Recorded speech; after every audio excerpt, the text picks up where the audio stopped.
that ex-girlfriend that you've been thinking about for a few years? In CEST 1.6, bro, I was not even born. I don't remember anything. You're sitting in this chair. Yes. And the guy touching your shoulder, it's Gabe Newell. It's been a long time coming. Maybe it is kind of like that ex-girlfriend that you've been thinking about for a few years, and you started to let her go, but she's back in your life.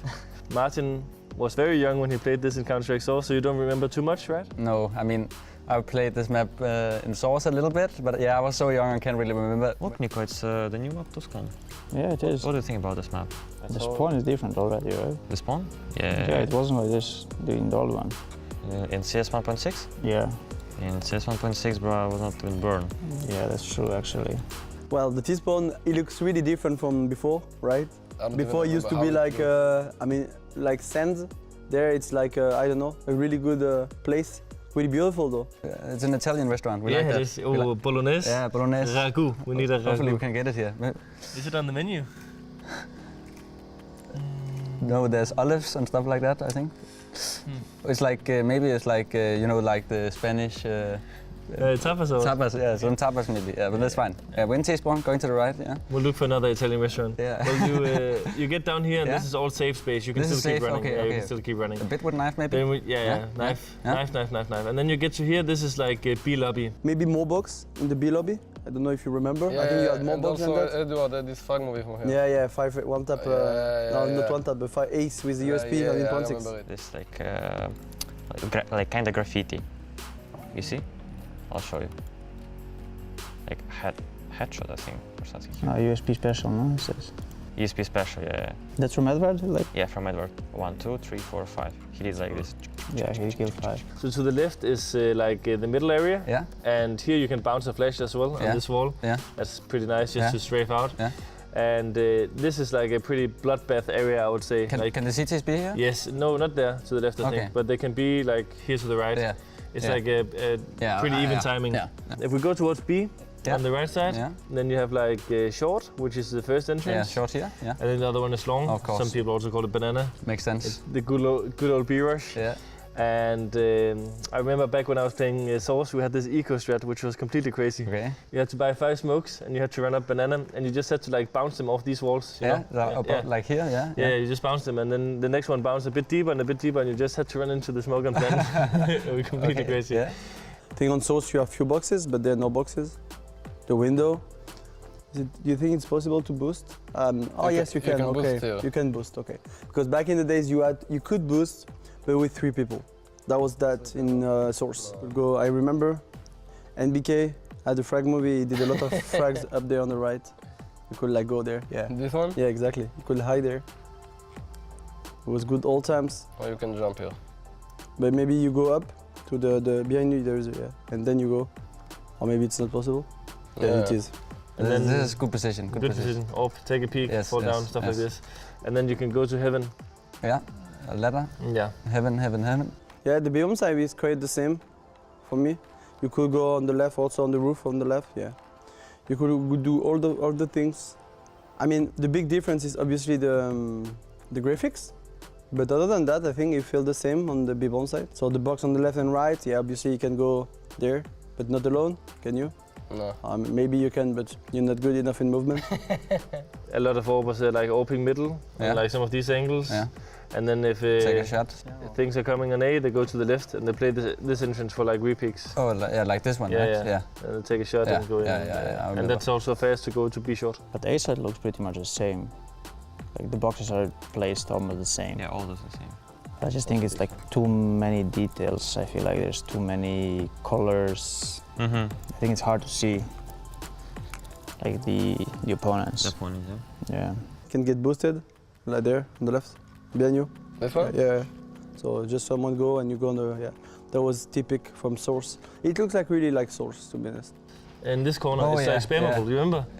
No. You can still not this, but okay, you can actually do that as well. But it's like wooden plank, I think. This one. This one? No, the other one in the corner. This one. Yes, yeah. Okay. And try and stand on the other side. I think you can. Yeah, you can. That's pretty nice. Remember that in the clutches. I'm just saying. Yeah. We'll do you remember that? Yeah, the door here. Yes. Good old door. I remember this one. No, they blocked it. No. E. I don't use E either. I use so many different settings. Do you know this back with the door when you can block it? Yeah, but not anymore, right? You can. You can? Yeah, I saw some something on Reddit. It's still How is working. underground? Can you? Let's go. Let's check. Yeah, I remember this place. I was down here a lot. Yes. I like Lurking, being, huh? Yeah, I liked being down here. You down played in the slow back underground. then. Yes. You turned into a more aggressive player throughout the years. Yes. It takes so long to push the CTNG. He's dead. With XM. No, it's not even longer. Yeah, you can hide everywhere. Okay. It's shorter, right? Mm-hmm. Yeah, that's cool. It's almost the same. It's almost the same, just the graphics are much I better. don't remember anything. What? You don't I don't remember? remember anything from this. There were no right corner as well. No right corner for me on source. Just was a long, okay. I remember Forest had a frag movie on 1.6 here. Yeah? That's it. Okay. So A lobby. Okay, so you go under by there. Okay, because back in the days that wasn't there. That was like behind you, on the right, and that was here. Exactly, Oh, yeah. like kinda not here, but a bit in front. Like- Some connector here, no? Yeah, this now one. it's the Underground. Underground. Before this was like all the way back there. Yeah, you should like break wood or something. Yeah, it was the wooden thing. I think the hard thing is you cannot throw a lot of nades because of the roof. Yeah. They're really high. Is that skybox? I think it's gonna be very hard like to execute for the T's. So I don't know how that's gonna work out. Maybe from there. Check. Yeah, you cannot. So I think they should like remove the skybox just like they Maybe. did on Dust 2. Then maybe the map is gonna be a bit more tactical. Compared to Cash, I think there's some tactical limitations currently on Tuscan in terms of how you want to like approach entering bomb sites and stuff like this. Like Yeah. Counter-Strike has developed a lot to that. It's not just look at what you see and throw a smoke, but it's like bouncing them over, throwing them over walls, bouncing them off things, using crazy jump throw binds to gain a tactical edge. Of course, for me it feels really nostalgic because easily I was playing on pro level on Source, and I used to play Tuscan, so obviously there are like some nostalgic things because I was less than 19. Now I'm 29, but yeah, looks almost the same like I used to play on Source, so it's not gonna be a big deal for me to play the map. I don't remember anything. So I don't remember anything. Also, when I played it, I was like so noob. I don't even remember like long whatever names, like whatever callouts they had. I mean, neither. I just remember A lobby, B lobby, but the callouts I'm not like. I don't really remember because that was 10 years ago. You think it has competitive potential? Yeah. Don't you think? Yeah. I mean, it's hard for me to say because if you look at like, imagine you watch a Counter-Strike Go game 5 years ago. Yeah. How much it's developed, Yeah, you yeah, know. yeah. So That's true. we haven't seen a competitive game on this map for like plus 10 years. So, but I'm down to see some like some games on it and see how. I'm as well. I'm as well. Yeah. Feels good to finally be back. I think we're asking for Tuscan for like years and years, and now it's there. So let's see if it's gonna be official or not. Let me put up this scenario for you. You're sitting in this chair, Yes. and the guy touching your shoulder, it's Gabe Newell. It's a Valve founder. Hello. Hello, Gabe. He's telling you Tuscan it's got to go in. Okay. It's his favorite map. Okay. When he played Counter-Strike back then, it was always Tuscan. Yes. So you have to replace one, and he's asking you which one are you going to replace it with? I think there's a couple of options. Okay. I would say like obviously we don't play Dust 2. Everyone knows that. Not a secret. We don't play Dust 2. So could maybe be one of them. But I also in general just like Dust 2 overall. Maybe it could have some changes here and there, but it did obviously change the mid walls. I would say probably Dust 2 or Vertigo. I think if it's a change, it's gonna be instead of Mirage. No, don't take Mirage, bro. I'm sorry, but I think it's gonna be. I don't say it has to be, but I think it's gonna be because it's the map that's been there for the longest without the change. So I think because the map we have right now, it's since I with our assistant coach. Like yesterday, we watched like ESWC final when I was playing in 2013 against Very Games. We had Mirage. That was almost the same Mirage. 9 years ago. Yeah, I think I would definitely rather have Tuscan than Vertigo, for example. Vertigo, I don't like Vertigo. Vertigo is my favorite map. I would like remove maybe Overpass and put Tuscan. Because I don't play Overpass, I don't like it too much. Or maybe remove Overpass, remove Vertigo, put Cobblestone and put Tuscan. No, maybe Cash. Or Cash. I mean, lots of maps. I like Cobblestone. It was my favorite map before Vertigo. For me, of course, it's really cool. I miss, like, for example, they released Cobble and I love Cobble as well. That was one of my favorite map, but they removed it. But yeah, I think it's great to have such a map again. I didn't play it for too long, but I think it's gonna be fun if it comes in the map pool again and just to have some fun playing it. Shout out to my boy Chat Sponge Bird, Churchill. Churchill. Virgil. What is it? Church.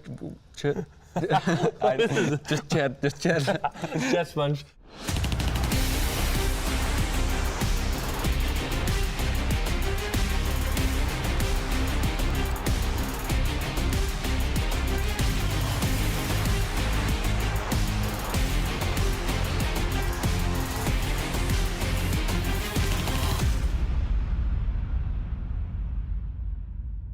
Still a threat? Sure enough. Finds Fobbin in the background. A second chance, but tabseN's tearing them up from within this bomb site. And Nico, he's got tabseN point blank. CSGO's gonna give good cover. These are the stars of Big looking to align for their 5th round win. Nico emerging and a no-scope straight into the chest of tabseN. Bomb dropped on site. He hits CSG with the nade. And if Nico can finish this clutch, oh, that's so close to the mark, but it's just not on the money. And CSG dropped, spotted by Nico. 7 seconds as he's looking to use this clock. Nico! Just a couple no-scopes for G2's round win. Yeah, right. Oh, and it starts well. Grim with the opening floppy there, a little bit of a return. And Naf now on the ramp. And they're going to find out where he is real soon. 10-second defuse. That's very awkward, though. And Naf will win the first one. Keep spraying. Gets him through the smoke. That's absolutely tremendous. And now inside of the smoke, oh, Psyche is going to get knocked out as well. A 1 versus 3. And that's a shocking victory for Naf. Dunked on by Shush. Oh, was that over the roof? Oh, was that over the roof? That was you. Excuse me? That's sick. That's sick. Wow. You're such an ass, dude. Hamp is, he's got that trade back on Banana. Oh, now I'm self-conscious. I can't do this job now. What is this? That was genuine excitement. Flames hoping to get config anyway. Oh, nice shot. Can they find Sip as well? He's down by the bench. Do it, baby. Yeah, they might as well do it quickly now because more backup is going to be showing up. And there we go. Flames with another bang-out shot. 3 versus 3. And at least they made it a bit expensive. But unfortunately, the bomb is kind of stuck in a weird position. Oh, the clock comes running in and catching Blameth. What a ridiculous play. And now Flames... Could he get a third one in there? There is a flank coming through. Farlick is walking through the hallways almost in time. Still 30 seconds left, by the way. Are they going to go aggressive? They might try and hunt him down. Flashbang. Oh, it's just a smoke instead. I thought maybe they're going to try and actually go and fight him. There's Farlick from the back and shutting down Nexa. Flames walking through the smoke. He hears him running. Almost catches him by the cash register. There's another headshot. And now it's a 1 versus 1. Flames. 10 seconds. Brought out the deagle. Yes.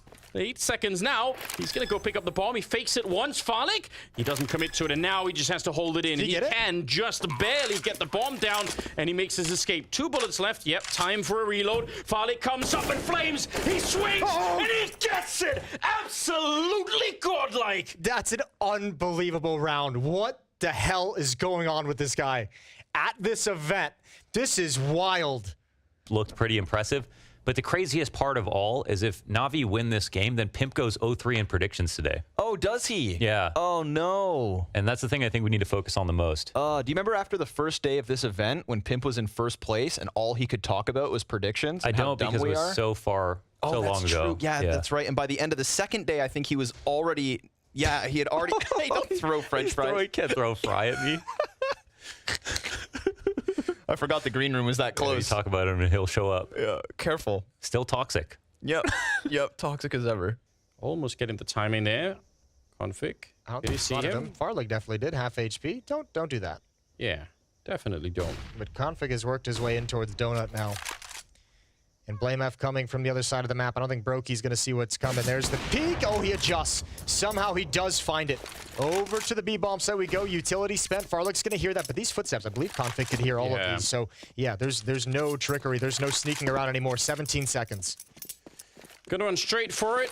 It will be a miracle if he can even live through the first fight here. 10 seconds on the clock, just running up with that AWP. Oh my god! He still gets it! It's impossible! And now it's a 1 versus 1. Config has got to be sweating bullets right now. He comes in for it. Yes, the shot! An absolutely out of this world clutch from Brokey. That should be an impossible round to win. Look, we said FaZe had some daggers left. We said that they just know how to inflict heartbreak. What?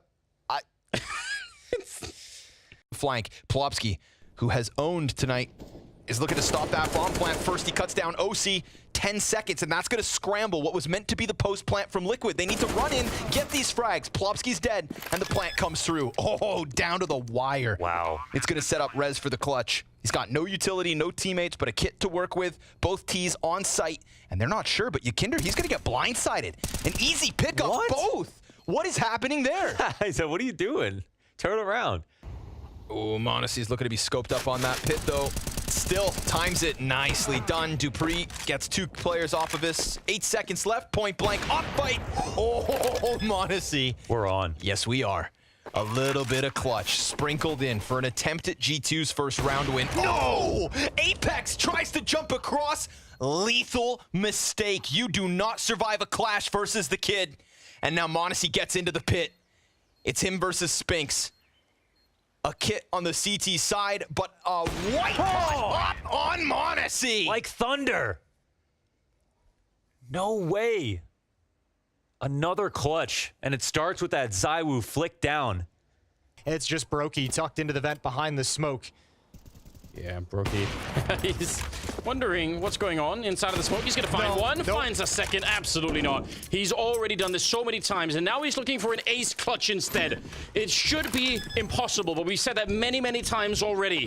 Goes straight for the bomb plant. They open the door in front. Oh, gotta be careful. He gets one more. Surely not. On the other side, Glaive is ready and waiting. Brokey, he's toying with him. And oh my god, Brokey, you must be kidding me. Rain even knocks his monitor over. How much can Astralis take? Surely that's the end of him. Surely that's it. Yeah, wipe your brow. This should be impossible. How is he given this? He's ace clutched Astralis right out of the tournament. Jumps back into market. They still think it could be A in Config, guys. No. 2 pistols left. Glaive, the only player left to stop this from happening. An absolute fumble. Astralis. You had to say something. They were supposed to have the lead, and they could still easily do it if Glaive can just clutch this 1v2. We're talking unarmored Magisk and Spinks. Glaive now making noise. They know exactly where he's at. Oh, he fumbles it all. And Vitality kick him in the teeth. There's no way. They'll get the lead eventually, right? Wow, you had to say something. Oh, man. I'm sorry, guys. That one's on me. They should be thanking you. That was content. Nice utility. Excellent usage. Completely flushes them out of the market, which is where they wanted to try and hold from. And now you've just Wait got... up. What? No. The double off of Monacy? There's no HP here. Zywoo with the Tech 9. He's got one, but up close, he's low. JKS, he's got a health advantage, time advantage. Just ring around the Rosie. In what world do they win this? You're kidding. I'm speechless. But finally, Heroic to fresh fields and pastures new. Gonna pick up some guns in the next round. See if they can change the tide of this early. Gonna finish that sentence, or? No.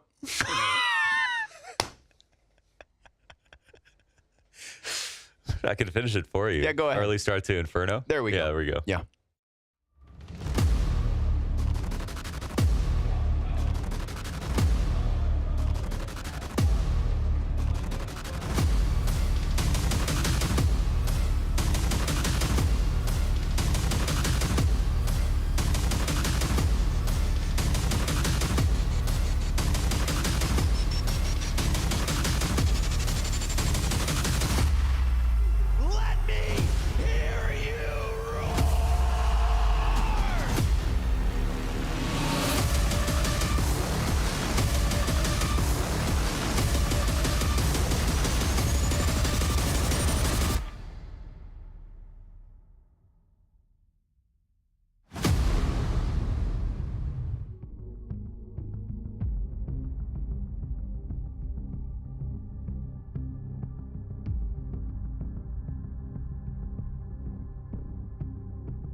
The savagery of the showdown set to continue, and yesterday was no exception. Upset alarms sounded in our sole European series as it was written in the stars for Astralis versus Vitality. That bell continued to sound as we moved over into the Americas as Fluxo tore down Evil Geniuses in a 3-map affair, but some order was restored in our final matchup as 00NATION would manage to silence Vertex and cement an all-South American semi-final coming into today.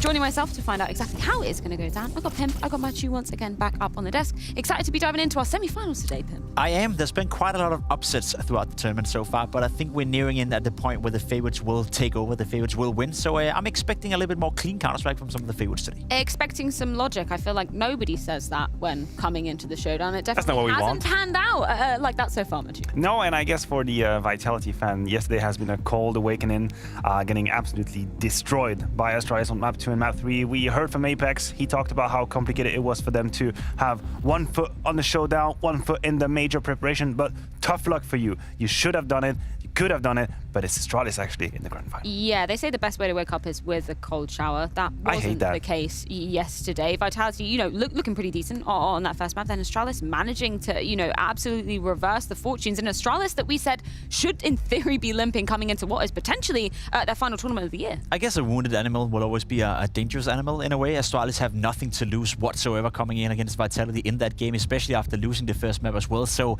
yeah, I'm thoroughly surprised the fact that Astralis were able to take down Vitality. But I also will say, just to follow up on your point right here, Matt, you're right. I don't give a damn about any excuses Vitality could come up with. They should be able to beat Astralis in the current situation. Anything else is a disaster. I mean, neither you or I had Astralis winning against EF. We thought Eternal Fire would beat Astralis in the first round of the showdown, and now they have just kicked Vitality to the curb. I'm glad we're getting some highlights from BlameF. That was one of the narrative, one of the dialogue we had around Astralis, that we know the situation in the team, but they have individuals. They have a few brilliant individuals, BlameF being the #1 poster child of hard carry, and he did just that against Vitality. Yeah, he certainly was the man of the hour yesterday. Moving on over into our Americas division to be rounding off those opening matchup as well. Fluxo are actually managing to take down Evil Geniuses in what ended up being a 3-map series. Again, another upset that actually you predicted, Pimp. You did predict everything correctly yesterday. Yeah, you keep saying upset. I'm not sure why that's the case. But yeah, I was a little bit lucky yesterday, let's be honest. But I was impressed with Fluxo. I think the way they played Counter-Strike was great. I saw them doing Rotterdam.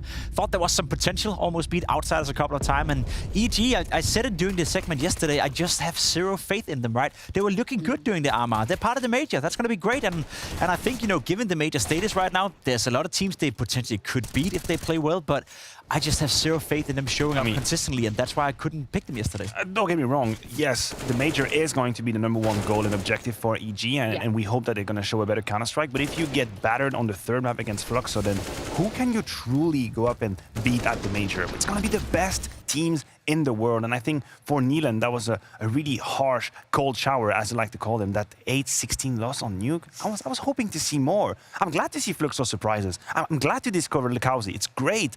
But EG had to give us more than what they did.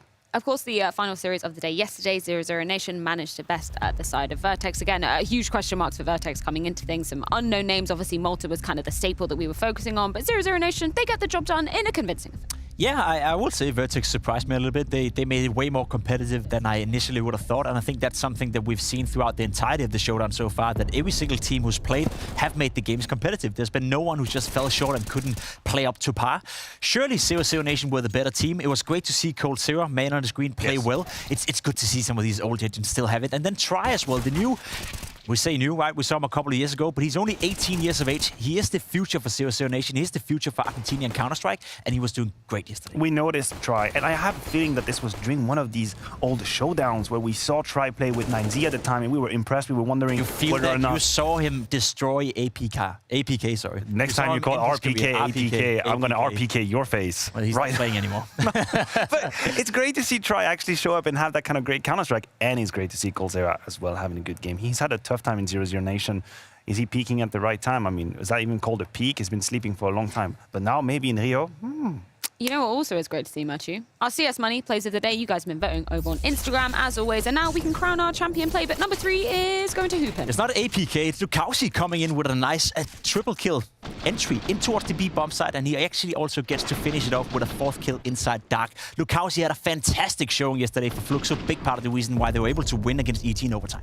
definitely one to keep an eye on. Second, we have Automatic trying to do his best work on Nuke. That was an ace from him with very great movement across the map. It starts towards Yard, and then there is this late rotation to Heaven to surprise on that post-plant situation. Quick double kill, and then waiting carefully. The time to pounce, got onto VSM, and then get Lux towards the end. A great ace from Automatic. The most informed player in the world as of right now, Saivu. Yeah, not looking like James Banks, but okay, Saivu coming in with the AK-47, and he absolutely tried to keep Vitality alive in that game. This is an insane clutch. It shouldn't be able to do this, and the last kill right here, Matthew, I know you were crying a little bit because Vitality lost yesterday, but you were celebrating this clutch very much. That's what's great with Saivu. Yes, technically he should not win, but some individuals just bypass rules. Yeah. You know, Matrix, Neo, all that. There's a truth to it. Saivu is simple, they do exactly that.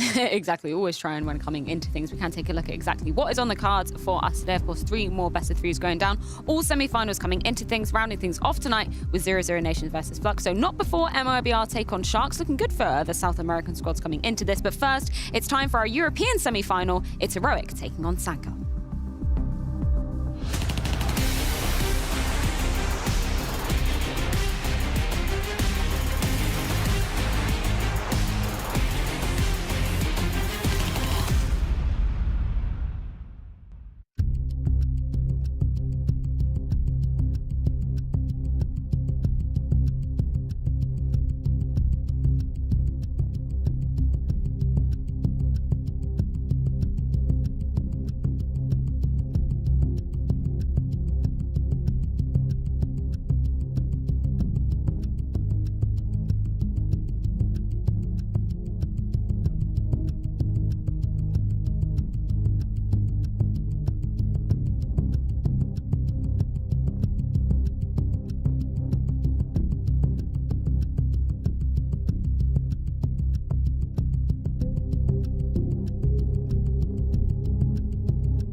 Sangal showed up and shocked us all with a brilliant performance against Big. And now he's out in the open into the crossfire and a nice jump. Oh, he lands the headshot on Crimbo. Can they surprise the world against a tougher opponent in Heroic? Heroic may have let it get close, but they still didn't drop a map against Ecstatic. Oh, wow, that was clean. That's I mean, that one can go in a highlight. Can they keep their Royal Arena dreams alive and book their grand final slot?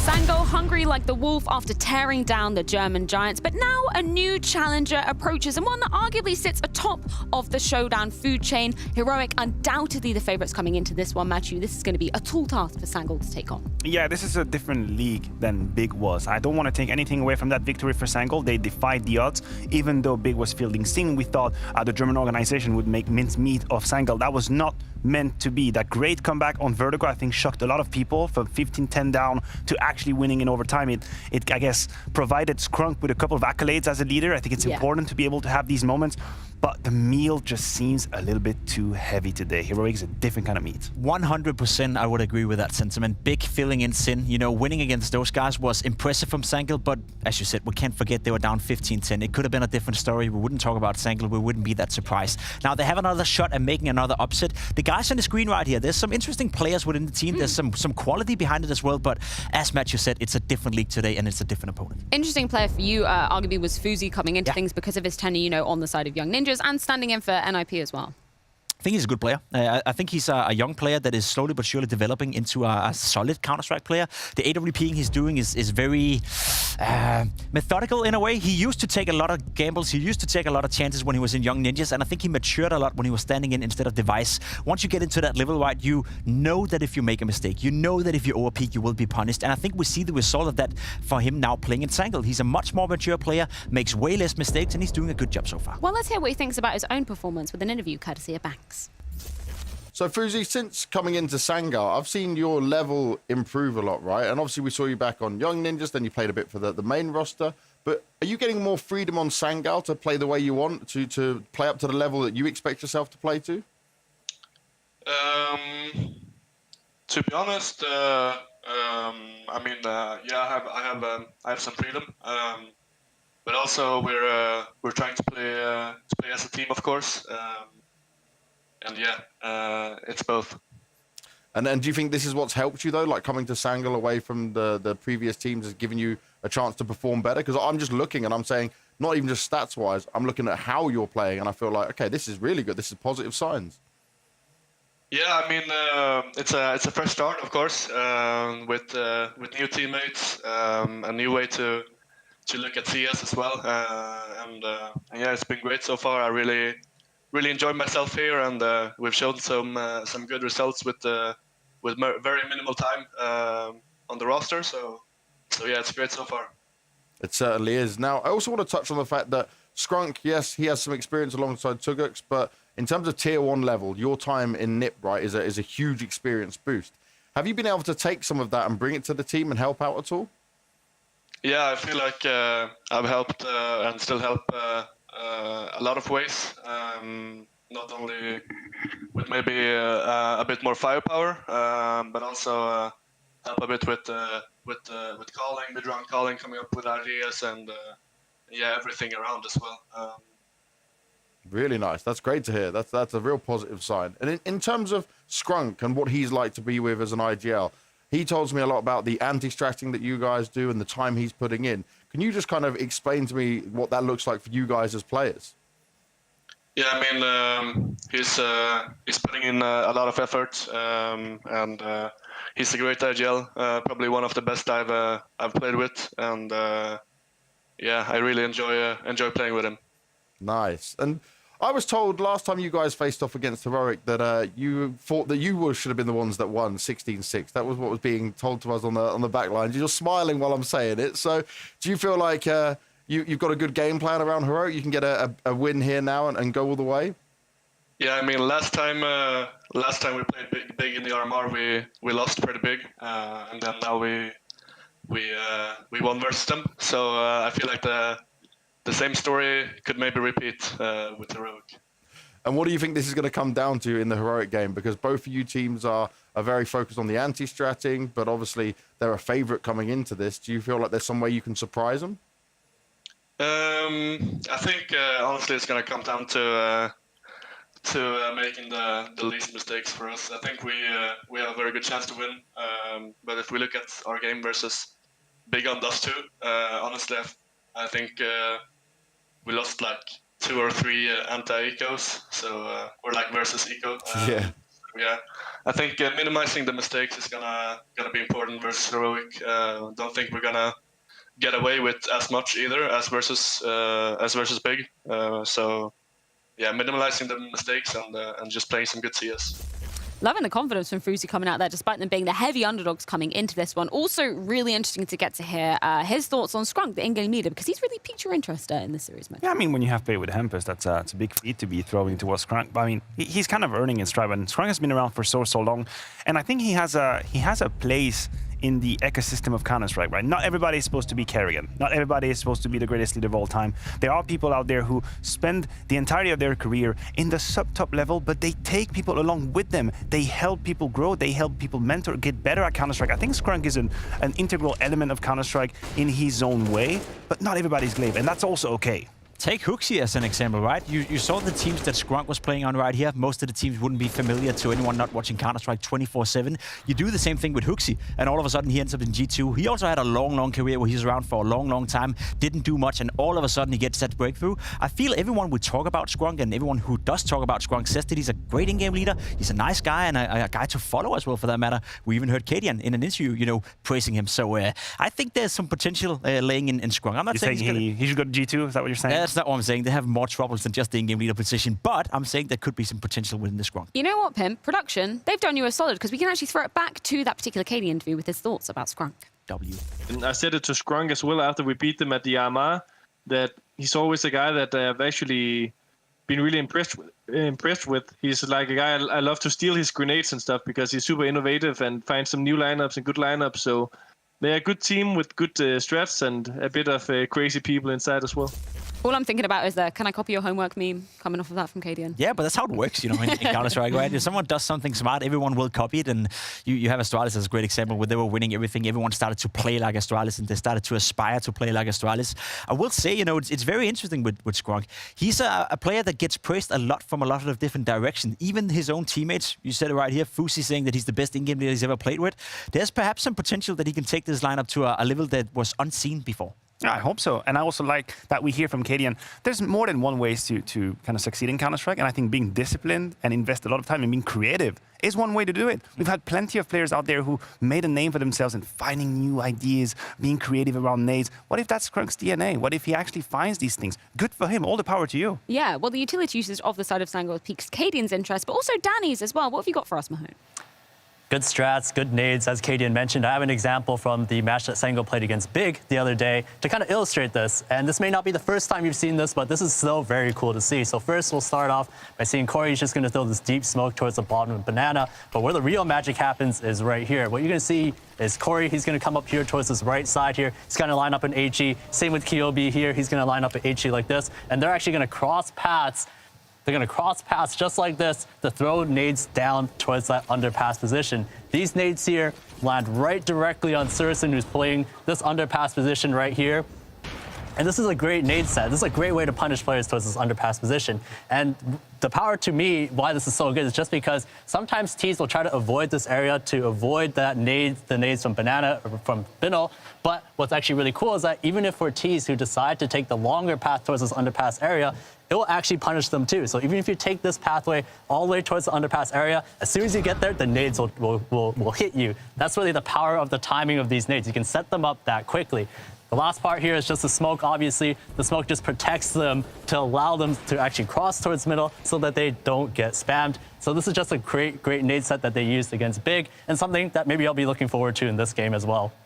I'm literally putting that down to the reason why Sangal won. I would be tilted off the face of the earth if that happened to me. Oh my God. It's like one of the most artistic, visually satisfying thing I've seen in a long time. Okay, Jacob, here is the deal. You and I, we're going to learn to do this trick. Okay. And we're going to do that on Face It anytime we play together. We're just going to play mid, and we're going to cross with our nades just to get a frag, and I'll be satisfied. I'll be happy. They're going to make a mega tilt, right? But that must be Skrunk's DNA, right? To come up with these nades. And just to bounce off your points before as well, I fully agree with you. There's Counter-Strike players out there who, as an individual, don't have the level to be up there where it's really, really fun. And you got to find other ways to win. Scrunk probably is a great example of that. Individually speaking, not up there with the best of the best. He's probably never going to shoot his way into a lineup, but the way he's thinking about the game, the way he's setting up his teammates with nades like this, Spot on. Yeah, I like that. Very innovative indeed. But Heroic, we said it before, a taller task when we're coming into things, particularly when we're looking at all the favorites coming into the entirety of Showdown. Arguably, they've had the most decisive first game. I mean, honestly, next to Vitality, they were definitely the favorites to qualify to the fall finals. It hasn't been done yet. It isn't achieved yet.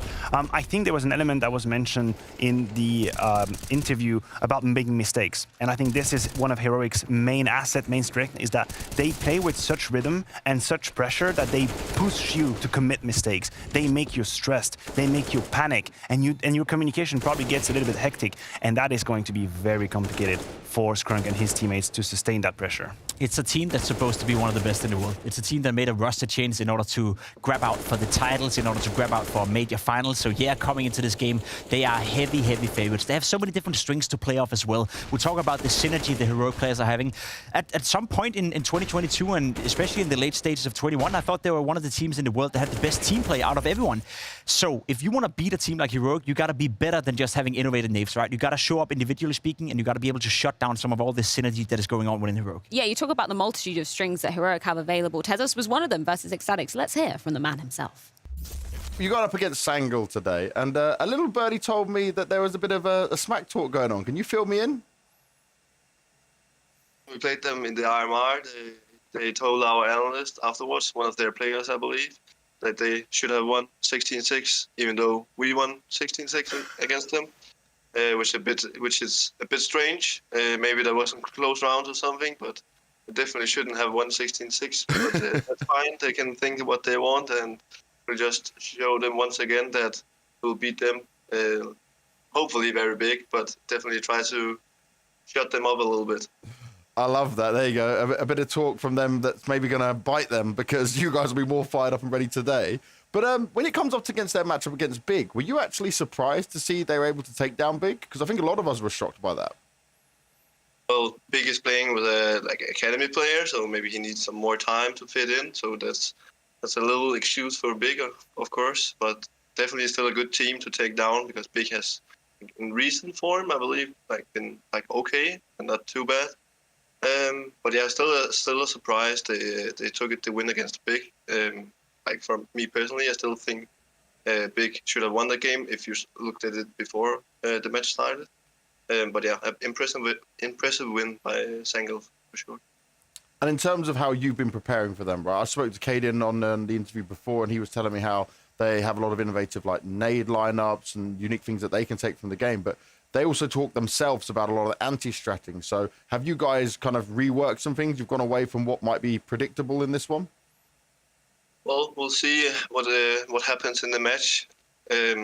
Our play style is also a lot of anti-stratting, but also adapting mid-game. If we see they have a game plan of something, we're going to adapt right away. So yeah, we'll see what happens. It's always tough to say before the match, but yeah, they can prepare all they want. I think we are the better team to adapt in any situation, and we have been out for much worse anti-stratting. So I think it's going to be exciting no matter what. It's always fun to play. Doesn't matter who we are playing against. I always see it as the same game, and I'm so hyped to play this game, and it's to come in the Royal Arena, and yeah, it's a big tournament for us, even though it's smaller teams and it's online. Yeah. But it means just as much for me, at least. Now, don't get me wrong, I love a bit of smack talk as much as the next person, but that Sangal versus Heroic game back at the RMR, I don't know, I thought that was a very decisive victory. I don't know why Sangal are thinking, oh, we should have been the ones that won. I have to join Tez. I think he put them in their place where they belong. You cannot just say, I lost the game 6-16. Actually, I should have won 16-6. There might have been a couple of close rounds, but I think it's a bridge too far to gap, or gap too big to bridge, whihatever that is. Yeah, you can play Tetris. Words are just words. Right? So true. I mean, if you want to win, you got to have a guy that at least shoots, 15, 20, maybe, something like that. I don't see that happening either, right? It was a very convincing win for Heroic, and I fully agree with what Tess was saying in the interview as well. This means a lot to Heroic. They want to win this game. They want to get inside Royal Arena. They're feasting on the possibility of facing Astralis tomorrow and doing it one more time to them. Kadian at Pro League, right? They were also the team sending Astralis out of the tournament. Also the team, I guess, ending conflict within Astralis as well in that regard. So you're looking at a Heroic right now that is just taking every single opportunity they can, not only to find success for themselves, but to dig it inside Astralis. The way I look at Heroic is that the growth and the next few steps that they have to take in order to become better is not about beating Sangal. We know they can do that. They have proven again. I think Jacob had a stupidly crazy stat he just brought us when we were off air about Heroic not losing to a team outside of top 30, but that's the DNA of Heroic.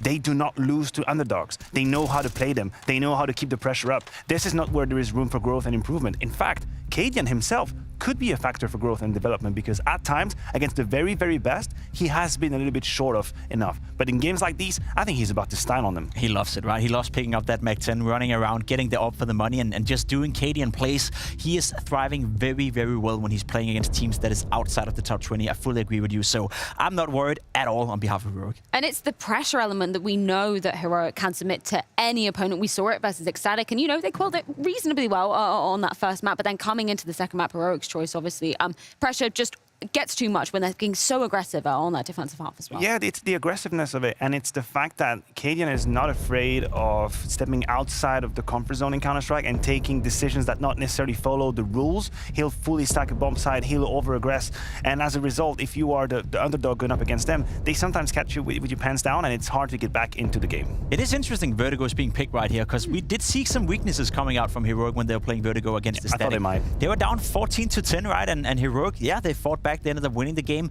but in a very close fashion. So I think right now, if you're Sangal, you're looking at that as your opportunity, right? There's not a big likelihood that they're going to win the game, but they can definitely make it to a 3-mapper if they can take Vertigo. Yeah, obviously Heroic picking again that Inferno that we did see going down the RMR as well, like that confidence pick going forward. Are we confident with our picks though? That is the question. Oh, you should ask the big brain over there. Yeah. Oh, Mr. it looks like your brain shrunk. Unfortunately, no correct predictions for you. I was just about to say, your forehead is as big as mine, so what the hell are you talking about?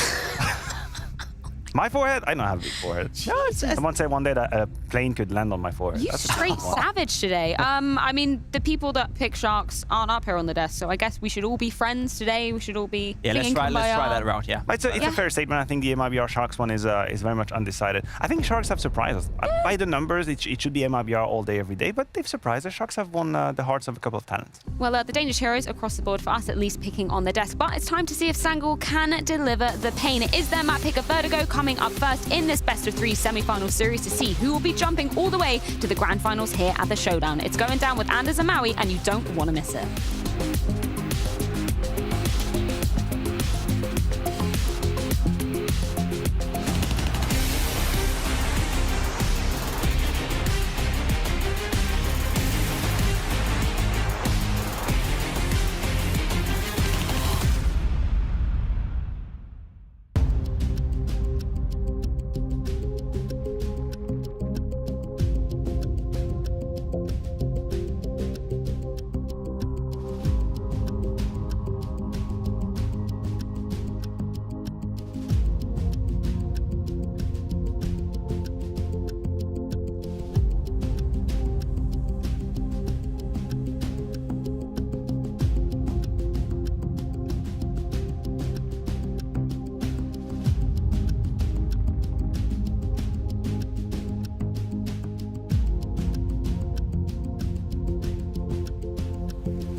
Here we go. First match of the day is coming up, and it could be a really interesting one. Sangal versus Heroic, best of 3, of course. And yeah, the odds right now look like it's predictable. You're going to be Heroic that are the favorites. I don't think anyone is going to be shocked at that.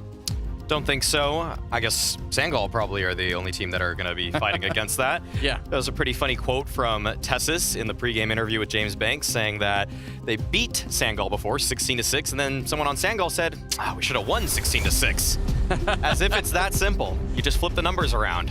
Yeah, mathematically probably pretty easy, but in reality, a little bit more tricky. I do like it. I like that Heroic have this aura around them, that they kind of are the bad guys in a way. I think that's really funny. So we'll see. They're going to be starting on the CT side with Sangal on the T side, and we are on Vertigo to begin with, picked by Sangal. So let's just see how this plays out. Already running for the ramp. Oh, it's going to be a train wreck over here. They're just running straight into them. Cadian catching Skrunk, trying to beat the corner, jumping mid-air. And he is already found. They're going to get a kill in return, though. Soulfly able to take down Stown, so it's not so bad. Tess is running up close with the dualies, but they fight back. Huge kills coming through. Cadian wants to close the round. Soulfly's on his own, and now in a 1 versus 1. And Shush is already out there. I don't know if Soulfly knows. I don't think he has any idea. Wow, this is... Oh, it's a tough angle peek, but he comes... Oh, and he gets it! What a beautiful shot! And he looks so unimpressed. Oh, it's wonderful. He's actually down there jumping on his corpse. That's great. Quad kill for Soulfly. That's a beautiful start. Wow, Soulfly really brought that one back. It looked very dire for the side of Sangal there. You could see that they were just getting crunched at the short side. So many bodies from Heroic flying at them. It was Cadian, it was Shush. There were even dualies on Yabby, but Soulfly with the 1 versus 3 to give Sangal a little bit of life here. Despite being the underdogs, at least they're going to get that one.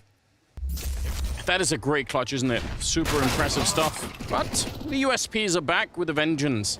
QB going to be going down, although there's not much lost in that one. A little bit upsetting perhaps for him personally, but really, they just lost a Mac 10, so probably no reason to get bent out of shape.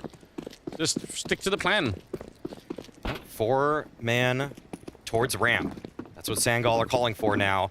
They are making quite a few audible cues, so Heroic should be aware of this, and they're just going to keep on moving forward. They have a couple smokes, but they just want to take the fights.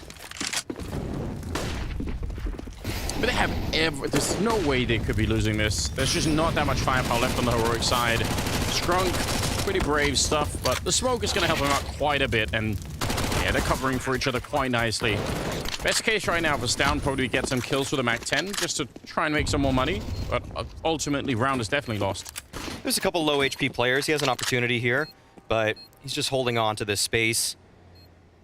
Corey is investigating, but this is more or less the start we expected, given the fact that Heroic did not invest heavily into this round. Ooh, almost. Actually would have just taken a single headshot right there, but yeah, 2-0 for Sangal now. Heroic are going to be purchasing back into this one. Sangal, though, very quick with that approach. Not really taking too much time. Usually you're going to see people molly every single angle. They're going to approach after their smokes are there, but they just threw that single elevator smoke and decided they wanted to take the fight all the way into heaven almost. Yeah, and I mean, when you're playing the anti-ecos like that, it could be... Sometimes when people go really slow, that's exactly when they do get picked apart and, you know, a couple of dinks. You don't know if there was no scout in play, but there could have been, right? So you just never know. So I guess I kind of like it. It did get a bit close at the end, but they're going to be fine. This round, though, is interesting. Cadian all picked up in the 3rd round, and it gets to do absolutely nothing. Nice headshot there with the AK, and that's enough. Bringing him down. We watched Soulfly just the other day versus Big, and I think he went pretty quiet in that series. He did. Yeah, he wasn't finding those kinds of entries. It was up to players like QB and even Skrunk sometimes to deliver. But if they can get him activated on these entries, then everybody else doing well, that's just a luxury. Especially right at the start of a game. And you're such an underdog in this particular match, so I feel like you can keep Heroic's head under the water for a while and make them a little bit panicked. It's great. No reason to let them into the game too early. 50 seconds still left, so wow. So they're going to go really check it. They are making a lot of noise, obviously, doing this, so With 40 seconds left, not the end of the world, but you just always have to think on this map. You can't necessarily always just run from one bomb site to the other underneath here, because it's going to be so audible. So they are all grouped up out here. Hoping to find the timing, but not able to. And this is falling apart now for Heroic. There's not even too much they can do. Stown will try to recover. He's making his way to triple. But there's a molly behind him. The smoke's in front of him. He's able to find a single kill, but only survives with a single point of life left. Corey on this lurk has an opportunity to cut off the rotation, but it doesn't happen. Heroic have recovered this. Yeah, they're so late on the bomb plant. This is so scary. Trying to see if they can stop it, but QB's there with a double kill in return. Almost baited in by that bomb plant, and they're not wrong. If they would have stopped the bomb, that would have been a 1 round immediately for Heroic. But now instead, that's a Yabby to try and get back, and it can't. QB with a great round, 3 kills at the end of it, and Sangal steal it away. That was a great back and forth round between both of these teams, showing a competitive spirit till the very end. But Sangal there, they're making actually a great approach towards this ramp consistently now. They're always finding space. They're not having to actually expend too much utility. And we see Heroic, they're dropping their nades very early in these rounds. I would say with 50 seconds left, Heroic had a single smoke. They're gonna have to hold a little bit more utility if they want to have a chance in these actual late rounds. Yeah, that could be tough, obviously, on the CT side. Especially on this map, because you know so much action is going to be happening through smokes, and the T's will always have one more smoke for the bomb plant, and that's something to think about. Nicely done. Soulfly back at it with another entry. And this time Eagles on the CT side. It seems like everything's just working for him right in the beginning. Heroic aren't finding the openers that they're looking for. We saw last time around, Cadian had the op and just got deleted. This time around, Tessus shot right through a smoke. They got to come up with a new plan. I assume it's going to be a little bit more utility focused going into the upcoming round instead of just taking the dry fights, because Sangal have already shown that their skill is at a high level today. Alex, did you notice during the pregame interview that Fozzy's first name is Love? No, I didn't notice that. That's saved the whole month for me, I feel like. He's having a rough time, but I feel like that's really made up for it. I know his mom is a tattoo artist, actually. So there's so many ways to go with this. Imagine the openings, like the pickup lines he could use. Yeah. It's crazy. You don't have to be looking for love anymore. Yeah, it's just, they write themselves. And he's really good at Counter-Strike too, so it's all great. Yeah. It's working out for him.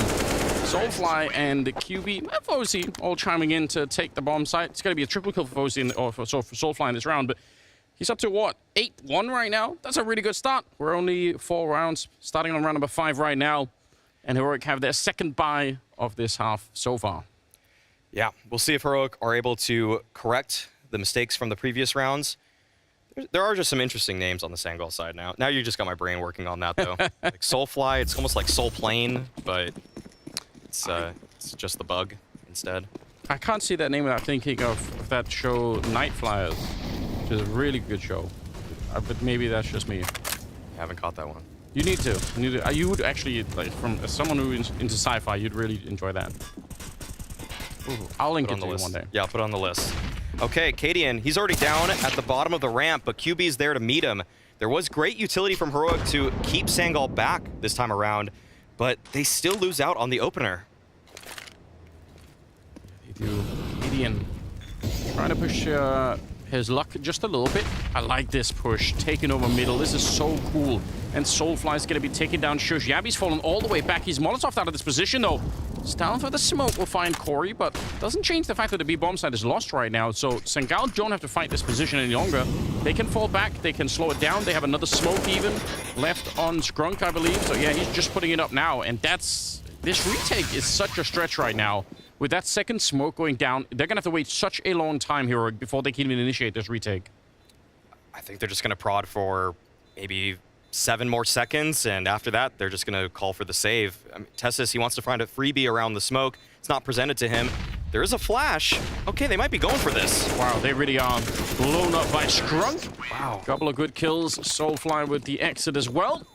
And Sangal winning 5 rounds in a row and taking all of the money away. And again, just from the state of the game right now, you would have assumed that they would have saved those 3 raffles right away, Heroic.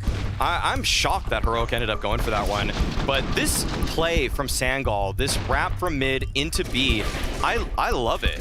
there were perfect mollies to cover every single angle that Heroic wanted to re-aggress from. They had smokes on the spots that they weren't able to cover with the Molotovs, and they were able to insert themselves into B relatively easily. I mean, they did find a pick on that B player, but that's a tough strat to deal with if you're on the side of Heroic. If Mahone doesn't know what round he wants to break down, I wouldn't mind seeing that one. That was a good call. It was a good execute in general. Yeah, also just a highlight, because it is a part of the map that sometimes in some Vertigo games is a bit overlooked, it feels like. People just forget about the middle of the map, and that's a shame. It's usually just a single lurker that just tries to find a timing. I've talked to mid players in the past about what that spot feels like, what the meta is, and one of them, one pro kind of just told me, you just kind of guess and go out mid eventually, and then you just sometimes get the kill and sometimes you don't. Like it's sometimes that's the meta. So if that's a new way to use mid, if you really want to pull off some splits like that, then that's exciting. Sounds like you're trying to nap for a minute. I'm not gonna say, or I'm not gonna confirm or deny who I was talking to.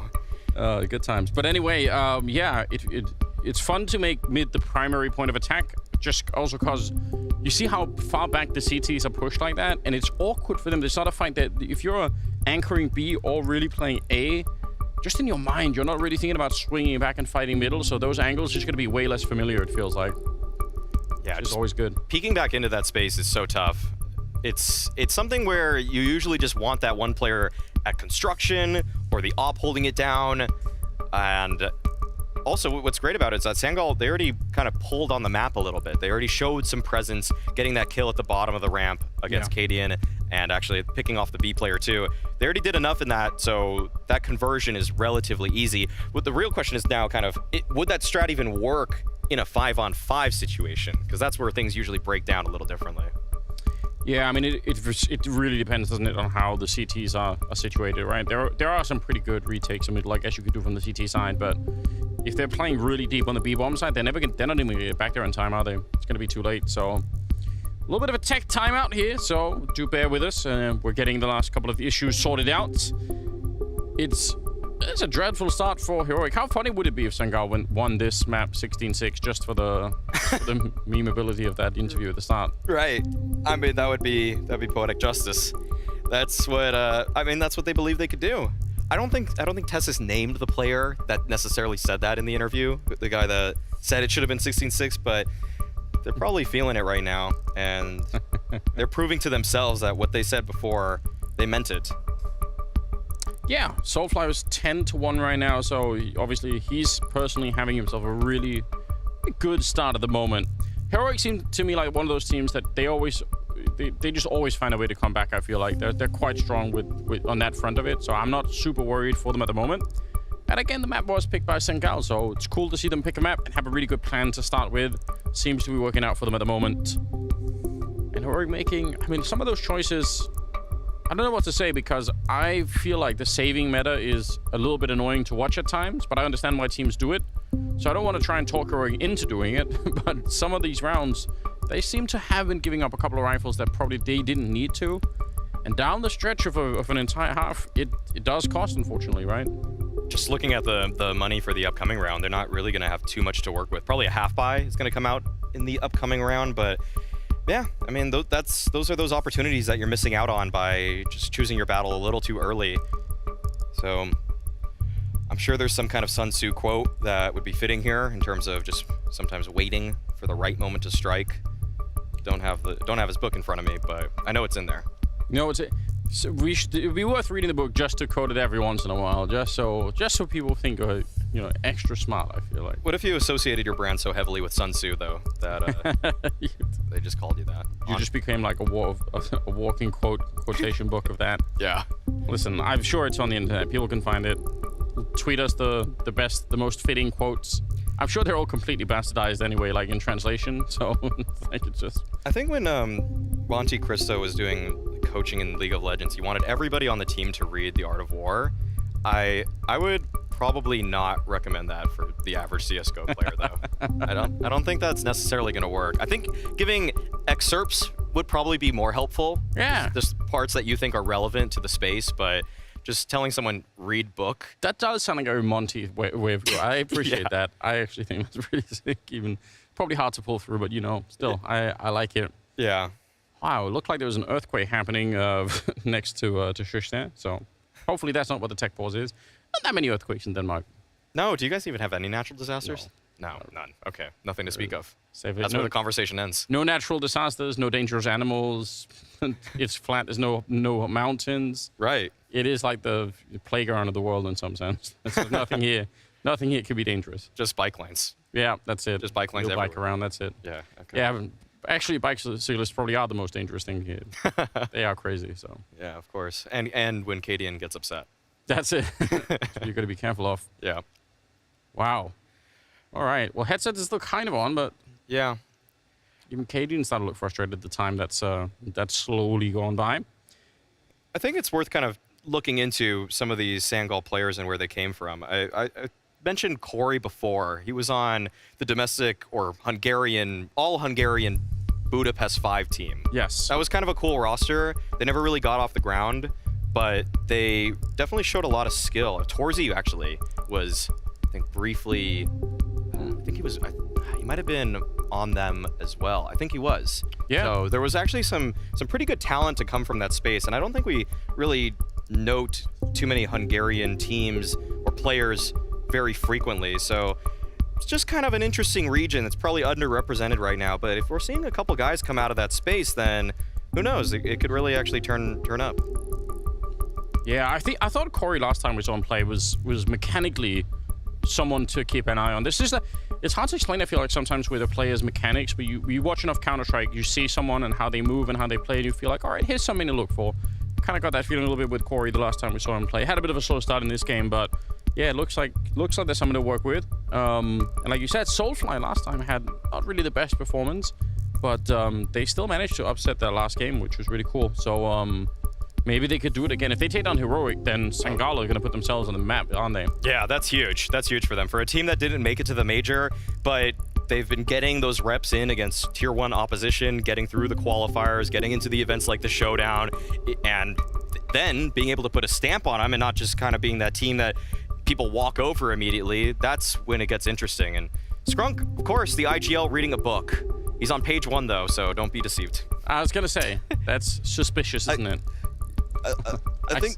Oh no, actually, he's right in the middle of it. Wow. No, he's probably read a quarter of it. Oh, come on, raise it up a little bit more. Yeah, now we're all Give us curious. something. Give us something, please. But I know you end up reading a lot. I'm terrible at reading, but I could do audiobooks. Does that count? Is that all right? in some ways, it does. All right. I would say it doesn't stimulate your imagination as much. Probably, maybe not. Yeah, there isn't that active element. It's more passive when you're hearing it, but you're still consuming the story overall. So I actually don't think it's necessarily a bad way to consume that type of media. It's just that I would say when I read, what I enjoy about it is not only consuming the information or just getting through the story, it's also making my mind work and conjure up those images and actively work on it. So something we should all do probably. But yeah. Life, you get busy, you don't have time, you listen to an audiobook while you're doing something else. That's how it works for me. It's just about breaking the cycle and putting it in your routine. That's basically everything in life. It's how people start going to the gym. It's how they start reading books. It's anything that's healthy or good for you. Just got to take one moment of not looking at social media. And I mean, I read like 15 minutes a day, 20 minutes a day. It doesn't need to be a lot. It's nice. Just, yeah, it's really just simple. Start there. Anyone can do that. Yeah. All right. Some days longer. But yeah. He's actually reading. He's actually flipping pages. Yeah, why not? Okay. Keeping himself awake. I appreciate that. Yeah. From Heroic's point of view, I mean, have they, even at this point in the game, been able to test very much at all? I mean, it feels like some of this is down to, obviously, that mid-push that was happening for Sangal. That's just a nice outplay. They weren't really ready for it, and they kind of got... But some of the other rounds, or the first rifle round, they just lost 2 opening battles, and they were playing a 3-on-5, and that was always going to be a little bit tough. So maybe for Heroic, they're not in... Obviously, bad start for them, but maybe not panic just yet. Maybe just kind of thinking, all right, well, sucks for the minute, but as soon as we get our default established, we're probably going to be fine. I think that Heroic right now are in a position where their openers haven't worked. They have been losing a player pretty much within the first 20 seconds of rounds consistently. So if they're able to just not let that happen or not force the issue, because in some of these, you think about how Cadian died in the most recent round, and I know that's a long time ago for some people, but he was pushing down the ramp. There was utility to cover him if he just wanted to hold it, but he wanted all of the space. He wanted to bully Sangal out of that bottom A main ramp area, and if he just pumps the brakes a little bit, exercises a little bit more caution, Sangal have now earned the respect from him and everybody at Heroic, such that you shouldn't just feel like everything is a cakewalk. Yeah, and I mean, for the CT side, right, winning that ramp battle seems to be something that most of the time is fairly achievable, right? Yeah. Especially if you put 3 people there right off the bat, you sort of say, all right, we are going to try and win it. We might even try and push down to put even more pressure on. I feel like Heroic, they're not going to give up on that dream right away, right? They're going to want to keep fighting for that A ramp, because if they have to give up on it, then it just like the map becomes so much more difficult. You're giving such a huge platform for the T side to execute into the A bomb side with very little, spending of utility or anything else like that. Yeah, we've seen a couple teams try to play different styles. I think Liquid, for example, is one that when they play Vertigo, they play pretty far back at A. They'll kind of go for an initial fight with Yakinder, and then they'll just back all the way up. But yeah, there's different strokes for different folks. I'm curious though, speaking of books, what's the last book you've read? The last book that I read, I'm trying to think. Yeah, what would it have been? I actually think I tried to catch up on some Greek mythology. So probably trying to reread the Iliad or something, which I probably already did once, but a real long time ago. I've read that. Yeah. Yeah, it's just, to be honest, I just even just for the references, the story itself could be interesting, but there's so much other stuff to understand if you understand some of that stuff. So it's even just for that, I think. And actually, that's not true. I read Dante's Inferno as well, but one of the translations, obviously. Oh yeah, of course. Yeah, I read excerpts of that too. Had to read all this in university, so. Bizarre book, in every way possible. I think my favorite imagery in that was, I think it was Ugolino and his sons when he was trapped in the room and he was hungry and he had all of his children around him. Yeah. And I don't know if I can make a Counter-Strike metaphor with this, but that they actually have this beautiful marble just sculpture in the Met, and you can see it. If you just go there, it's free. And, is that what you took Scrawny and Londis for? No, that would be the British Museum in London, but the Met's in New York City. All right, fair enough. And it's just like a wonderful work of art. If anybody is in the area or ever is in New York City, I would highly recommend going to the Met, because you'll just see so many world-class sculptures that are from all over the world, and you can actually feel them. Like you can actually. We need more travel blogs, travel guidance from Maui. We did a couple of them already, right? But another one or two for Blaze to recommend. I feel like you probably know Copenhagen better than I do at this point. It's very possible.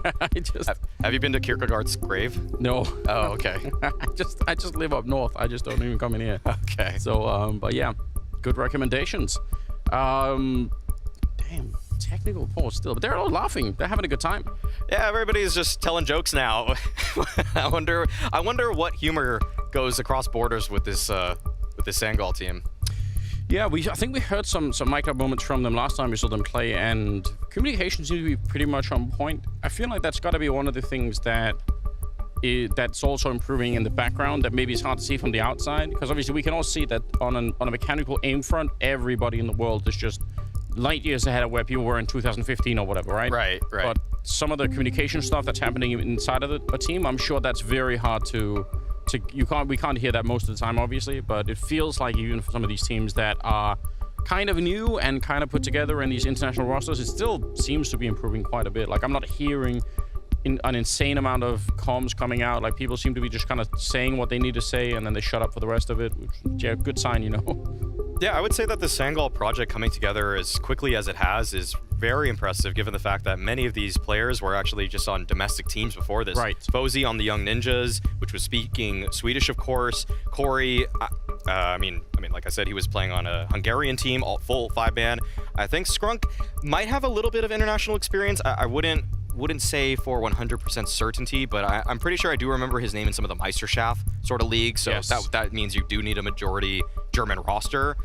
So seems to be hard to escape the German scene sometimes. For a lot of German players, they seem to kind of stay there, and we don't really know about them for a lot outside unless they end up on Sprout or on Big or something like that, which doesn't happen that often. So kind of a little bit interesting how that works out. Yeah. But it's good to see. Oh, okay. Actually, he was on Koana and Alternate Attacks most recently, and Expert before that. So yeah, actually, those are all teams I kind of have seen a little bit of here and there, especially when prepping for events. Once we see some of these younger players rise up, so this is, it's pretty cool. It's pretty cool that at this point in CSGO, it does seem almost a necessity if you're playing in Europe to be able to speak English, because when everybody's playing FPLC, FPL, that is the dominant language. It's very rare that you're going to actually get 100%. just some, one language beyond that. Maybe Danish, I guess, would work for people, given how many players come out of Denmark, but surprisingly very few Swedish and Danish cross teams. I mean, I guess S-Tag is on NIP, but back in 1.6, that actually happened a fair bit more. So I don't know how that's, a Norwegian too. There's some obviously good Norwegian players out there, so you would assume that. Here we go, we're back into the mix. Do apologize for the delay once again, but they seem to have sorted out whatever problems there were, and we're into round number 6 with a 5-0 lead in favor of Sangal. And Heroic actually go for sort of a half buy into this round, trying to flash their way into some mid-aggression, but yeah, Corey saw it coming. That's a good read. Even just backing out, that makes a lot of sense if you don't think you can take that fight. If it's a little bit too much, you know how many people are coming, just back out of there and let them have it instead. As long as they have the procedures to deal with losing this space, it should be fine.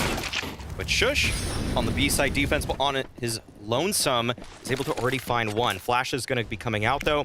QB should be aggressing at him, and he does. Good nades, good utility from Sangal to take this space away. And despite Heroic having an awkward position for Sangal towards CT, it doesn't look, or T-spawn that is, it doesn't look like it's actually going to play much of a role in the outcome of this round. No, I think they did very well. I mean, again, giving up T-spawn obviously can be a little bit awkward at times, but they seem to sort of manage to group up as a team and just take the bomb side. And even though that deal headshot was a little bit worrying, they had the grenades, they had the flashbangs over, they set it up real nicely. So not under a lot of panic, Sangal, which is nice to see. And also not affected by the, the tech timeout. I kind of like that. Sometimes it can be a little bit frustrating. I feel like if you have a tech timeout and then you go straight into losing a round, you might end up kind of halfway blaming the tech timeout and feeling like, oh, this is, a little bit unfair or something. But they're right back to winning.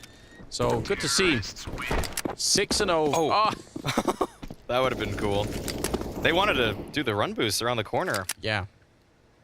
If they pulled that off, that would have been spectacular. But Tessus and Cadian, maybe... They should have done it while the bomb was blowing up, just for the cinematic effect, Yeah. Flying out, just outside of the pavement, just trying to get in the explosion in the background. Yeah, that would have been some Mission Impossible. Yeah, right on the side of the skyscraper as the explosion's going off. All right, we got an actual timeout from Heroic. True. Down 0-6. That's not the start that many would have expected, but Sangal have been looking sharp, and Heroic need to recognize their faults now.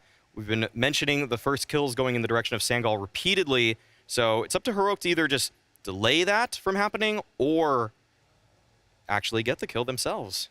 Brutal for Heroic if they can't qualify for the Royal Arena. Surely you have to assume that that's something that they're going to want to do, play in front of the home crowd and all of that stuff. 6-0 right now. It does feel like that Astralis Heroic game would be destined to happen. Yeah, especially the way Astralis taken down Vitality, which is so crazy. Right. Nice little flip of the cone, but it didn't land quite right. So that's unfortunate. Ooh, nice spray through, and Tassus will take down Scrunk. That he couldn't really see anyone he was firing at, but it kind of works out all the same anyway. Fozy's going to be taking down Tassus, and it's a 3 versus 4. Stown still flirting with this angle.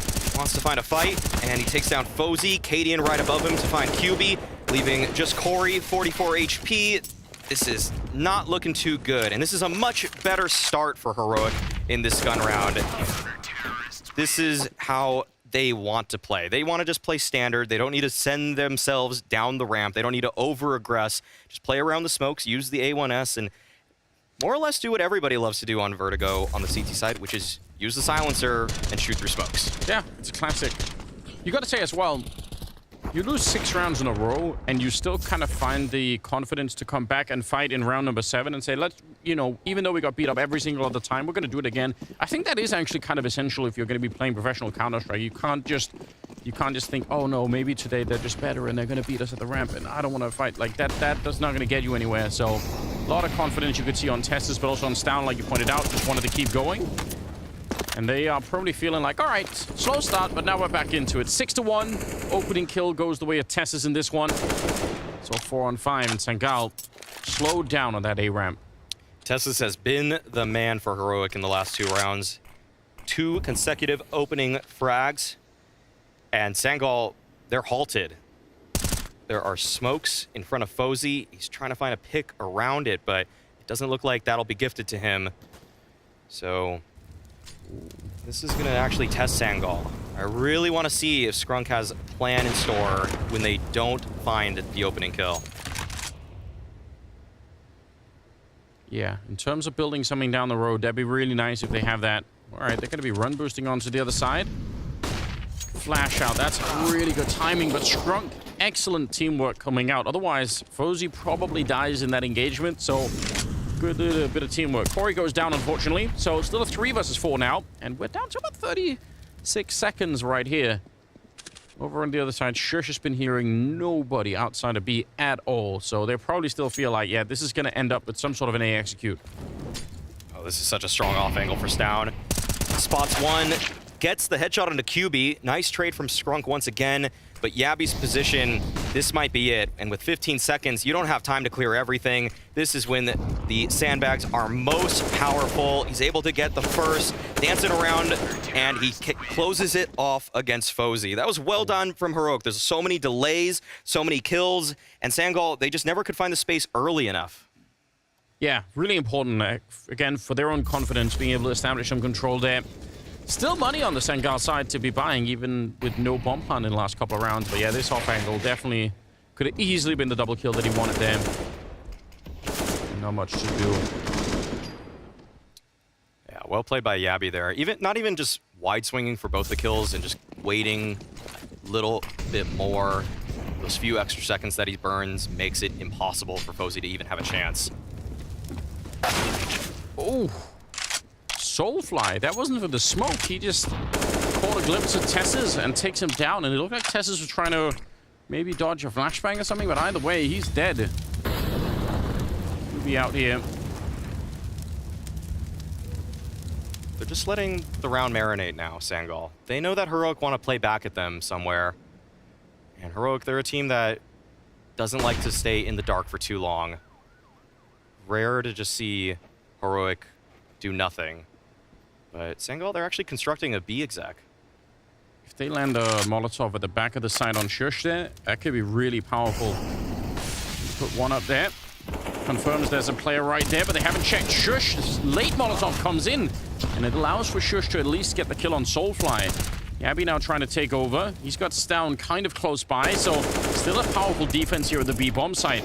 Stown's going to get the kill on Scrunk now into a 3-on-3. Still 40 seconds, but the bomb is committed to the site. They have to run under the bomb site to try and pick it up right now. And even that's going to be a little bit difficult, although Fozy doing a good job. Cadian finally wheeling that AWP in. They have one more smoke to try and block Cadian on that AWP. So Sangal, 25 seconds, and they're probably waiting to slow it down. Oh, that's not it. Yeah, that's a huge misstep. Let's just see. Cadian waiting back here with an HE in hand. They're going to try and throw it in. Good shot there. Actually, Molotov on top. 10 seconds on the clock, and they're going to find Stown, but the bomb, they need to find a zone to plant it in, and there's just a little bit there that's not on fire. They go for it, and Cadian! That's it! Oh, that's the round he dunks on Fozy! And that is a really nasty way to win a round. That's beautiful from Cadian. Perfect utility.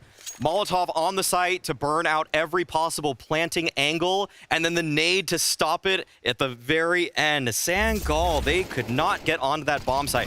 That smoke that they missed, oh, that's heartbreaking for them. They found the opening pick, they even found the kills on the site, and just doesn't, he just hits that beam. That's so unfortunate for him. Ooh, the pressure of the moment maybe getting to Sangal there. They knew that they were supposed to close that one out. And it seems like the tide is turning. Heroic with 3 in a row, leading Sangal to call their first time out.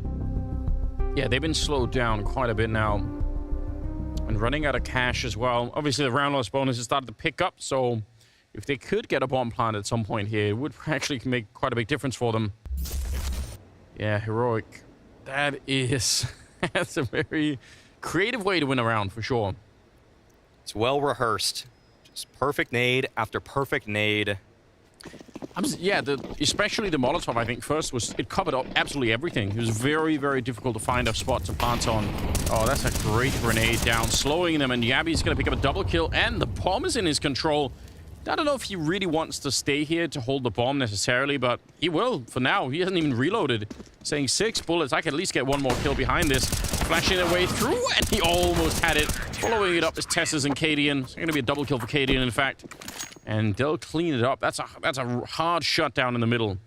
Yeah, that's a good hold there from Yabi. You notice that when he has those 6 bullets left in his magazine, he doesn't go for the reload. We've seen a couple players, I'd say in the earlier stages of this showdown, holding a smoke, holding an angle. They reload with a handful of bullets like that, and then they're punished. But Yabi knows that he doesn't want to give up the audio cue. He doesn't want to give up that space, because everybody from Heroic was rotating in. It's just a clean round. As Sangal, we're looking for an answer after a slew of Heroic rounds, but it keeps on going for the Danes. Sure, going to be risking the submachine gun, but he'll be rewarded for it. Almost finding Scrunk. That probably should have been a kill too. Technically a 3-on-3, but it feels like all of the power is still with Heroic in this round. M4 picked up on Corey. Could change things a little bit. He does have armor as well. Yeah, this is interesting now.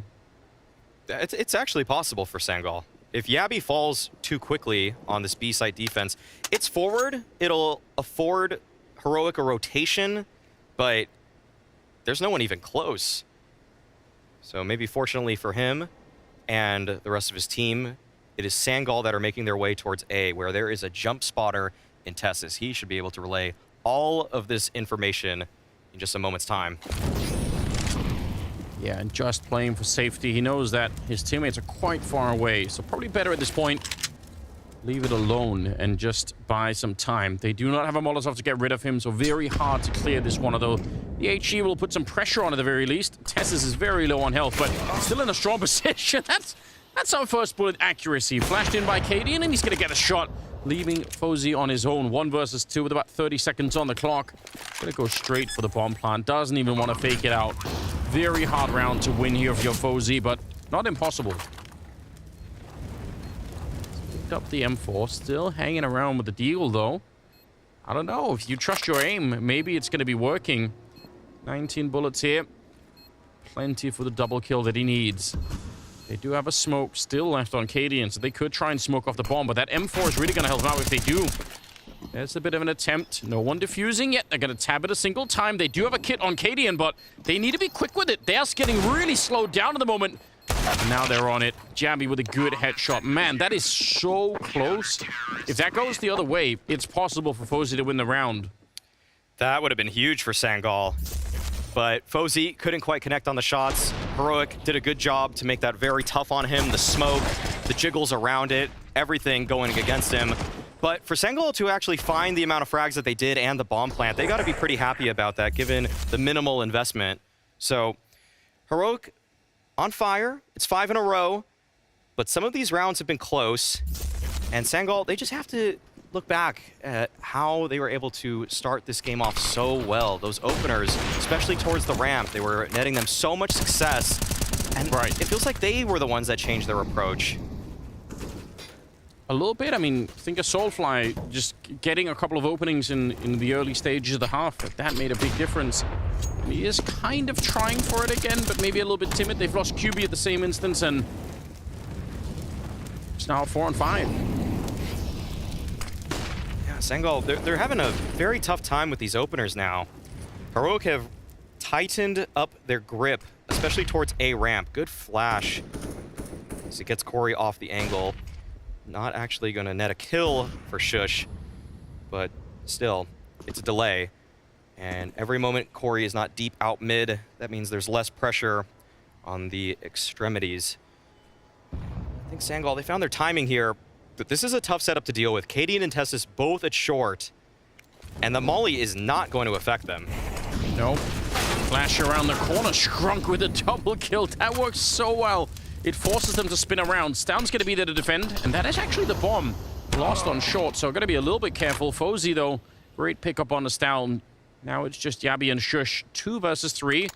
Yabi well aware that someone could be in here, and he's going to find Corey, so they might have a chance at it still. A Molotov on top. They do not have a smoke to put it out, but they got to be really careful. Soulfly is the one that's going to try and put it down, and they do have another HE as well, so it's not going to outright kill him, but it'll do some good damage. There we go, 50, almost dead, and the follow-up spray is easy for Yabi. He's done so great in this round. A triple kill right here, and Fozy's feeling the pressure now. Smoke on top of the bomb, and he can't find a thing with this AWP. Yabi will take him down, a quad kill on him, and Heroic winning 6 in a row to bring it back and tie up the game.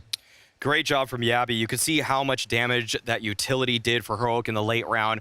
Early on in this game, they were just spending every nade in the first 20, 30 seconds. But you can see, ever since Heroic called that timeout, they've been the ones that have slowed the game down. Now it is under their control, their pace. Even though that they're on the CT side, it always feels like the next action, they're the ones calling for it.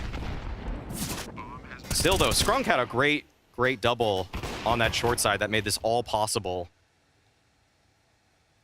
Props to him. Yeah, that opening looked like it was going to be what they needed, Sangal, to finally get back in the game a little bit more. Nades everywhere. And unfortunately, that flash also just catching Yabi. But on the retreat, they can Shush. That's a nice pickoff. I think he had already pulled the block on that forward defense over at B. They had already decided to leave. They just couldn't get out in time. Nice nade. Okay, this is one of the most favorable rounds Sangal have seen for a while now. A kill, quite a bit of damage on top of that. Cadian, he wants to recover this for Heroic. That's a nice shot, and he's back for more. That's the kind of confidence I just associate with Cadian's play. Even in tough times, he usually always tries something like that. Nade down on top and nearly takes Soulfly down. Still a 3-on-3, and plenty of time on the clock. Let's see, Fozy, if he wins this fight, they're right back in the round. Pre-fire even from Stout. I don't think Fozy saw that yet, but he's still going to win it. Nice flick of the AK-47. Now they're starting to get pushed back a lot. Cadian, he can't find the angle for it. HE, though, yeah, it's going to have to be Corey putting that bomb down, or they might get blown up. Look at the damage. Yeah, they're all so low. Looking at flanking in, they're so preoccupied. Worried about that AWP, and a huge surprise! Yabi with a double again. He's had some great rounds. Soulfly back here. They know where he is, and they're going to smoke it up. Oh, that's scary. Yeah, he can hit that angle. He's going to try it one more time. And baiting it out. Still got time on the clock with that kit on his back. And Soulfly with the headshot will win the round. A nice triple. He is absolutely doing so much work. Him and Skrunk right now. A big reason why Sangal are up to 7. Huge clutch for Soulfly to win right there. And it felt like everything that Sangal did in that round, it was right. It's just that Cadian had this nice sequence towards B that brought it back for Heroic. But beyond that, Sangal, they were using their utility well together. Just an overlook corner there on Yabi. But in terms of who played the better overall round, you have to give it to Sangal. Good starter for them, good nades, good utility. Every angle felt like it was covered in the mid-late round during the plant. They even sent the guy onto the bomb site with the highest HP so he couldn't be naded down. So very thorough approach from Sangal. You can see now why they picked Vertigo. Not just the hot start, but even these later rounds, they're starting to bring this one back. And if they win this round, Sangal, there's no more money left on Heroic. They could go a really long way with it. That could be them winning the first half, essentially. MP9, though, up close, pushed down, the bottom's down. He walked the whole way there to avoid making any noise. And he's at least going to catch the 1 kill, but a good return. Tessa's again, the confidence. He's so ready to fight Skrunk. Giving his life to throw that grenade, that's definitely not worth it. No, and things look like they've recovered well for Heroic.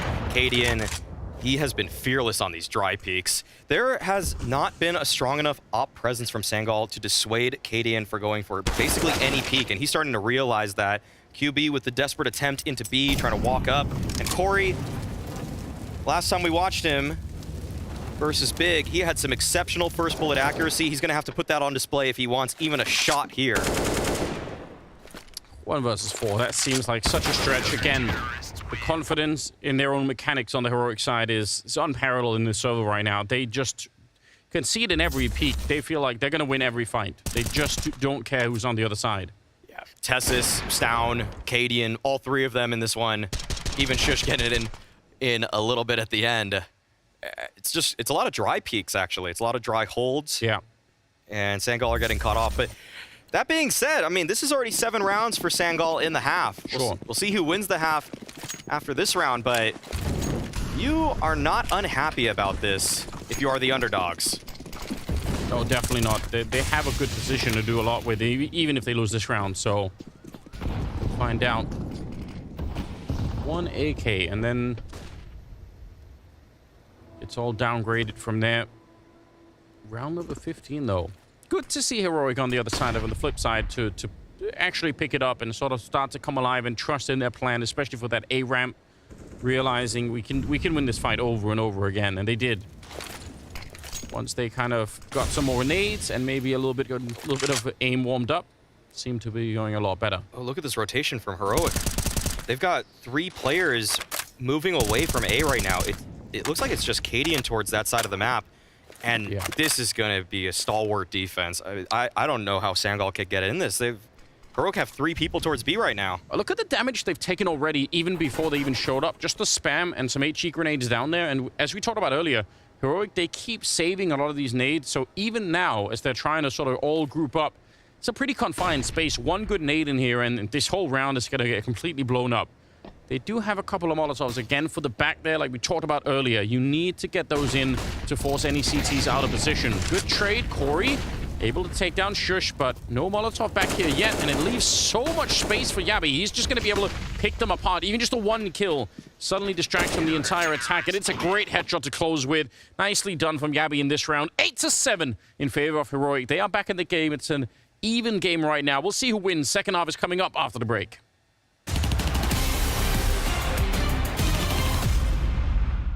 Blast Premier events in Copenhagen is something very unique. The Danish Counter-Strike scene has been immense for many years. It's really a view and an experience to treasure. We have investors, we have people supporting all these teams. For them to be able to get into the Royal Arena and see what it's about, it's super important, you know. I think the Blast Premier events in Royal Arena is obviously really good for Danish CS to put it on the map. The tournament here that is so big and pretty prestigious. 10,000 people standing, looking at us, yelling and screaming. Being here, experiencing it live is really cool. Whenever a bomb goes off, you can feel the flames. Get them in the arena, make them see what it's all about. It's gonna turn so many heads and minds when they see that all these fans are here to watch some great Counter-Strike. I'm here with my brother and my boyfriend and my colleagues, and it's amazing just to hang out here in the arena instead of just hanging out in front of the computer back home on the server. Being here and experiencing it is something else entirely. It's also going to inspire a lot of young people in Denmark to see their big idols go onto the stage. Seeing mostly parents with their kids is just fantastic. It's just what we need. We need to push that CS is for everyone. All the other games, they come, they go. Counter-Strike stays forever. Can't wait to see the Counter-Strike fans in the arena once more.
plant om lidt. En Navi, og en lige på. Navi er lige på. Et åbningen, vi skal. Martin sidder venstre spot. Højre om. En trækker. En går af, en går af, en stepper af. Og stadig der er en B. Smoker på B. Failer den. Jeg tror, det er B, Kasper. Okay, jeg kan måle plan stadig, Lund. Vente, jeg kalder. Er det klar på lykke? Måler der, Lund. Masser af tid nu, masser af tid. En venstre på mig. Kom, hitteren. Du er nede. Sagde de, der lå, så han brændte. Nice. Pumpe død. Sygt, boys! Nice. Sindssygt. Nice, man. I love how vocal Stown was during all of that. He was reading everything that was going on. Called the missed smoke, called the fact that the molly ticked, called that the nade got the planter. Great stuff. You know, from the Fozy, secondary caller. he touched the flames and took 32 damage. Without that, he probably survives the follow of HE. That is such a crazy detail as well. Wow. Well, here we go. Second half is coming up. Heroic now on the T side, and they are not slowing it down. There is a little bit of a distraction here. They're sort of running this as if they're already about to plant the bomb. And actually, Sangal, look at this. They're not moving that much. They're not buying it. That's actually, I'm surprised that now they finally move in, but I guess they were actually running through the smoke, but they still had people in the B bomb site for a long, long time. Though Cadian running up close to take down QB, and he is a monster right now. Tess is fighting Soulfly, and Cadian is off the leash right here. He's just gunning for them. He wanted this round, and he took it. There was a bloodlust in Cadian's eyes as soon as he made his way up B. You could tell how well that strategy worked out in his eyes, and he wanted to make sure he finished the job himself. Can we get a mic'd up moment? Is Cadian actually trash-talking the other team and pointing at his screen? It looked like he was sort of pointing at the screen, saying, "Yeah, you sit down," or something like that. He's such a maniac, isn't he? I mean, we were talking about this with Heroic. It does feel like they want to play the villain. They want something that wakes them up in the morning. They need that extra motivation, that extra hit, truly, to actually play at the level that we expect of a team that should strive for greatness. Yeah, it's better if they get a slap in the face to begin with, and then like, all right, oh damn, yeah, we need to try and win, and then they come back with a vengeance. It's crazy to see. Stown, Yabi, and Cadian, 14, 13 kills. And then Tessus and Shush are not that far behind. That's a horrifying thing to be up against. Although that is a great human pyramid that's been built. Cadian is ready for it. Oh, Stown gonna get the last one. They're feeding the beast. Yep. Great spray down from Cadian. You don't say that every day. Well, his pistols, of course, but a nice creative approach to get a single frag from Sangal. I actually am really a big fan of the 2-2. The 2x2s and the 2x3s here. The reverse pyramid, actually. The top-heavy pyramid. It's an architectural feat. Cadian going more for the Aztec-type pyramid out of skulls. Yeah. Different theme. That is a rough way to start the half for Sangal. Not finding too much success, but here's the chance for them to rewrite the story. Yeah, especially that first rifle round. I mean, we saw what just winning one round did for Heroic after losing 6 in a row in the first half. You win the one round, you realize, oh, yeah, okay, that's how it works. And then you start to get back into it a little bit more. You build some money, you have some more utility to work with. I'm sure from Sangal's point of view, if they can pick up this first round here, that's going to go a long way. 10-7 right now. It's not really a big gap, even if Heroic are slightly in the lead. Ooh. Yeah. Knowing those angles. A little trade in damage there between Skrunk and Tessus. But no casualty yet.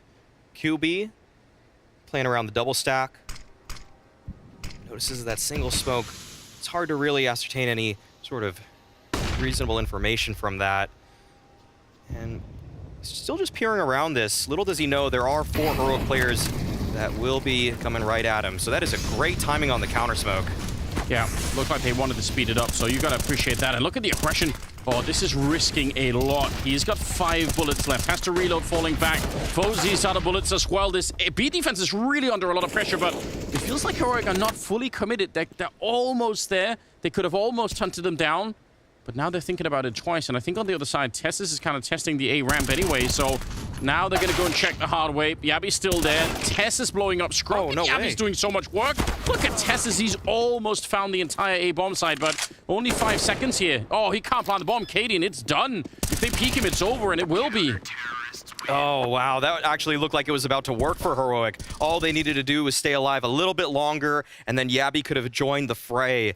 But Sangal, they did a great job there with counter utility. When Heroic were going for that B exec, felt like it was nade after flash after smoke in their direction. And so they were able to put up the defense that they needed to secure the first gun round of this half.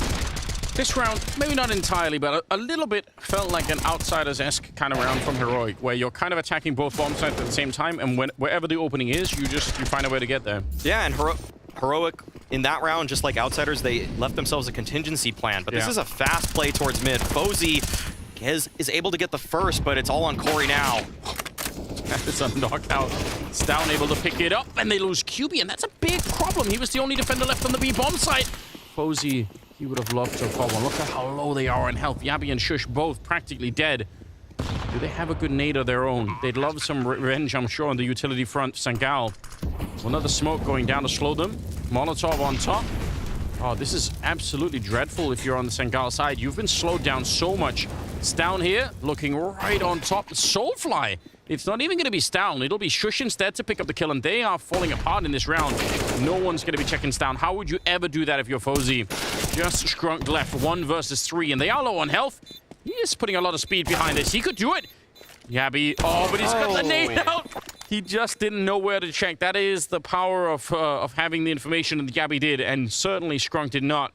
11-8. Just overlooked that last angle. Had he have just turned the corner with his gun out, he would have had that round. But credit to Stown, because he was playing such a slimy brand of Counter-Strike around that smoke, just slinking in and out of it, using the angle, using the elevation disadvantage to actually make it so awkward for anybody from Sangal to approach him. Rap Counter-Strike.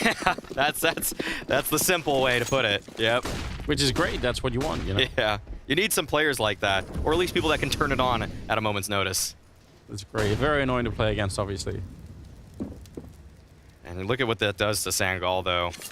They're going to assemble another pyramid. This time a real one. Is Scrunk a Pharaoh? They do need, if there were 6 players, they could borrow one of Heroic players, maybe. Yeah. Then we're good to go. Just for the lulz. Although I guess the top player would fall off all the time. Just look into a corner. True. Hopefully. But yeah, it's tough. Yeah, I guess you could you could build a right angle pyramid. Yeah. Yeah. All right. That's possible. It would look more like a staircase then, actually. Somebody get on it. That's an activity that we haven't seen tried yet. I don't think anybody's ever called a right angle triangle a pyramid. Maybe not. Mathematicians out there in the audience, furious to typing already. Yeah. You're wrong. Doesn't exist. All right, trying to catch someone at the very late stages as the bomb is about to go up. He's gonna keep going. I would have wanted him to. Yeah. Oh, QB did. What? Okay. Oh! What a shock! Well, that's not bad for Shush. He just made some money. Yeah, that's $1,200 in the blink of an eye.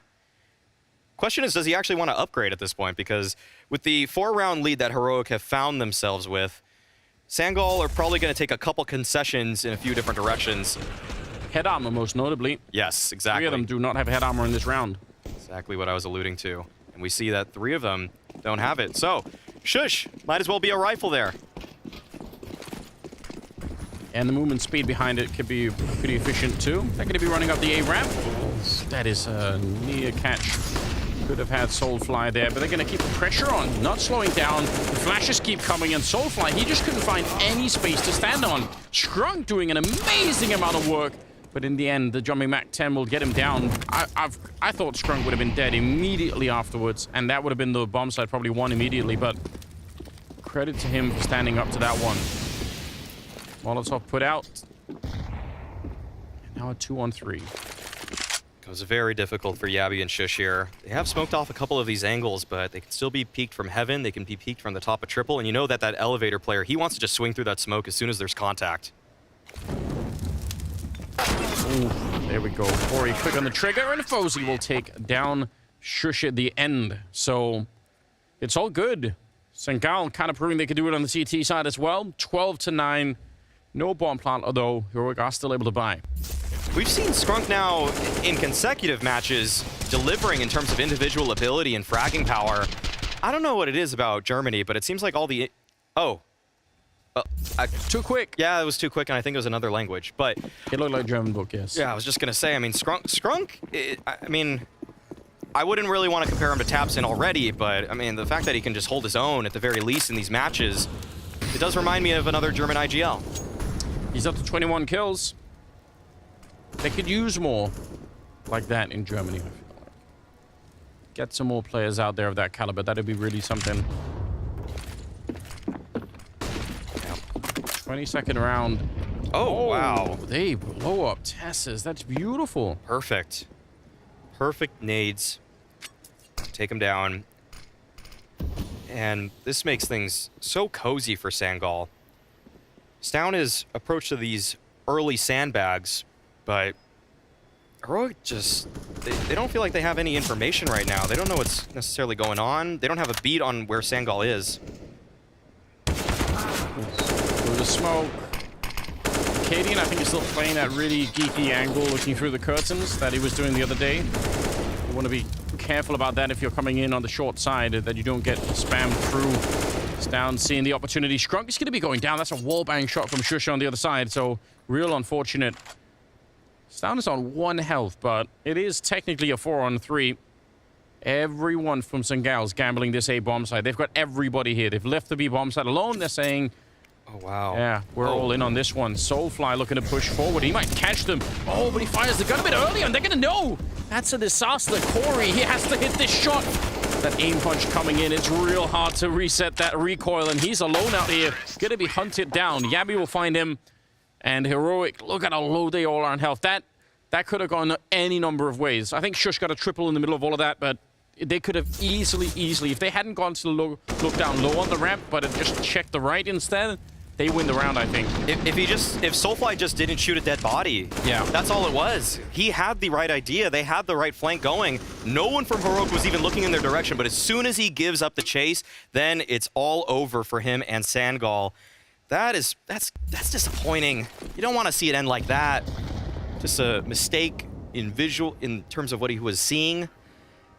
And now Sangal just working with the USPs. Been watching too many zombie movies. Yeah, I just thought it was going to come back to life. Reanimate. Gotta make sure. Just USPs. Yeah, that is super upsetting, obviously. 5 USPs. Very good shot right now for Heroic to be picking up a 14th round. I mean, I don't know. I'm kind of... Are we allowed to be impressed on both sides? I feel like Sangal have put up a really good fight, but Heroic obviously also... Their ability to turn this game around, even after a brutal start, is also pretty admirable. I've liked some of the rounds from Sangal. I'll put it like that. I've liked how they've wanted to convert some of these. But I think it's easy for me to say that Heroic has put up such a solid game. After those first 6 rounds, it's been a 13-3 affair for Heroic. Yeah. Sangal did get off to a great start. They were winning all these opening duels, but... Wow, that's just so convenient. That double stack box was blocking. But yeah, it's been tough for Sangal to find anything after that. I mean, it is such a mismatch, I guess, in terms of where these two teams are in their current trajectories, right? Like Heroic they've had their ups and downs, sure, but they are still a very powerful team. Yeah, Sangal in some ways is building from the ground up, and Heroic probably took 2 steps down from where they were before with Refresh in order to hopefully take 3 or more steps back up. Yeah. So they're in the process of rebuilding, and they're finding that sort of form again. They're becoming one of those teams that you have to worry about, even if you are one of the elite squads in the world. Yeah, Heroic on a good day. They sometimes seem just a little bit brittle, that there are moments where it looks like they could run out of steam, but if they get off to a good start, and the way that they are now, where everyone's playing well, yeah, they're a really hard team to stop. Yeah. Boom. Well, that's a good nade. Nice double nade. Wow, okay. Sangal eating some of their own. They did it to test this last round, but this time around, it's QB on the receiving end. But this is a nice play from Sangal to take this bottom A ramp space means that you only have to leave one player and you secure so much information. I wouldn't be surprised if Scrunk actually just leaves it entirely. But it's Sun say about throwing grenades if you live in a, I don't know, unarmored house. Are there any quotes about that? A no Kevlar house? Yeah, no Kevlar house. Don't do it. I wouldn't recommend it. You get blown up. 45 seconds. And there's nobody in B. Oh. Yeah, I mean, again, earlier in a half, I would probably say this is actually not a crazy situation, but it's just when it's 14-9. Yeah. You're sort of saying, yeah, you can get to map point, and then we'll try and save the rifles. Yeah. Bit rough. This is a game theory moment where teams like Cloud9 and Outsiders have really nailed it in terms of when you're ahead, these sort of gamble stacks are very powerful. Yes. It makes it like approaching them or trying to catch up in rounds, it's like a minefield. You don't ever really know what kind of strategy or defense they're going to throw at you. But when you're behind 14-9, this play loses so much value because then you're essentially gambling with your own life. You're gambling a 50-50 to put yourself against map point. And that's just kind of in some ways, that's just a losing endeavor. That is what it feels like a little bit. You're not going to win the coin flip more times than not. And if you play a standard round here, you at least give yourself a chance. Maybe 60%, but it's not all or nothing. No, that's the big picture here. Well, they keep the rifles at least, so that's the only thing that could have made this round much worse, obviously, for Sangal, is if they would have made the call and then lost everything. Boom, double nade. Devastating. Especially because that's the kill that wins the round, basically. Yeah, it's pretty much all Heroic found. Until the very end. All right, well, Sangal, they're going to have to make a beautiful comeback. One that we'll talk about for some time.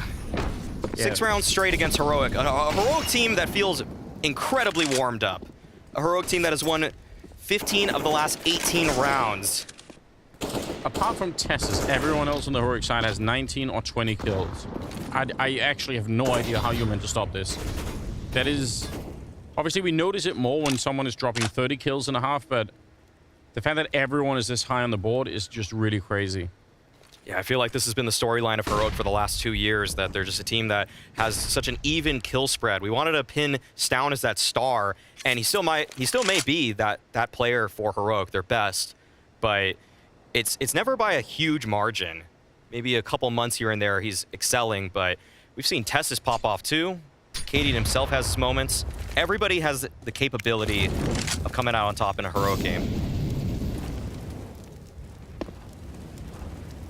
Don't know what Sangal are meant to do about it, but they're going to have another shot at it here.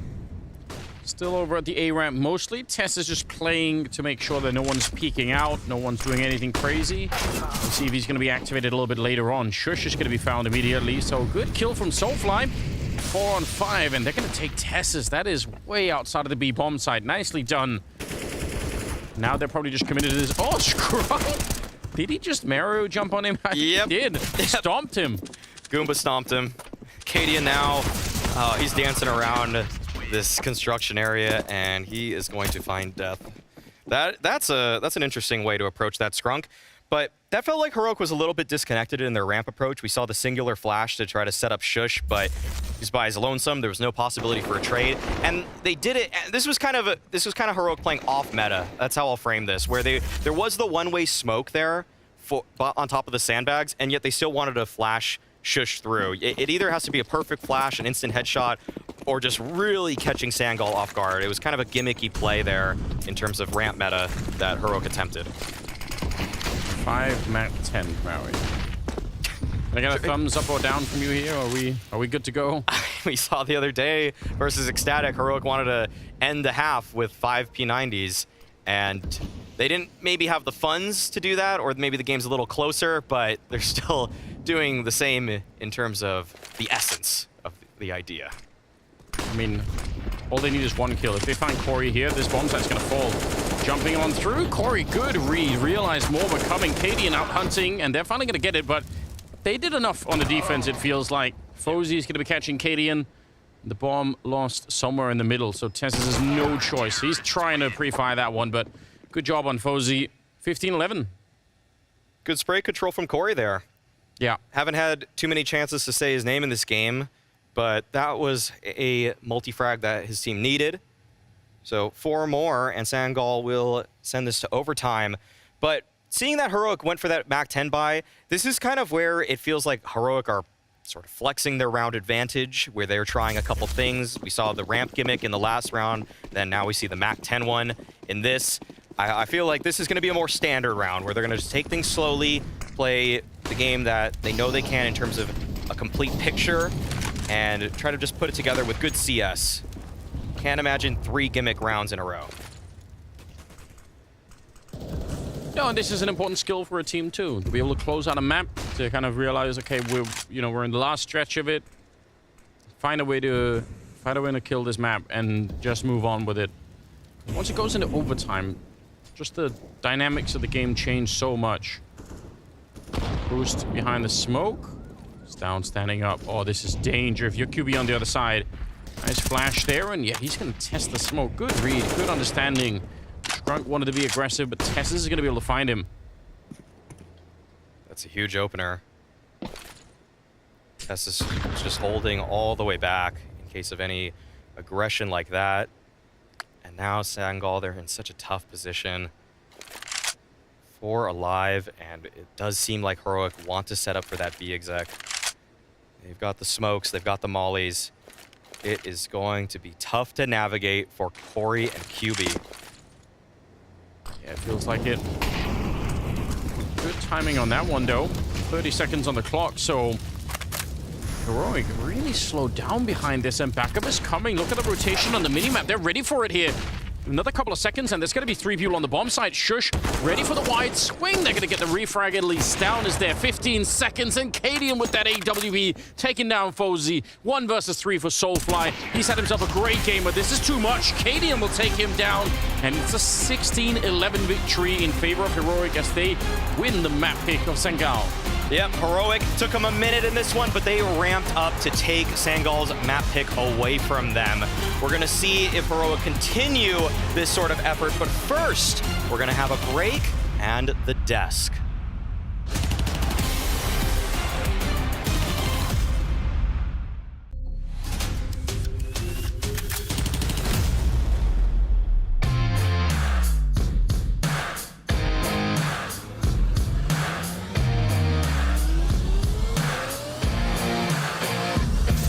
Let me see if I can find him. He's to the left. Left? Okay. Yes. Deep left. A lot. He's going back in. He's all the way back now. T-spawn. In the middle, in the middle. Middle. Close, middle. Nice. Nice! Fuck. To the left, to the left. In the middle towards his own spawn. He didn't pass. Yes. He's on the right. Oh. I tried. Okay, okay. Okay, right side. On your right. He's coming. Close to you. No. Close to you on the left. So easy when I have Queenix as a teammate. Good communication. Left. In middle. Close. You stink. Nice, bro. Nice. He's in the middle. Close right. Nice.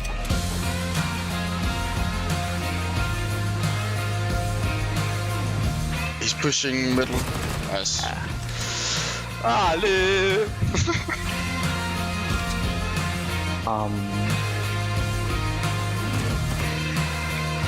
Middle. Close to you.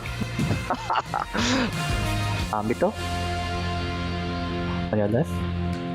Right. On your right. In the middle now. Right in front of you. You dinked him. Nice. Yeah, I'm bad. To the left, he's holding you. Okay. In the middle.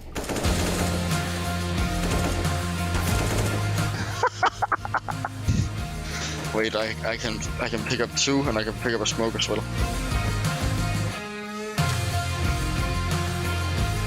I think he's still behind the wall. Can be the wall. There you go. The first to 5. His left side pushing. Yeah, he's kicking. By the yellow box. The right side. He's working the middle. Nice. Wait, I think him through the wall. Okay.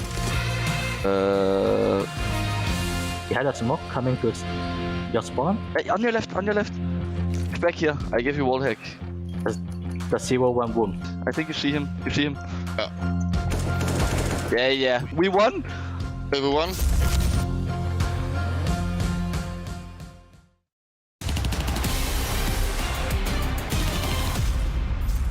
Sangal hungry for revenge, but Vertigo not tasting so sweet. A great rebound from the Danes after starting down 0-6, and for Sangal faltering a bit after that flank start.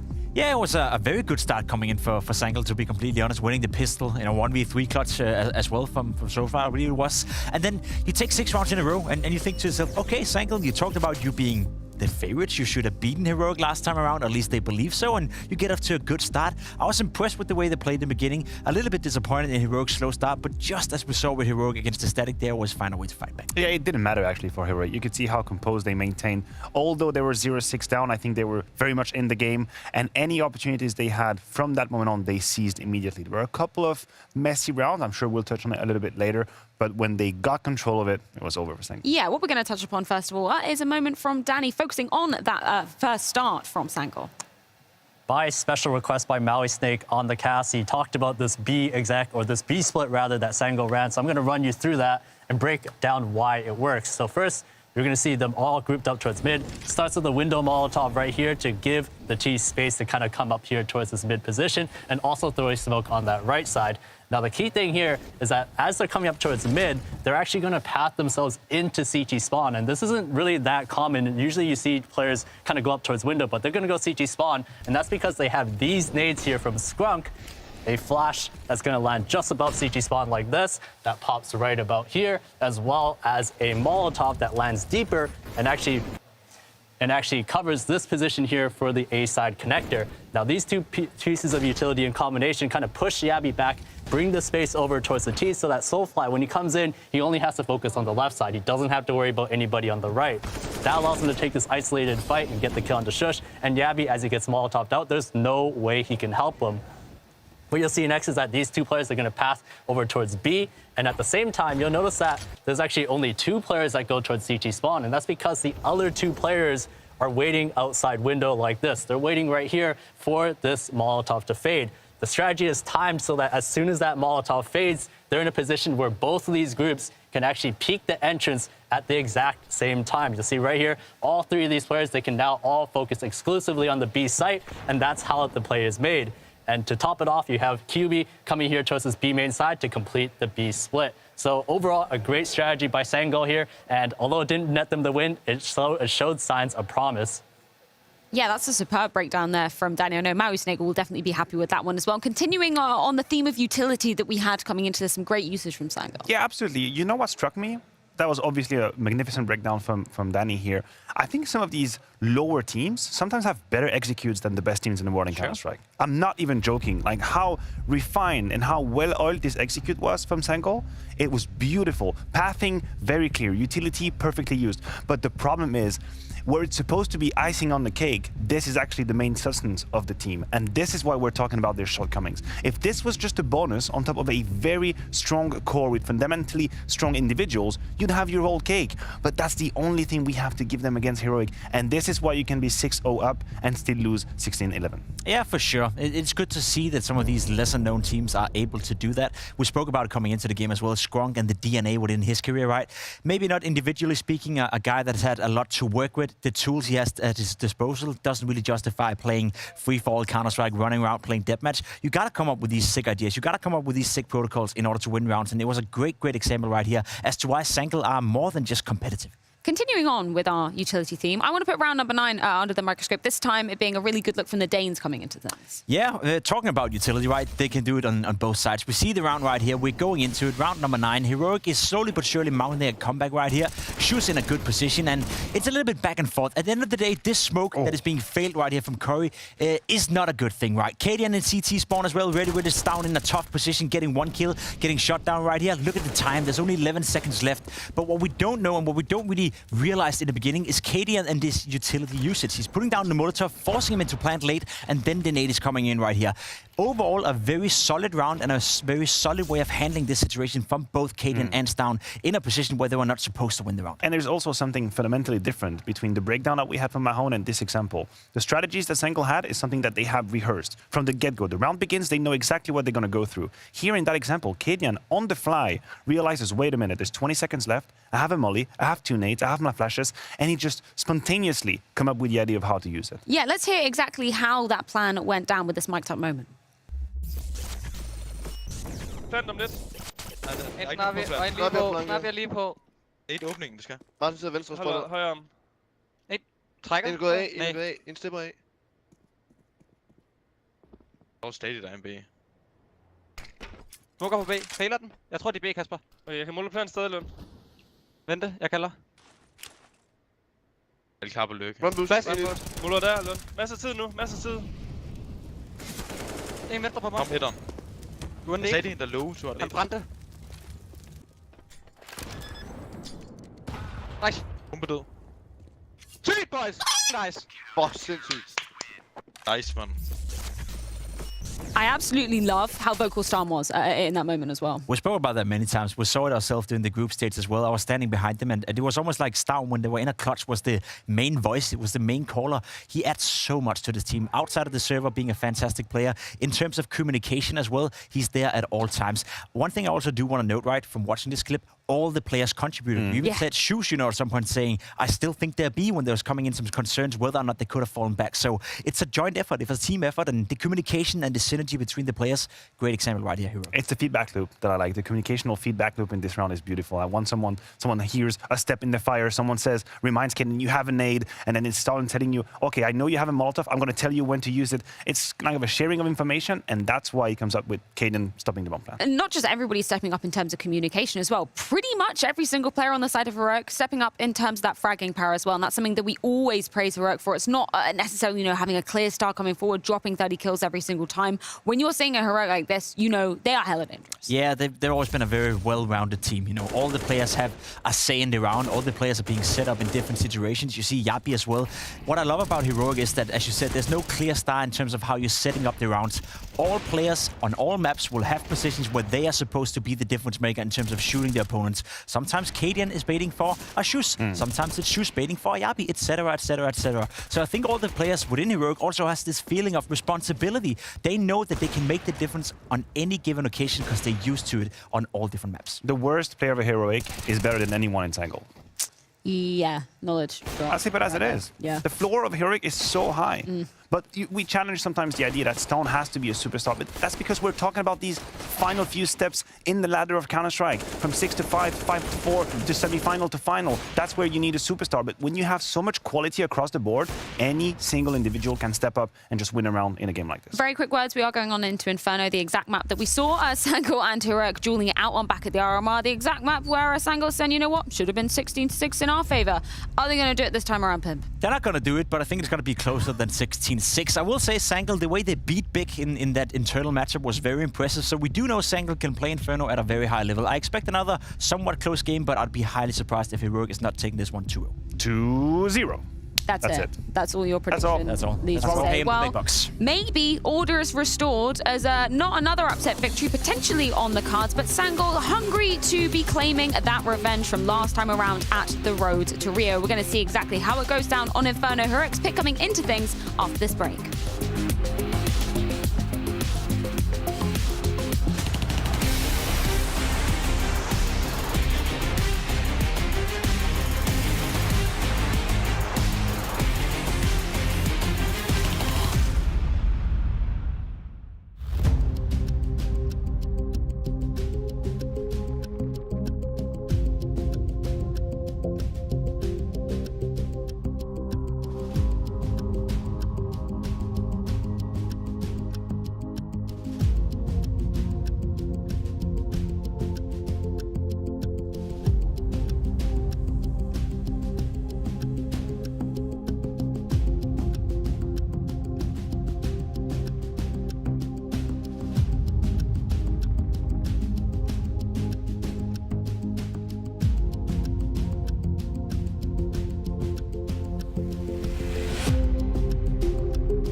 Second map is coming up. It will be on Inferno between Heroic and Sangal. The odds already at the start were in favor of Heroic, even more so now. Even though they were off to a slow start on Vertigo, but they made up for it. They look fine. They look like they're ready to play. We saw the quality of the Heroic players. We saw their caliber. They were clearly a step ahead of Sangal after those first 6 rounds, and it looked like Heroic didn't want to look back. We'll see if they're able to continue that sort of form as they go to their own map pick of Inferno, or if Sangal have something to say about it and extend this series. Tough team to play against the way that they're playing right now, Heroic. They just, every single member of the team is so capable of handling anything, really. So it'll be a bit of a miracle, I feel like, if Sangal can make this work. Shush, he's really flashed and they get the opening. That's how Inferno starts. Stound goes down. Shush is still out here fighting, but he runs out of bullets, and Soulfly didn't need that many bullets to get the shot. Oh, and he's going to get one more onto Tessus. That is beautiful. He might have just won the round for his team. Yeah, and there's already such a quick flank onto Cadian. Can't imagine that he expects this. Okay, he's been spotted, and he's wondering where the rotation is, so he has to suspect Banana soon, but not soon enough. Fozy takes him down. Excellent hold from Soulfly. He had a blistering start on Vertigo. I think he had 10 kills by the 3rd round or so. He's got to do something similar if Sangal want to have a chance in this. Because Heroic, last time they played, it was not pretty for Sangal. Not at all. No, it really wasn't. Even good starts are not enough to bring down Heroic right now. But still, winning the pistol always feels just a little bit better. Heroic decide, you know what, we're gonna test and see if you're ready for more. Tech-9s are coming out for them, and a deagle on Shush. That could be dangerous. Oh, they run right into it, but the flashbang from Soulfly there, setting up Corey so well that the punch for Heroic just completely fails out here. Should be able to get maybe one, but no, the backup is so good. They don't even get caught by that. Yeah, very comprehensive hold of Banana there for Sangal. Good flashes, good shots. Not much more to even say. We still have Yabby and Shush looking for something here. But this is looking like Sangal are going to put themselves on a second pretty early on. We did see the 3B start there coming out from Sangal. We'll see if that's a trend for them. And we'll see why someone on Sangal said that it should have been 16-6 in their favor. I think that's a key storyline for me when I go into this one. What compels a player to think that there should be a 10-round swing? That's tough to even imagine. Just completely unrestricted, uncontrolled ego. Yeah, I mean, sometimes we'll see a game and say, okay, if they had just won that weird lost 3v5, if they had won that other 2v1, this could have been a different story. I'll be honest, I appreciate it. It is a ridiculous thing to say, but I think I much prefer that kind of thing. Like, it makes me excited for the game than people saying it could be a good game, anything can happen. I really respect my opponent, like, blah, blah. Yeah. Like, I much prefer them to say, you know what, of course we could win. Like, we could beat them up next time. Like, great, I want to hear that. Yeah, I'm excited for that. Give us something to get excited about. Yeah. That's what we want. So yeah, more of that from Sangal. And maybe they're here to prove it. That would be even cooler. That'd be the only thing that can make it even better if they actually did it. Yeah. We're all just looking for a narrative to latch onto. Oh. This was just pistols and no real armor even for Heroic, so should be a pretty simple cleanup for Sangal. Okay. Yeah, they've had some great success out here in Banana. Obviously, it's a little bit artificial because of the incredible amount of utility they have and the better weapons and all the rest of it. But as we know, Banana probably will be a huge battleground even in the upcoming round and the rest of the half here. Some teams just have crazy players that can play on Banana round after round after round and just get the job done. Heroic, I'm sure, will have at least a couple that are going to be feeling really confident in taking these Banana fights. Yeah, I think Tessus is oftentimes one of the players responsible for that, and then it's kind of a mix between Stown and Cadian, depending on spawn or whatever weapon those players are wielding. So, should come down to them. And on the other side, though, we've already seen that it's been Scrunk and Soulfly for Sangal in that spot. If you missed the Astralis and Vitality game on Inferno, go back and watch Playmef. Oh yeah. Entry banana is so stupid. That's a demo. That's a watch just his POV, never switch off. Like, it's just beautiful stuff. And Sangal actually not giving her any fight on a banana immediately. Sort of saying, okay, if you wanted to come and fight us, we're not really going to be there. So you can spend some grenades, you can wait around out there. Curious to see if they're going to try and retake it at some point. They still have 2 people out here, so they could. Fozy, that Molotov doesn't do anything. Yeah, that's a miss molly. I think that was supposed to burn this corner that Fozy's on. Now things get a little bit interesting for Heroic. They have to improvise a little bit because they only have a couple smokes left and they don't even have that much time to work with. But one mid-round that Cadian can always make right now is just exec into B because they have full banana control. Stound's made his way so close to the CTs already that this is a very acceptable fallback option. Yeah, they're boosting on the other side, but if that smoke fades while Strunk is walking back, it could be a little bit dangerous. That's a great Molotov. We'll force the hand us down, kind of reveal that someone was that close, and maybe actually Heroic decide, you know what, this doesn't feel nearly as good anymore. That's a blessing in disguise for Heroic, because the rotation from Fozy is going to be so late. There's only 2 players here in the pit. Oh, you're right. They have a last Molotov on Cadian. Can they throw it down in the pit to offset that defense? Then there might be golden Fozy. He's going to be going down. 10 seconds on the clock. They need to move right now. That double pit position is still dangerous, but they're actually going to ignore it. Heroic deciding, you know what? You can stay in the pit if you want to. We're going to plant the bomb, and you're in trouble. Molotov on top, and they wipe them out. That is... I mean, it's not a lot of time left. Not a lot could have gone wrong there, but they execute the last 10 seconds of that round absolutely perfectly. Yeah, that was beautiful stuff from Heroic. I can't actually even imagine how the comms were going for Sangal there when they thought that was truly a B hit coming up. Fozy was so deep in CT spawn. He wanted to recover the situation. You could see the desperation as he pushes through that smoke right there. But this is a beautiful double from Tessus 2. Approaching from Graveyard is, for some people, very simple. You just hug that left side. You don't usually see someone actually swinging for that mini fight. That's a rare instance, and Tessus actually just choosing the perfect moment there to go for that. Yeah, a bit of a knockout here in the 4th round. For Sangal, they're able to still buy the rifles. Last bit of money that they have is being thrown into this one. And we saw what happened on the first map. Once Heroic got into the game, they just kept going. They really did not slow down. Important for Sangal to win this round. Yeah, 3-2 start from side of Sangal. And this is a really heavy A lean for Heroic. Oh, Cadian's going for the pick already. Corey, he's giving it up, and Cadian can't quite hit the shot. That would have been huge. Super dangerous. Making that jump back. No orb on the other side anymore, so it'll be down to the M4s. But they put some pressure on top mid. They saw one of them run away. It's only one player defending B at the moment. Stound is getting so much space on his own towards Banana. 2nd round in a row that he's all the way at the close cubby. And this time around, it looks like Heroic want to just keep things simple. Wow. Like it'll just be a full-on B hit. I don't think there's anything you can do right here. Stay alive and maybe get a kill for the smoke if you can. If they do that, they can obviously set up for a retake, but this will be very tricky. There's so many nades left on the Heroic side. They can keep this up for a good bit. Bomb has been delayed just a tiny bit. A lot of nades flying back and forth, really from both sides. And actually, Heroic have spent almost all of their nades in that volley, so that's a little bit interesting. Pushing and flashing their way through. QB and Soulfly, look at this. Just as the bomb has been planted, they're so quick with it.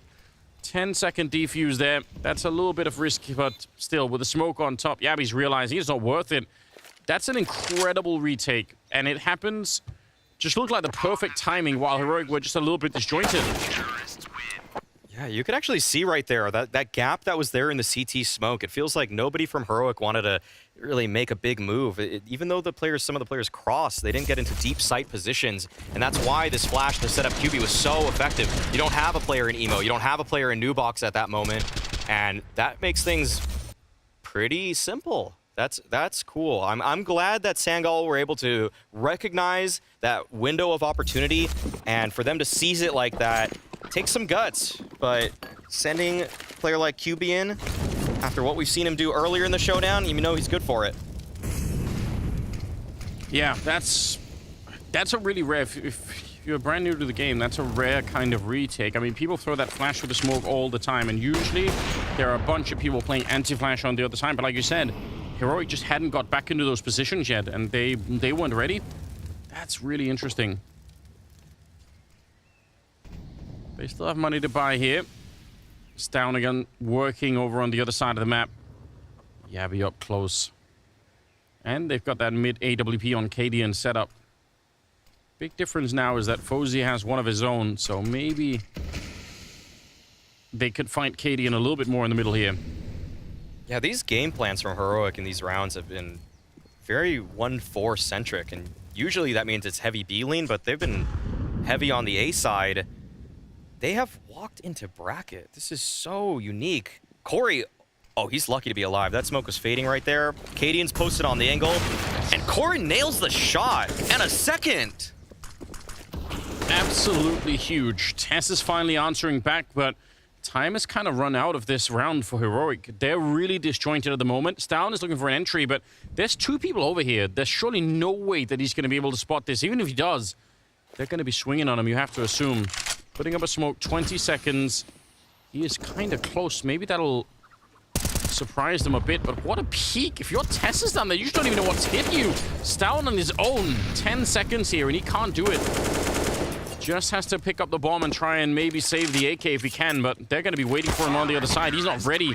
Fozy to take him down. 5-1 in favor of Sangal. Sangal with an excellent start here once again. Seems like they're so good at starting such clean halves on these maps. But Heroic are putting themselves in such a vulnerable position, just waiting around bracket like that. It's not usually where you want to be set up. You want to either be in it or out of it. I mean, in it so briefly and then out. That's something that Corey might take advantage of. He didn't really have the best game there on Vertigo, but if he's going to build some confidence as one of those A riflers, then this Heroic game plan, which is focused so much so on A, it'll get a lot more difficult. Yeah, what an opening. Just peeking into the AWP and winning the fight. Split-second decision. Love to see it. Yeah, it's bold. It's real bold. On the other side, to be honest, is there even any reason for Heroic to change what they're doing? They're getting banana control, they're getting top mid control. It's got to feel from their point of view like, that's great, like we want that. We just need to win one fight and we're good to go. Yeah, they haven't even had to expend too many resources to get banana. Stown's been almost doing it all by his lonesome every single round. And so this should be a caller's paradise for Cadian, as Stown will once again be able to send that information over to the big boss and Cadian.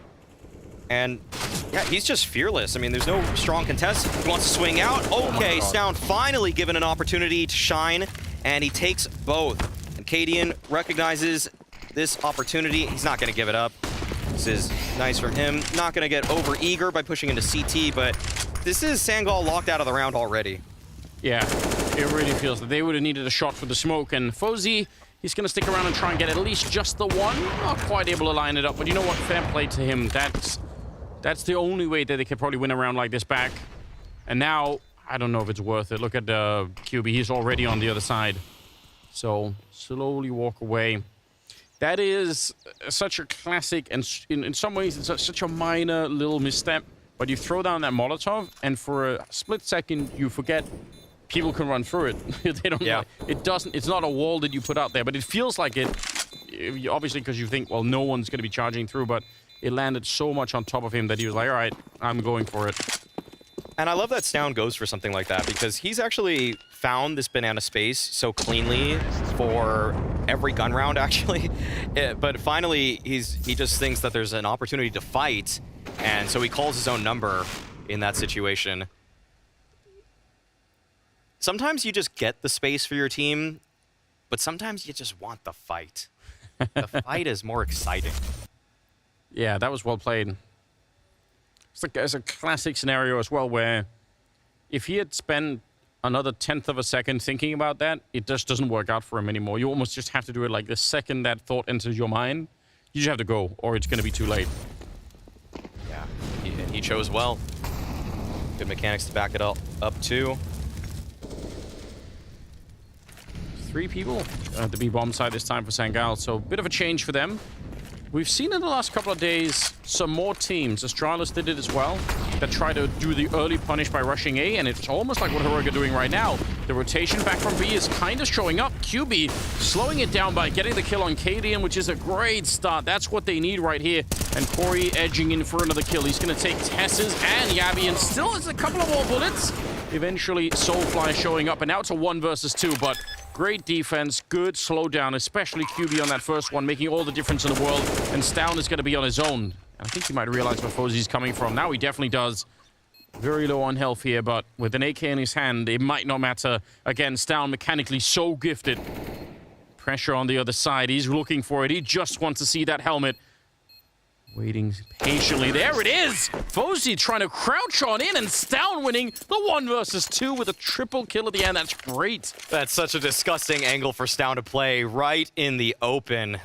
Not expected by Sangal. That is such a unique choice, and yet it still works out. I mean, that crouch in, that's an instant regret when that happens. But it does seem like Stown is rising to the occasion here. Maniac talked about him a little bit. They need that one player that can shine in these kinds of moments when there is pressure, when the strategies aren't necessarily working to a T the way they drew him up. And Stown, he's showing and he's reminding everybody that he's the man when it comes to Heroic. And that is painful, obviously, for Sangal. That's the last bit of cash that they have already expended, so they're not going to be happy about that. Pistols are out. They are coming hard for that bomb site. 80 on the entry. All right, he's going to be found, but there's no big stack here, which is probably what Heroic are trying to sense in the back of their mind somewhere. How many people are actually at the bomb site? Oh, taking the AK. Yep. Okay. For a second there, if Scrunk stayed alive, this could have got interesting, but it looks like there's nothing to worry about for Heroic. Yep. No, they're going to be fine. Yep. Pretty clean now. Yeah, this is But the change of pace towards that A bomb site in the previous round, that's felt to me at least for such a long time like that was an obvious gap that was being left open by the CTs. By putting their 3 people at the B bomb site, it felt like CT sides were getting away with it for a long time. Kind of interesting. I feel like in the last week or two that we've seen this more. It seems like a more recent addition. And it obviously can only stay there for so long before teams just start to do what they did previously, which is to throw 3 at A normally and just leave it to a B. Yeah, it definitely depends on recognizing your opponent's tendencies, and that's just part of the information game. And if you see consistently those roof flashes, it's also an indicator that there are 3 towards B. Around, I don't know if Tessa's got that beat. I don't know. He was tasked with going forward banana, but okay, we might get a fast A once again. They're already posturing heavily towards bracket, and they peel off. It feels like Cadian might be in Sangal's mind right now. Scrunk nearly burned alive out there, and then the HE actually did another 3 damage. I can't believe he didn't die from that HE, but yeah. He is very lucky to be alive. Fozzy is on his own right now. There is some backup nearby. I wonder if it's going to be in time. Good shot on the Stown. Good read. And the Molotov to slow them down. He's going to go back and aggress. I love this. Fozzy, again, he is a really capable AWP player. So you don't want to underestimate him. But now he's all in. He can't escape this any longer. Gun barrel showing. He's going to be pushing forward. Executing Tessus. Ready for more. He misses the follow-up. But still, that's a pretty great double kill. And Heroic, they might not recognize the... Oh, Scrunk burns alive in the sight. Yeah. That was the ace in the hole for Sangal, but now there are smokes on every angle. And they're going to be putting the bomb down. 3 versus 3. A lot of grenades on the Sangal side, so you're going to be... You want to try and retake this. You've got so much to work with. See if they have a really good one. Yep, there's the grenade coming through the ceiling. But it's Cadian to start off with. They're going to get him in return. QB actually on the double and just forced forward. He can't stay where he is, or he's going to get flanked and sandwiched in. Great retake coming out here. 10-second defuse, but they'll have the time for it. Yeah, I got to see the QB kills. I got to know how this guy was able to breach into the bomb site. Felt like the point of emphasis for Sangal in that retake was coming right through coffins. But this was a round that I think Heroic felt very comfortable in, and I want to know what what got them out of position such that QB was able to collect those frags?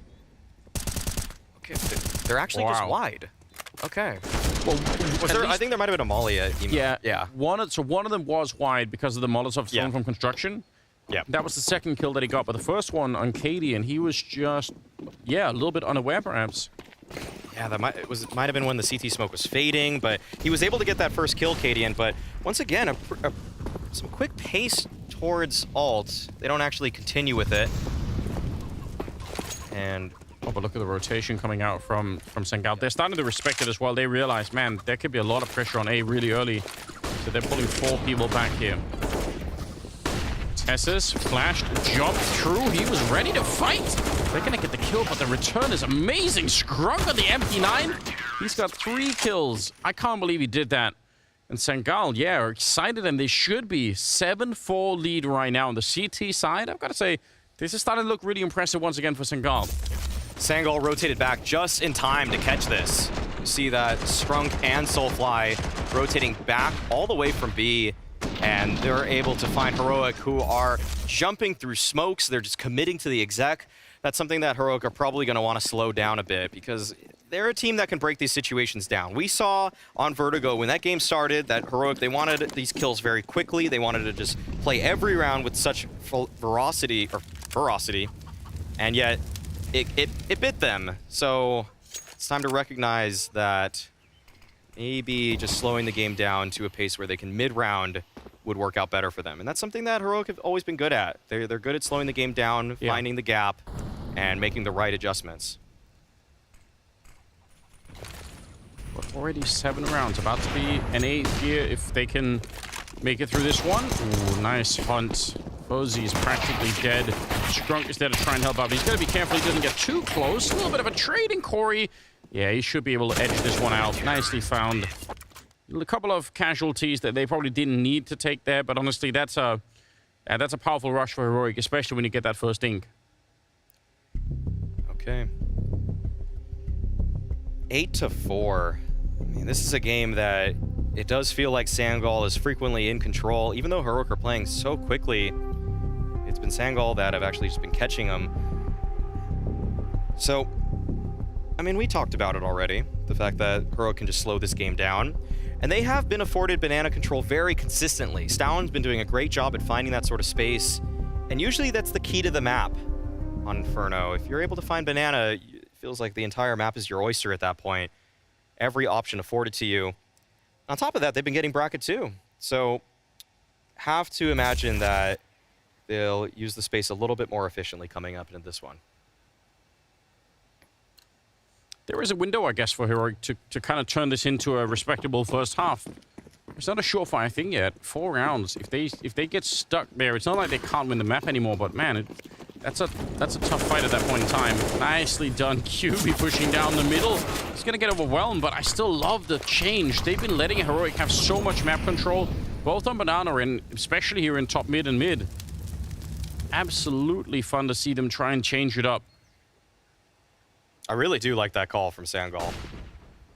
After a timeout especially, going 1 for 1, feels like it's a bad trade, but still just making the game state a little bit awkward. And that's what you need to do against a pro team like Heroic. Just make sure that they feel ever so uncomfortable. Ooh, Molotov didn't do anything at all there. We've seen a couple missed Molotovs actually from Heroic. Look at this wrap around towards banana, though. Could be very, very risky. So Soulfly, the only one that's over on that side. So backup is coming now, so maybe just in time. Feels like they could try to make some noise here at top middle. But if they lose a player to Fozy, then even that is not going to be working out so much. Bomb is over on banana. 40 seconds, and oh no, he's going to get peeked. That's really awkward. Gun out instead, and they're going to be running their way back. Scrunk now trying to get in position. He's out in the open, and 2 versus 1. He's going to get blown up. I can't believe it. I don't even think there's anything special happening here for Heroic, but they just get into the bomb site. That's impossible to justify, that movement by Fozy. I want to give him some benefit of the doubt, but it's just doubt. There's no real reason to do that. Extra doubt. Yeah. He's, Yeah, it looked like he wanted to go investigate what was happening in the boiler room. But that can go wrong in 100 different ways. And you already have your op right there. You could hit the flick shot on anybody jiggling out of boiler room. That's it's a questionable move. Sangal showing a little bit of that inexperience on some of these individuals. And even though Fozy had a great stint, in fact, I would even just label it as a tenure with NIP, with how long he was substituting in. That was a moment that he needs to learn from. For sure. 5th round for Heroic. And yeah, obviously, especially with Heroic kind of already being able to shift between both bomb sites, the fact that they can they get that kill, they know, boom, that's it. And Skrunk trying to get there to save the day, but not really able to. Round number 14 coming up. And there is a potential heartbreak here for Sangal. If they lose this round, they have to play the 15th round with almost no money at all. And at that point, Heroic are going to be like, well, that's great. The first half is looking real sweet. Nice opener from Katie in there. Just flying up banana, reading the utility well. But Fozy, okay, he has a chance to answer back. He pulls the nade out. Tessis, quick with the trade right there. Man, sometimes it's not about throwing the smoke, just having the gun out. That's all you need to do. It's an op, by the way. But 2 still on B. Sangal haven't over-rotated off of that pick. That means this defense is about as strong as it's going to get in a 3v4 deficit. Oh, no. They're right on top of each other. Molotov going to be going down. They have to smoke it off, but obviously that reveals that at least one player is back here. Only thing that could work out right now maybe is the mind game. Oh, there wow. being 2. That is a nice nade dunked up on them, but they won't realize there's 2 people back here, so they're going to kill one. Are they going to still check for the last one in here? Oh, they will. Tesses. That is some great and very, very thorough work coming through. If he doesn't check it, that's an easy way to lose a round. QB, though, 1 versus 3. Oh, nade. Is it going to kill anyone? It could. Oh, wow. Down is almost dead behind it. Jeez, the utility damage from Sangal was immense in this round, but without actually finding the frag there, QB has no option but to save. And so that'll put a 6 on the board. And yep, you were talking about it, Anders. The fact that Sangal are baroque going into round number 15. This was another great start in the half for them. We see how great that nade is for them. But Tessis being ever so thorough. There just has to be one guy on each team that leaves no stone unturned. Yeah, and it feels like, because it was, I think they got, out of the 2 players, they got the kill on Soulfly first, and he seems to be anchoring the B bomb site, so there's even, sometimes it matters, right, who you get the kill on. Maybe they could have thought, all right, maybe Corey's rotated out towards CT spawn or something, and that's it, but Tess is super thorough on that one. 15th round coming up, and they have a little bit to work with, but it's not that impressive. No. And Heroic, they seem to have gotten a grip on this game. They've started just taking map control cleanly and then being able to make the proper mid-rounds. And even when the mid-round isn't necessarily the best mid-round, it's just playing things a little bit slower, a little bit more deliberately. Deep smoke down mid from Sangal, that could indicate a numerous amount of plays. Looks like Corey just was trying to find something on the edge of it, but not gifted an opportunity. But he will throw the deep nade. That's frequently done right behind that smoke. Although, not a single point of damage. Stan actually takes a fair bit. He does return a grenade. They did pick up the AWP in the previous round, so Fozy has that to play with. 3 people on the defense over at the A side. That's a meaty grenade landing on top of Corey. And he'll have to back on out of there. Looks like they want to wrap Arch, at least with 1 or 2 players here. On the check. Oh! Nice drive-by shot. Shush out of the round, but Tess is going to be the return one. Cadian with the kill on Soulfly. And now they have this crossfire, but it's between an MP9 and a FAMAS. Not that much stopping power, and the smoke is going to be going up, and they just run down that SMG. No chance, and QB's back here. They could guess that someone's going to be around Fozy. They heard the orb earlier. They know that he's out here. 1 versus 4 for him. Absolutely no world in which they give it up. Stalm will get the last one, 7-8 at the end of the half in favor of Sangal, but Heroic, again, with a good comeback. We'll see if they can win their own map pick after the break.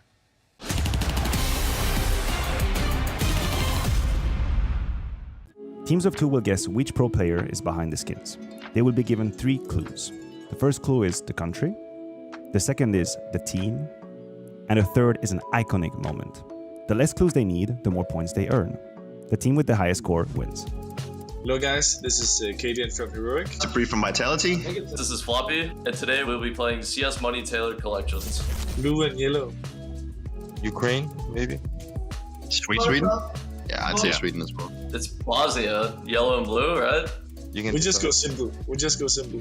This is G2. And before that was Bosnia, so I'm pretty sure this is gonna be Nico. I feel like it's Nico. It's just instantly off the top of my head. I'm clueless here. We're gambling Nico then. Is it Nico? I'm not sure. He's using his deal a lot, right? Of course, it was so Peter. We'll take this one, Fred. It's Nico.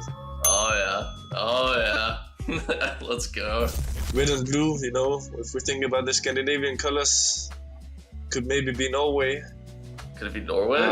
Dude, I feel so dumb.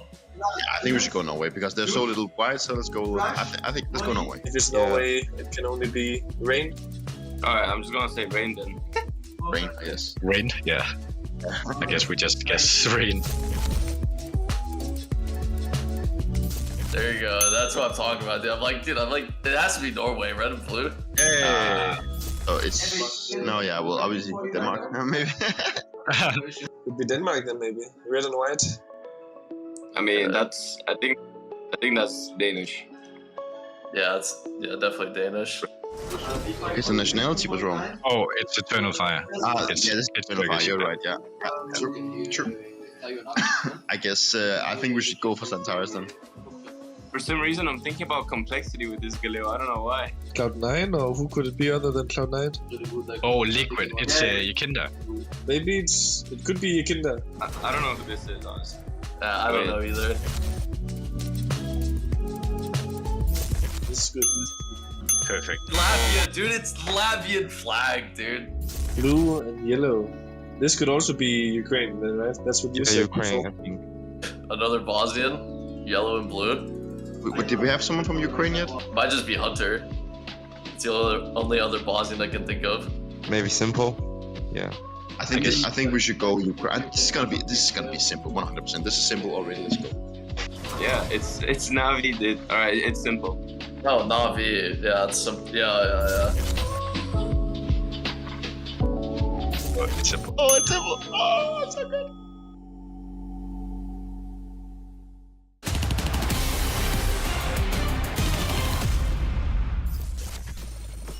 Smoke long. Hey, I'll push through the smoke. I smoke short. I can flash long. I'm all dead. I think I'm flash long. All dead. Boom against one. All dead.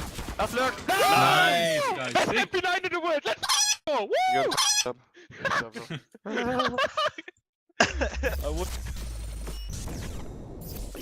That's not really. Did he crown himself the best MP9 in the world? yes, nice, he did. I like it. There's a lot of shouting. I mean, that's typically could be a worrying sign.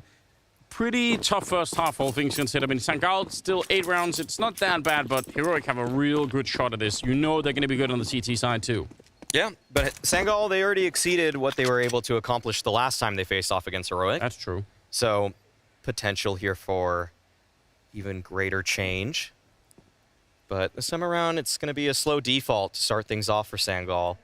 Just making sure that nothing fishy is going on with Heroic, who are a team that can show so much aggression on these pistol rounds. Sometimes it's just pure confidence exuding from their pores. Kadian standing right on top. Soul flying, looking to get a bit closer. Gonna be careful though. There was a chance, maybe. CSET 75, a lot of stopping power, obviously, if they try and rush him down. But they'll take the kill and just fall back and say, that's it. 4 on 5, we're happy with that. Oh, wow, look at the rotation, though, from Heroic. What on earth? Yeah, whoa, all 5 going bracket? This is so interesting. They don't have a kit, by the way, so they basically have to just do this with pace. Oh, they've picked the perfect time. I can't believe this. I can't believe how well this is going to work out. You're going to feel it's just going to be such a bad taste in your mouth when they turn the corner, trying to throw the nades. They're just all lined up. Here we go. Gabby, a couple of missed shots, but it doesn't really matter. The element of surprise, and even worse, the bomb is dropped down here by the logs. It's a catastrophe for Sangal. Oh, they're in so much trouble. 3 versus 5. They have no idea how to recover this one. Some jump shots coming out. Cadian, he's picked up a Glock in the middle of it. He's probably having himself the time of his life right now. 15 seconds. This round is over and done with. There's no way to get out of this one. They're trying to fight it through, but there's just so much firepower waiting for them. And they're walking into the crossfire instantly. Cadian with a couple of parting shots. That is a really, really horrific round for Sangal. I'm just going to say, I love watching top-tier CS with teams like Heroic. You just see the plan unfolding. You see what the whole idea was from the start of the round to the finish. And when it's executed that well, you can't help but enjoy yourself. Oh, man. That push-down bracket down mid, it was just perfect. Sangal are wondering, what happened? Did we give off a sound cue? Were we red? But that's just what Cadian had envisioned from the beginning of the round. Yeah, getting that kill, pulling 4 people back to middle, and then walking down. That's really crazy. Tied up game. And Heroic off to a very decent start in the second half, which they should be able to keep at least through this round. Nothing to really fight back with here. Maybe a little bit of a team meeting for Sangal just to get to talk about whatever they want for a minute. They're going to gather their thoughts. They're going to meditate a little bit. I feel like you would have tried meditation. Yeah, I strongly recommend everyone should. It seems boring and meaningless at the start, but, you know, just spend, like you said earlier with the reading, spend like 10 minutes a day. Yeah. It's worth it. Just spend 10 minutes a day doing 15 things that are all good for you. There we go. It actually isn't even that long. No, you don't have to. Oh, Gabby, good stuff. Cleaning it up. 3 of those kills, SMGs. Make a little bit more money, 9-8. And first real test is going to be coming up now. Yep. I love those self-help gurus that really, they start every day, they say they take a shower, they run, they do their emails, they make sure they make a plan of what to do for the day. All before 5 a.m. Yeah, it's all like, it's like, well, after doing all that, I think my day is usually over. I actually run out of time by then. Yeah, I mean, on some level, it's great, yeah. But planning to do things that are never end up being done. Oh, yeah, that's a double nade. Yeah, that's good damage early on for Heroic. And it's necessary. Look at the buy from Heroic. They have 3 MP9s. They need to inflict that kind of early damage to make sure that these weapons are valuable. Oh my goodness, they're just cycling nades over too. Yeah. This could be a disaster for Sangal before they even see a player. And think about from the other side, Stown, he just walked up banana almost every round with no one even challenging him really because they were playing it from inside of the B-bomb site. Here's a chance. Quick Molotov. Cadian expecting that they're going to be coming through, and he's not wrong about that either. Great kills. Doesn't have any more bullets, so Scrunk will finally take him down, but that's still pretty devastating. Now, at least they were the 2 low health players that got killed, and that's at least something to work with. QB's going to be taking down Shush, so still a chance here. Jabby taking up a kill right away. QB's out of the round, and Jabby wanted to keep fighting. Maybe a little bit too early. There was a flank coming. There was a teammate in library. He could have probably waited that one out another 5 seconds, and it would have been even more beneficial. Stown, very early on the trigger. He just ran in there, and Fozy will win the 1 versus 1. A couple of players there on the Heroic side that probably jumped the gun way more than they needed to. Yeah, Heroic are getting a little bit hasty there. They felt like they were in control for the majority of that round, but then they just try to finish things off and not taking their time necessarily. And Sangal, they do punish. So this almost felt like it was Sangal that had to react to the Heroic aggressions so much more this time around. And good nade damage, and to remind everybody, that was a bit of a bonus round for Heroic. They had 3 MP9s in it, so they still have a purchase going into this one. And, wow, Corey's already up at the top of Banana. That is some space taken, but there are 3 players from Heroic in B. It may feel so cozy and comfortable for Sangal to just go for that B exec, but they think against it, and it is a wise decision. So much that goes into making those choices. If you're the in-game leader on Sangal, you have to crunch through. You get the read, you feel like, all right, a little bit too easy to take Banana. It feels like almost like the door is left open a little bit too much, perhaps. And at least they want to go back and check what's happening at top mid. Yabby probably would have recommitted to that smoke, but now that he got peeked, he's thinking twice about it. Under a minute now, and they are starting to move back. They've held that 3-man setup over at the B-bomb site forever and ever now. Yeah, they've really committed to it. And both of those players have Molotovs. At some point, you're going to want to just disassemble the boost so you can actually use your utility effectively. And I wonder when Heroic is going to make that choice. Oh, wait a minute. Look at this. They're selling. This is a B hit right now. Smoke towards CT spawn. Molotov over. Flashes in. They get Scrunk, sure, but the real attack is coming over to this side. The Molotov, though, that Shush is holding, that might be everything. Look at how it segments them. It slows down the entire push. And now the return is coming here for Heroic. Shush is going to be taking down Corey. 18 seconds on the clock. They're very low on time here. They do get the kills they need, but they're so low on health. And the whole entire force is here. They've walked up and out already. Grenade on the Stown, but that's all lost. And Tess is mechanically absolutely godlike in that 1 versus 2. Well done. Yeah, that was very swift from Tessus, but you could see that late Molotov coming out from Shush doing everything. Yeah. It allows the rotation to come in, and Heroic, even though they guessed the wrong bomb site, it still was able to net them a frag, and this was just beautiful from Tessus right here. That is some excellent accuracy, and Sangal just sending it all up the short side. It felt like they kind of forced themselves into a very stuffy choke point at the end of that round. And it sends them back to the Stone Age. They are on Glocks. I just love how you do all right in the Stone Age with a Glock, to be honest. You could probably rule the world, honestly. Yeah, until you ran out of bullets at that point, you know. It's still probably heavier or easy to swing that around. So it could be used as a club in some senses. But I do love the way that Yabby and Shush were able to connect there at the very end. The way that Shush seemingly took the first contact by playing deep into the site, and then it seemed like Yabby activated from the mini pit to actually take the next kill. That was a nice little 1-2 from them. Sometimes you just want to keep that crossfire, but there's a couple of variations on how you actually take the fights sequentially. Not even a flash to get through. Tessus with a good little triple, in fact. Yeah. Stole 2 of them. That's fair. There was a lot of assisting in that one. Yeah. Everybody was going for body shots, it felt like. Good stuff. Overall, 11-9. It's only a 2-round gap. Town actually contributed on all 5 of those kills. Yeah. Either got the kill or assisted on all of them. Good stuff. Good crossfire. Good ADR. Only a 2-round gap. I mean, it doesn't feel like that much. But it's still... I'm getting the sense that Heroic are still just firmly in control of this game right now. Yeah, we haven't actually not seen the KD and Op even have to come out on the CT side yet, so that is still a danger that's looming for Sangal if they awaken the beast. Bozy taking some early logs, positioning.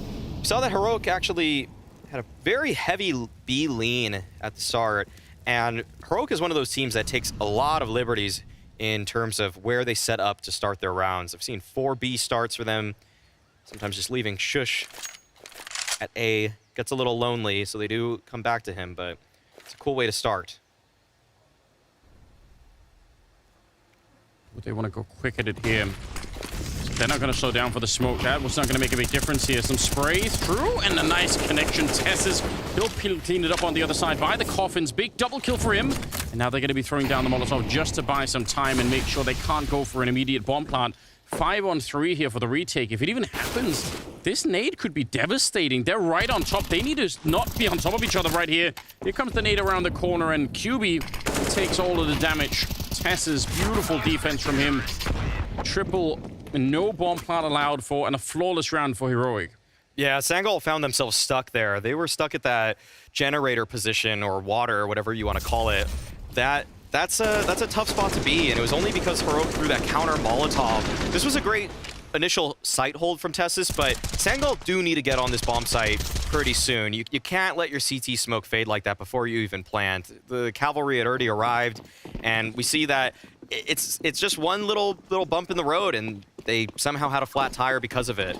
So gotta just be a little bit more improvisational there if you're Sangal. Oh, look at this. Pushing up second mid, but nobody knows about Shush just yet. He's making the footsteps. Going to be finding Scrunk, and over at the A apartments, Yabby's tuning in, so just multi-pronged aggression coming out from the Heroic side. Pushing mid, second mid, banana, and up in the apartments all at the same time. Just too much to handle. And it'll be another round, 13-9 now. Heroic taking some big steps. They are firmly in control of this game.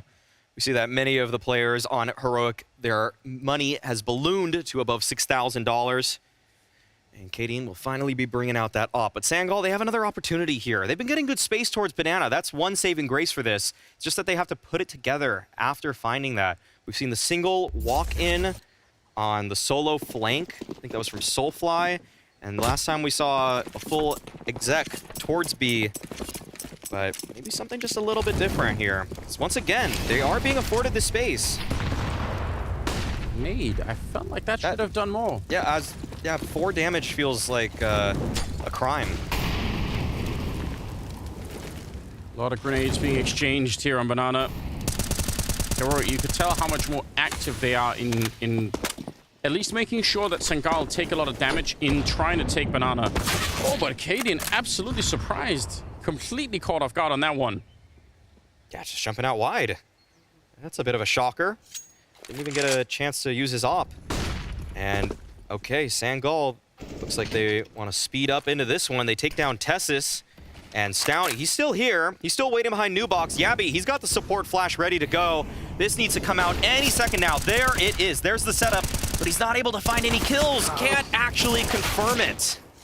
Running out of bullets at the end. And, yeah, just behind that early kill on Kadeen. They take over the whole bomb site. That's real interesting. A break in the momentum for Heroic. Sangal getting up to 10 rounds. They really badly needed a round like this. Yes, they did.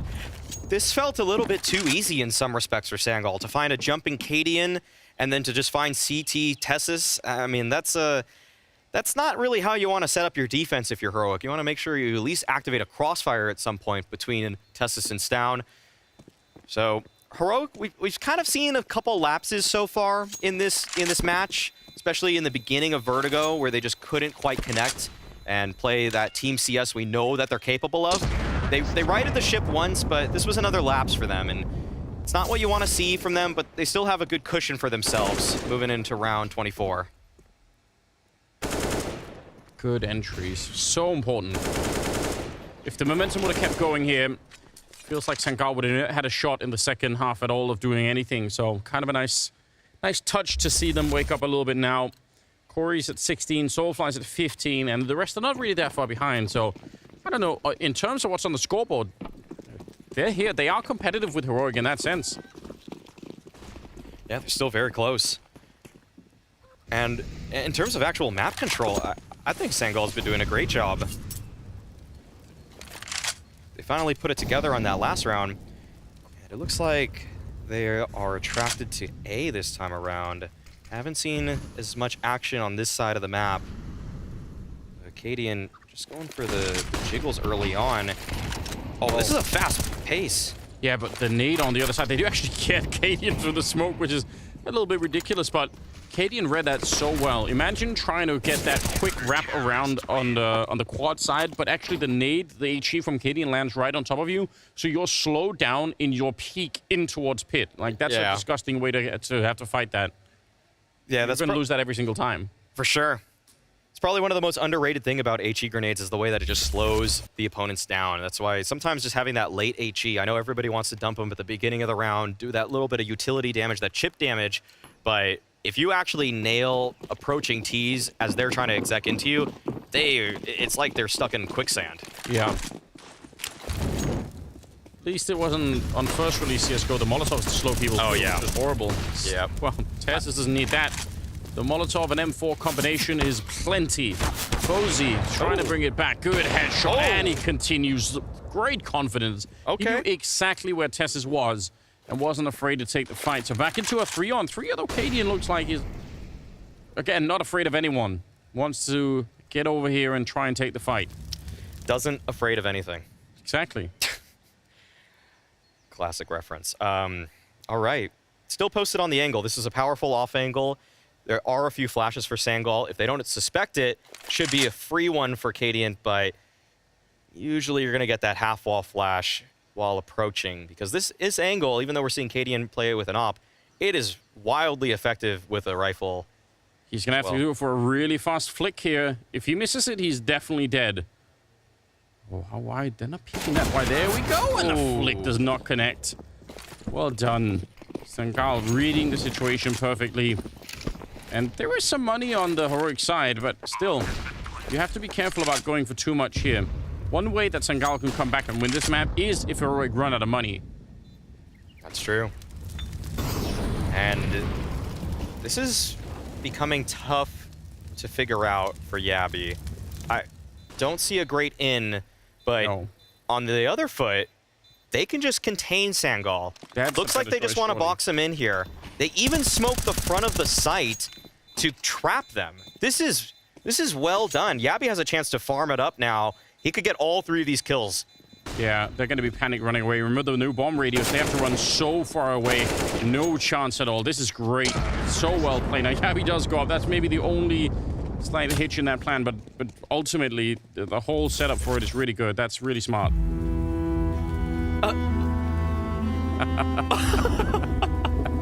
Oh my goodness. We need more of this. Oh. That is what it feels like on the inside. I'm not gonna lie. That's how you feel when things don't go your way in Counter-Strike. And the last Targaryen has fallen. Yeah. Is that Game of Thrones? I think it was. Yeah, okay. Oh, man. Beautiful. Well done. The cinematics here. Blast giving it all. Oh, Stown. He wanted that. He saw the weakness, but Skrunk had the rifle out. You mentioned earlier, sometimes having the rifle out is just the thing you need. That's all you need to win. Molotov, HE. The HE is actually super well done. And he sees the smoke on the ground, so he's like, I might as well use my smoke now. Go pick up this other one and control Banana for a while longer. Yeah, this is one of the best contests that Heroic has put up towards Banana. Well, I guess I would say the previous one was good until Fozy ruined Heroic's day.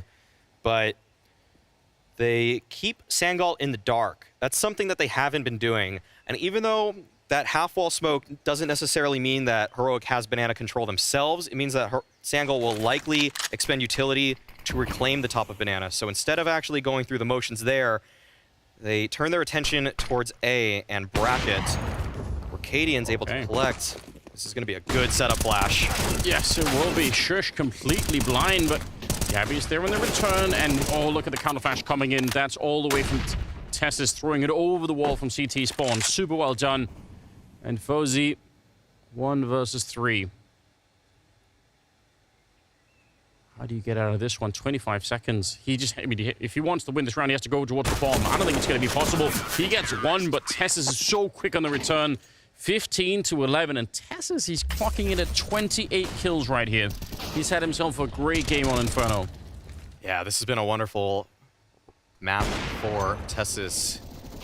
Didn't actually have the most like standout highlight tact T side, but I'd say CT side, he's come up with multiple multi-frags. Yeah. And Sangal, this is the consequences of them getting trapped in that B bomb site.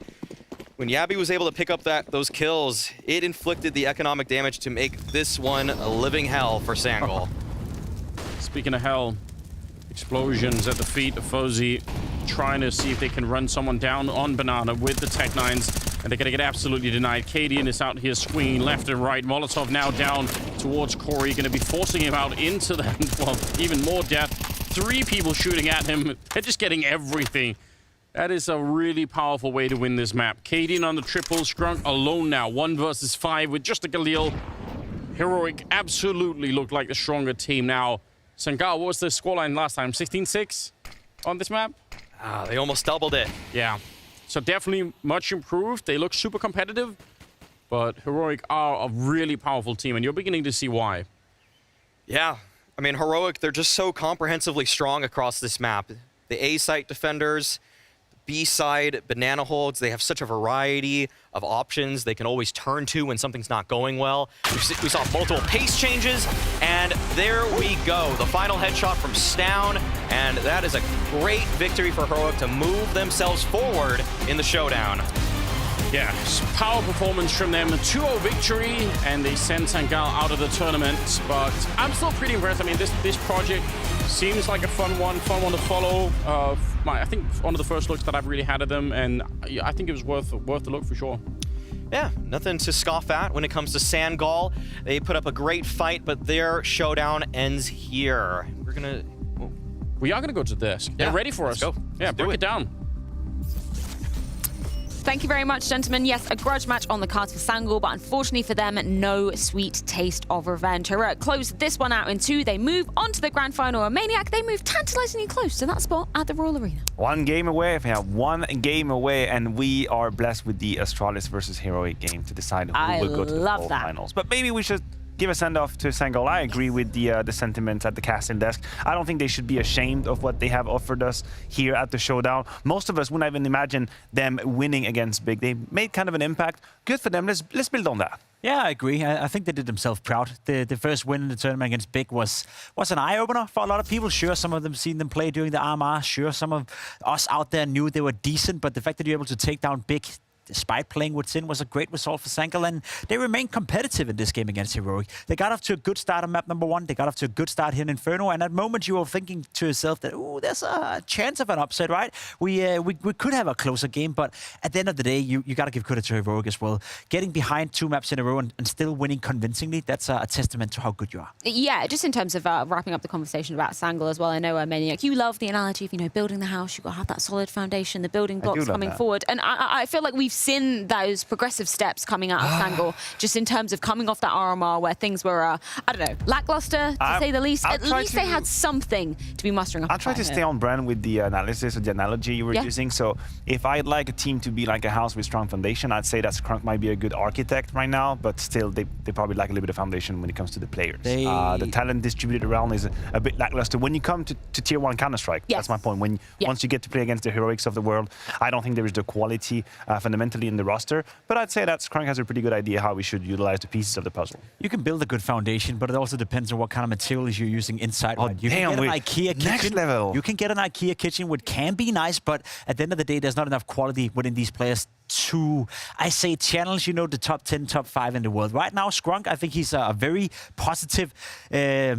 He's a nice guy. He's a nice guy. He's a positive outlook for this team right now, and definitely, as Kadian said, there's a lot to be learned from watching some of the demos of Sangal. But in terms of being good enough to beat teams like Heroic, etc., we're still far, far away. Yeah, let's flip the script to keep on talking about our victors in this series. Heroic. Shush has a few words for us with Banks.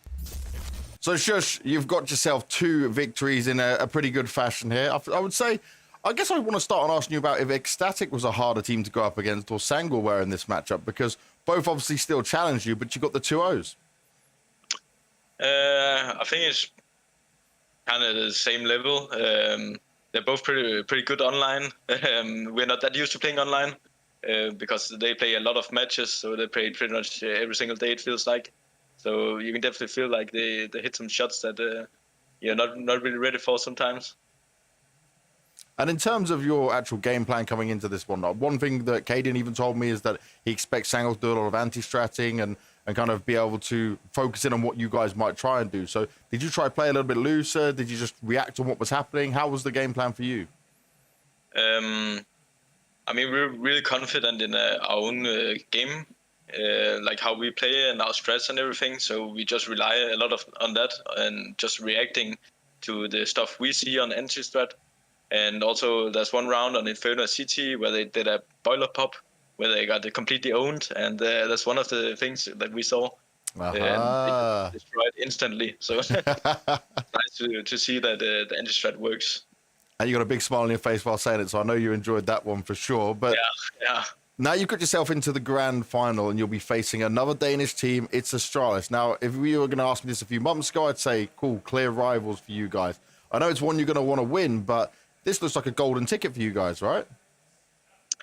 I mean, it's hard to say because I don't think Astralis have any more tournaments this year, so this is everything for them. I feel like we have the major, and I mean, I feel like they have a lot more pressure than us. Yeah. Because they have to perform like we don't have to, but we really want to be there, of course. So, I mean, it's going to be a good match, but they're going to give it everything they have. And in terms of that matchup, right, how do you guys see it? Is this still a rivalry? Is this still something where you're going to go full force and you want to be able to just take them down and put the hurt on into them? Because if I look at that last time you faced Astralis, right, obviously it didn't end very well for the result off the back of it for Astralis. Yeah, I mean, it's still a rivalry, but I think it's mostly like the branding, you know, the organization. Okay. They want to beat Astralis. Like everyone in Denmark knows who Astralis is, and they're like, oh, Heroic, I think I've heard of them when you ask people. And Astralis, oh, I know Astralis. So, I mean, it's definitely someone you want to beat every single time, and it doesn't even matter who plays for them. So, well, maybe if you can keep winning, then you'll find a way to turn this around. I've just got one more question for you as well, and this comes from our Blast TV viewers. They're able to influence the questions and the broadcast a little bit by checking it all out over there. And then the question they had for you is, what is your spirit animal? Do you have one? I have no idea. Like, I've heard people call me a bear. You know, I seem aggressive, but I look sweet, and I am sweet, but I can be like aggressive as well. Ah, so aggressive in game and then sweet outside of it. We'll go with that. Yeah, exactly. Lovely. Shush, thank you very much for your time, and good luck tomorrow against Astralis. Thank you. Yeah, hopefully not too sweet going into that matchup tomorrow against Astralis. I almost can't believe the narrative that has been written here. 2 Danish teams going toe-to-toe for a spot on home soil, Matthew. That's what we want to see. I know, and it's not exactly what we thought would happen. We faced a possible Vitality versus Heroic, but it was not meant to be. We're going to have Danish representation at the fall finals, and if the quality is here at the Roll Arena, but you have to earn your right to play on that stage. Definitely. No easy feat going into that grand final that's going to be coming up tomorrow. But let's summarize the matchup that we just saw and sing some more praises of Heroic. I think we want to put Stan under the microscope, particularly earlier on in, I believe it was round number 8, with a huge clutch. Yeah, Stan, we talked about him, you know, being the X factor of Heroic. If there is a star player within that squad, it is Stan, and his clutch ability is what we're going to see in this clip. Trades back and forth while here Stan finds himself in a 1v3. He gets the first kill, very quick to get the bomb planted, which means that now there's 40 seconds to play with. Takes the first duel right here as well, winning that one. And then at this point, Matthew, right, the ice cold, I guess, Ven's blood running through it. Stan doesn't give a damn. Finds a new position, just holds the angle. Even though Fusi is trying to sweat him out, he doesn't break a sweat. It's just how he knows exactly how he's going to play that clutch. That's what fascinates me, and I think it's a trademark of the exceptional players out there. He's in a 1 versus 2, and you can already see the way he moves. He knows the one way he's going to win that clutch. By faking the sound, faking the death count, coming back to site, and just waiting. He knows that if his gamble has worked, that's it. He's got the upper hand. And I guess when we talk about a team needing quality and individuals, that's because of these moments when you're down 5-2 and you have a scrappy round, trade 1 for 1 for 1 for 1. You find yourself in a 1v2, you need someone to clutch. And that's where the individual quality comes in. Yeah, well, of course, Stan wasn't the only star in this reasonably priced car. TeSeS as well, it really stepped up, paid his dues coming into this map of Inferno. Yeah, he had a great game. And I have to be honest, TeSeS is a player that I struggle to figure out completely. I know here and there he's going to have games where he can broadcast his mechanical abilities, which I think are extremely high. The way he aims and sprays is extremely good. But yeah, sometimes I'm left wondering or wanting more. That game, he delivered all I wanted. But in general, I still haven't figured out TeSeS. He's a little bit inconsistent in the way he's performing, I'd say. And I think it's also a player that relies a lot on the space that he creates for himself and he creates for his teammates as well, for that matter. I agree with you. TeSeS is hard to quantify. He almost reminds me a little bit of Get Right back in the days in terms of his shooting style with the spraying all the time and always, you know, figuring out a way to get a kill. But overall, I buy into what you're saying right here, Matthew. TeSeS is one hell of a player, mechanically skilled, but how good is he actually? TeSeS confirmed best spray transfer EU from that. He's got some sick spray transfers. Yeah, he's got some sick spray. Really. Exactly how I epitomise him. I do just want to round off the conversation about Heroic with that. We were talking about the amount of pressure that they can create as well. This definitely came up in terms of round number 22 coming into that second. Yeah, it's a good example. Round number 22, you see a half fight coming in from Sangal, and Heroic smell blood in the water. Instant down middle push with Cadian on the M4, but there's got Shush right here with the MP9. He's become invisible due to the death of Cadian, but Yabis as well from the boiler, and is just applying pressure. And this is what I was trying to talk about in the pre-show. Heroic is a team that whenever they feel you're in the ropes, they're going to apply more and more and more pressure. They will never let go of you. And just as a player and for Cadian, it's great to be able to win a round like this with a simple call. Just fight. We saw it exemplified yesterday as well with the P90 rush, you know, all of a sudden against the static. Oh no, don't remind me of that. That's the thing, was it 7-7? It was still a relatively close game, and all of a sudden he calls, let's do a P90 rush. So it's very great exemplified with that. Cadian doesn't give a damn, Heroic doesn't give a damn. them, and they will always apply pressure if they feel for it. Well, they're definitely going to have to give a damn going into the grand finals tomorrow. As we were saying, a Danish derby coming into things. I absolutely love to see this one, particularly as just casting my mind back to the full finals this time last year.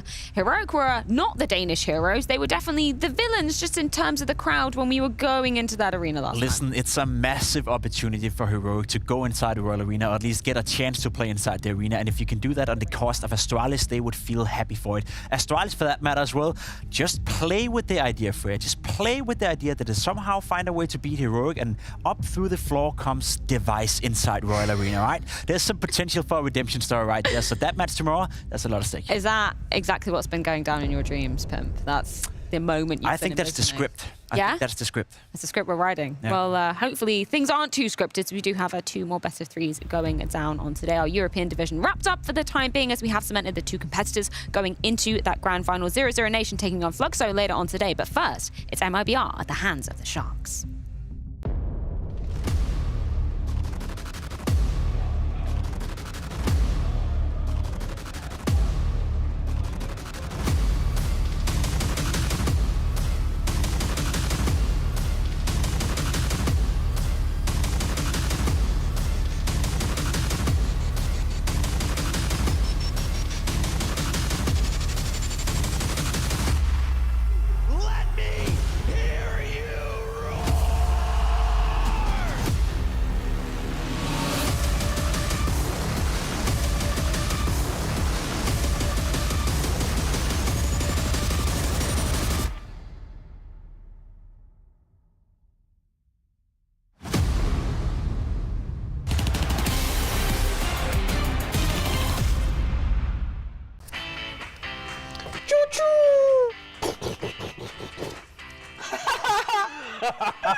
Hello guys, this is Katie and Stam from Heroic. Today we are gonna be guessing CSGO items, maps, casters, players.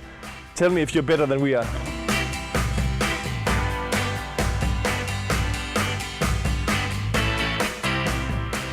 Okay, it's the starting pistol as a CT. USP? Yes. The map we just talked about. Toscan? Former Astralis coach. Vitality coach now. Sonic, of course. I thought he was still there. The broken, this gun was broken. It's a Deagle supplement. Revolver? I buy it in every anti-eco. Zeus? No. Oh, anti-eco? Yeah, as terrorist. Mac-10? Knife that I'm playing with right now. Butterfly? Big guy from Poland. Pacha biceps? The map we played against Big. Nuke? The map we played against Face. Inferno? The map that you like, but not the green. The one we just talked about. Train? No, the map we just talked about. Cash? Yes. A knife that Rasmus plays a lot with. Karambit? Yes. He's on the room next to us. We were in the elevator with him yesterday. He's from America. He's a good player from Complexity. From America? Yes, yes. The in-game leader from Vitality. Apex? Yes. Big guy from Astralis. Blamp? Yes. The caster who interviews us between the games here. Banks? The analyst, yeah, Banks, yes. Not analyst. Tool anti-eco weapon with many bullets that's good Python. against. Yes. Best player in the world. Simple? Yes. The gun you use all the time? Mac-10? No. Our main weapon? Yes. Oh, that's good. That's nice. That's nice. Caster with the Dauntless. Scrawny. Orb, Brazilian, IGL. Fallen. Norwegian, Major, MVP. Rain. Liquid, Lurker, USA. Elish. Nef, of course. Retired, Grand Slam winner.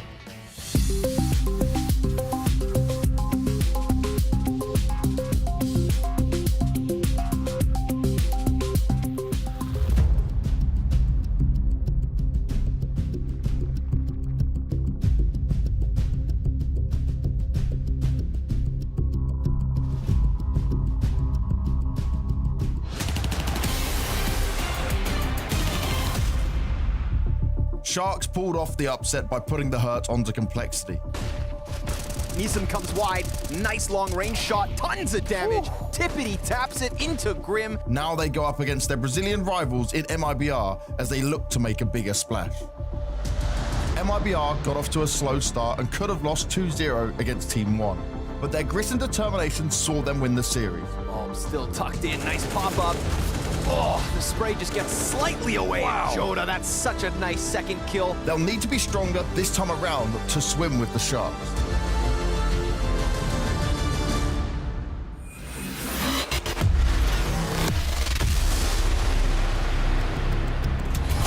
Right now, yeah, they are the favorites. They have to win this match, or I would say it's a disband for them if they don't. But let's see. All pressure on them. Man, Kochi coming in with some bite into this one. He views himself as that much of an underdog that if they manage to beat MIBR, just banned. That's it. That's beautiful. Yeah, like, bring the pain, bring the pressure. If you lose against us, just disband. Just finish, finito. I mean, they didn't qualify for the major. It's MIBR with a big budget. They have a great history.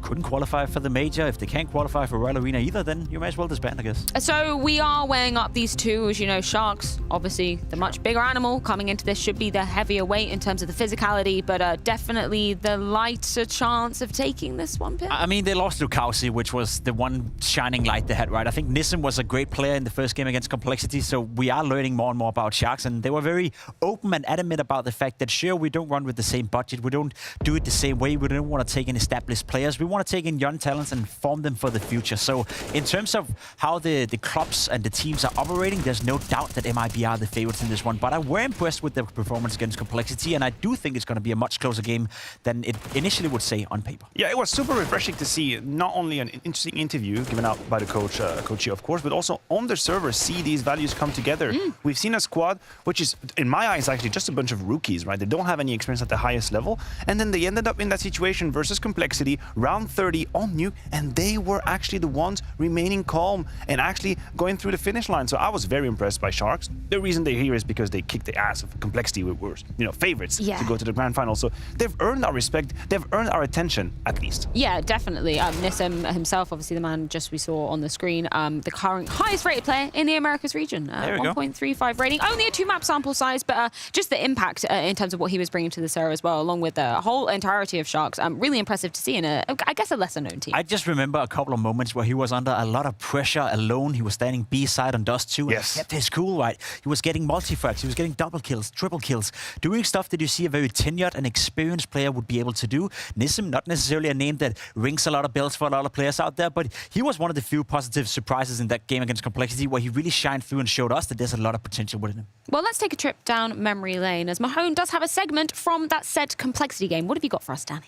I totally agree with what Pimp just said. The composure that we see on the Sharks team is actually quite impressive, and we saw that against Complexity. I have one round I want to break down that illustrates this. So here, we're going to see Sharks coming in towards this long A position, around 26 seconds left. But the key thing here is that as they come up towards this long A position, look at how Complexity are positioned. They have 4 players here towards the A site. And what Complexity are going to do is they're going to try to throw every trick in the book to make this push harder. First thing you'll see here is that GT, he's going to play just behind the smokes. He's going to try to do a move where he's going to peek before the smokes pop. You see that Che, he reads this absolutely 100%. Gets that first kill, he's able to cross over. Now the next thing here that you'll see is that Floppy, he's going to try to toss a smoke into the site like this, and obviously whenever you have a smoke in the site like this, a CT defensive smoke especially, it's a smoke where it can be difficult to kind of navigate around just because there's so many one-ways that the CTs could use. But what you'll see here from Che is that all he's simply going to do is going to go on top of the boxes here, 17 seconds remaining, waits for his teammate JNT to throw this Molotov here for the back of the site, this Molotov here forcing Fang out in the open, and now Che, he has an opportunity to shoot Fang out in the open, he gets that kill.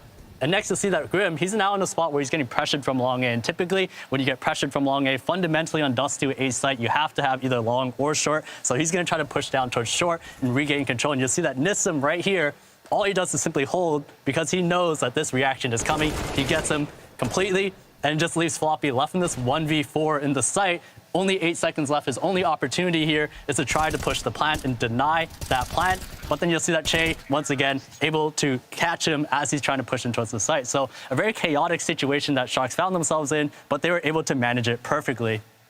Yeah, exactly the thoughts that you were echoing just there, Jacob. Great synergy from Sharks in that one. Keyword is composure. With 15 seconds left, a guy standing on the bomb side, a Molotov is flying in from a teammate, and you would see 9 out of 10 teams, especially when you talk about inexperienced teams, panic in a situation like that, forcing the issue. But they had a clear plan, a clear vision for how they wanted to play it around, and they kept their composure. That's something we kind of highlight teams like Na'Vi, FaZe, Astralis back in the days, Heroic for that matter as well. They are able to do that, but Sharks, out of all teams, showing that kind of composure, very impressive. When you have this smoke that pops on the site with 20 seconds left, there's so many reasons to panic for the communication. Can you imagine how it could have been hectic? But it doesn't feel like that when you look at the round. It feels like they just stayed very calm, said, listen, I got a Molotov, wait for it. He gets on top of the smoke, the Molotov falls down. That requires a hell lot of communication. Could have been hectic, stayed calm. Well, we had a little snippet from the coach coming into this, and let's see if he has any more sharp words for MIBR. You said about like the preparation, you know, that you guys do. How does it work with you and DRG? Who does what? How do you get yourselves ready for a game? Yeah, so what we do is like we have Duz, that is our analyst. He's the one bringing like the information regarding the other teams. Then we have our current IGL, that is DRG, and then JNT, that was our former IGL, that they have a lot of input in the tactical game. But in the end, when the game plan is concerned, I take Duz information, and I'm normally myself doing the game plan and saying like how we are going to prepare and how we are going to anti-strat and how we are starting a map and whatever we are going to do. Yeah, like using my all of these years that I have in Counter-Strike to try and predict them. That's brilliant, man. And in terms of this game here against MIBR, this must be the dream for you guys because they have played so much Counter-Strike. So do you have a lot of information that you can take into this game to give you the perfect game plan? Yeah, so we have the information. We didn't have the time to prepare for MIBR the same way we prepared for Complexity. And yeah, they are going through a rough few days, a few weeks, I would say, in terms of results. But still, they have amazing players. They have Exit, that is our former player.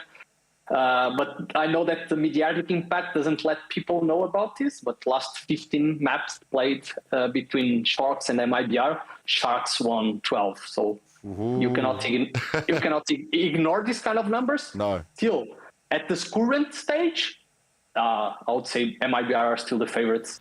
History favoring in the way of the Sharks, but MIBR, I do want to talk about the man in the center of our screen as well, kind of, I guess, the poster child of this very lineup, because we've seen him playing for a lot of Brazilian rosters. He's the experience, and he's supposed to be the difference maker. Yeah, Henny has had a great career within Counter-Strike. In certain periods, some may feel, myself included, that he could have driven it to more. I think, individually speaking, he was a great talent. We saw him play so well at times in Freya, where he was dominating the game. He was part of the top 1 scene. Ever since Oplano, 00NATION, Guards, and MIBR, let's be honest, tier 2, tier 3 Counter-Strike. Henny is at a stage in his career right now where if he can't make MIBR work out, I question whether or not he's going to be around for much longer, and I would like to see him. I would like to see him back at his best, because he's a very skilled Counter-Strike. I agree with you. I'm wondering if I'm personally not just holding on to these Freya years. Because whenever you ask me or you give me the Henny name, I'd say, yeah, god damn, like he's an explosive AWPer, such a beast, a force to be reckoned with. The truth is, he's not even the main card when it comes to MIBR. There are players here, the likes of Turtle, the likes of Joda,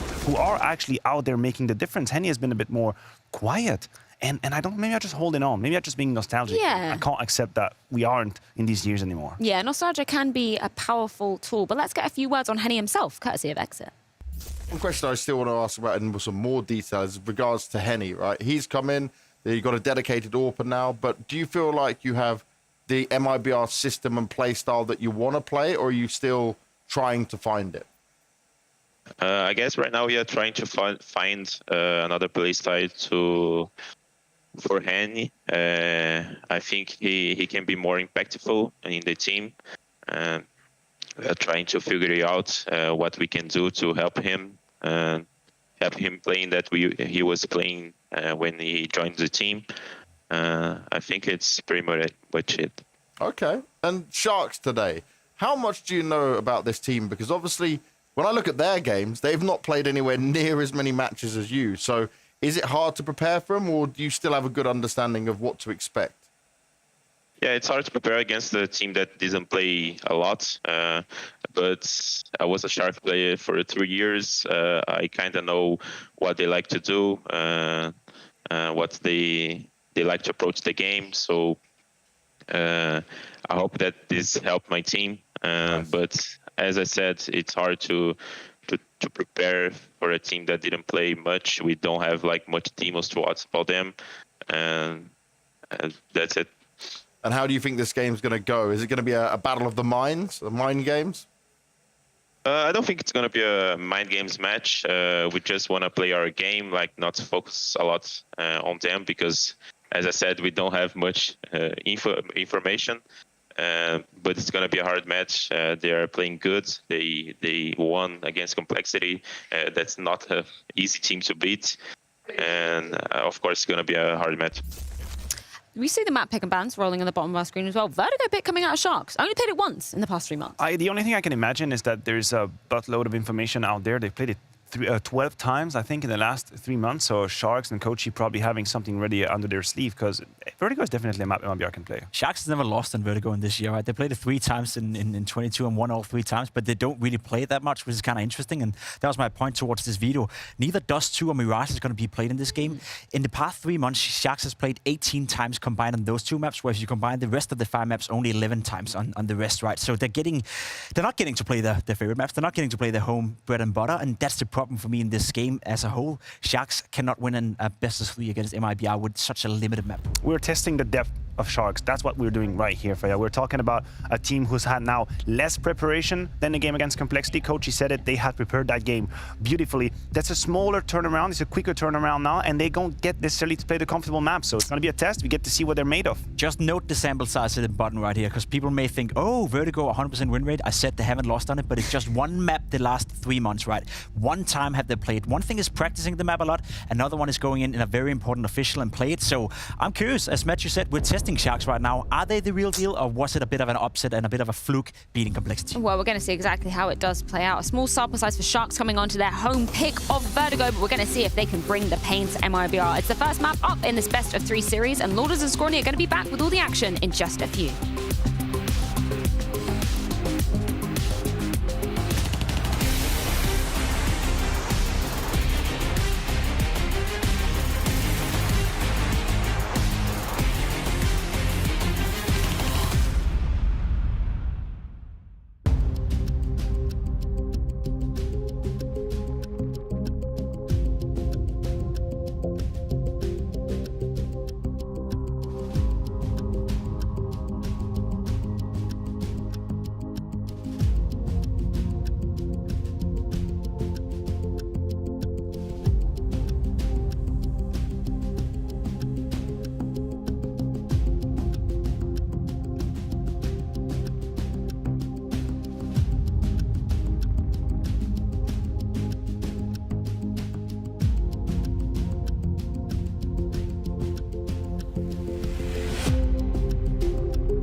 Yeah, that coveted Royal Arena. Guaranteed a Danish team. Going to be at the fall finals with the Astralis versus Heroic EU finals tomorrow. But Mo, we're going to take this one to NA. Or actually, the South Americas, in fact. We got a Brazilian bash this evening between MIBR and the Sharks. Sharks having defeated Complexity, the biggest upset that could have possibly happened on our side of the showdown. And that was just their first stepping stone. Now this evening, it's versus MIBR to try and lock in that final spot. We're only 3 BO3s away from figuring out which Americas team will be our representative. Will it be one of these two? How do you feel about that? One thing I like for Sharks in the veto is that the map pick of MIBR is Nuke, which is where they actually were able to beat Complexity in the biggest upset. So I think that's interesting because instead of picking there, they ended up taking Vertigo, which is a map they've just got one play on record and they won it. We don't know how good they can be. We don't know the breadth of their strategy. So there's a lot more potentially to see about Sharks. And so it creates for an interesting situation. It's still, once again, an upset when you look at the rankings, but we know Sharks are capable of a lot now. Yeah, and again, right, biggest upset already in the back pocket. So let's see. MIBR, they have not been playing flawlessly. They had their struggles in Stockholm on the road to Rio. But Sharks kind of just, circling everybody despite them not knowing it. And now a very good chance for them to chomp down another opponent. The likes of Che, the likes of Nisam. These are players that we come in with high expectations just because of their, out of this world statistics.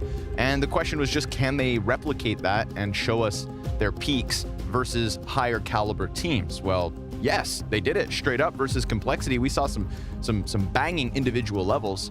Now it's just a matter of doing it again tonight. So let's start this show on Vertigo, folks. A couple of BO3s to bring you this evening. No more European Counter-Strike. We're going down to Brazil. MIBR, outside of losing 2-0 to Nouns at the ESL Challenger, are on a 9-series win streak. Wow. Joda. Short side A site, 3 players in front of him.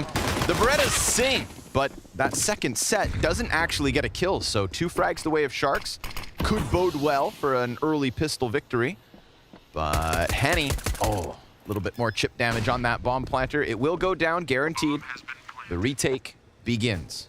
BRN slides past, in behind yellow, gets the headshot, more players to deal with, and they'll clear that one out. Now CT's pushing past the elevator, at least able to get a few feet closer, and Nisam dying now gives one side of this site back over to MIBR. It's the ramp peaks as Henny taps that bomb to elicit the information gained. The defuse tapped again. Togs has to come at it and exit. There are the sharp ones. Wow. This one just in general kind of sloppy, but exit kept it clean. This is incredible because 1 kill.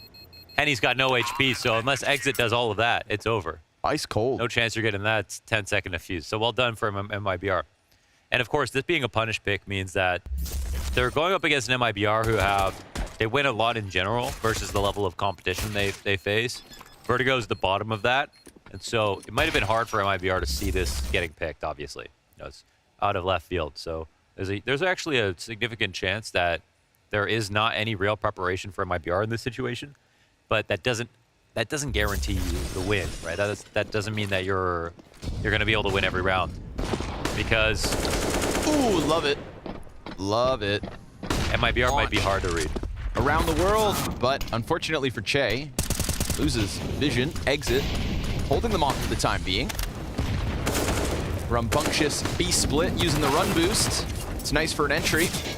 Man advantage held by MIBR. They're going to hold off on quad. Exit just inside all these fights. DRG's Deeg connects. 2 versus 3 with Joda on 1 point of health. Definitely not comfortable. Molotov there could buy a little bit of time before the retake gets rolling. Question will be, do they suspect that JNT's this close? Does he even give him a chance to push in? He could swing it on his own terms, strike him down. Joda's going to be an easy one, or should have been, but he just gives it the jiggle. DRG, fresh mag, pops up, goes down to BRN, and MIBR, the 2-0 start. On an individual level, that was incredibly well handled. I like the spots a lot there from Sharks in the post plant, and the patience from MIBR was great.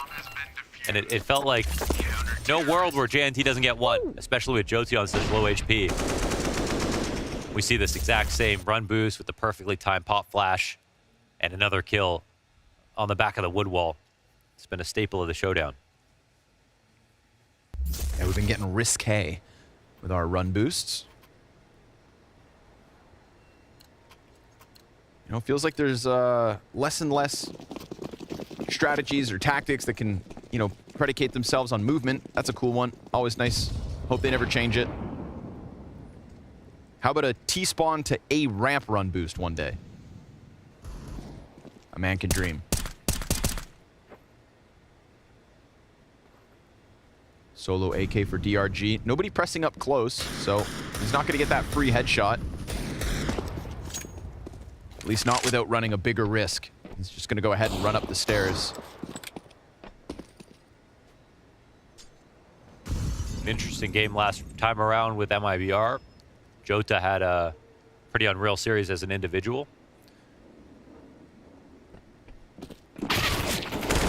Pistol Man gets cut down, so does the bomb and the AK. Quickly exchanging hands. Ooh, Che looking for his timing to strike one off of middle. He gets it. Penny comes in through elevator room. Togs also finds one with the Desert Eagle, and now a 1v2 finished quickly. BRN, no time for fun and games. It feels like the individual level from MIBR has shone through pretty well so far. A lot of good positions that have been gotten into by Sharks, still lost. And we'll see if that continues to be a trend. And if MIBR shake off the fact that, all right, it's a little bit of a weird map pick, and then they just get comfortable and remember that they played it 12 times in recent memory, then that might be a little scary for Sharks. And they already don't have a round. Turtle's also another shutout from the last series that MIBR played. Yes. Yeah, 3 excellent halves in that series.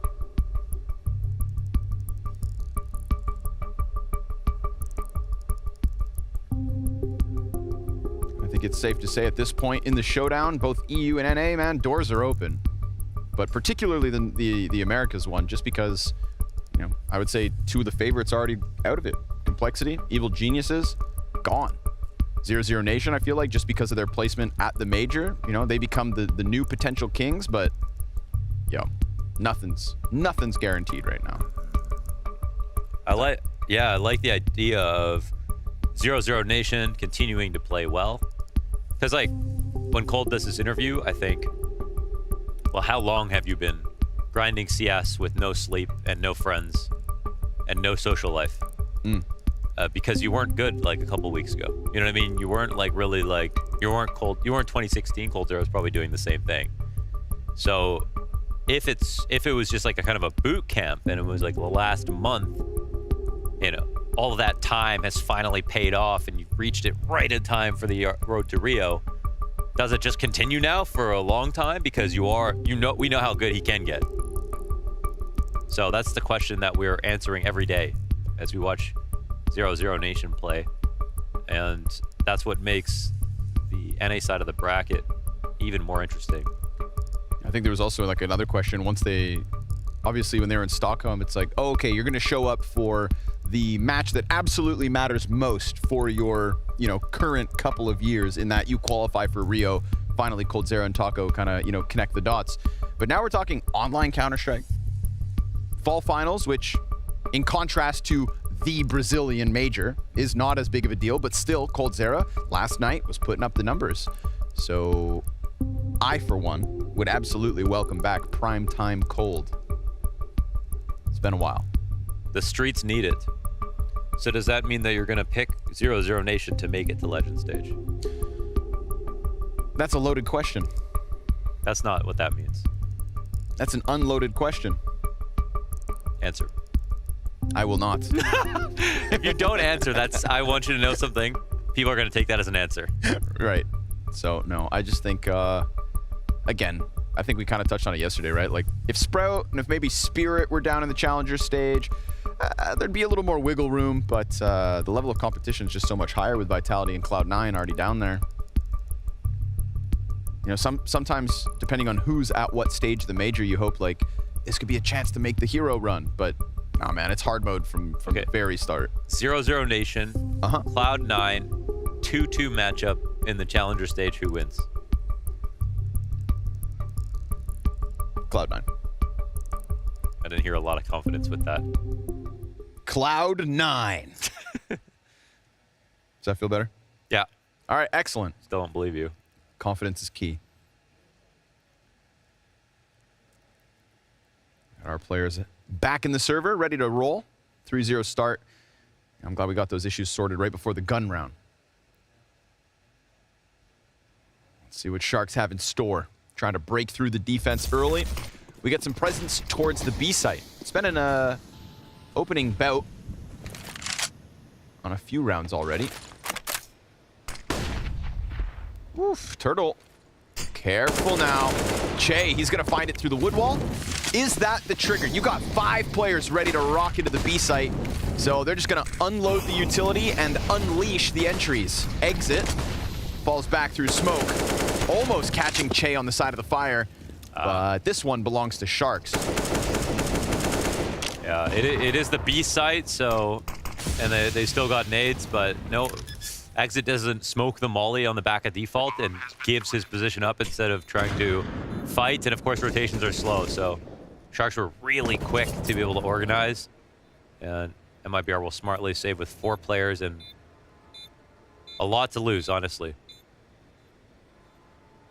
Wow, how ready the rest of the Sharks were to just pounce on that one opening kill. That was good. I mean, I was like, ooh, do these 2 players create space and call for bomb? And then I looked up and it's literally the entire team was at the bottom of B site. So why not follow through? Yeah, they're ready for that snap call. Nissim looks like he could swing on ramp, but I don't know, it's a pretty safe jump spot going on here, so. Oh! Ooh, Henny loses. That's his spot, too. Right behind that pillar. No surprise to find him there.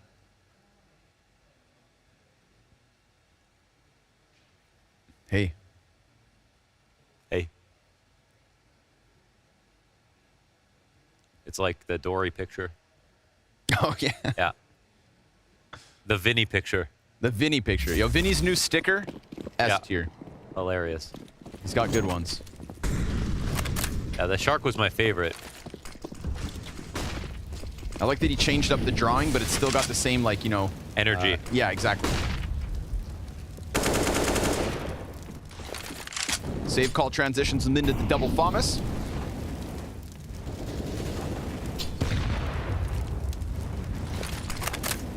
DRG. Not gonna run any risks just yet.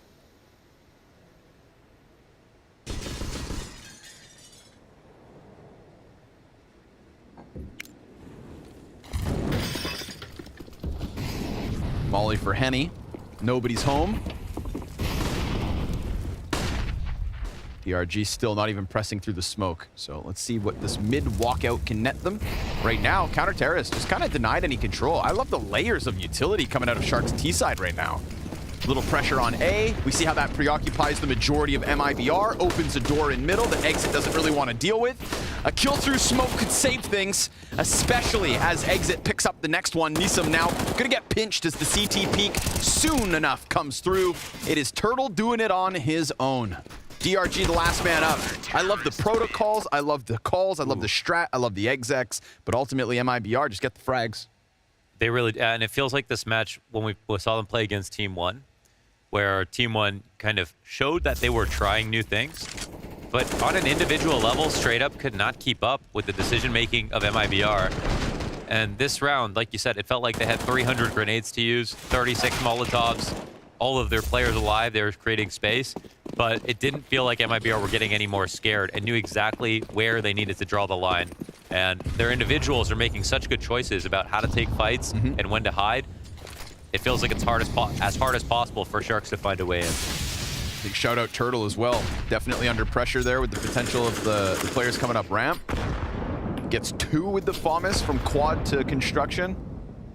And construction was the pain point just because of the way that the elevator rotates slowed down. So if Turtle's going to have a hot start to this series, begin this one where he finished the last, then Sharks will definitely have their hands full this evening. It looked like they were using the Mahone / Sangal mid-B execute. Shout out Mahone. Yeah. Revolutionizing the CS broadcast. Made a role for himself. Yeah. Said, huh.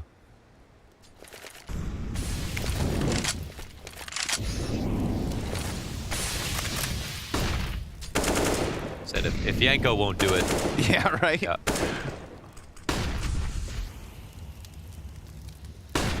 BRN thinking about the peak. Oi. Not far off the mark, but Che gets ever closer. Little support back behind him. BRN gonna lose the first duel. Henny's got the trade. Another challenger appears, and there's more where those come from. Joda decides to throw himself into the fray. Nice double kill. Felt like Henny was about to get swarmed, and instead, CTs walk away 4 versus 2, and they don't shy back into the bomb site entirely. They've got 2 guys on shelf, one of which is Henny, very low. The other's Joda, who never even took a point of damage in that engagement. Oh man, they're out of time in a very awkward spot. It all fizzles out, and I feel like that's really Joda saving the day. If Henny goes down, then maybe Sharks can follow through, but with this situation, 5-1. You know that saying in MMA that a great little guy beats a good big guy? Or sorry, the other way around. That a good big guy beats a great little guy. Yeah. It kind of feels like here's another version of that. Another good attack, outdone by better individuals. And they have the Molotov for sandbags. They have the approach on A with multiple players. The yellow push plus the guy turning sandbags. And MIBR are the ones in compromised spots, but it doesn't feel like they're in any jeopardy. They're able to dig themselves out of these situations over and over again. Now we've got another broke Sharks.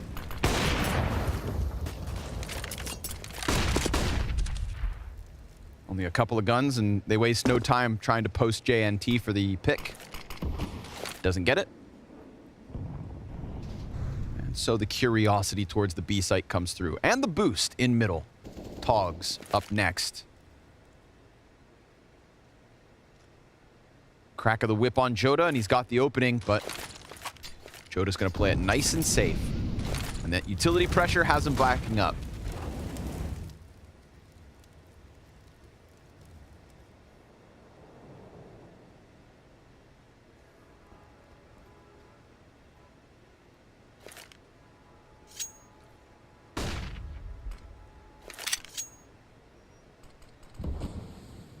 Crazy how we can hear trains from this high up.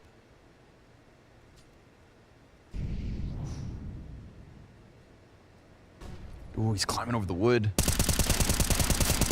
Oh, he gets there. And the reload made easy. So Turtle, all of a sudden, feeling good. Will still fall to the AK. Exits in the open. Another teammate here. Ooh, things get scrambled. Joda shoots Exit's legs out. Man advantage off the back of that. Sharks. I thought with Turtle doing what he did, they had it. But then the next 2 players just kind of get caught out in the open. And BRN gets caught out by the op. So here we go. Sharks, 2 guns, a 4v5, and yet they recover. Yeah, they kind of, well, they messed it up, to be frank. They had 3 players coming in, but a team kill and both CTs who were already there defending end up losing out with not a single frag. It's not like there was any really good advantage from the way they were scaling the site. Those are close to 50-50 engagements. So you'd think, you know, at least one of the 3 would go the way the CTs. Keep this in favor of them, but no, you know, the TK puts it over the edge, but fair play to Sharks. They do most of the damage before that TK comes in. I think I was surprised how little support Turtle was getting there. Like, he ends up swinging on this 3rd player. There's not a single flash in all of this, by the way. He was fighting, used all of his ammo, peeked again, swung out, killed another, and then why wasn't there any support? Why don't they want to help Turtle? Answer me. Not sure. You got something personal against turtles? Where do they rank on your animal listings? Me? I'm asking why they're not helping him. Oh. I would have been there flashing the hell out of for Turtle. Wow. Bit of very animated Kochi here. Trying to breathe some life into the Sharks. It's a good opening. You come through in the showdown, you take down Complexity, you're playing against a team where you've got this punish pick going on. There's definitely going to be... He brought the game plan last time. There was clearly such a good game plan last time. And they've seen it come to fruition. They want to see it again. I just like this additional layer of like how long Sharks had to wait for this chance because of the missed opportunity in the fall season. You know, roster changes since then as well. You think, oh, damn, we miss out on what could have been from Sharks, but they open up with an upset. Now they're going to test MIBR early. Che's looking to get through these smokes, but he is certainly not alone. MIBR swarming around the A site. Decide to press the pistol in. That's the one weak link for MIBR. Joda on the Deagle. He can get nasty with it, but the AKs stay trained on where he was. Smokes cool things off for a second.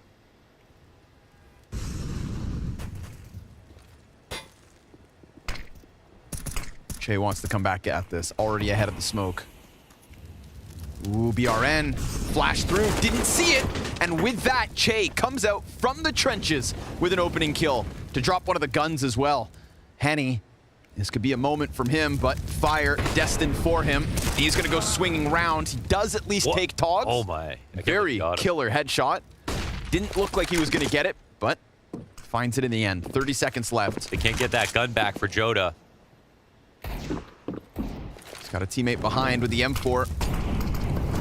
Oh, shut up. That's what he's looking for. Just the one chance at impact to at least bring it back even 3v3. He could dive that far or get it. Through smoke, through the wall, and in a critical moment at that. Bomb pick back up. JNT's hands busy. Turtle, he's flanking short side, and that's a back turn from Che. Inside sight, they're down. And Joda with the lesser weapons, baby. He's an assassin.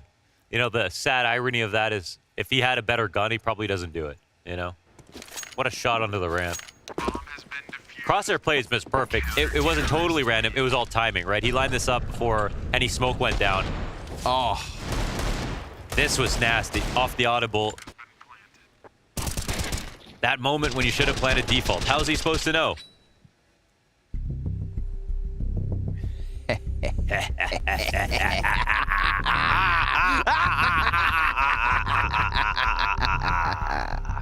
Or Jota. Feels good, man, because obviously, you know, a little bit of a fumble over towards that B site just one round prior, right? He's the guy that gets the team kill. Doesn't really necessarily help Turtle. But all's forgiven when you pull out the Deegs. Sharks immediate timeout. They don't want this one to slip too quick.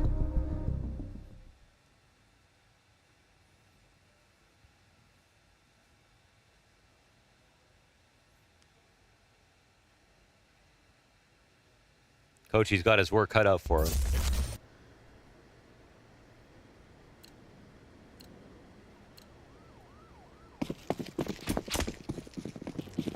Damn, Joda.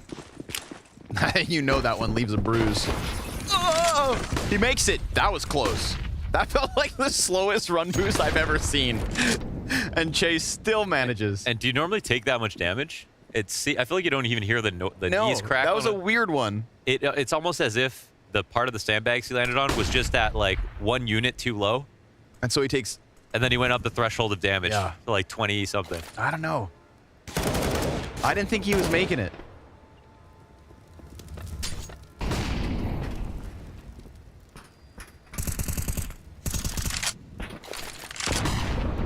Pressure towards ramp. CT's actually pushing in with BRN. Ooh, using the same spot that caught MIBR off against them. Nicely done. And that's, of course, once the teammate of DRG has already left, so no trade potential on that one. Smoke on the stairs makes the push in weird. They've got a hold, and all they have now is this bottom B control, so feels like MIBR figuring it out. But Turtle doesn't take a forward position. Sometimes we'll see him on triple, or he'll be over towards quad. This time he's just kind of leaning back where the rotators came through last time this went south.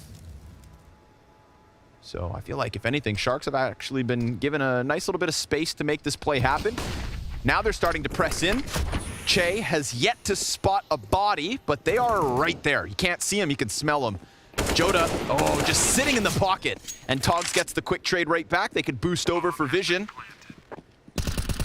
JNT, double, sees exit on top, pops Turtle before he has a chance to dismantle that boost. BRN sliding past. He's got a back turned, easy pickup on the deepest, and a little more damage. So Henny has been primed for a 1 versus 2 versus lesser health. And does he know? I think, oh, maybe he doesn't know that there's someone generator. Oh, now he does. A mistake. JNT, he might have given this up, but the time is now taking low. He's done a good job of delaying. He's got to go now. I think he's got to get out. Too late. Sharks squeeze another out of this B site. He's looking for his hop. And that, my friends, is just because the boost doesn't work out. Let's see if he can find it. Where did it fly off to? And he's actually just now worried about not dying. So they lose the op. Trades for 1 kill. Another successful B attack with a ridiculous boost dismantlement by, I think, JNT. Wow, that was very close. Oh, yeah, he lands on the sandbag lower. Crazy. Honestly, at that point, probably just felt lucky to be alive. JNT, big moment. And look at the moment it creates off the back of it. We got pistols and an AK for Henny. Ooh. I like this angle because it catches T's off, but then if you just die, you get sent packing. Yeah. You know, it's poetic death, which is kind of the best way to die. Oh, they missed the smoke. Oh, he got the tag there. Yeah. Okay. Che's not going to let that one get away, so Sharks, good chance to make a T side now. Damn, that was a big attack. This one saves the money, saves the half. They can go and get Henny's gun back. I don't know if JNT's is within reach. Where did he die? On the ramp. Bottom of the ramp. Maybe Che already got rid of it.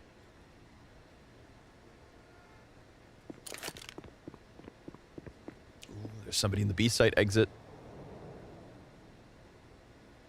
Doesn't have much to lose here.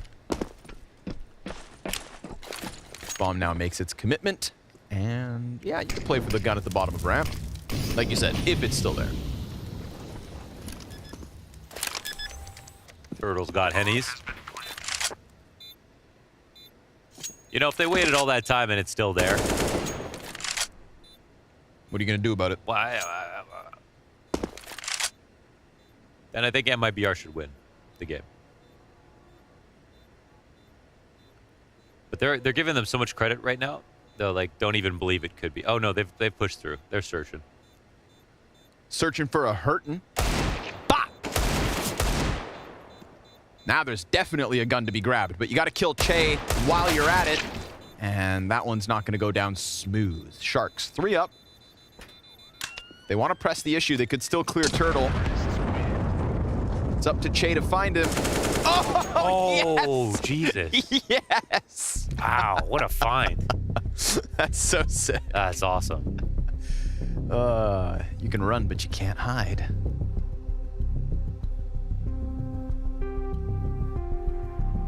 That makes a difference. We've seen what MIBR can do with a little money.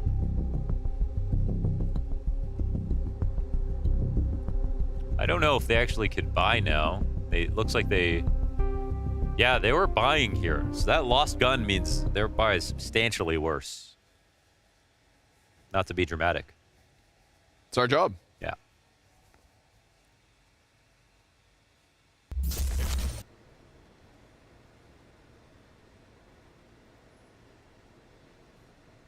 Yeah, relegated to an MP9. Poor Turtle getting the short end of the stick.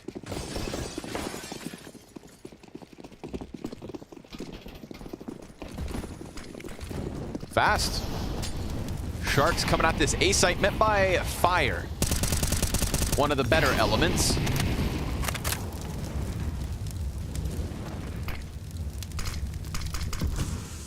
Chase Mac 10 point blank. Can't see a damn thing. So well-timed utility there from Joda. Henny gonna try his luck again, pressing into the bottom of ramp. But Sharks are keeping this one tucked in.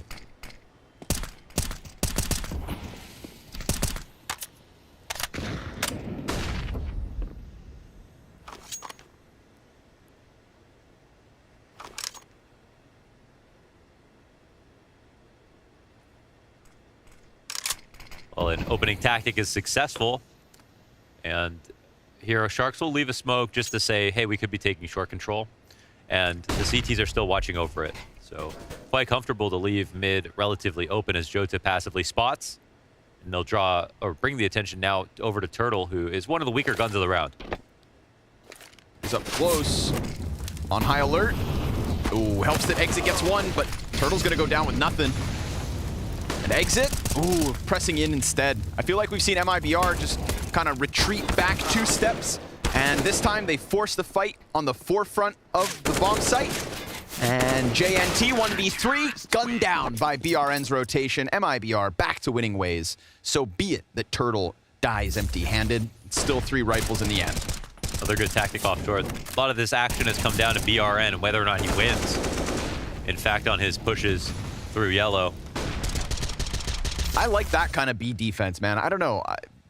I never have much faith in the guys hiding behind green. What's green? Generator. Oh, behind Gen. Okay, you know, like where Jota, like I mean, unless there's that smoke that Jota, we saw him catch him off. It's I like that's 2 guys inside. That's a rotator spot. You know, you go there. That's your second fight. But you're right. You've got to be playing one of the closer positions. The only thing is, you don't even have to have someone in the site fighting with you. You only have to have someone flashing for you. That's the key part about defending B. If your Turtle's going to play quad or Turtle's going to play in front of quad, he just has to have somebody around heaven, CT spawn, throwing God flashes to allow him to peek over and over again. He's got plenty of OP fights. Hashtag support Turtle.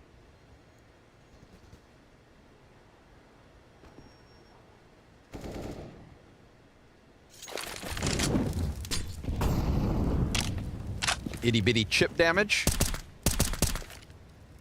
Sharks playing this one silently.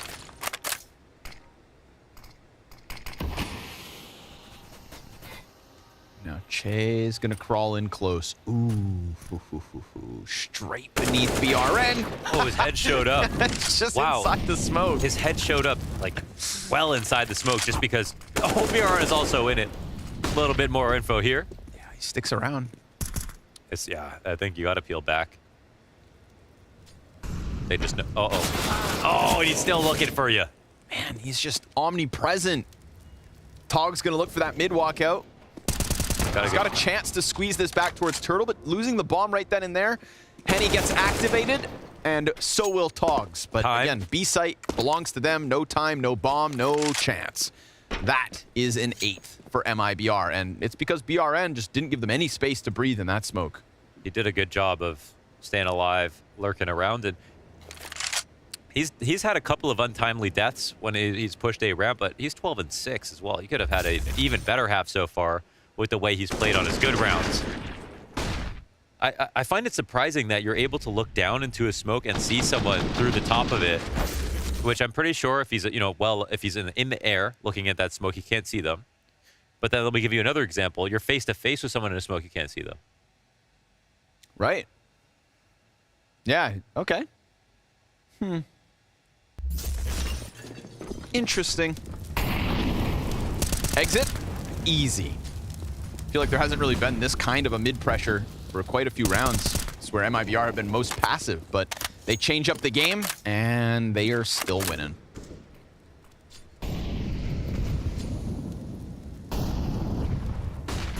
Collecting cash off the slots. Many fruits, no lemons. Sharks go back to the pack mentality.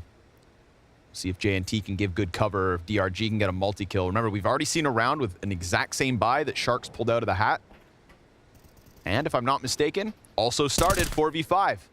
So exit. That could have been a nasty tap from DRG, but he loses his face. The Opper tries to replace the opening, and Turtle just content to sit back and force Sharks' hands. Fins.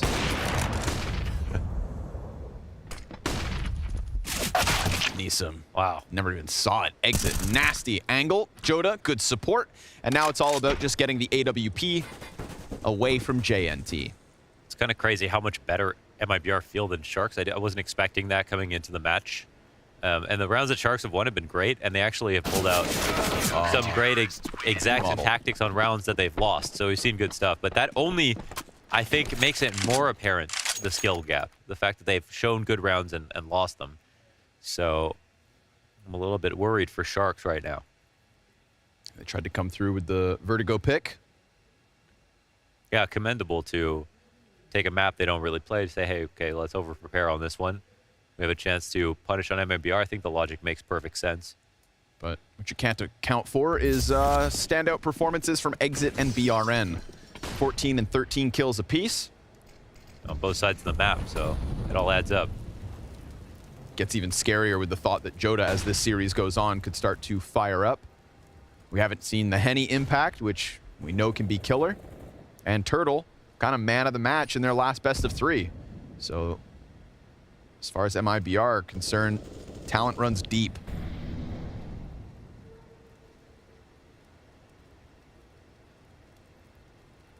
Exit with the construction angle. He's got 3 players on the other side of that corner, 2 of them with lesser weapons. But sees a bunch of utility plus the run boost, so numbers being confirmed. And Exit, it's an easy shutdown versus Togs. Turtle could have gotten killed just now. Does get finished by DRG. Chase not able to get over for free. How is Joda still alive? Because he's got teammates. That's why coverage is key. Taking Joda right there. Not only does he escape that, but he goes to throw a supporting flash for his teammate in the site. Just kind of chucks it. Doesn't even freak out about his own position. He's like, I'm dead, but my last wish is to help my teammate. What a guy. The cone. It's the cone's fault. Cones aren't real. I live in Montreal. They're definitely real. we've got a few. Dude, they're everywhere. It's an invasive species. Yeah. Smoke at the front of ramp. BRN thinking this one's got some gusto behind it. And sure enough, it does. Chase behind Crane. 3 players on the ramp. Spam damage is good already, though. Check out the health. Haven't even committed to any kind of a fight. And MIBR, they're going to be happy to just play this one point blank. Hello. BRN with the opening. Sandbags player activates. Joda catching him left, right, and center. Not to mention still pressure through the wallbang. So unfortunately for Sharks, this one's starting to fall apart. And it looks like it'll continue to go that way unless Togs and JNT bring it back with lesser guns and lesser HP. How do they get that bomb back? They're stuck here until they can grab it. Joda puffs his chest, sets up Exit. Togs sidearm, not nearly enough. And MIBR will finish this half on fire. 11 rounds, a stellar defense to try and punish Sharks for picking Vertigo as map 1.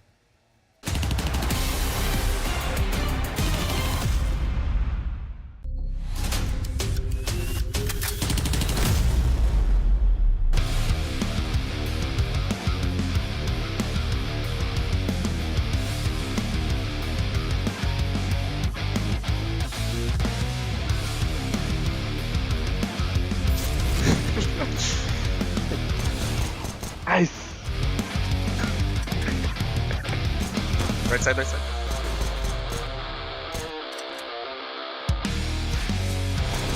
Nice. Good. Okay. Behind, yellow, yellow. He's peeking you, I don't see him.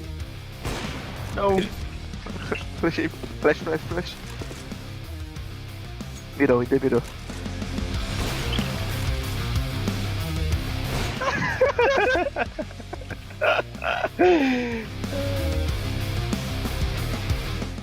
The middle. Ah, come on, baby. Nice. Okay. Oh. Middle, get that. Yeah. He's walking up. Nice. Right side. Nice. Hey. Right side. No, left side. Behind you. Behind me? Yeah. Nice.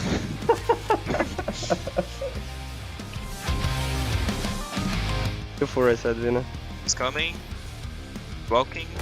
Nice. Oh, the perfect grenade. Oh.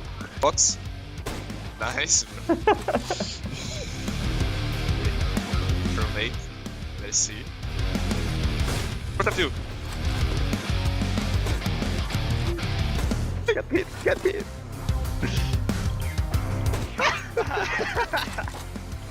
Throw the spawn in. Yeah, Dead. nice. Right side, right side, right side, right side. I hacked right side. Oh. I flash for you. Flashing. No. Flashing, flashing. Oh, you jiggle fly. The box, it's on the wall, it's on the wall. It's on top of the wall. Yeah. Your left side.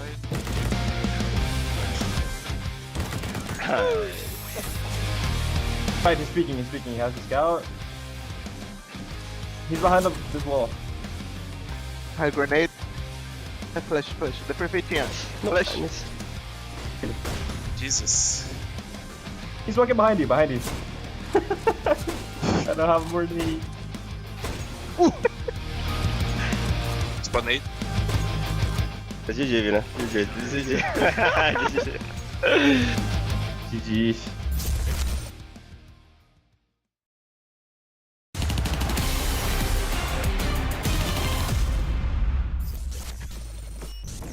Calma. Ele tá jogando. Vai tá bem pra dar cover. Dá default só. Dá do costas, rápido. Soltou o default. Jogador. Default. Nice! Linda perto. Valeu. Você é louco, mano. Ó, guys. O que você fez, velho? Mano, nem vi o Jota. Brother. An 11-4 half. Definitely an excellent start to the series for MIBR. Again, both these teams seeing that the door to the fall finals seems to be open. MIBR butt ahead with a dominant first 15. There were openings there for Sharks, but ultimately I think the individuals of MIBR are just too strong so far this evening. You get a great start from Exit, BRN, and Joda. Turtle with some impactful holds towards that B site. Ultimately, Sharks gonna have to rely on this defense. They are the ones that took us to Vertigo, and they've got a curious little setup with Che now popping out from behind sandbags and Togs deep in CT with the opening kill. Damn, I love that setup. That was how you supposed to... You can't clear the sandbags guy, and then the guy behind him... First contact. He's standing between two planks, like, you can barely see his body.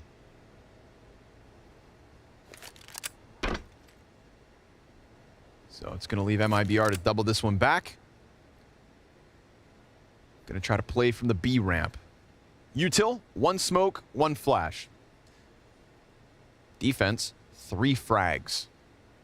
Please let this be a retake, just for the sake of utility usage. Oh, yeah, true. Pretty They're so ready for this. They're just spotting A right now. See if Neeson is. He hasn't seen it yet, but there's actually a player already up close. Super close. There it is, Joda. Point blank with the Glock headshot. Smoke for right side generator. He's going to keep applying that pressure. And JNT finds one on the fallback. There's the first nade. Where's the next one? A little less damage on the follow-up. Still a flash to try and push in with, but oh, it goes south.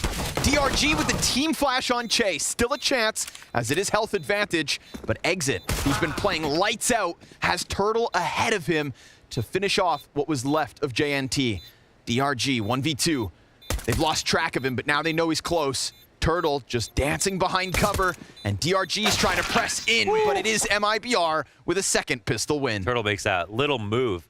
And the reason we don't see the triple nades come out is because Joda threatens the position they need to line him up. He's constantly fighting into heaven, so they have to keep their guns out. And just because of that, it buys enough time for the plant to go down. If 2 nades land on these pistoling players, they're going to die in multiples. And Joda makes sure that that's as hard as possible.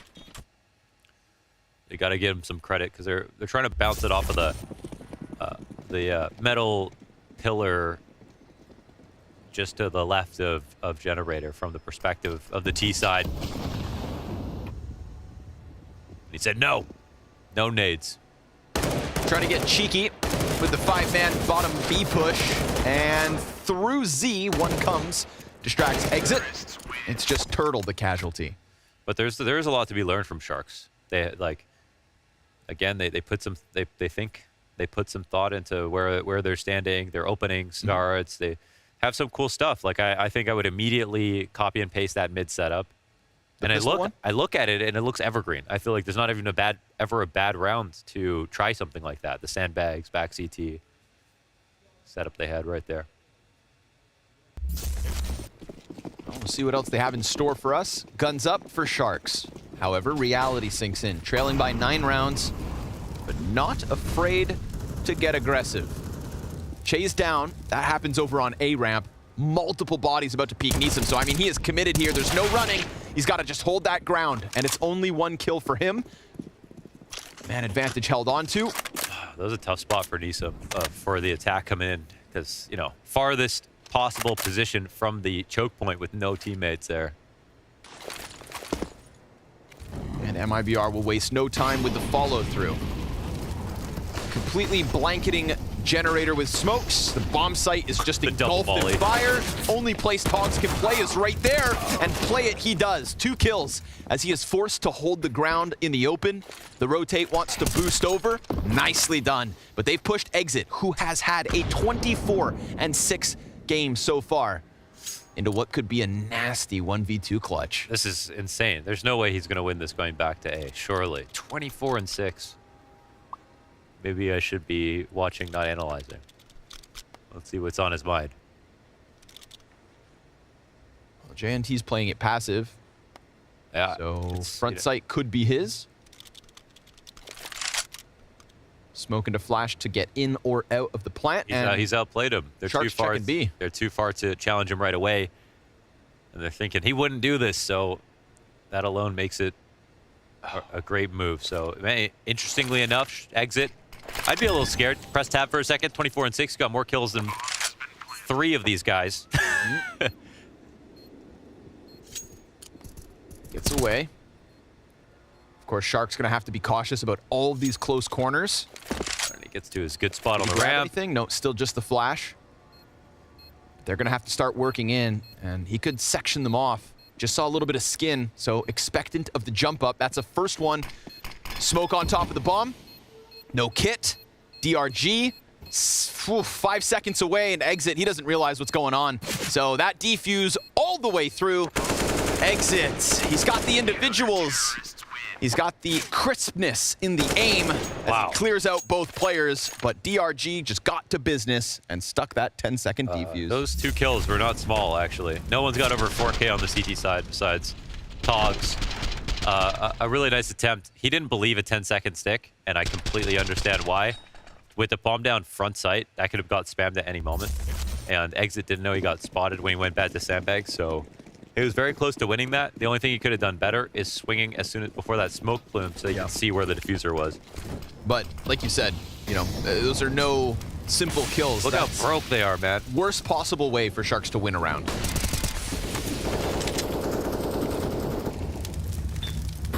DRG gonna have to burn the only smoke that was left for Sharks just to keep himself alive. And I say that temporarily. He is pinned into the spot. Naded down to 42 as well. If he dies, then they lose their incendiary and one of the 2 flashbangs. So maybe just get that util out. Throws it forward. As Sharks start to creep. Joda uncontested. There's the contact, and he's not going to survive it. DRG still has the cover and still has the teammates to help. And MIBR going to keep trying to press into it. Nicely done from DRG. All things considered, 2 kills from that position. Seeing as he was squeezed from the get-go.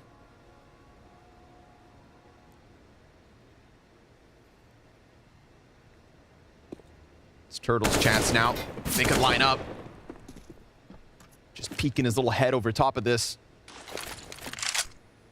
Short player getting a little bit isolated. Chase starting to peel himself away from it. They're going to forfeit the bomb site itself. And potentially need a retake. Got a boost back site. They have 2 players up there now, maybe. Yeah. Che trying to throw MP9 shots through smoke. Turtle. Oh, Che's coming at him. Ooh. Gun's not going to go back up. He gets the plant, though. It's Henny into the clutch. A little bit of damage both ways. Hanging on. Short peek comes through, and Henny never sees it. It is a 6th for Sharks. Good on Che for just saying, all right, I'm just going for this. Guys, keep him busy. We're just going to end this round. Okay. Okay, we're not going to get silly and try defusing and allow this 1v3 to be possible. So a critical, it feels like they ecoed them because of how little they had to work with right there. So they really saved their own skin, getting this 2 in a row. They're bleeding MIBR dry. Turtle, he has an AK because he had a little bit of money. So it's not exactly even, but now they've got kind of a scary save. That's how we'll put it.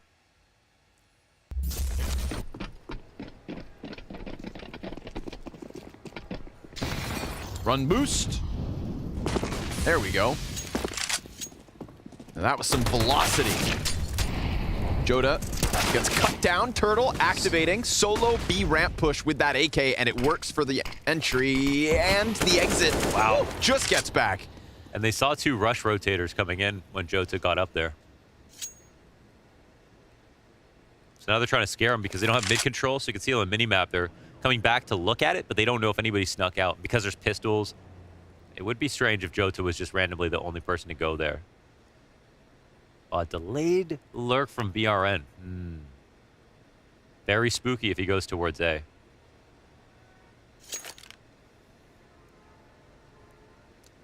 So a way that this can play out, if the A players that are coming up the ramp get 1 kill, and then they force that scary rotation from JNT, BRN can kill him. If they don't get their kill, this should be an easy round for the CTs. They're spread out nicely. Turtle working with an unfortunate 19 health. Spotted by CT Shelf. And assistance from Elevator. 30 seconds, and they're given the chance to just walk right in. And he's going to get that bomb plant unless he gets spammed down. At least Turtle dies already. Nades. On the money. But bomb still planted, which means BRN activates in middle. Wow. Deeg into Togs. But now BRN, position known, has to deal with what will be an easy defuse. Nothing he's going to be able to do to stop it. 10-second stick yet again. He was expecting another player towards that B site, but Sharks kept it quick, shuffled over swiftly, and they'll keep this one within 6. Yeah, and it's been very commendable in the fashion in which they've done it. But now the real buy comes in from MIBR. We'll see if they've shaken it off. Wow. Through the drywall. That's why we should build with concrete. Yeah, I agree. Everyone's using so much. Right? Yeah. Yeah.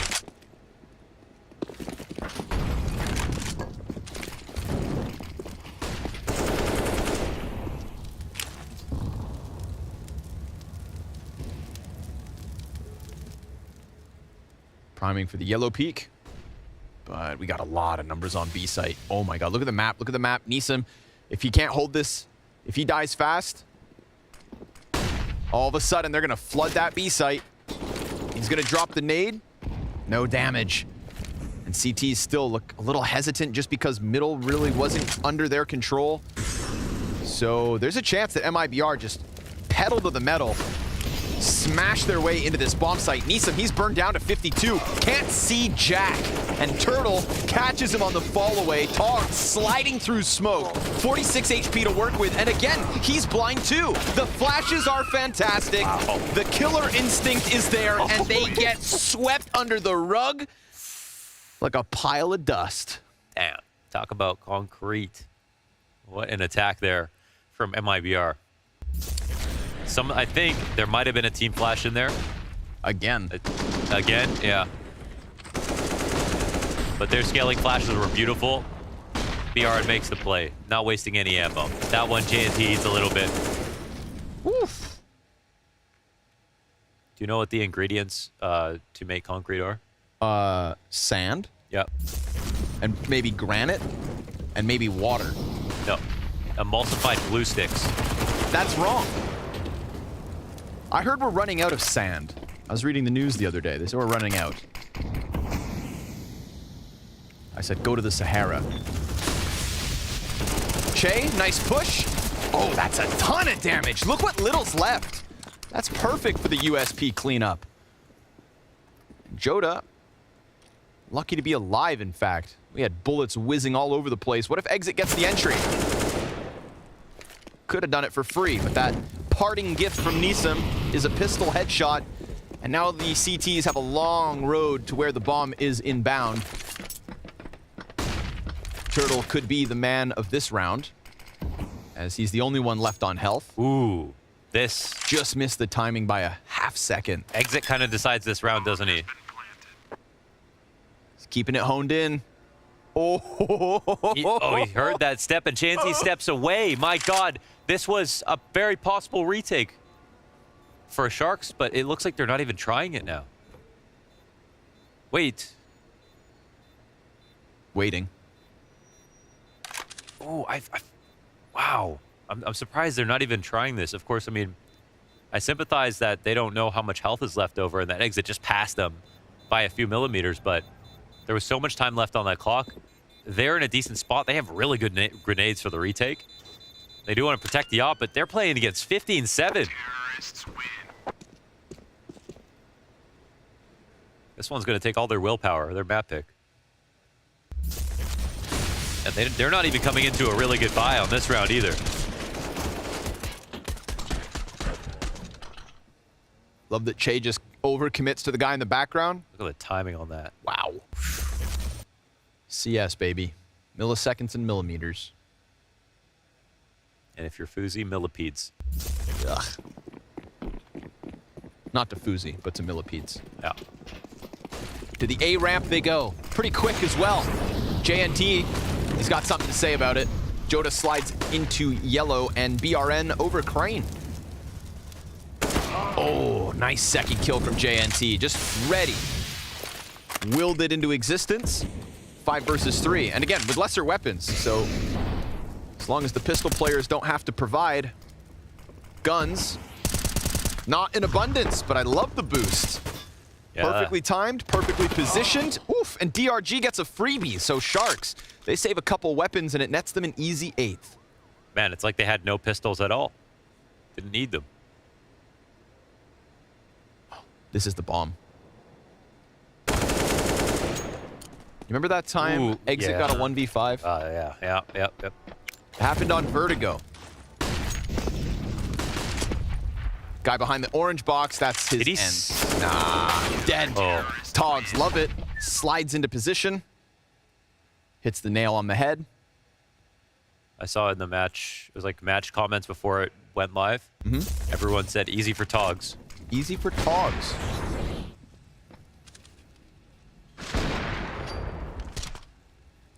This was perfect. Perfectly timed. Yeah, and he's exposed to short, but they have it smoked, so you gotta love that. Very fluid into it as well. Yeah. A good play is better if you do it fast. Yep. Spitting facts. Smoke on the ramp. Che's behind it.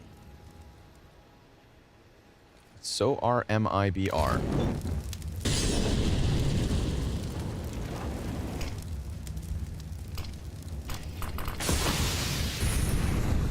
Ooh, they're gonna press through. Oh, BRN just smashes Che wide open. There's the trade back. DRG, no smoke to get him out of here. He's just gonna have to sit inside it, hopes that a teammate puts it out, and in the nick of time, a single tick of damage more, and he is dead.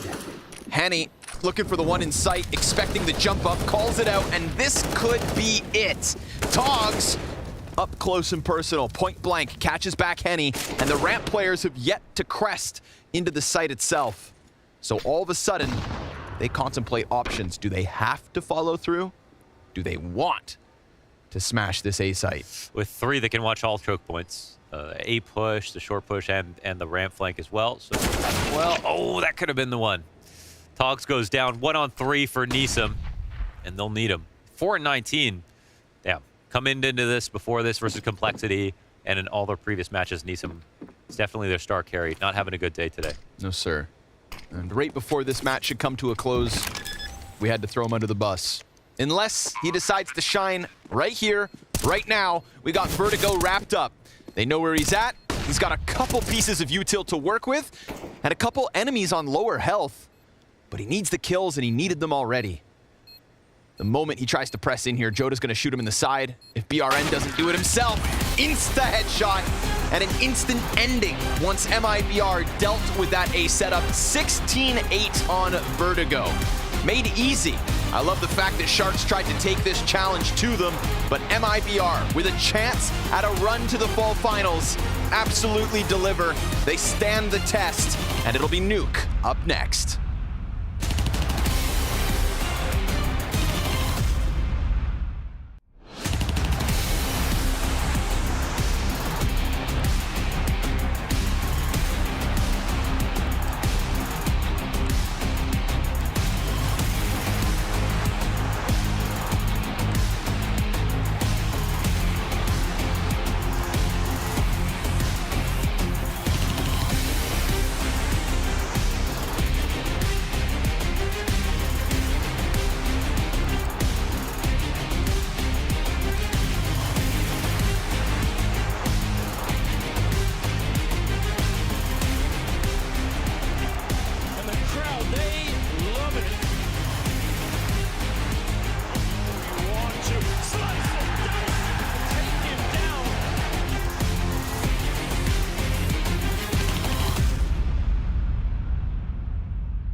Turns out Sharks are the ones who are gonna need a bigger boat. Their jaws were firmly clamped shut by MIBR's stellar defense, which left them with little to no wiggle room coming into that second half. Maniac, MIBR are the ones to sink their teeth into this first map. And it's all started with a good defense, as you prefaced it, Freya. I think Sharks definitely had a couple of cards to use on that Vertigo game, but as we're going to see down the line in this segment, they lost a few, let's just say, avoidable rounds. And once MIBR were in control, they ran away with it. It was the lack of ability to string rounds together in the beginning of the first half that really cost them a good start and cost them a way into the game. That was the big problem for me, because I agree with Matthew. There was plenty of opportunities for, I guess, winning a couple of rounds in a row, apply pressure to MIBR, then an eco play came into it as well. We're going to talk more about that later. And that's the problem for Sharks in this scenario, right? They had plenty of moments in the beginning of the half where they could have won 2 rounds in a row. They weren't able to string them together, and then the consequences of the economical aspect of Counter-Strike hit them straight in the face. Yeah, let's talk about that eco play that you were prefacing, Jacob, right now, because Maniac CS can be a cruel mistress. This is just one example of that. Sometimes you do almost everything right,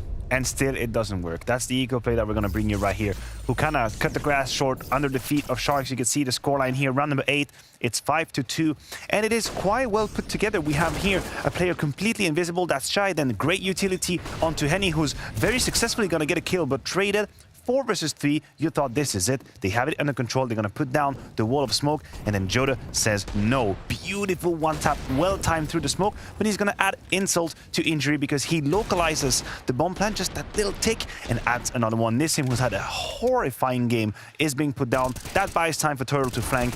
And just like this, when there was an opportunity for Sharks to put 2 rounds together to create some financial bank, to open that spare account in Switzerland, they couldn't. Yeah, that was so cheeky from Jota as well. I can't believe he actually managed to hit that shot to kind of open up that round, and the unluckiness, I guess, for the side of Sharks in that. That's the thing, right? There's a bit of luck inspired in this clip as well from Jota, but you gotta be good to get lucky. He was well aware of where he had to shoot. The timing of the first one was good as well. So yeah, sometimes you do everything right, but you don't really get the results that you deserve, I guess. And then we're coming into the later stages of this game, obviously, as we were illustrating that MIBR having a really good CT side. But round number 21, we wanted to praise one of the executes MIBR were actually throwing out. Yeah, they weren't. They were only very strong on the CT side. They were also strong on the T side. Here we have a beautiful execute coming out from MIBR, and you can see just the utility and the pacing. That's what is so great. The Molotov, the flash, and once he's out, he's already being traded. That is because all the space has been eaten away from MIBR off the top of their utility, and then they cross the smoke with the right flash. That's a little bit lucky, but for Style will appreciate it,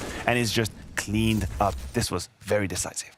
That's beautiful. Beautiful Counter-Strike coming in from MIBR. When it's 14-7, the round, the game, everything is over at this point. Whatever we saw from Sharks and moving onward, that was just a attempt, I guess, of a cosmetic comeback. There are some individuals that we have to talk about. You see the scoreboard right here as well. Exit being one of them.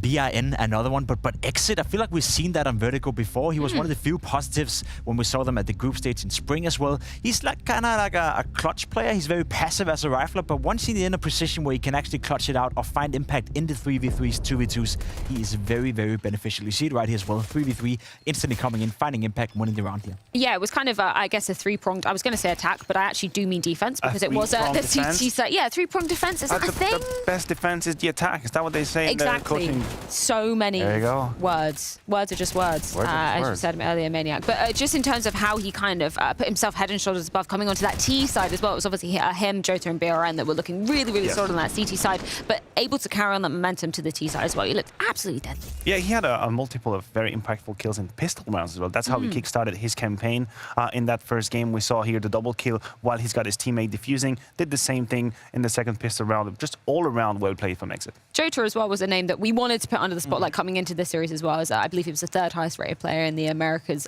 division coming into things. Didn't have quite so much time to touch on him in the pre-show, but again, he delivers, pays off in dividends here. Yeah, and he didn't have to do much more than what he did, right? It was a great team effort coming in from MIBR. When you have Exit playing so well, you have the other elements of the lineup also showing up and performing. I think you can give it to BIN as well, saying that he had one of the best games we've seen him play for quite some time. So for Jota, and not only to play in-game, you know, and get the frags on the server, but also for his calling, it must be so easy when you have players around him like Exit, like BIN, who are clearly better than the opposition. Then it feels like every single call Jota is going to make throughout this game is going to win. Oh, sorry, you go ahead. I just wanted to say, I think we should dim the lights and dim the atmosphere a little bit and look at Sharks. And maybe look at the things that haven't materialized that we were hoping to see. We prephrased this show talking about how Nissim was a revelation against Complexity. He had a multitude of impactful moments with multi-kills galore. He had, I think, a 1.3 plus rating against Complexity. He's had a 0.33 in this first map. He transversed this map like a spooky ghost. He didn't do anything. And of course, the differential is just too cruel not to mention. Yeah. He has to wake up, he has to rise, he has to do something better than that in the second map, or it's just gone. Yeah, truly embodying a spooky they kind of bullied him a little bit, right? Both on the T side and CT side. He was sitting on B alone a lot of the time. We saw it in the clip you put out there, right? Getting completely zoned out by all the Molotovs, all the flashes. So the work conditions for him were not there to play well. But then again, if you're good as an individual, you got to step above that and try to find impact. And unfortunately, he wasn't able to replicate the performance we saw against Complexity that sparked my interest. Yeah, just 4 kills to be closing out that man of Vertigo. Definitely, yeah. Do you think? Do you actually think? I think Jacob, have you ever seen me play Counter-Strike? We could have put you in a corner. We could have set you up. We could have given you a flash. And I think you could have given me a P90 and I would have got at least an ace. Johnny Rogue then. Yeah, definitely. I'm definitely the missing piece of this heroic puzzle. Anyway, moving back to what we've got at hand in our Americas division, Nuke coming in as MIBR's pick into this series, rather. We saw them playing up against their former opponents in Team 1 in their opening matchup. Any takeaways from that series? Are we expecting a good look at MIBR today? Listen, I don't know how much I can expect from MIBR on Nuke, but I know that Sharks can play it, which means there's a chance for a third map. Are you telling me there's a chance? Yes, there might be, absolutely. Against Complexity, this was the map that really got my attention. Sure, Sharks beat Complexity on this too, and they did it cleanly, but I like that on Nuke they had to dig deep into their resources. They had to fight back. They were on the receiving end of a couple of jabs and uppercuts, and still they stayed in the game. So I'm hoping to see the same resilience. I'm hoping to see an actual game. I want to see a competition. I don't think we were given that on this first map. I think it was more about the MIBR show. They outclassed their opponent. Let it be a fight. Let them fight. Let me tell you why that's not going to happen. Okay, then, I guess. MIBR is going to outclass Sharks in this time around. We have seen MIBR play Nuke once already in this tournament. They looked very solid, especially Turtle on top of Hot. I've seen it time and time again. They couldn't go inside Team 1. He was just shutting it down. Another factor as to why I think MIBR is just too strong is they have no weak link on Nuke. I'm looking at the statistics. They've played it 12 times the last 3 months. All players are above 1 rating. Turtle is the lowest rated player for MIBR, and he was doing so well the first time around. And then Henny, key of the puzzle right here. The AWP is the highest rated player, the guy finding the most impact, and Henny is the best player on the server when he wants to be. Yeah, Turtle's definitely found his home position coming into that map of Nuke, and the home pick for MIBR coming into things, potentially spelling a 2-0 series and catapulting themselves straight to that grand final tomorrow. We're going to see if they can do it in just a few.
Nuke up next, folks.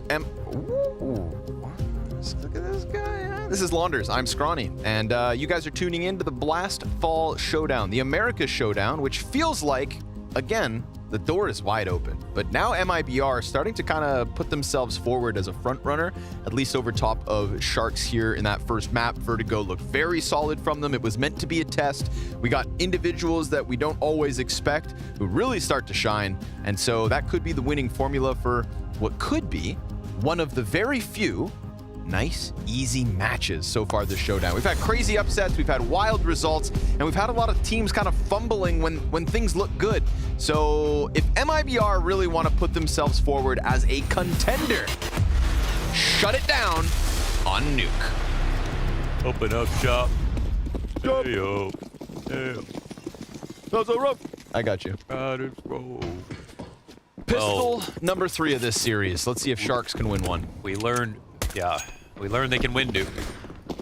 Took all 30 rounds to get one over Complexity, but they did it. That was some fresh game tape for MIBR. Bro, the tenacity here from MIBR. They want to waste no time. Not theirs, not yours, not mine. 4 players inside the double doors. DRG bound to find a headshot. Will plant also inevitable, but a nice flank from Che. Check that out. Oh, through the windows, down to the doorways, sends MIBR packing. You know what they say. Protect your neck and watch your back. JNT, 3 seconds. Henny's gonna have to run at this. He hoped that maybe the sprint would get him off it, but no, sir. 10-second defuse yet again. Yeah, if they had gone for a fake stick and didn't know where Henny was, maybe there was a chance. But in the 3v, I mean, the fact that Che got those in sequence, that wraps it up. If they didn't win that round, it would have been a tragedy. Come on. Look at this clip. What's crazy is, I mean, I thought he ran through the window as fast as possible, but in this replay, we see that he actually kind of took a second, looked back out the window, and then came around the corner. So he definitely just, they kind of lost track of him. Where the hell was he? Came out of the walls like a poltergeist.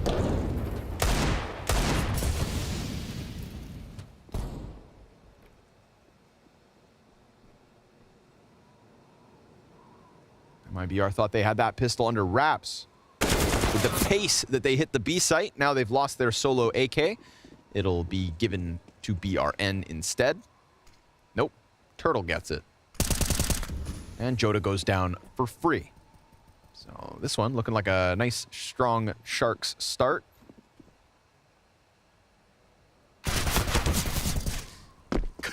Lucky to be alive. Ooh. Wow. Slides through Che.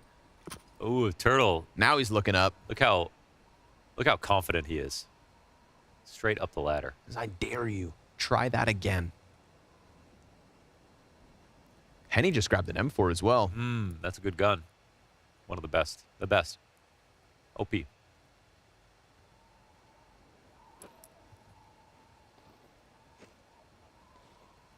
Now they're coming for him. It's been so quiet. They can boost right in front of it. Yeah. Well, I don't. Classic. They won't see it at Classic. all. Oh my God, that's really cool. Oh, it's perfectly timed too. He's like kind of starting to think about other alternatives. Woof, jump scare, but Henny also falls off the railing, so now the chance is slim. They'll go down to the B site instead. And just go plant maybe. What's down there? Nisam playing Rainbow Six Siege. Peeking through the murder holes. That was fast. Beautiful. I mean, they didn't stand a damn chance. M4 picks him up. Focus.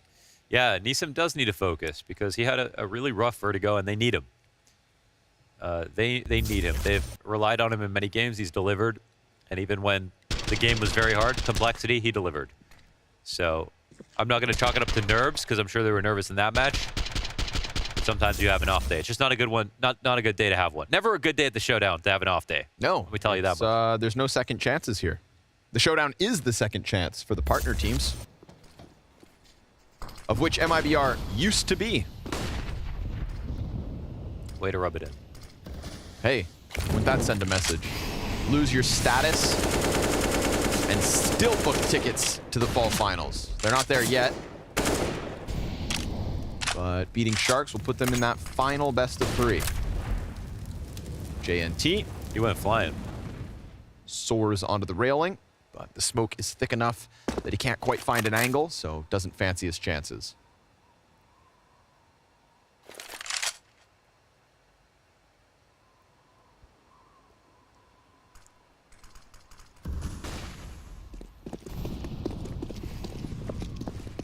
All right, they decide to cross. JNT's going to hear it coming. On high alert. He's not playing safe. He's playing to rock him. And despite getting the dink, Joda gets the best of him. B-site compromised, but at least there's rotators here already. Nisam on the railing. Beauty of a 2K. Shuts down Turtle. Shuffles his feet onto the back of Henny. And by the time he gets a chance to shoot, it's Che in the kill feed. BRN wrapping back around Hut. Saw another body. Tech9's in with a double. How and why and who? And it's early enough. It's early enough with the secret flank as well. I mean, if there are two good spots to come in from. But no bomb. It'd probably be this one. But the bomb's downstairs with the 2 CTs, and they know the CTs have rotated here. So this is info for the T side. So there's a world where they both die in the site. It's not a... Right? It's winnable, but it's going to be the, 10-second squeeze. Bomb set on fire. You need the frags. Whoa, okay. And almost. BRN doesn't want to take the chance. He will sit back. Sharks convert it. But that Tech9 got things looking a little sketchy towards the end. Yeah. Yeah, and conversely, BRN having a great day. What a performance on Vertigo. But Nisam's hold this round is indicative of he's back. He back. For real, though. Clean 2K. Can't help but feel bad for DRG. She got deleted in a heartbeat.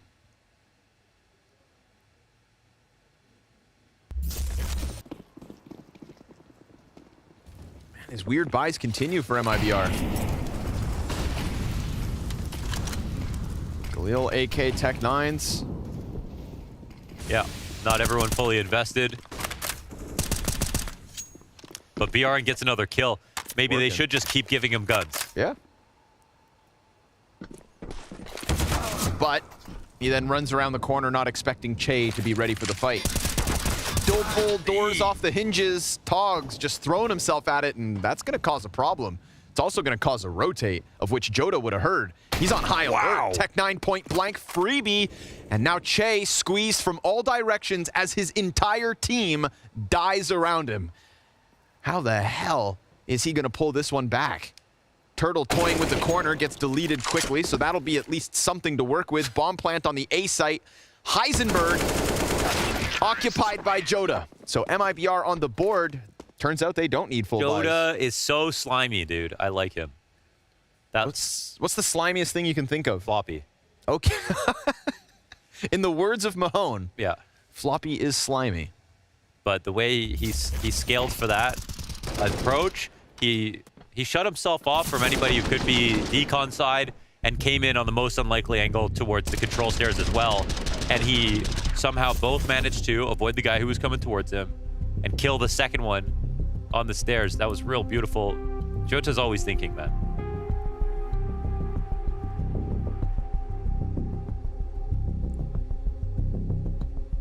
Tough for Shay, who seemed like the best player of the round, or the most aware player of that moment. Sitting at the control doors, got his kill. Posted. Yeah, and then all of his teammates die. So then it became the only thing about the round. Yeah, Togsby running out decon into the open. That wasn't one of the better sprays in history. That glass of orange juice has been sitting on the table the entire series, and I just need everybody else to notice. What does orange juice taste like the next day? I don't know. About the same? Probably. Pulp on the bottom. Acidic. MIBR's timeout off their first round win. Turns out just a couple weapons are enough. Into the A site by the looks of it. Or at least just the early nades. DRG, killer instinct. Oh, awkward. Got caught on the ladder. Good recovery, but no fallback. BRN already through with the double kill. He literally hit that ladder twice. It was grabbing him. Keep your hands off me. At least Togs can get the gun back, but it's still 4 versus 3 to the advantage of MIBR, and this is Sharks with the full investment. Oh, it's slime season. He's going to come up the ladder for the upstairs hit. Thing is that the only thing Sharks want right now is just a nice upstairs hit. Okay, they go outside.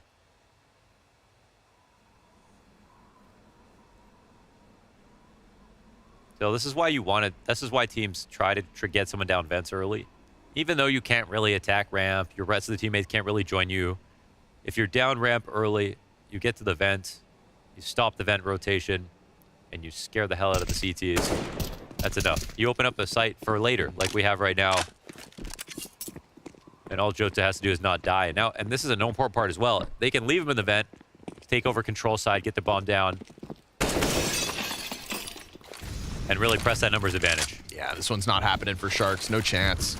Not with Jota locked into the vents for as long as he was. They'll still go through the procedures, make sure all is good. But that's Sharks just sliding away with a couple weapons. I like that they tried to throw DRG into the fray through hut. Got a little weird with the movement and whatnot. And then obviously BRN shutting down the early ramp kill made the way too hard for DRG to escape. So again, we look at BRN with pretty big impact early on within map 2. Here it is. What was meant to join this hut push. Hut pushing is more of a lifestyle than a hobby, in my opinion. You live by it or you die by it. Yeah.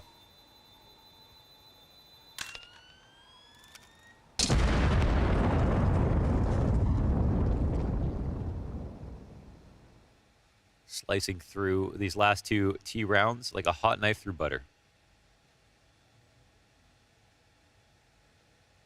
I don't know why you need to heat up the knife. You could just use a fork. You eat ice cream with forks, so don't even get me started. It's kind of like a knife and a spoon in one. I'll let you have that. For non-liquid objects. Bit of a stretch. Like ice cream. Stacking the A site, pelted by utilities. Remember, 2 M4s here between Che and Togs, so we'll see if either of them can really get activated.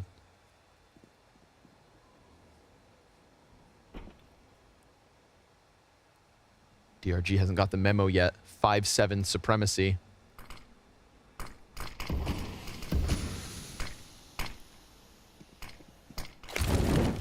Molly for credit card. Lands perfectly on JNT, but at least the smoke's there, so he can just slide into that, hold for a second, and then take his position back. Sure enough, still eyes on the gap towards Secret. CZ, well timed. Pushes right in, but BRN from the corner dies out to Che, an attack from above. And Sharks just perfection when it comes to the lobby crunch. They find MIBR with hands busy. They really do, and they're outside, so they're gonna looking have to like chumps. Breach this like it's CS Assault and try to come in through maybe the door and the roof, or just the door. Jota and exit. What can they do? You wouldn't think much, not with 30 seconds. The bomb's not in the worst position ever, actually. Hut player stays tucked back in. They're giving the bomb over. Feels like their sights should fall to the A site. Oh, going forward is the play. It's literally just this Hut player that's stopping them. Okay. Che can at least deliver both, in fact. So there we go, all good. 4 up for Sharks, and a round they have no business winning. Nice to see a little proactivity. Yes, doing their favorite hobby, the Hut push. And last bullet, CZ kill. Didn't expect BRN, but then he thought maybe it would be squeaky, not 2 through Hut. Wrong. Couple big moments from Che. 11 and 2. Yeah, ferocious start from him.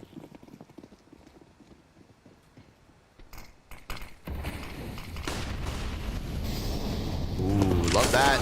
Pressing into the smoke grenades. JNT point blank op shot for the 5 versus 4 to Sharks. They're going to head towards ramp instead in response. We've got 2 CTs here, 1 close tucked, and Nisam, point of contact, serves up the distraction. DRG with the double.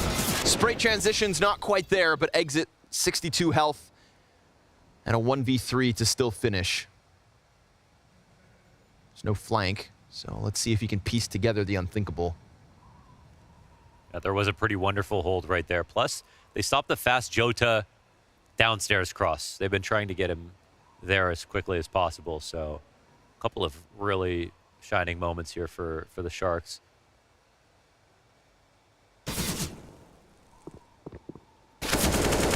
Ooh.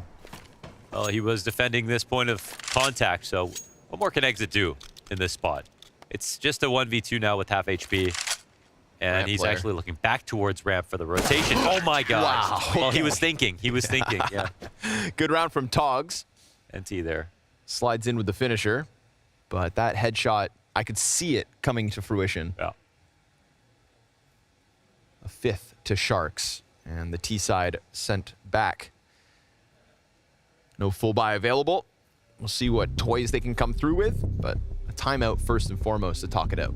It's quite interesting how Sharks just look so much better changing over to MIBR's map pick.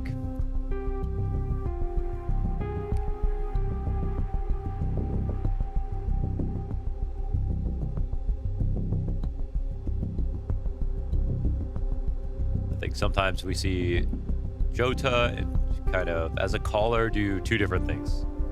Call around that looks like any other, or call around that's based on a play to get him somewhere. Sort of a Hampus style call that's around him. And what we saw last round was, of course, that got countered. And previously, as a lurker, managed to get downstairs by himself safely. There's certainly nothing wrong with calling around yourself. He's also one of the better individuals on the team, so that makes sense. But of course, variety is the spice of life.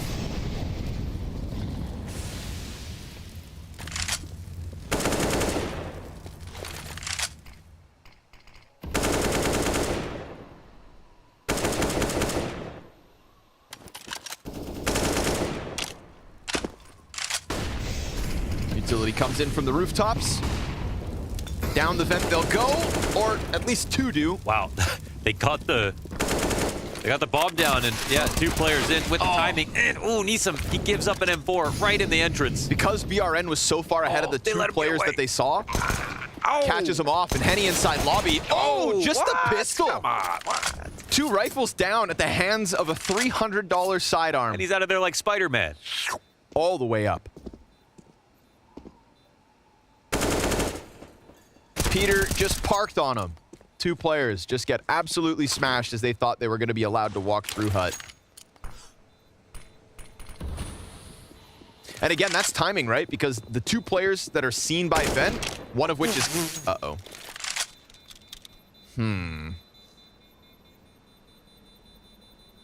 Still should be okay. That was the fastest silent ladder drop I've ever seen. But yeah, so Exit gets caught as he pushes down, but there was the first player who went down vents just like, 15 feet ahead of the others, and I think that's why the ramp player gets caught by the timing. Because the vent player would have called the first 2. Oh, okay. Oh, actually BR in the back, so but he gets shot first by the guy in front. Tagged and slowed. He had the HE out as well.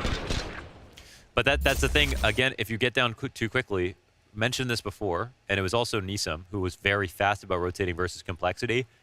If you don't have your turnpike player come to ramp, you can't just simply leave, because they could still be trying to hit ramp from lobby. And the worst situation is you fall for the fact that it was actually a fake to lower, you're downstairs, and now you can't come back up. And your teammate's dead in ramp. Nobody wants to look like a chump. Ramp setup is a sole boost on top of boxes here with Nisam. No help. Oh, actually, player in hell. Perfect. 2 frags off the FAMAS, but Joda's the guy to come through and bring them right back. He's got the bomb, so he can sit and watch the flank, but they scare the rotate into the B site. He's trying to pull him towards Joda. Togs will wait in lobby. His 2 teammates down here on B. So, I mean, hell to heaven, completely open. MIBR seeing it now that they are here, and Henny, wow, just decides to swing out wider. Won't expect a second. No, sir. Joda, he also falls to Che, who is absolutely hitting hard. 14 kills off of the back of those 2. Yeah, big moves from Che. He's been downstairs most of the time. Every round they've won has got his name on it. This spray is huge. I mean, look at this. Second kill that Nisam gets. Pixel angle right there. Into the ramp. Boost is a solid option. There's no way you're going to be ready for the double control. You're not going to be ready for that. You're not ready. Back in with lesser guns.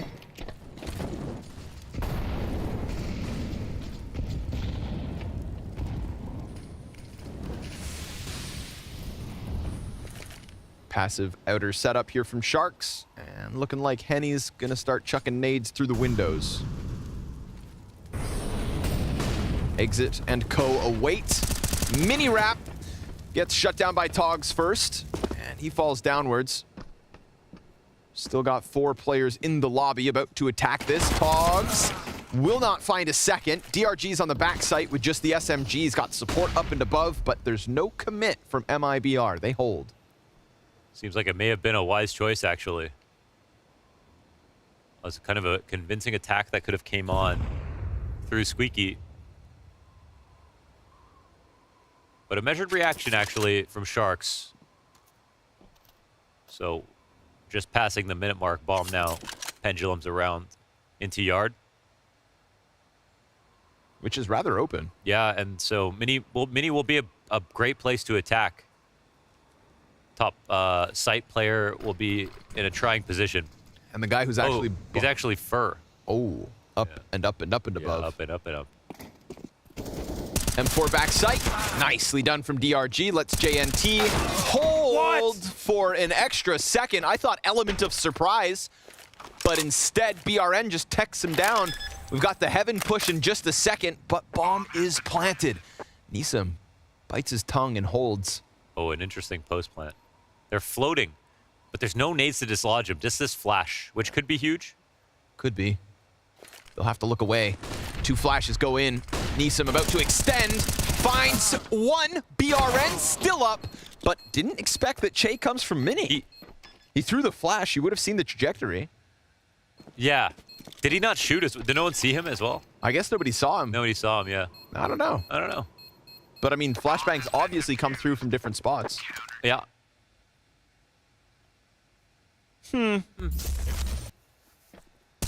See it back.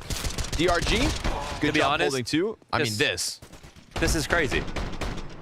That's crazy. That's crazy. Yeah, must have thought, I mean, clearly thought both were heaven. It gets hectic.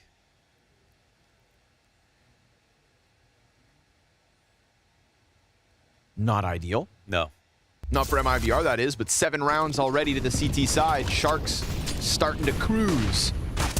1 AK amidst the Tech 9s. Oh, yes. He's getting stronger by the round. Love that. DRG, last bullet headshot. Easy third. And Sharks, a 5-round lead. Nasty. 8-3 start here. CT side nuke on their opponent's map pick. It's complexity all over again. Watch this. Watch this. Last bullet for number 3. Oh, okay, I lied. Just about.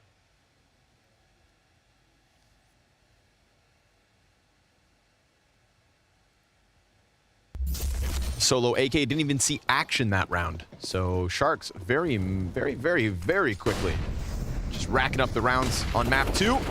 Che, straight, oh!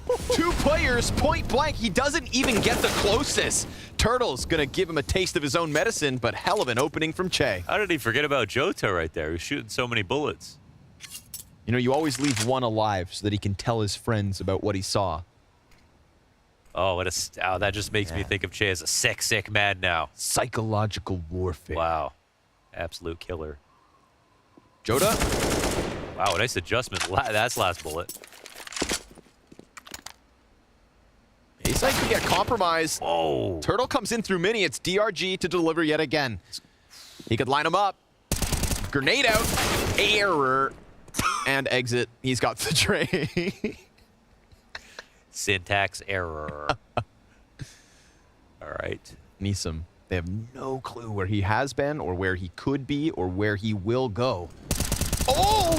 He spotted the other. Oh, but the Molotov. That's big. It actually forces him down. The awkward part about this rotation is they heard the ladder, you know? He knows that they... Wait, no, he doesn't know. Okay. Well, he still makes the right play anyways and just decides to go upper sight, so... Planting front sight. What? Dude. Now that's psychotic. Jota's got big ones. But now he's set up a really good post plant where he can wrap around to Squeaky. That is mental. Nisam's going to have to cross it thinking odds are back sight. But then when he sees bomb front, that should indicate lobby. Oh, he almost had a chance, but Jota survives the attack with 37 health to bring it back for MIBR. That's 4. Still half the rounds of Sharks.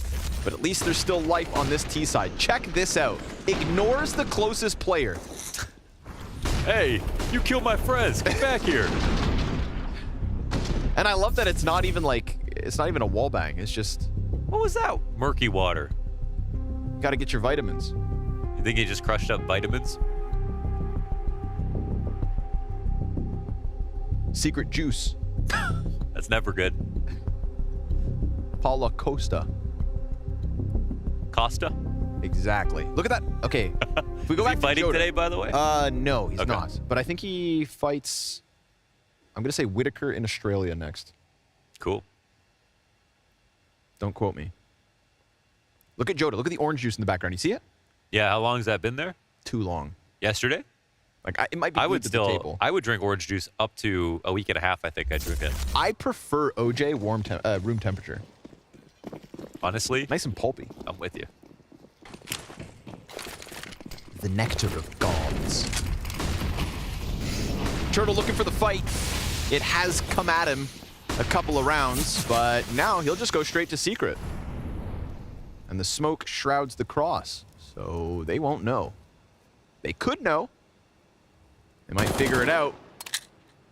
But nothing is for certain as far as Sharks are concerned.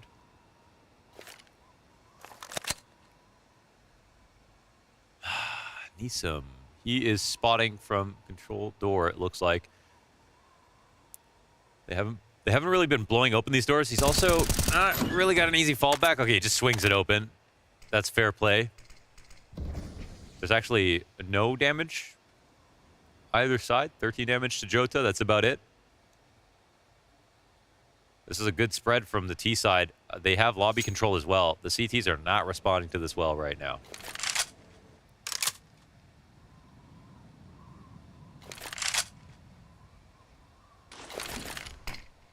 Smoking the site with the flash. Nisam up above it. Whoa. Looks towards Astralis plant and finds BRN, but Turtle shoots him through the floorboards. JNT is going to creep this one nice and close. He's going to hear the rotate back away from bomb. Sees that site is indeed completely clear. But what about the secret push? 2 players down it. DRG and Che ready for the gunfight. Oh, easy lineup there, but what about Henny now? He's going to slide out, catches Che to the side. Man advantage Sharks. Ooh, and Henny comes through.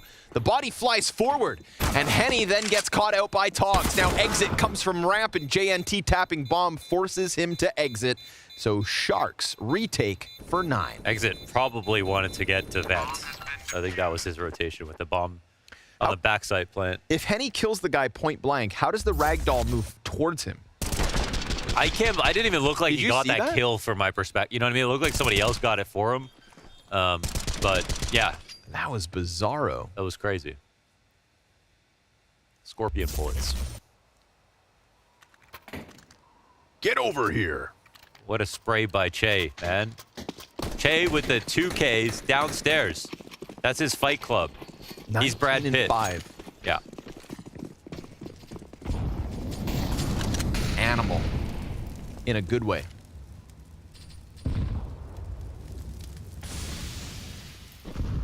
DRG waiting for a chance to get back into the action. We've seen good moments from him within this A site. Oh. Could deliver again. Turtle. Easy. Just goes right into it. Tech9 tapping away as DRG is blind and hanging on for dear life. His teammates gonna surround him as the A site belongs to Sharks. Indeed. Smoke on Squeaky. And a tough spot for MIBR. They've got the time to try and figure this out, but they don't have the utility, nor the guns, nor the numbers.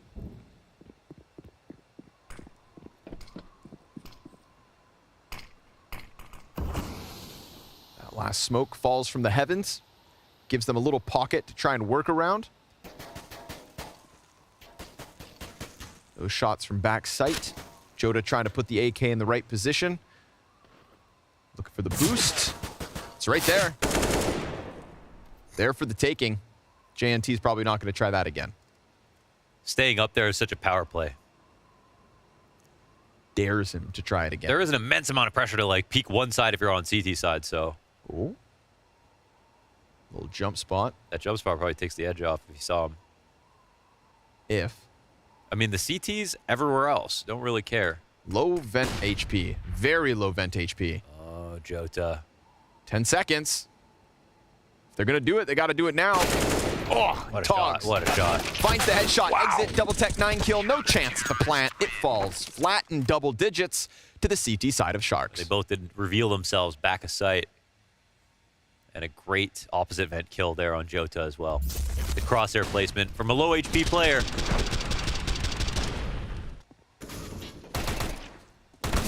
Some of the Tech 9 kills coming through this game are disgusting, honestly. Filthy. Sometimes I see reprehensible. I see Tech 9 clips and I'm like, should this gun be this good? Nope. But the inconsistencies of it. That's the thing. It's not always.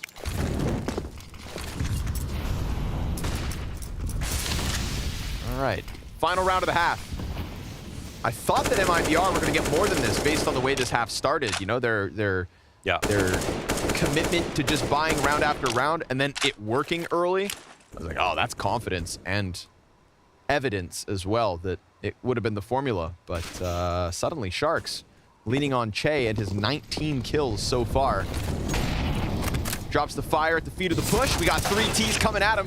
Turtle's got the trade kill, but immense amounts of damage to deal with. Peek out from ramp. That's Neeson to get the next one. And Henny, all of a sudden, on his own.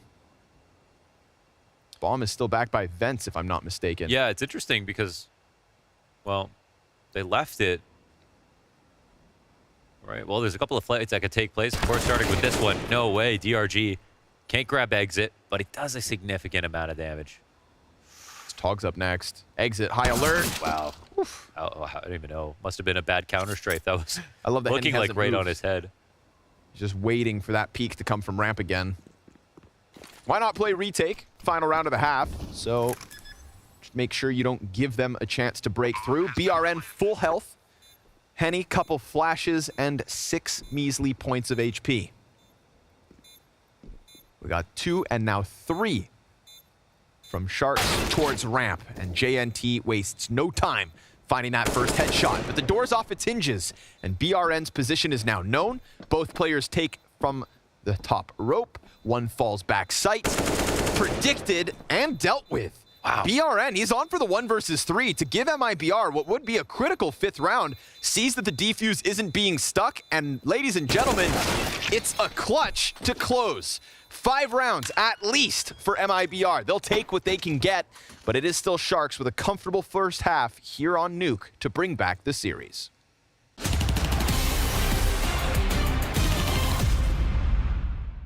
Teams of 2 will guess which pro player is behind the skins. They will be given 3 clues. The first clue is the country, the second is the team, and the third is an iconic moment. The less clues they need, the more points they earn. The team with the highest score wins. Hello guys, this is Kadian from Heroic. It's a brief from Vitality. This is Floppy, and today we'll be playing CS Money Tailored Collections. Blue and yellow. Ukraine, maybe? Sweden? Yeah, I'd say Sweden as well. It's Bosnia, yellow and blue, right? We just go simple. This is G2. And before that was Bosnia, so I'm pretty sure this is gonna be Nico. I feel like it's Nico. It's just instantly off the top of my head. I'm clueless here. We're gambling Nico then. Is it Nico? I'm not sure. He's using the steal a lot, right?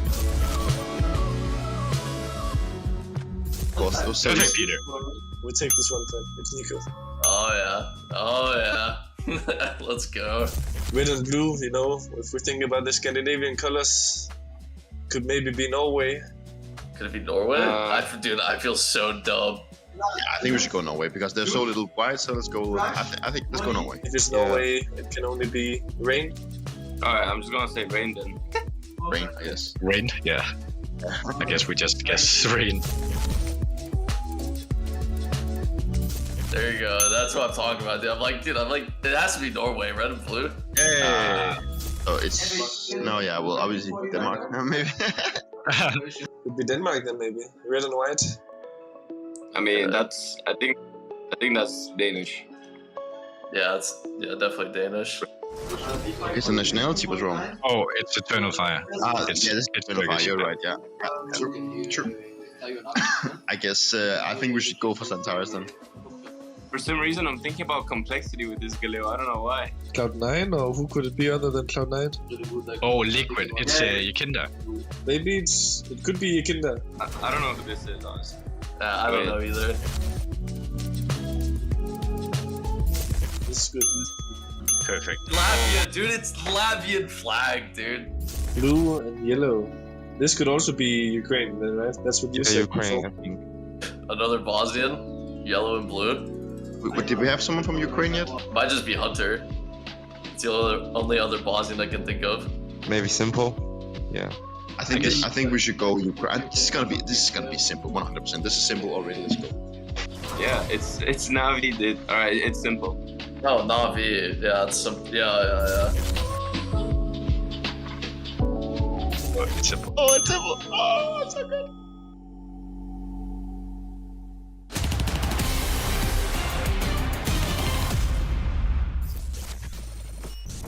Mano, todos pro BB, viu, guys? Só para um pouco, Dri, só para um A pouco. maioria pro BB, na real. Nós não tem kit, nós não tem Tô kit. mirando costas. Toca na bomba lá. Faz o close morto. Calma, guys. Vou na frente. Cliquei só. BB, duto. Pode fazer a Jota. Dupla. Quase rampa. Quase rampa. Pode ir, ganhamos. Nice! Boa! Bora, boa! Vai dar pra matar pra mim? Nice, well-orchestrated retake there to give Sharks their 9th. They end the half with 10, of course, but the real asterisk, I think, is that clutch to close. The 5th round of the board for MIBR.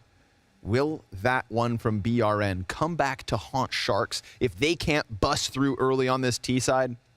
Time will tell. Time will tell. I think that and a pistol is like a whole. That is a formula for success, of course. They'll probably be very comfortable on the CT side.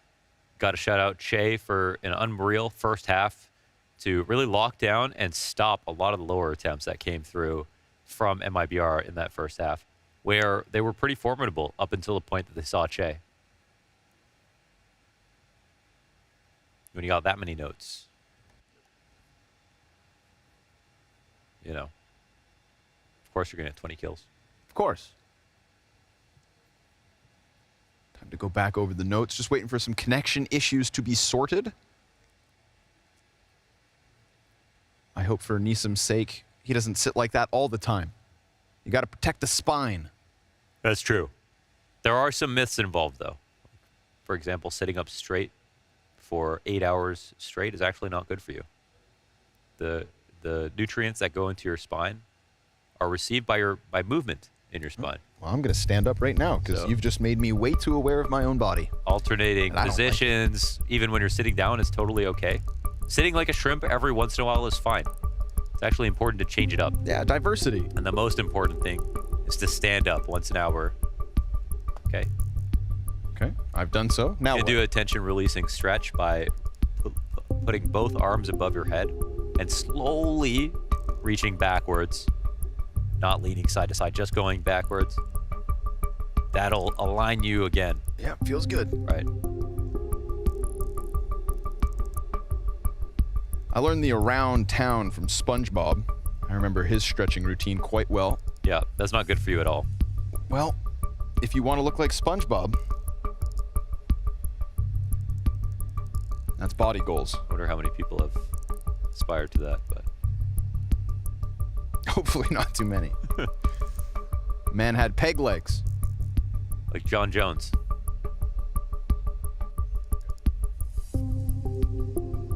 You said John Jones.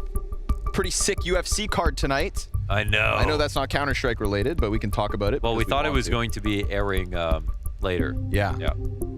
I'm all for the Sugar Show.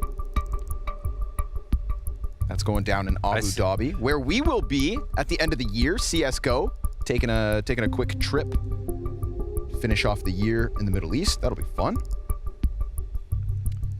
Of course, before we great set to our go to a fight night. Yeah, man. Imagine. Before we get there, of course, we've got to talk about the fall finals. That's what we're dealing with here at the Showdown. Couple of spots left over. And think about it. If you want to see the likes of G2 potentially on a big LAN, well, you can't see it at the major. So you got to come to the fall finals. I just posted a Pick'em video, and the top comment was, "You forgot to pick Astralis and G2." Oh no! How soon, man? How soon? You know what would be crazy? Would be this. I mean, it's queued up tomorrow. Heroic, Astralis, 2 teams, and only 1 spot in the Royal Arena. You know, the last time we saw, you know, in terms of like the Blast circuit, Heroic versus Astralis was that just super epic best of 3 that went down in the Royal Arena, completely sold out. Now, that head-to-head, there's a lot of history there. It's going to have to happen at the Showdown. It's going to be epic tomorrow. Brutal. Honestly, whoever wins, it's going to be awesome to see them play in the Royal Arena. So happy for both of them. Sad for both of them. I ain't reading all that. I'm sorry that happened. Tournament overview. Or congratulations. Look at that. Showdown Final A, Astralis versus Heroic. I want to go through from start to finish. Look at the upsets here, folks. Okay, Vitality, Tyloo, yeah, all right. Astralis barely getting past Eternal Fire, felt par for the course. Sangal eliminate Big. Astralis eliminate Vitality. Wow. Everything else seems to kind of go all right. Bracket B, aka America's Showdown. Folks, Sharks beat Complexity. Wow. Fluxo beat EG. Sharks and Fluxo weren't even at the America's Road to Rio in order to get to the Brazil Major. They didn't even qualify. And we had this conversation before where they're like, I see so many good players within Brazil, but there's so many teams as well within South America right now. And I just sometimes wish, there was less teams so that the better players could all be together. And then I think as a region, they'd be succeeding maybe a little bit more on international levels. I don't know. Yeah, they need to consolidate. Obviously, the orgs aren't working together. So of course. It's nice that there are so many. Yes. But if we would love to see more good players on individual teams until we have another kind of competitor for Furia. But at the moment, all the best players are on Furia. You know, if only things like buyouts and contracts, those didn't exist. Yeah. The teams we could make. Blame F could be playing with Zywoo. What did you just say? I said Blame F could be playing with Zywoo. Wow. You know who else could be playing with Blame F? Tell me. Device. Oh my God. Maybe soon enough we'll find out. You know, it's crazy, right? It kind of felt like Astralis, having not made the major, were meant to come to the Showdown, fail here as well, potentially to Eternal Fire, just because of the sake of them, you know, rumored to be going through some real shakeups. What about one last hurrah? You know, Blame F wants to kind of be, or at least he's being set up to be, like the legacy player for Astralis moving forward. And dude, if he can just go absolute beast mode and bring them to the fall finals right before the remake, what if Device's premiere, his comeback, happens in the Royal Arena?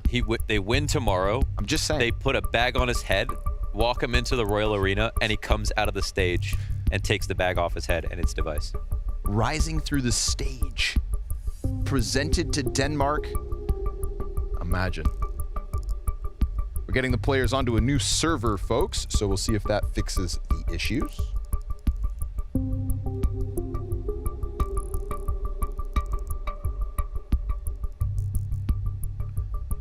But bad news. New server fixed nothing.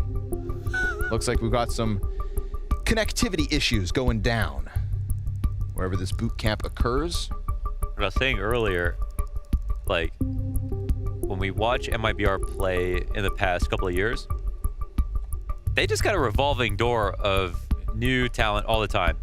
And it always seems like they're just trying to find out who's the next, like, Fallen and Fur, right? But they never find them. But the lineup that they have right now, okay, they feel good, but of course they didn't even make the challenger stage, so there is that. But when we watch them play here at the Showdown, you can really see them feeling confident versus the teams here. They do have that big brother sort of aura, like when they played their match yesterday and even last map, where it just feels like there's actually no chance that the other team could beat them on even a below average day. But hey, maybe Sharks can rewrite that. The thing is, if you take all these other teams, all the other Brazilian teams, who's your 5? Oh man, that's too big of a question.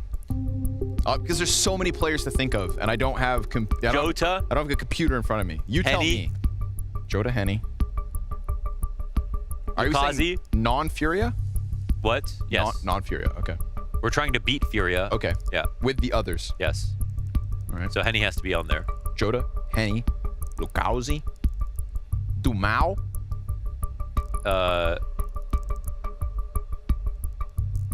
Coldzera. Don't shake your head. It's not 2016. Okay. No, but remember, you forget. I already made this video. You're forgetting. You're forgetting. In the last month, Coldzera's back. We'll see. Okay. We'll see if you put them through to go to Legend stage. Then we can talk about it.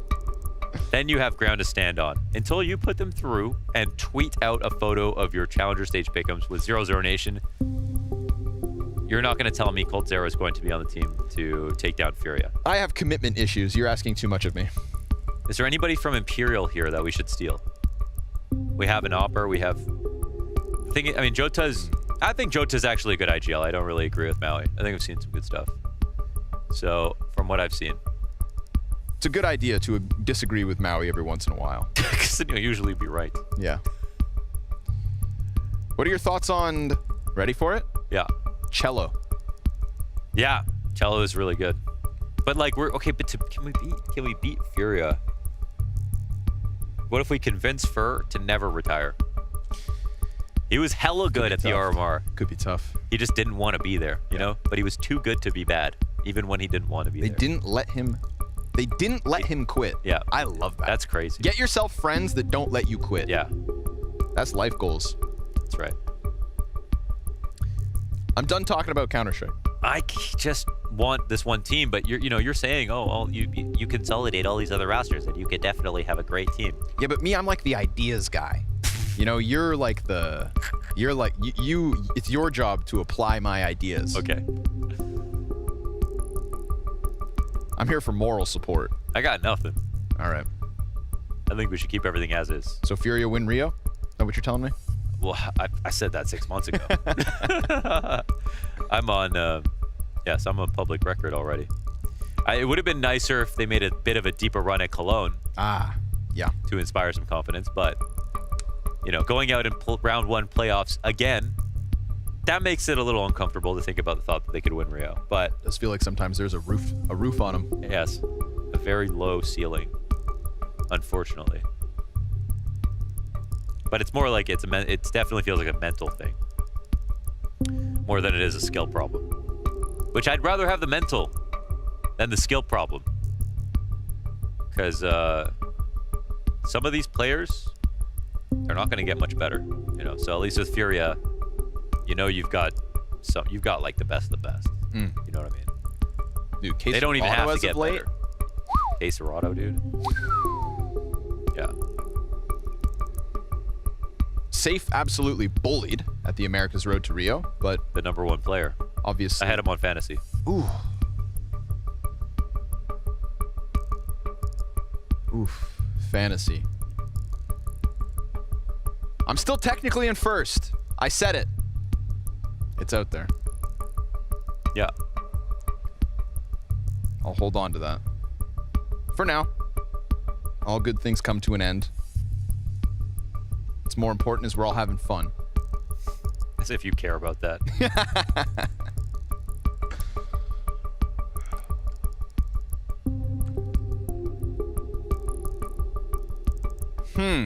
Would you rather win a major or win this fantasy contest?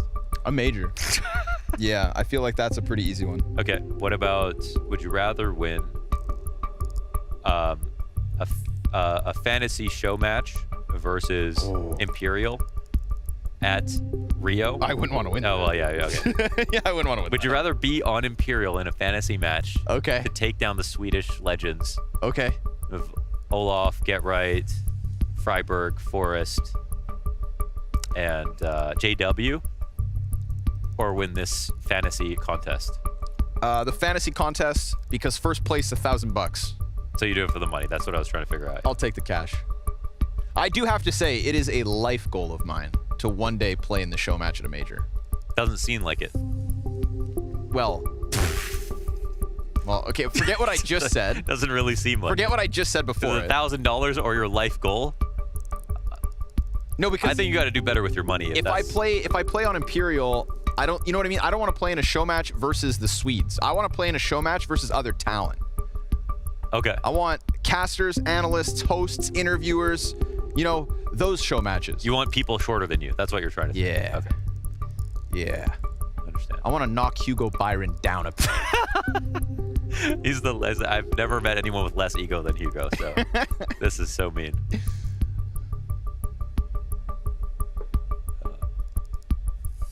But yeah, what's your take on that? Show matches. Do you prefer? I mean, obviously it's biased. Well, right? this show match. This show match is sick. Oh, I love it. Yeah. Shout out ESL for. To be honest, I hate Sweden show matches. versus Brazil. Yeah, that's gonna be so good. Legends in the because server. They got all of Imperial over there. Yeah.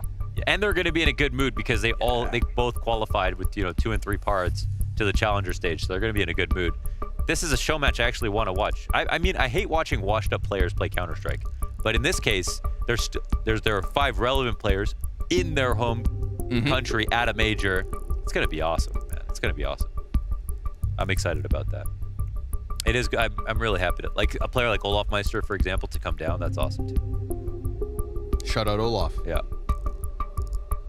Turns out he will never retire. We can always bring him back for at least one more. One more, yeah.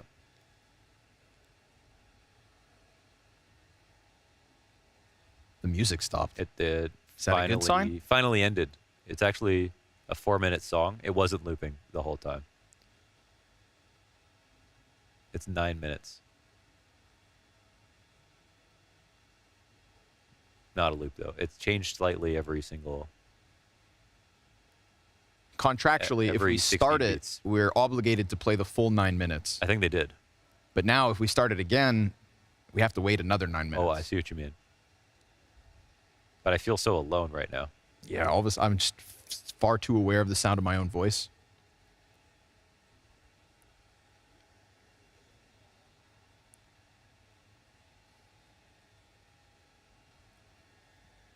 Can you say something? Onomatopoeia. Okay. What is an onomatopoeia? Not sure. A long word. No. Well, yes. Okay, true. I got a surprise for y'all. Can I spoil it? Go ahead. We're starting the game. Game time, baby. Jump back in that map. Let's get it on. Sharks, let's recalibrate here, folks. Sharks went ahead. Excellent CT side. But I still have that question mark because of the clutch. The BRN 1v3 to give MIBR 5. This map boils down to a 16-14. You better not forget about it. Sharks' T side with a Molotov, head towards ramp. We got Henny on the receiving end with BRN in the corner. Ooh, that nade was massive, but Che is still able to catch the headshot, and a quick sprint to the B site means control for Sharks. Joda tries to get ahead of it. Door swung, point blank, and Che finds another kill. Critical one at that. It gives just enough space for the bomb to go down before Turtle and Exit can attempt this retake. They peek. They offer up those frags. Oh, both damn. spotted. They line up. The dualies come out. Exit running outwards. Ooh, and JNT point blank pops it so that Sharks take 11. And needed that kill right there, man. Those dualies versus a 20 HP player, I don't know if there's a chance that 1v1 would go any other way. So, and with that, I mean, Sharks, it's one of the final nails, right? I mean, it started 10-5. It may be the hard side, but they did good versus complexity. I'll still say that you don't want to call this too soon with MIBR on their map pick. And even on a round like this, you'd think, okay, got to be careful. But if there was a world where Sharks win this map, it starts like this.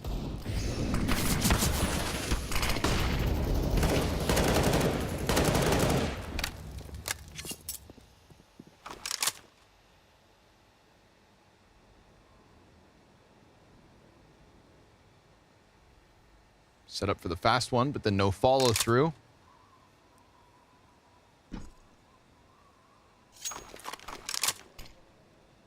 Smoke comes down in front of Squeaky, so Sharks having been set up for the peak, gonna have to wait a little longer if A is really what they want.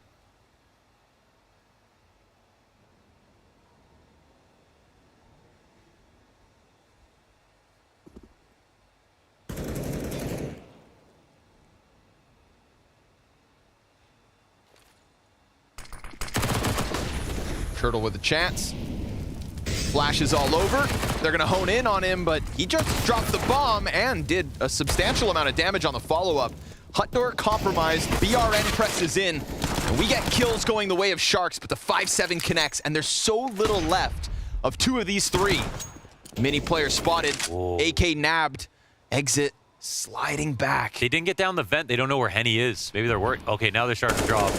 Does Henny beat them there? He's sitting on the ramp watching the cross. Gotta hit this with the scout. Imagine. Easy first one, and the bomb goes down. 14 seconds. They have to get that back, and Henny's still looking. Wow. Catches Tongs on the cross. It's up to Che. He's able to get back over. He'll have one chance to stick this plant, and it goes down. Can he recover with the gun? He's ready for the rush. Henny's chopped off. 9 health for Che as he hunts the 13 HP on exit, and he's gone. Back around the vents. CT slips out onto the site, no kit, gets on top of it, knife is out, and Che is slowly starting to work his way down, but he's not gonna bite, he's not gonna budge, and it costs him MIBR the 10-second stick. Oh, the quiet walk up into defuse.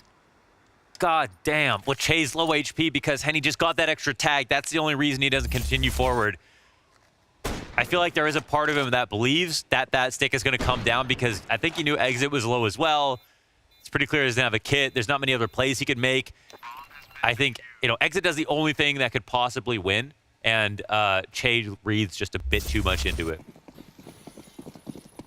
A little mind game.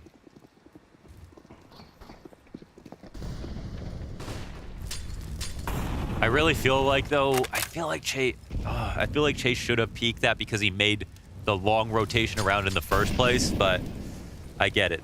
9 health. If he died there, you'd feel silly.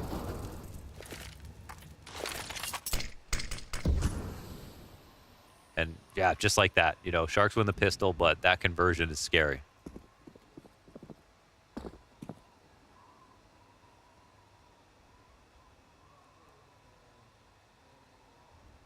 Where's Che off to? All right, in the middle of the pack, actually in the front of it. Front runner, point blank. Henny's being set up for the secret peek, and he could very well find 3 players. It's just the Glock watching him. Oh, give it a chance, but no kill for Henny. He's gonna dodge back down. Hey, played that really scared. Still the only gun out here. They don't know how many, though. Turtle gets slapped back a notch. Sharks compromising outside. But eventually the time's going to force their decision. And right now it's looking like the A hit. Pistols and the bomb starting to get towards hell. Henny, oof. JNT just puts his face right in the crosshair, so it goes down nice and smooth. Joda catches the bomb, and down goes the one gun. DRG's been found out. He's got 15 seconds to die before time expires, so 4 standing in the end is a decent conversion from the CT side. Yeah, super solid overall. Worrying moments, but we got basically the full save for Sharks, so they're able to buy right back.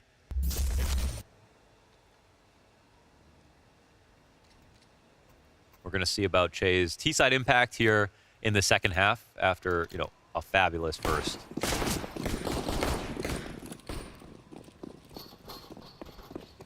Not that he's the one who needs to step up at this point.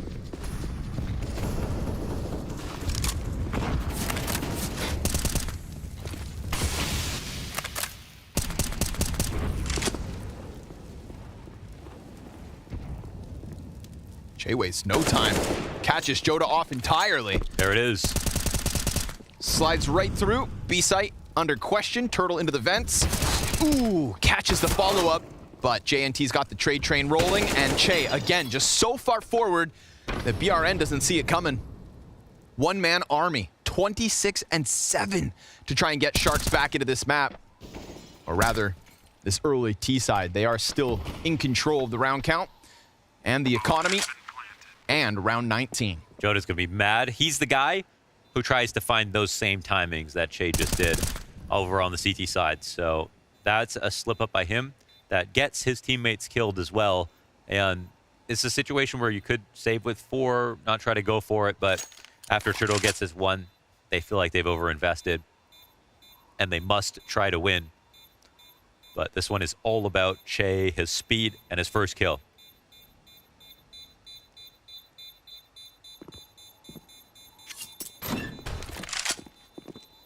It's hard to contain a player when they're putting up numbers this impressive.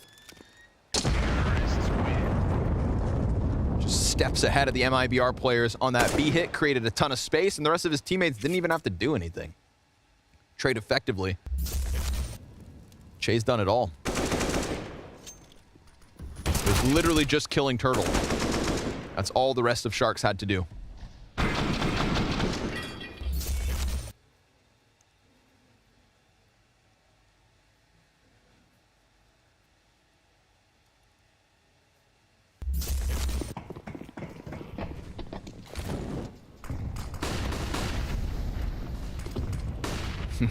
Waste no time, right back at it. Yeah, it's the, same play Joda was making. Nice. And Joda said, "Hey, I know that move." Yeah, you can figure it out.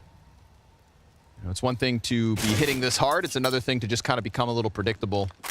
Joda gets the answer, so now it'll be on the rest of Sharks to pick up the slack. Neeson has been the second-hand man. Right-hand man. Second, He's on sale. Everybody loves a good deal. Slaps the top of my brand new Nissan. It's a bargain. What's the move, though? They're just kind of stagnant over on red box. He's actually aiming into the box so he can see. And they crawl their way across. Gets spotted. That was like a tail end.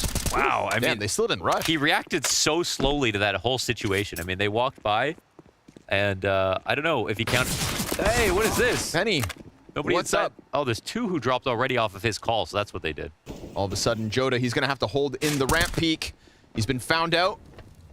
Puts himself into cover. Catches the kill towards ramp. Now it's BRN's turn. Oh, that's so much damage. There's still a chance for Turtle. He's going to peek out. Stops JNT in the back. Togs up front. 10 seconds. Grabs bomb. Ugh. Gets into the cover and can commit. However, low health and a nade with his name on it. Oh, wait, did he? Okay. Wow. Exit has yet to thrown it. Now he's been given a chance. Now he could get away from what would have been a guaranteed nade. Maybe they don't know about the damage. They're creeping up on his right-hand side. Grenade takes away 3 HP, and Togs is still fighting. He catches Turtle, and Exit's got him pinned into the corner.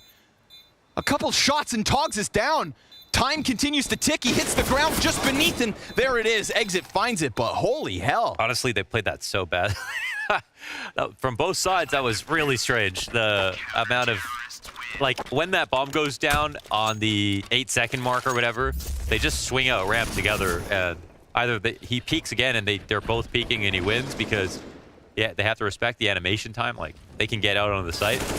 And then the way that they're scaling here also is just weird. They know he's back site because he missed his jump up onto the railing in the back, and they just play it so scared. They had HP advantage. They had the guns in play. Really gave him a chance where it didn't feel like there was one.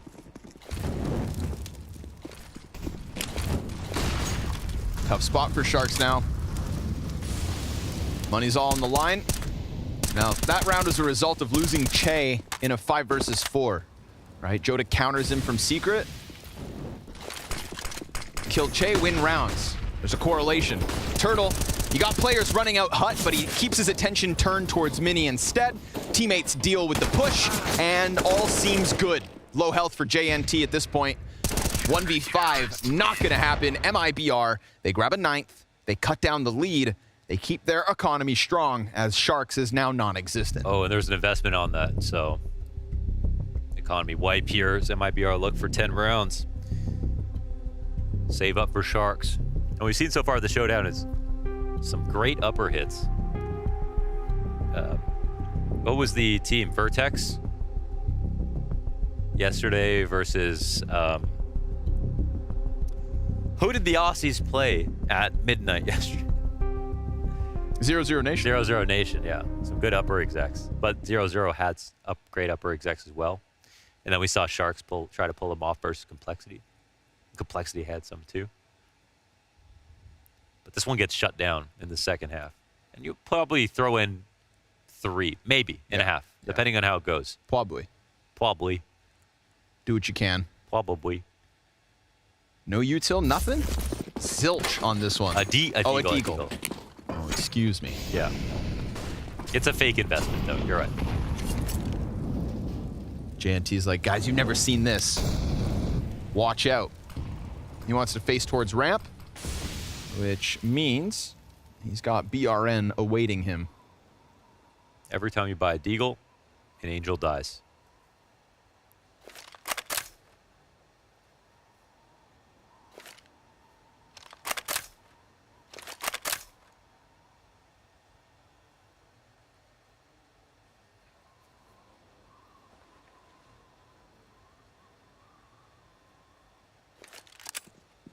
No dig attempt towards ramp. Pulls it back, and it's a 5-man cohort outdoors. There's nobody here to really face the Desert Eagle, you know? If this is going to get jackknifed open by the $700 pistol. But it goes down pretty quick. Whew. Che, shaved off. Easy does it. 1, 2, 3, 4, 5. Oh, what would Sponge say? Easy as you like. Easy as you like. Okay. Now with full money, still no op. And this is where you take kind of a big, hard gulp, right, if you're Sharks. Because I didn't mean to be a doomer coming into the second half, but, you know, MIBR CT side nuke on their map pick, I think they're going to be comfortable. And then they win the conversion, and now the game is officially close. Very close. And in fact, if it's, you know, 11-12, who would you rather be? You'd rather be the CT team who has money left over than the T team any day of the week. So, tough spot for Sharks. Depending on how this round goes, they have one very solid T round, and Shay, the man on your screen, was a huge part of it.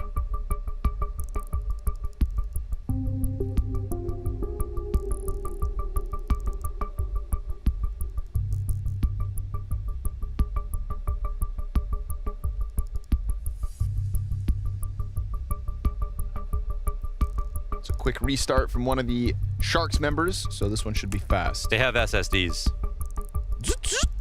Yeah. Yeah. Yeah, they're like Red Bull pit stops. The fastest in the world. Damn, you know that? Yeah. I watched Drive to Survive. No, you didn't. I watched it before you. No. What? Really? Yeah. Oh. Everyone's seen it. Sorry for thinking I was special. You were the last one to watch. I'm always the last guy to watch something. I'm a busy guy.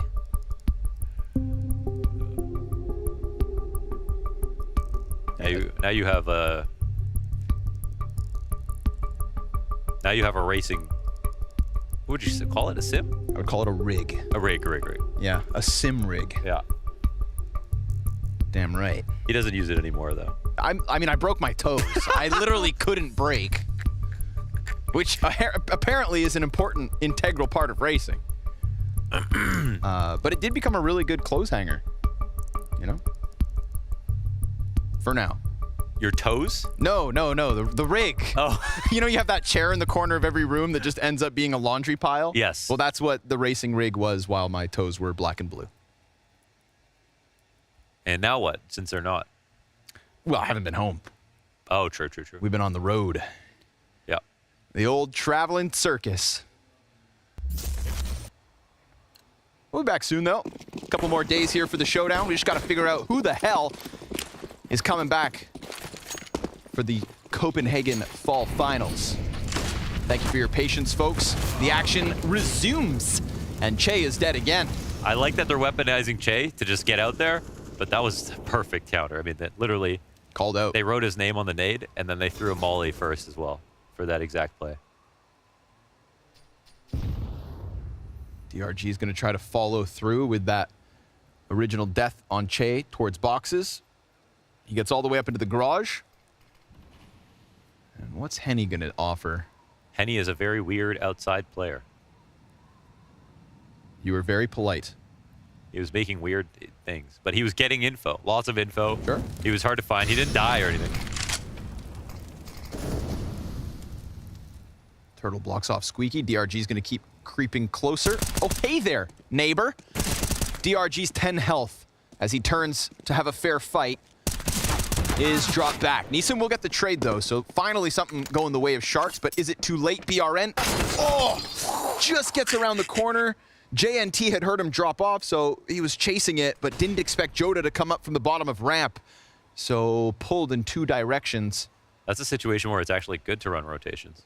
Like a torture rack. Turtle. Like your racing chair. Keeping it honed in, but Neeson hits the headshot. Nade destined for him, and it falls on Togs. Clean first and a second, but he doesn't know. He doesn't know that Joda's in the rafters. So MIBR within 1. That was close in the end. Nice attempt. Joda gets the 20 off that. Within 1, but penniless here are Sharks. Of course, I'm being hyperbolic. They have a few dollars, but it's going to be a half buy.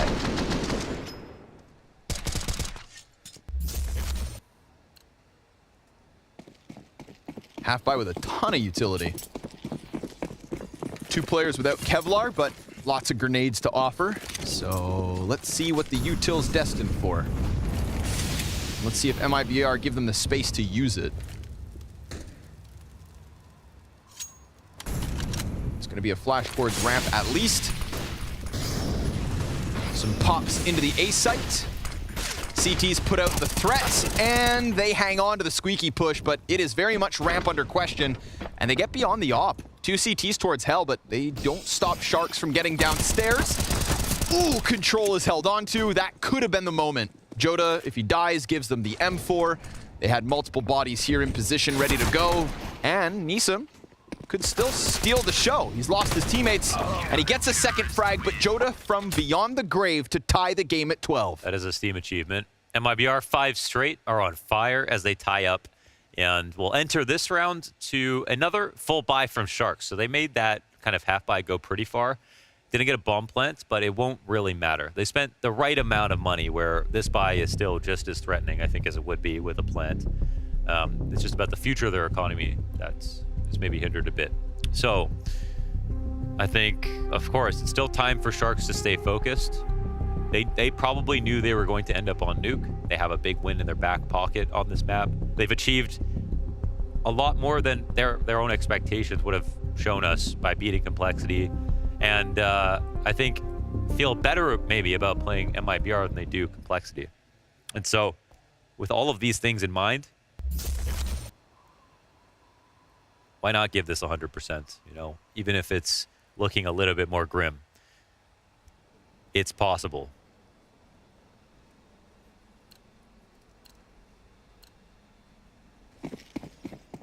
So a couple of important things on these last 2 rifle rounds. Shea has been destroyed early. Jota from that secret push. The nade molly combo to stop him out in the beginning. They got to keep him alive a little longer. Feels like he's been stuck on 26 kills for some time. Happened at 24 as well. If you can't get aggressive outdoors, then you can't really get those openings. And it's funny because, again, he had success there before, but we haven't seen him even, you know, change up position, right? It has been round after round, Che outside. Yeah, that's just his default position. But got to change the tempo.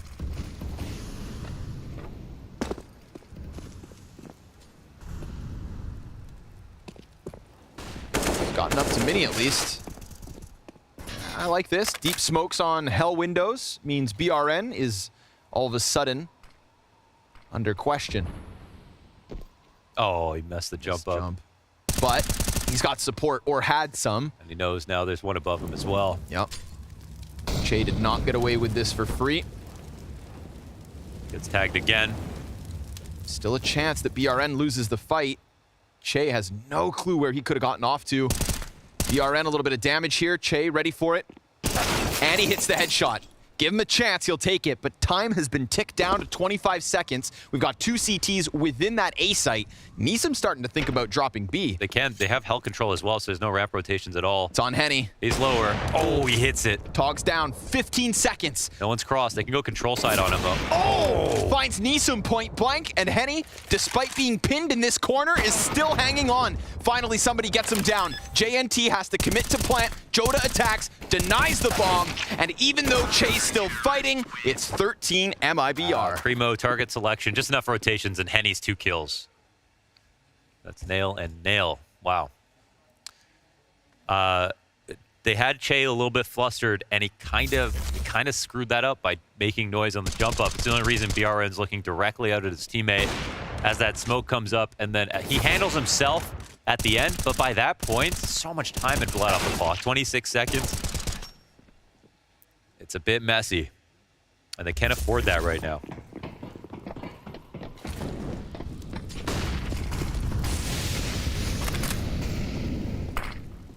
Ooh.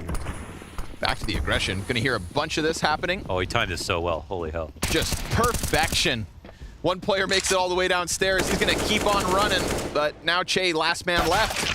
From first dead to last standing, MIBR extending this lead to 14, 2 away from locking their spot in the Showdown finals. Yep, that would be quite a fantastic achievement.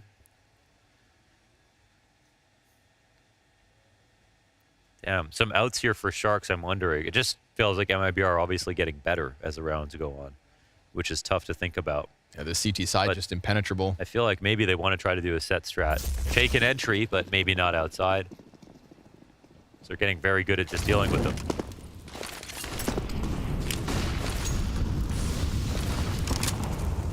That's kind of what I wanted to bring up before, where I'm like, you know, his entry, it looks good, but we've just never seen it anywhere else. You'd think you hit a point where surely you try to put him elsewhere. It's not put him elsewhere. It's like an upper exec or something, you know, because he's just he's on the defaults. He's outside. So if they keep defaulting, he's always going to be outside. But they haven't done anything set.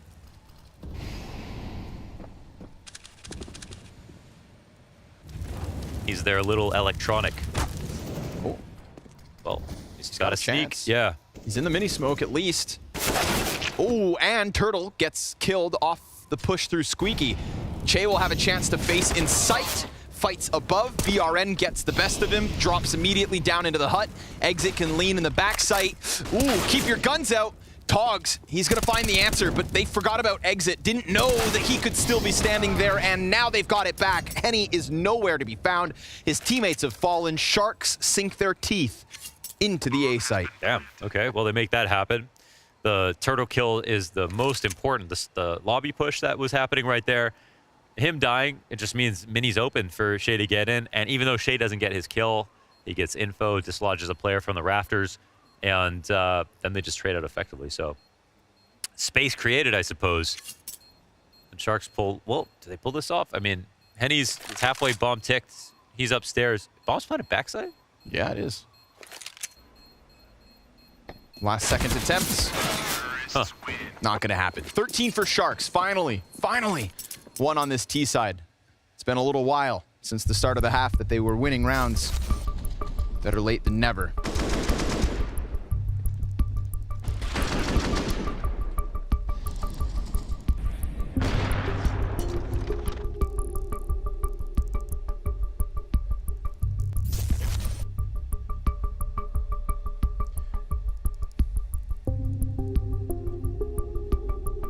More time to think.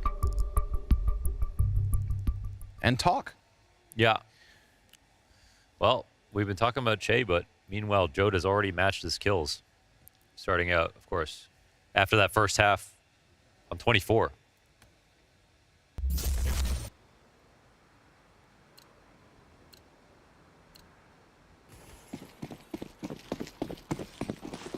That's a lot of dematerializations. Yeah, more than one. See what changes. Or if it's a rinse and repeat. Che versus Joda outdoors. Very much both players alone as well. Love this. Two top fraggers looking for impact when only a couple of rounds. What could secure the win here on the second map?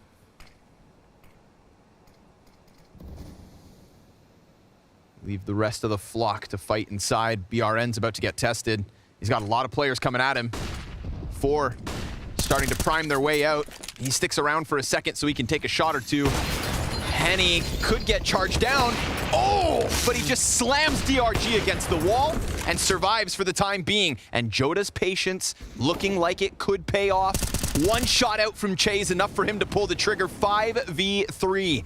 And Henny right back at holding that angle, while BRN has slipped into the depths of the B site, awaiting this commitment. Decides to peek out. Ooh, he'll get fined by Nisam. And we have now the control player at bat. He sees a couple, cuts down one, both bodies confirmed. Turtle swings it, runs right through smoke, and Togs is gonna end him. But, yeah, you try to plant that bomb in front of door, and Exit's got your number. Togs into the clutch. 2 kills already, needs another double. And he only has 20 seconds to figure this one out. Decon's actually now cleared, not that he knows it. Oh, he runs the risk, and he gets away with it. Bomb is planted. Missed shot from Henny. That's both CTs now confirmed. But as he goes back to the fight, Exit wins it. Wow. And MIBR, 2 chances to close out this series. Yeah, he got the info off the second guy. You know, op shot gets missed, and there's actually a chance where he knows he now can turn his back to Decon and potentially use it later in the clutch, but he can't win his first duel. Henny's clutch op shot on the fallback. Every little bit here could have made the difference. And these 2 kills from Togs were nice. At Turtle, it looked like it was haphazard to run through, but as we can see, it was just a bait the whole time. They had the option to use him as a loose attacker. If he doesn't get the kill, Exit's still right there in Decon, not running out at the same time. Of course, they're thinking it's clear. Meanwhile, it's a ruse. 3 T rounds so far in the second half for Sharks. And a strong first half isn't seeming like it's going to be good enough. Now we think back to failing to convert the pistol as well, and these little details are adding up. And BRN's 1v3 in round 15. Oh, wow, yeah. Yep. Critical moments that could have at least put Sharks on overtime. The chance to push this to map 3. Instead, MIBR 5, now 4 kills away. Well, they know Turtle's here a lot. That's something. DRG awaits him. Smoke fades, who picks up the win. Oh, Turtle able to hold off, and Incendiary on the feet of Che. A second for Turtle in the pocket, and now the desperation starts to sink in. The sad reality of the situation is Sharks upset versus Complexity. Their hopes ever higher, and now they've been denied. MIBR, a 16-13 win after a comeback from a strong first half. Sharks, they did it on the defense, but that T side simply didn't have enough juice behind it, and so we will unfortunately say goodbye to the Sharks here at the Showdown. Yeah, commiserations. They gave us a lot of great content this event. They showed some great form. Obviously, they shouldn't be as high up as 100 million or wherever they are on the rankings. They should come down top 50 maybe, and lots of great players. And clearly, I think their coaches has to have done a great job. The game plan was so clear watching their match versus Complexity, so glad they got their big win. I think it does make sense, though, watching MIBR play against some of these other South American teams that they seem to be the top tier of the bunch, so they'll get a chance to play against potentially a 00NATION. Maybe. Yeah, maybe. Or wait, who's left? And with that, Freya. Fluxo, that was the name you were looking for, Lawners. But we'll get onto that one in a second, because it turns out no disbanding needed for the side of MIBR. They swooped this one up in a 2-0 fashion. Unfortunately for Sharks, that does mean the end of the swimming here at the Showdown Maniac. Yeah, it is the end for them, and for MIBR, it's another relatively strong CT side. It's been a trend for them throughout this Showdown, and Joda, once again, with the absolute clinic. The work that he's done on the defensive side was stellar. The space he was taking away from Sharks outside, not shying away from duels, moving, being quick on his feet, getting a duel aggressively, falling back under heaven, letting them to wonder what the hell is going on. That was a great job from Joda. Another 30 bomb from an MIBR member on Nuke. Last time it was Turtle who was unstoppable. This time it's Joda. As Matthew said, he was all over the place. Want to give a little bit of credit to Henny as well. In the later stages in that second half with the AWP, he took a lot of those, I guess, Henny-esque duels where he's in your face of the opponents, close range shots, and he was hitting the majority of those. So those two combined, Jota and Henny, they shut down for the Sharks, who, outside from, you know, the last 7-6 rounds, they actually played a good game right here. A good best of 3. Unfortunately, just not enough to take a map away from him. Yeah, and those duels taken from Henny as well, super impactful in the later stages as well. This is what we talked about in terms of MIBR CT side coming into things, and exactly kind of what we saw in terms of that replication of that game versus Team 1 earlier on in the tournament. Yeah, I think the difference with the game against Team 1, I felt like they were a little bit less in control from MIBR. There were a few moments where it felt like everything could just turn on its head, and I think in that sense, these fast scope that you're talking about from Henny, it's precisely because he got caught off guard a couple of times, but he's got the skill to kind of get it over with. And this is why this must be frustrating for Sharks, because if you rewatch the VOD, you probably felt like in a couple of these moments, you had all the pieces in the right place, but you just couldn't shut down your opponent. Yeah, I would agree. You know, as two teams, if you put them up head to head, I would say synergy-wise and team play-wise, strategy-wise, very similar, right? MIBR maybe slightly better, but the individuals, again, carried the ship right here. Jota with a monster performance, Henny in the second half, that was enough to shut down for Sharks. Well, let's get some winning words from the victorious side of MIBR. It's Bit with Banks. Bit, a fantastic win here over Sharks, and you book yourselves a spot in the finals to potentially make your way to the Royal Arena. I want to just start off by saying that first game on Vertigo, you guys gave them no chance. Super dominant from start to finish. You had that in your control. But were you surprised with them even picking it, or did you expect it? Actually, yes. I mean, we expected them to pick this too, obviously, because it was their pick on all the games. And I think every match they played with this hoster, they picked Dust Show, and we were supposed to pick Vertigo, and they picked it for us, so it was super cool for us. And it was just super nice for us because it was our pick, and then they pick for us, and we start City, which is perfect, and yeah. So the dream scenario, you get the map you were going to pick. I don't think I've ever heard that when it comes to the veto. Then you go on to Nuke, but I will say at Nuke, right? Obviously, this time it swaps around. They get to start on the CT side. Things are looking good for them early on. I saw sometimes on your face bits of frustration with it, like it was not going the way you had planned. Were you having some issues with actually like breaking them? I kind of think some rounds we are still playing very like aggressive or fast, and like not slow enough. Like we lost our eco round, which we didn't know it was an eco round, to be honest, because in the other round we thought it was a coach M4 hero or something like this, and then we lost a eco because we played like a gun round, and it was a bit what let us chin down on the T side, but on the City side we were very confident, so it was enough. Like 10-5 is always enough for Nuke, because our City side is very strong, and Nuke is very six-sided map, so it was good for us. And even then, right to the wire, they were certainly still giving you a good fight. One thing I noticed towards the end as well with some of your CT positions is that players were trying to push or get some extra information, but you were almost giving a chance away to Sharks. Is that something that you need to look back at? Yeah, I mean, we always need to keep fixing mistakes every game we play. So we're definitely gonna watch this demo and see what went wrong on this side. I think our City side was sometimes too passive, sometimes too aggressive. It's kind of hard, but Nuke, it's just like it is Nuke right now. If you let the guys play outside, maybe you can take a explosion or something. If you it's like it's kind of like a gamble sometimes. Okay. If you choose to play 2 guys outside, they can explode A. If you choose to play 4 guys on A, they can go secret and stuff like this. So I think it was just a bad read sometimes, but good reads as well, because we had a lot of good reads. That's positive then. So just stuff to look over and look back on. Now, my final question is, obviously you will face the winner in the grand final between Fluxo and 00NATION. Which team do you think you'll be facing?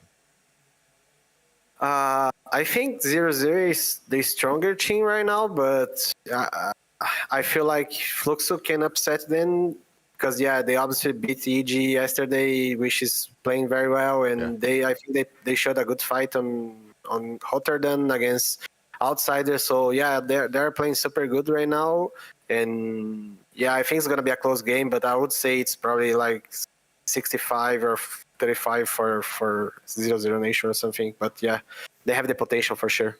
Well, I'm sure you'll be watching that game and then getting yourself ready for your grand final tomorrow. So thank you very much for your time, Bit, and good luck tomorrow. Thank you very much, man. Yeah, we will be finding out very shortly indeed who MIBR will be facing in that coveted grand final here at the Fall Showdown. But I do want to wrap up exactly what happened on that map of Nuke for MIBR to be cementing that 2-0. We look back to the first half and it was, a bit slow from MIBR until we got to round number 15 with a very nice clutch. Yeah, they were struggling a little bit, and round number 15 was very important for BRN here in a 1v3, 10-4. There's a world of difference getting 4 or 5 rounds on the T side. He's playing it perfectly well, though. One side of the door is removed, and he's constantly trying to isolate these duels, so he gets a 1v1 at 3 times. He wins the first duel, wins the second one as well, and then he can slowly but surely outplay his opponent right here. Once you have a guy up in the window, you can just shoulder peek towards the bomb. You see no one is sticking it, and at this point, he's already won it. It's well played by BRN, and as I said, very important that you don't go out losing the first half 11-4. There's a psychological difference from winning the last round and feeling that you're coming in with a bit of momentum to the second half. There was a moment in this game where Sharks could have just completely taken control. It starts with this clutch, of course. They win the second pistol round, and then we have our eco play. We have the moment where the cards are being reshuffled and Sharks actually lose control of the situation. And I want to tip my hat to MIBR and how calm they stayed in that situation. We'll see.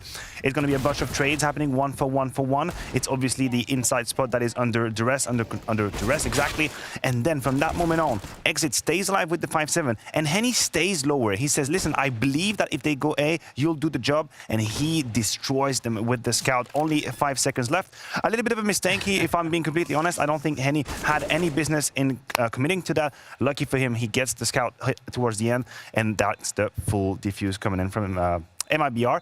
Sharks could have just went with it. If you win this moment now, 13-5, and you have so many different occasions to close it, but between the clutch that Jacob mentioned and this, you have the story of the game. It could have been a Shark game, let's be completely honest. I agree. Had BRN not won the clutch, had Exit not stuck the 10-second defuse right here as well, showing his big coronas, then it could have been a game for Sharks. So I really appreciate the fact that they gave us a good fight, and we can stand here and say that, sure, you lost the game 2-0, but you were in it, you were competitive, and you probably could have and should have won Nuke. Well, we can see where that leaves us in terms of the bracket going into things. Of course, the grand final is going to be playing out tomorrow. You're going to be finding out very shortly indeed who MIBR will be facing. But, I mean, just taking a look at both sides of these brackets, sure, okay, Heroic, we were expecting them to make it there. I'm not totally sure we expected this to be going on in the Americas region. I don't know. We've had a lot of crazy results. To be completely honest, I had MIBR and Complexity having equal chances making it to the final. It's just you being, an NF fanboy over there, Freya. I don't know about the Astralis one. I think Astralis against Vitality, that's the bigger surprise. Maybe I probably don't want to talk too much about it because he may end up crying like yesterday again. No need for that. But I will say, the way MIBR has played so far in this tournament, they deserve to be in the final. No, they definitely do indeed. We can take a look at the schedule to see what else is left on the cards. Of course, a European semi-final was wrapping up earlier on today. That is where we saw Heroic making sure they cemented themselves that spot in the grand final. MIBR just about making themselves into that grand final. But now it's time to see who their opponent's going to be. 00NATION or Fluxo?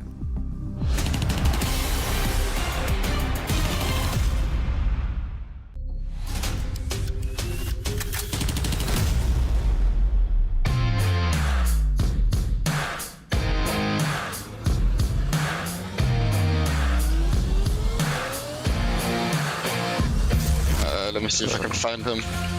He's to the left. Left? Okay. Yes. Deep left. A lot. He's going back in. He's all the way back now. T-spawn. In the middle, in the middle. Close, middle. Nice. Fuck. To the left, In the middle towards his own spawn. He didn't pass. Yes. He's on the right. Oh. I tried. Okay. Okay, right side. On your right. He's coming. Close to you. No. Close to you on the left. So easy when I have Queenix as a teammate. Good communication. Left. In middle, close. You stink. Nice, bro. Nice. He's in the middle, close right. Nice.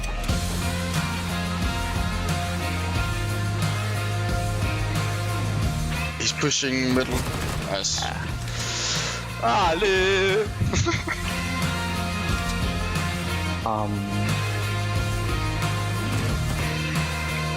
Middle, close to you. Middle. On your left. Right. On your right. In the middle now? Right in front of you. You dinked him. Nice. Yeah, I'm bad. To the left, he's holding you. Okay. In the middle.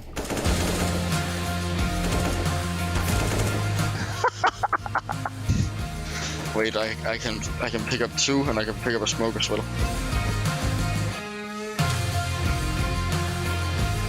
I think he's still behind the wall. Can be the wall. There you go. The first to 5. His left side pushing. Yeah, he's picking. By the yellow box. The right side. He is working the middle. Nice. Wait, I dinked him through the wall. Yeah, okay.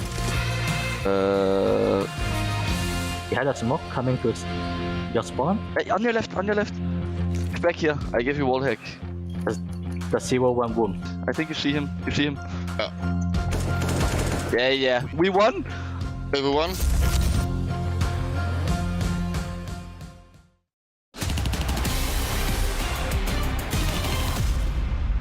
Fluxo destroyed the hopes of the North American scene by taking out EG. This can't really be happening! No way! Oh no, it really just happened like that! Now they look to get revenge on 00NATION, who took their Rio Major dreams away. 00NATION got the win over the Australian side as everyone expected. Oh lord. Easy execution! Now they must face a new and improved Fluxo to book their grand final spot.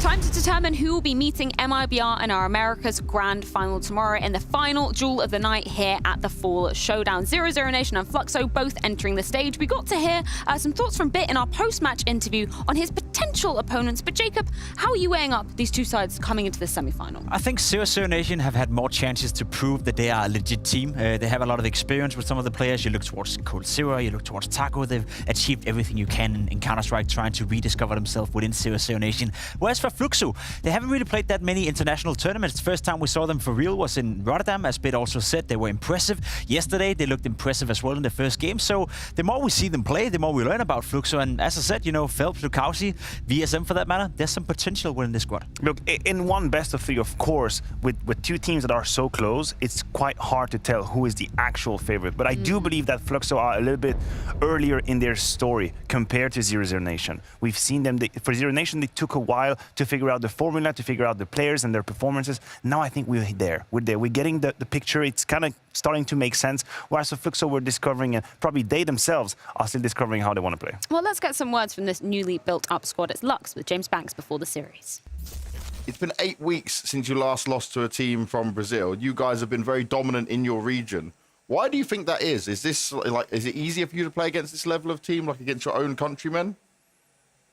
Well, and that month that we won every game in Brazil, the tier 1 teams of Brazil, like 00NATION, Pimp, they were in Brazil, so it was easier.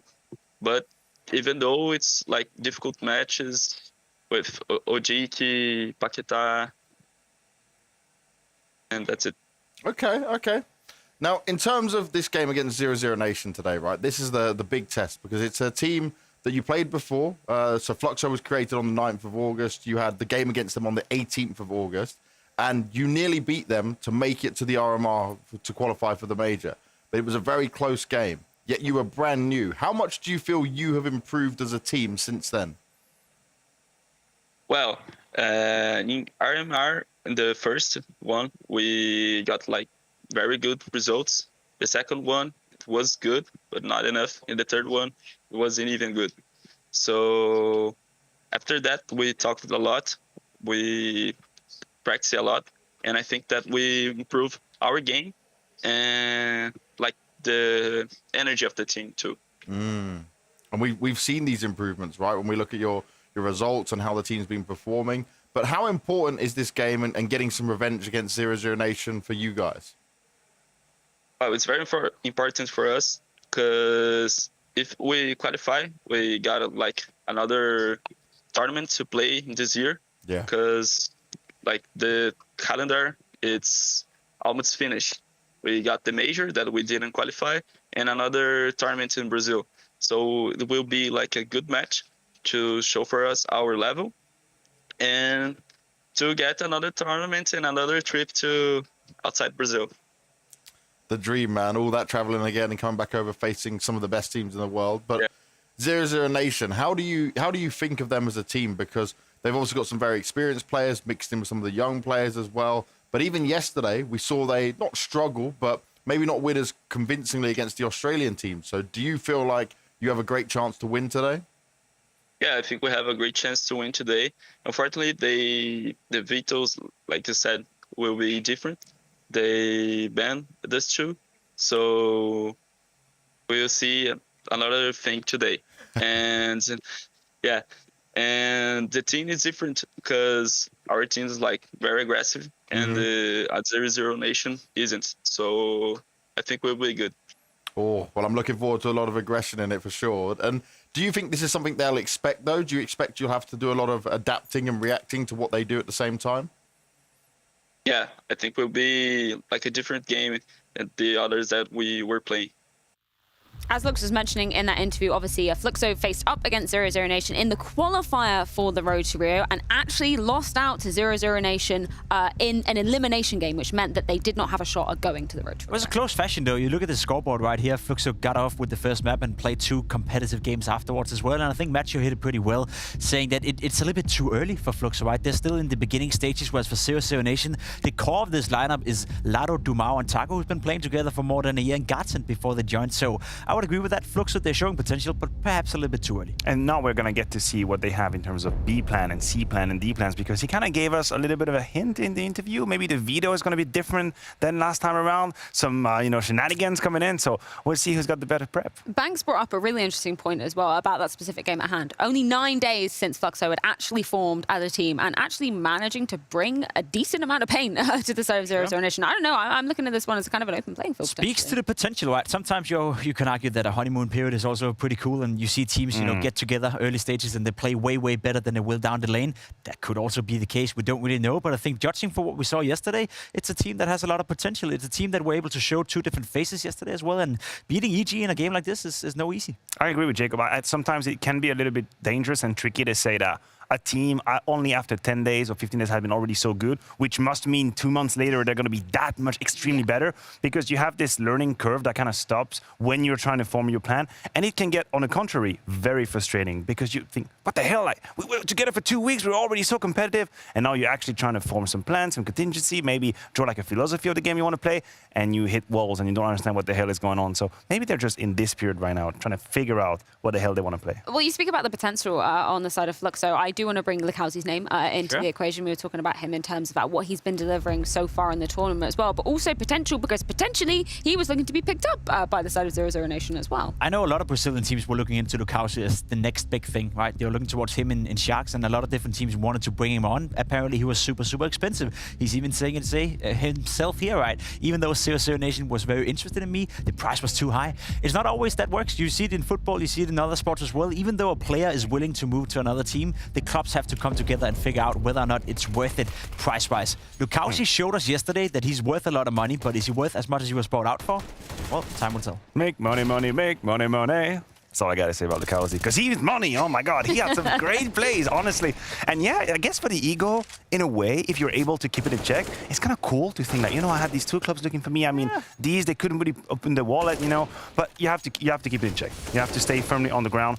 He's at the very beginning of what could be an interesting career. There's no time to get too crazy. I liked what he was saying with about Phelps, rather, in that recent HLTV interview. He was saying, the biggest difference he sees between himself and Phelps, obviously Phelps has a wealth of experience under his belt, but it's a very similar game style that he's able to deploy. He feels like they play quite similar strengths in terms of this team. Yeah, I mean, I like it from the point of view that Lukausi is probably the future of this team, whereas Phelps had a shot, you know, in the big stage, but it also worries me a little bit. You don't want two exact same players with the same play style, you know, in the same role, playing on the same team. So even Phelps will have to give in and I guess deliver it to the new guy and share that experience, which of course could be a good thing. As I said, Phelps have had a shot, but again, you don't want two similar players on the same team. Here's a question for you. I guess we can debate that. From the outside perspective, does it feel like Phelps is the mentor teaching type? I'm not exactly sure. I mean, I could be completely wrong because we don't always get to, you know, hear too much from these players and learn about them and how they behave as a teammate. I know he's got the most experience, but I don't really know if he's the type to, you know, take charge and take everyone under his wings and say, listen, this is how things are done. This is how we're going to do it moving forward. I don't know if he's the type. I think there's a good point to be made right there, because I agree with you. I even believe when he was cut off SK the first time, they said he wasn't really mature enough, experienced enough. There's one thing, you know, where you are a leader in terms of being the leader for the entire team, or you just one-to-one having a good relationship with a guy like Lukausi. Because I agree with Matthew, I don't necessarily think that Phelps is a guy that per se is the leader for the team, but he could be a good sparring partner with Lukausi in a one-to-one scenario where he teaches out of the experience. That's definitely a question maybe for Banks to poke and prod on the side of Fluxo later on. I do want to move the conversation on to 00Nation though, because when we are talking about experience, there is a wealth, just let alone on the side of Taco and Coldzera on this squad. Yeah, very tenured players who's been around for a long, long time. What I will say, though, that they're not the most interesting pieces to this puzzle. I think Coldzera yesterday played well, but if I had to point out a couple of players that I want to talk about, it'd be Try Dumao. I think those two are the individuals that have the highest potential. They set the skill ceiling, so to speak, for 00Nation as well, and then the better Taco, the better Coldzera can do, well, the better the floor is. Well, you know what, Jacob? I do want to hear from Taco coming into this series, and luckily he did have some words with James Banks earlier. You have already faced off against Fluxo before, not long after they were created. It was a game where you guys actually qualified for the RMR. What do you think of this team? Because obviously you're looking like Phelps, right? You say Woody in there, a bit more of the experienced players mixed in with some of these young guys. But it just seems like they have a very explosive, aggressive style. And I feel like they're punishing a lot of the other Brazilian teams right now. It's like you guys, them, Pain right now, who are right at the top. Yeah, they are definitely a good team. And also Phelps is a very good player. Not used, but I played with him many times, and even the beginning of Godsend. So the thing is, when we played them in Brazil, we were right after the players break. It was like 7 days after the players break, so I don't think we were in our best form. And I mean that's for them as well. I don't think they were in their best form as well. So I would say that was a weird game. And I also remember that the game started at 1 a.m. because of technical problems and stuff like that. So it felt very weird that specific game, I would say. But today, I think we are both very different teams. They got a lot of experience playing these tournaments in Europe and also playing here in Blast. And they are, maybe they have now maybe 3 or 4 or 5 months of lineup together right now. So yeah, that's definitely a different game and a different match that we're gonna play today. But yeah, it's still a Brazilian derby. It's very difficult to play those, and it's very fun as well. It's a game that we like to play. All the players like to play. So it's definitely going to be a great game, and definitely not going to be easy for any of the two teams. Oh, I'm sure I'm looking forward to seeing it all go down and seeing how the result will end up. Taco, thank you very much for your insight as well, and good luck going into the match. Thank you, Banks, and thank you everyone watching. I appreciate it, and see you on the server. See you on the server.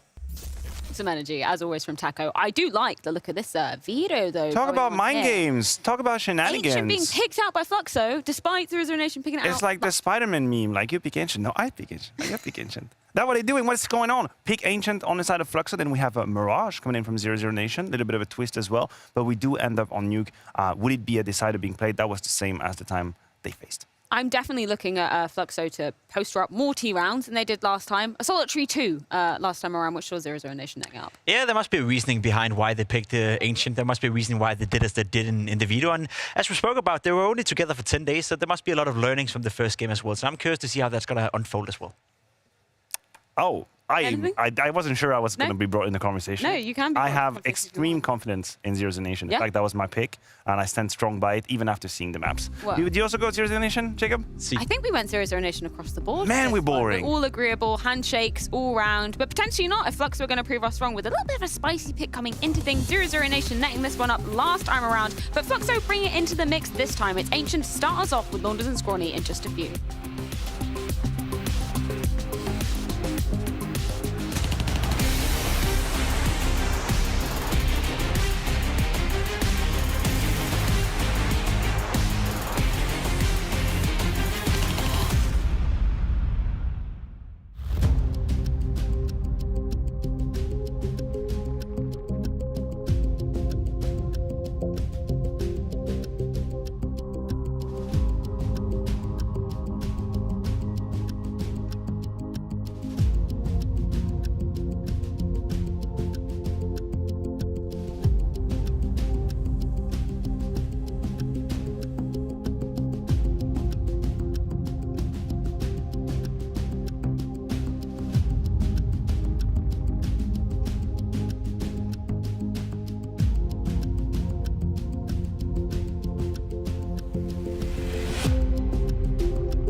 One final spot at the Fall Showdown Finals, and we need to figure out whether it's 00NATION or Fluxo to rob this one away. We didn't get to see Fluxo at the very important Road to Rio qualifier, so they do kind of come into this entire event with like a little shroud of secrecy. I like what we saw. We didn't get to watch it ourselves, but obviously getting themselves this deep, something to be proud of already. Now they've just got a dispatch of the 00NATION. Well, they didn't qualify because they lost to 00NATION, who ended up making it to the major itself. So this will be an interesting matchup because I think a lot of people thought Fluxo would win that match. And 00NATION have a win over them on this first map on Ancient already, which is an interesting thing because Fluxo picked it versus them in a rematch. So they, for one reason or another, believe they're still better in some of the same places. And we'll see today if that's going to be true or not. And so, I mean, this could be a heater, right? This has the makings of 3 maps. There's potential for revenge for Fluxo, but 00NATION's form has been good and consistent, and I don't know, watched more of 00, so they're kind of more at the forefront of my mind, but I've high hopes for them. I like that this matchup, you know, just the timing of it, because again, we've already brought up that Fluxo, that first game was, you know, just right after their inception, so very fresh roster when 00NATION last got the better of them. But now let's, you know, travel down a little while, and suddenly this is the better version of 00NATION. So they themselves have improved, should give time to Fluxo also to gel as a roster. It's just who is going to have improved more, and is it going to be enough to get the edge over the likes of what will be a Rio attendee? coldzera, Taco, Try, big performances to lock in that spot at the major. Yesterday, of course, versus the Aussies, we saw more great things from Try and coldzera. So if coldzera's consistency can start to come through, if he's going to be one of the heavy hitters from the 00NATION team, then suddenly we don't have to get these always big performances from Lotto, from Dumao, from occasionally Try. And, you know, Taco just surrounded by talent at this point. He does his own thing and has been good for 20 kills here and there every once in a while. So it's just Fluxo getting less of a stage to play on, doing their own thing, doing it on their own time and not with as many eyes on them. This will be the big one, right? Not only to get revenge, but then to prime yourself versus MIBR to, you know, potentially get to fall finals. Yeah. If you're gonna miss the major, right? That's the whole entire, you know, talk of the showdown is if you're gonna miss the major, then you might as well get one of those spots at fall finals. It's your only other chance to play in front of a big crowd for the rest of the year, really. Realistically, for these teams, that is. It'd be massive for them as a new org with a lot of players that we know about, and Lukazi being on this team and also kind of leading the scoreboard oftentimes is a really cool story as well. And I think there will be room for him to shine in this matchup. Absolutely.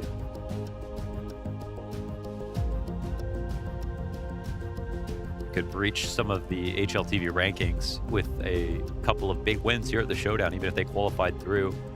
They're at 39 right now. And I'm so curious to see what happens right now on Ancient. Because it's a direct rematch to their last series with the same team. Again, the timing of it too, right? Get that qualification. You have an event singular to kind of focus on as the months goes on, and then head back to Brazil. Get the practice versus the world's best in one of the very few times the world's best has been in Brazil. It would just at least give you, you know, a trajectory for the next month or so. Hell, it would give you a purpose other than just trying to continue to grow. You've got real opportunities. But of course, a win here doesn't lock that in. It just means that you'd have to also stop MIBR tomorrow for the finals of the Americas Fall Showdown. Been really happy to see one of the newest additions to the nation, if Try, kind of look like he doesn't have any more questions about how to play. He's just been consistently leading, slowly climbing the scoreboard, T side, CT side impact. Just looks more like a thoroughbred star than for the first time since we've seen him on 9Z. I mean, a very impressive offer. And you know what? A better offer than Woody. And I think that's going to be a story of this matchup as well.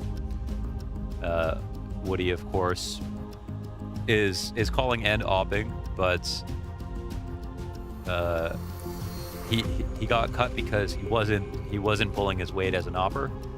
Or Cacerato's cousin, Zai Wood, Cacerato called him. He's got the shroud headphones. Let's go. Tapping into your inner gamer. I wonder if VSM has the knife and fork ready for every match. That's still got to be one of like the best taunts we've ever had. Insane. Yes. Yeah. The time he did it with the napkin in his shirt as well. Incredible. Yeah. I like a little character with my Counter-Strike players.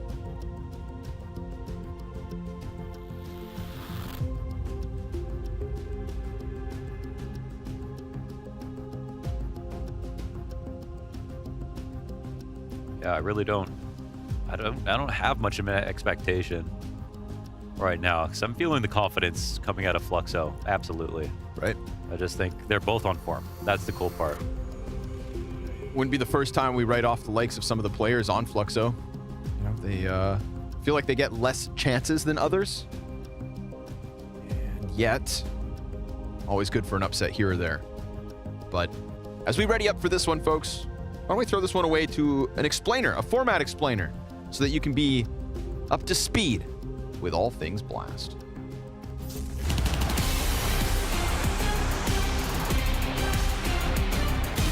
Welcome to Blast Premier 2022.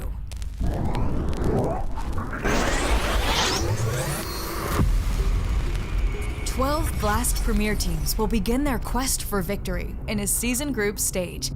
Teams seed each other, creating 3 groups of 4. These teams then play out a BO1 rapid-fire round to set their place in a cross-group gauntlet. BO3 gauntlet will see 6 teams automatically qualify for the season final. The remaining 6 teams will be cast into the showdown, where they must fight to survive in a merciless single elimination format. Whilst there, they will be joined by 1 top global team by way of exclusive invitation. A further 9 additional teams will enter the fray, thanks to Blast Premier regional qualifiers, making it a truly open tournament, where even amateur teams have a chance to unseat the pros. For the first time, each seasonal showdown will be split across 2 regional tournaments. 8 teams will compete within a European and CIS bracket, whilst the remaining 8 will battle with the North America and rest of the world bracket. Victors of the showdown, 1 team from the European and CIS bracket, and 1 from the North America and rest of the world bracket, will secure their place in the season final to join the 6 teams from the group stage. The 8 finalists will face off in a GSL format, leading into a single elimination playoff bracket with quarters, semi, and grand finals. The champions of both the spring and fall seasons will be joined by exceptionally skilled teams, including winners of the CSGO Major, ESL Pro Leagues, as well as the 2 teams who top the global leaderboard. The global leaderboard is a year-long point-scoring system that takes into account the performance of Counter-Strike teams from leading tournaments from around the world. Teams accumulate points by winning matches and progressing as far as possible in these selected events.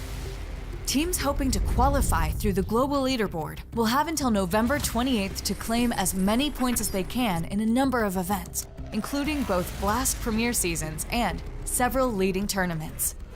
In the event of any duplicate winners, spots will be opened up to those who have fought their way to the top of the leaderboard. These 8 champion teams will come together for one last clash as they battle it out for a prize pool of $1 million. Join us in 2022 as victors are crowned and heroes are made.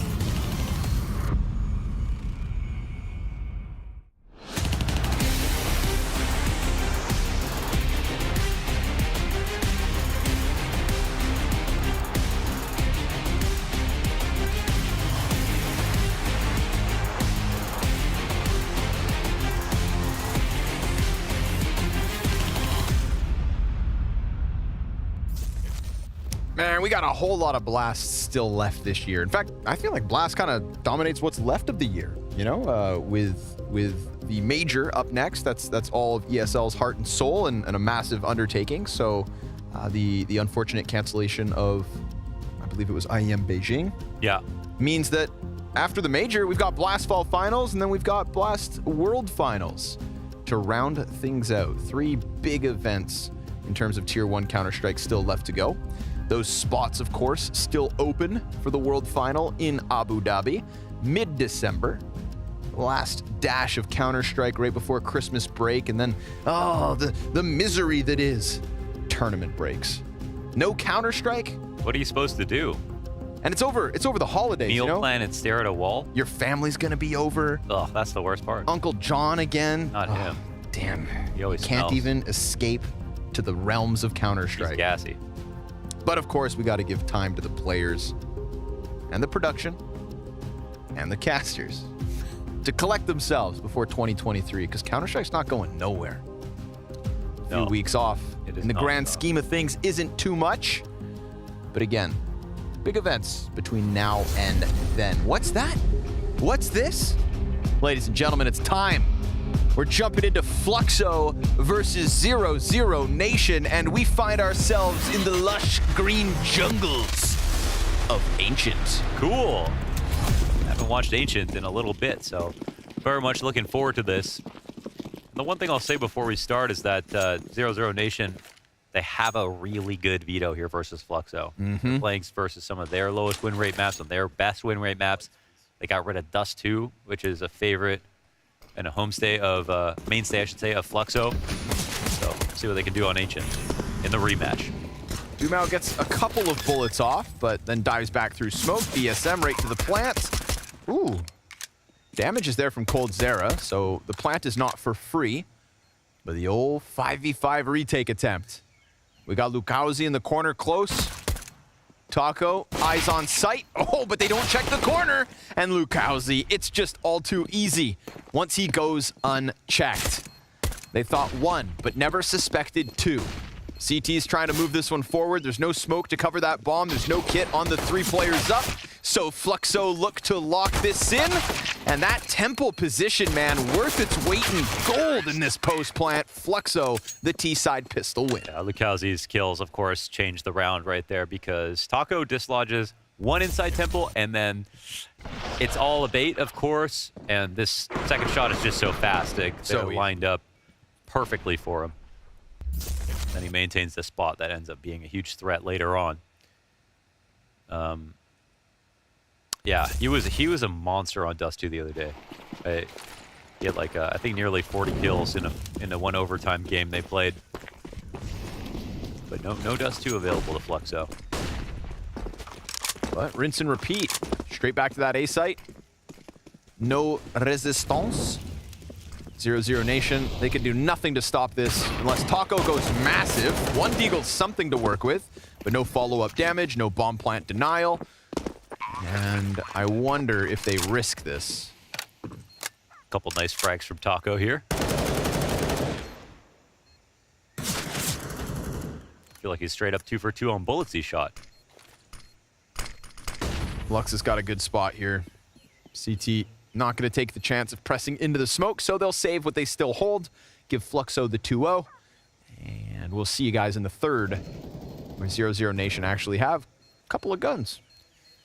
Phelps is another one of those players who, you know, has bounced around and we see him on different teams, but unlike someone like VSM, who is just like a lot of potential, we've seen Phelps play with like, you know, the best of SK and really, you know, show up at a major, and you know, he's a guy we have an extremely high standard for, who has kind of dropped off onto smaller teams.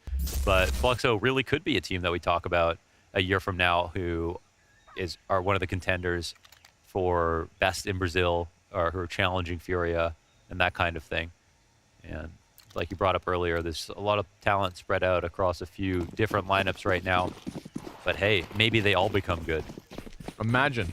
There's a lot of them. The Brazilian takeover off the back of Rio. Some can only hope.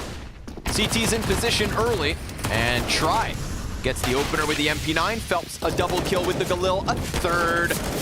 Even a chance for the fourth, but it's Lukowski to connect the headshot. And so yet again, the A site crumbles beneath what is the immediate pressure from Fluxo. 1, 2, 3. 1, 2, 3. Every single round straight to that A site as fast as humanly possible. They hold W, they press left click, they win the round. I'd love to go back and watch actually to see what their T side looked like the last time around, and if they spammed this many times, or if they tried and it didn't work because they're doing something slightly different. I don't know, but right now it is totally catching 0-0 off guard. Yeah, of course. We have yet to see 0-0 with the real guns, with the full nades. But we'll get there next round. Lotto's at least adding a price tag to what could still be the 3-0 start. Lukowski is going to work his way over just because there's that ominous threat of the clutch, but VSM shuts it down real quick with the Galil, and 3-0, sure enough. Get that out of the way. Now you can do everything else. I don't even know about your mid-controller B takes, or even A splits just yet.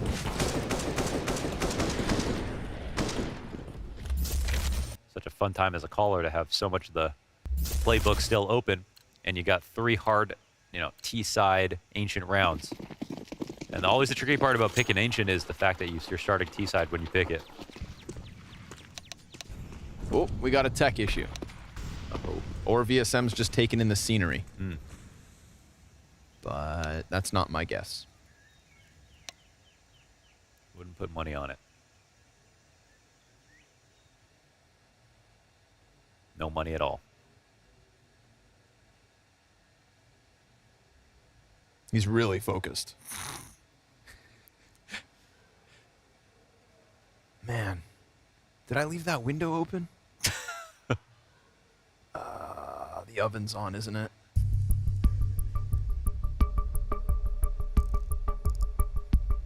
Don't worry, folks. We've got our best people on it. What if you froze in real life? Dude, it's never gonna happen, but I always feel for those people. Like superhero movies, Ice Guy just freezes people in place. Yeah, or like Mei from Overwatch. She can't freeze people anymore. Can't do it anymore. Yeah, I was learning about the Overwatch changes. They'll Not a fan of disables in FPS games. They're going to reintroduce Bastion and Torbjorn soon. I guess they had to... Can you do Torbjorn impression? Get your armor! Torbjorn! Yeah.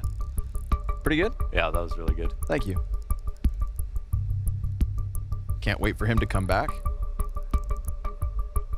He is, of course, a Swedish dwarf, so obviously he builds things himself. That is their national identity.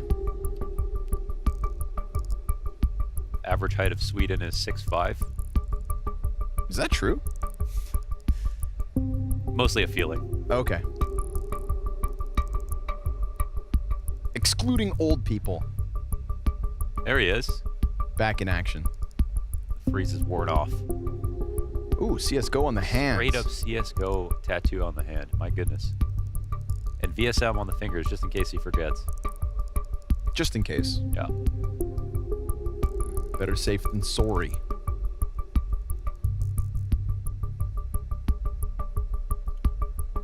It was, obviously, there was the VAC ban thing that applied to VSM that allowed him to continue playing. So happy about that. So when he first hopped on, started playing CS again, VSM, hella fun to watch. Analyzed a few of his clutch rounds. He's one of those thinkers. For me, it's like Jota. How I can always see what he's trying to do, and he's putting a little bit extra. I get that same vibe from VSM.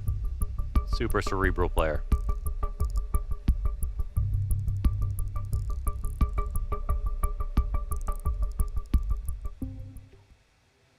A lot of them in the server today. Yeah, I actually like this head-to-head. Again, like we just don't get to see a lot of Fluxo, and 00NATION are looking better than ever. So historically, a little bit of revenge sprinkled into this one. Of all the games we've had so far throughout the America Showdown, I like this head-to-head. And I'm only hoping that 00NATION, now that the gun rounds begin, once more, thank you for your patience, can give us a good showing. Full of highlights, drama, action, and a little bit of love. Damage against Woody. 10 HP through the wallbang. Lukowski down to 83.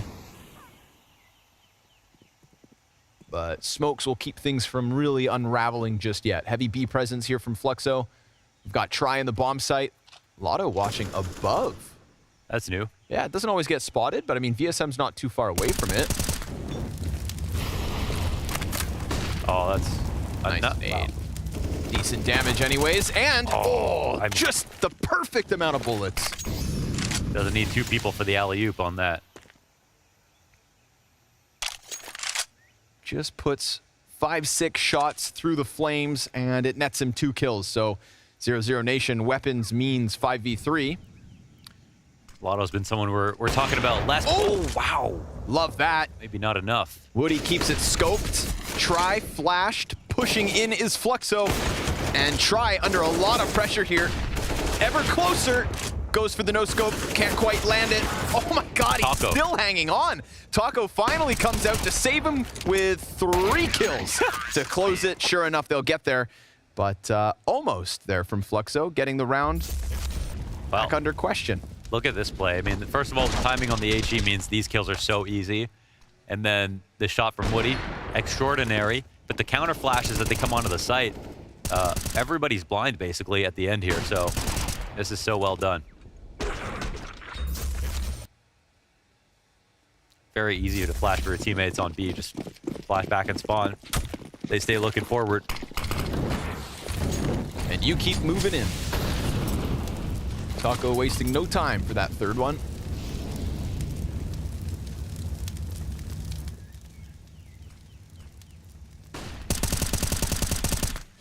Player's close. There's a gap in that smoke, so gotta be careful with it. Tries gonna catch VSM extending at the bottom of ramp. Smoke comes through from Fluxo, and the commitment's not far off. It's Lux at the helm. Peek out from Try. Little edge on the side of that smoke makes it way too easy for him, and all that's left now is Phelps and Woody trying to get into this bomb site, but they haven't really been given an entrance, and Taco makes sure to shut down the show. Yeah, Taco doing heaps at the moment with his kills every single round. And Try's just got that right amount of confidence. He plays slowly, but he knows when to swing, and he's not scared to do it in any situation. He's hitting the hard shots as well. And that's just a straight-up shutdown over on the B side. So we've got 3 straight rounds, 1 towards 8. Everything else is falling a little bit of flat. So looks like it's a long save here for Phelps. They might have some interest in trying to find him, but it's still early in the game. Not many rounds won.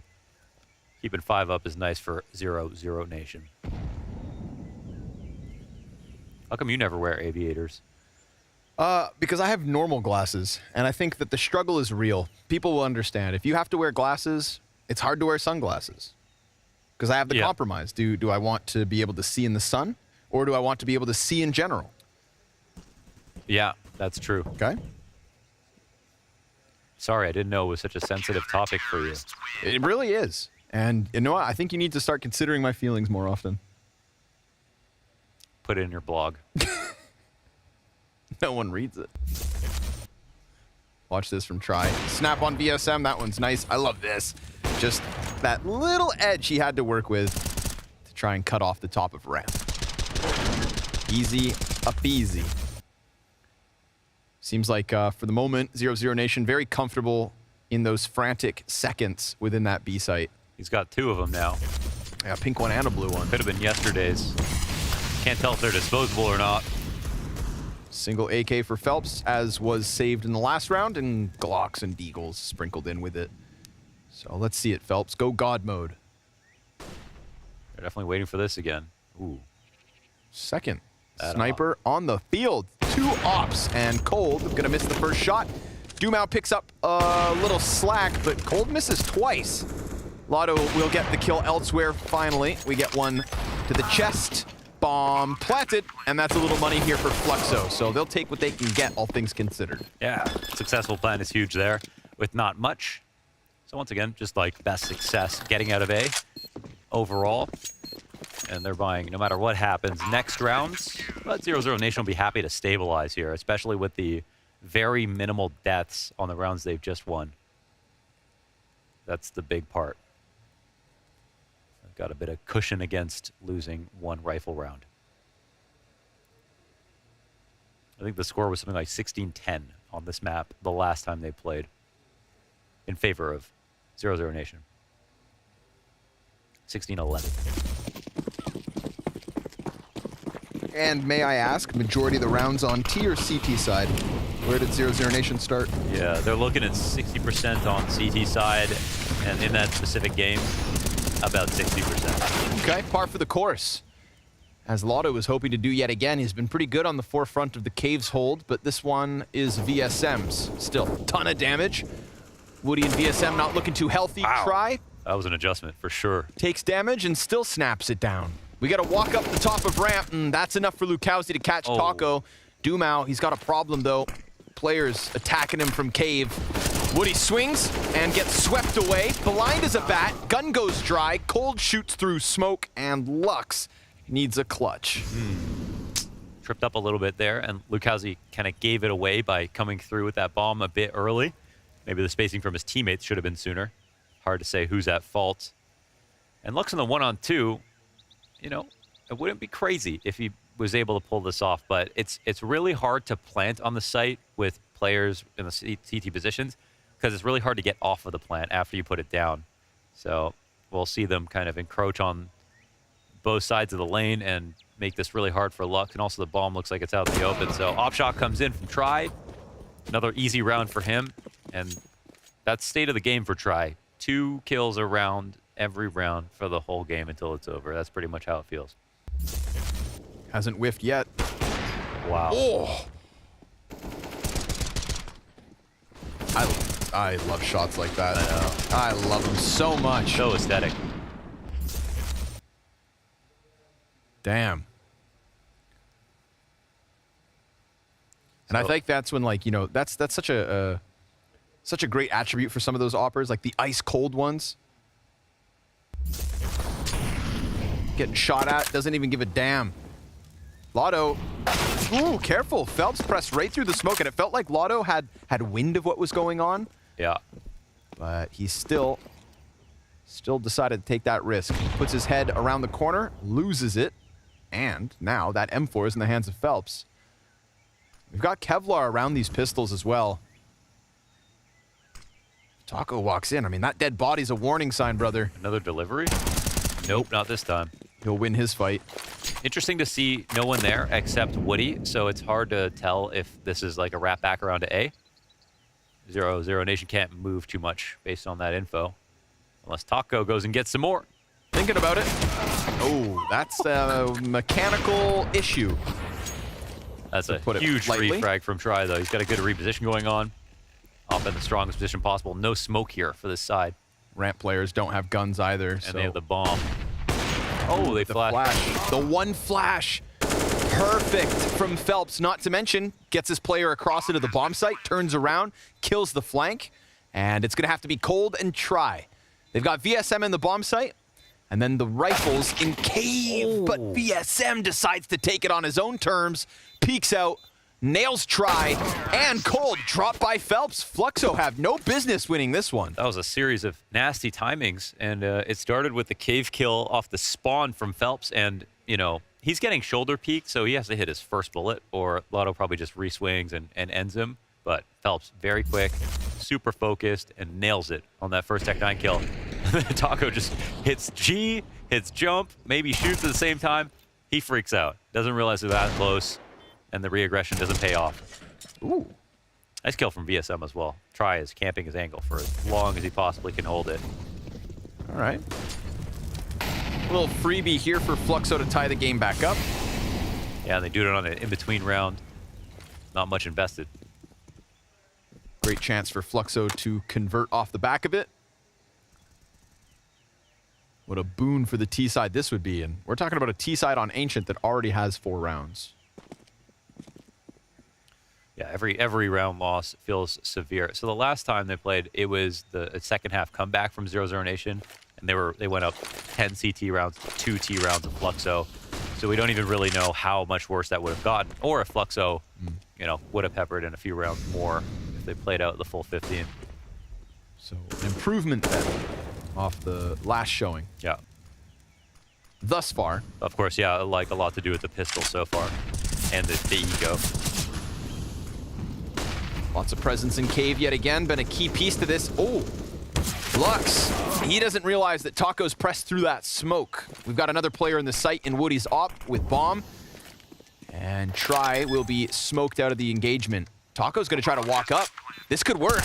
Sure enough, just sticks the barrel to the side of Woody's head. Man advantage for 00NATION. Cold will eventually come through middle. And Taco's going to keep eyes on ramp. Lukowski inside of the smoke, trying to find his angle, but another one goes down, and Taco, he doesn't have that kit. What? Try gets the wall bang, and Lukowski, unfortunately for Fluxo, will eventually fall to the very slow, meticulous flank of coldzera. That is so well handled, and another ridiculous shot from Try. I'm going to call it a reverse wall bang. I mean, when you're in there and you hear the tap, you've got the advantage on spraying down the guy defusing. Shooting back's a little bit harder. Yeah, but you know what? Try's bullet's bigger. It's true. They gotta be. Sometimes you don't miss. This is a nice re-aggro from Taco. He's been playing well today as well. Jesus. Yeah, okay. Taco 10-5. That was Try's 7th. And Lotto up to 8 kills too. So those B players getting their work in. We haven't even seen Fluxo really head back to that A site since they started the half there on the pistols. Phelps didn't waste no time. Already up inside the site. Lotto hangs on from back box. VSM trade frags there, and Spam just a little off the mark. Taco's got a chance here as VSM gets closer, and that is now cave control the way of the CTs. However, there's a flank on him, and he gets wind of it. Woody walking up, gets the frag as coldzera finds one through smoke. Lukowski has to fall back. It's a 3 versus 2 advantage, but the smoke goes down on short, and that makes things weird for the retake. We've got a Molotov, we've got a flashbang. And again, they lose that vision, so they can't play inside cave. They have to press out, and great amounts of damage. Nice double kill from Lukowski, coldzera with the trade frag, and Woody comes out from the corner only to fall to cold. Wow. That was right in the nick of time. Man, he went so far out, too, that Woody doesn't get confirmation, and he has to swing a little bit wider than he wants to, and he can't see the bomb plant, of course, from default in that pocket. So well done in the 1v1 from coldzera. Small shout out to Lukowski's spray control on that transfer. Very delicate with it on this. That was nasty. That was nasty. Doesn't even see the target he's spray transferring to, but just holds it.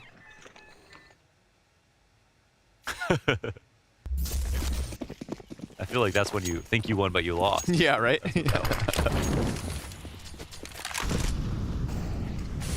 guess the job's not finished. Go. A play. Oh, Cold was, it looked like Cold was just about to pull back. Yeah. A half second later, or sooner, but they find it perfectly. Nice timing in through middle, and Lux with the 3rd kill. So, A belongs to Fluxo. Round after round. This match is interesting because we're not really seeing counters to the other team. We're seeing new ways to win rounds. But like when they try to go B, they usually lose. They got that eco round. That's an exception. When it's been A, 00NATION pretty much always lose. Love this. Wow. And another one. Poor Lotto. Lukowski just waiting in the corner. So yeah, Fluxo decided to change things up, head the opposite side of the map, and honestly, couldn't look easier. Yeah, of course, coldzera is going to be tilted about that because he just takes one step back as soon as he's moving in. VSM's entries, though, over on B earlier and right there, remarkable. And the fact of the matter is, there's not really a theme to this T side right now in the sense of conditioning. Like, they're just winning only on A primarily, but they're meeting a quota. They got 5 rounds, plus they got this eco. I don't think they care how they're doing it.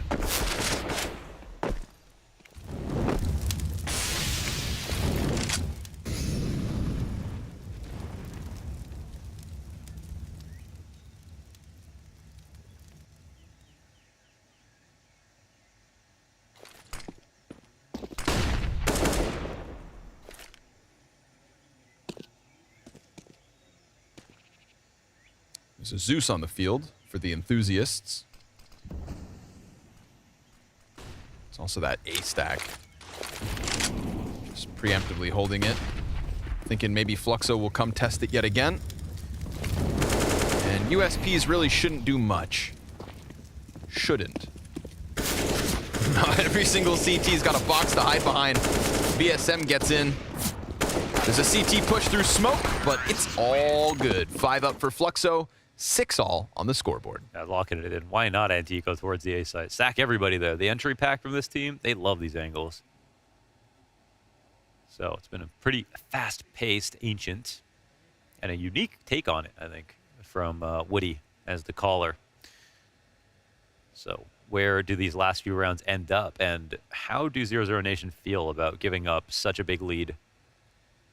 I'm going to call it a lead even though they're even. You know, we're not going to pretend like this isn't a great T-half already. That's fair. I like the realness. I also like the aggression. CT's bust right through, but Back's turn. They thought more on ramp than mid, and they could not have been more wrong. Lukowski will not find himself another, but Lotto takes damage through the wall bang. So they're going to keep 2 players on B preoccupied and try on his own within A. Spotted by Lux. Under pressure, under question, falls back. Picks up the kill towards main. That'll call the rotate over. And interestingly, VSM is still sitting outside the B site as bomb is planted by Woody. Phelps makes the jump over. Easy does it. Flashes towards CT. VSM going to ensure that nobody can flank Donut, which allows Woody to keep his eyes focused forward. Nicely done. Collects coldzera as Phelps' position finds try. And now it's the 1v3. He would have heard that drop, so he suspected that somebody would come walking at him. Reaches for the M4 and grabs it. And now with that bomb popping, Fluxo officially with a lead. Yeah, wow. So again, the A site play works out splendidly. It looks like revenge is coming true here for 00Nation.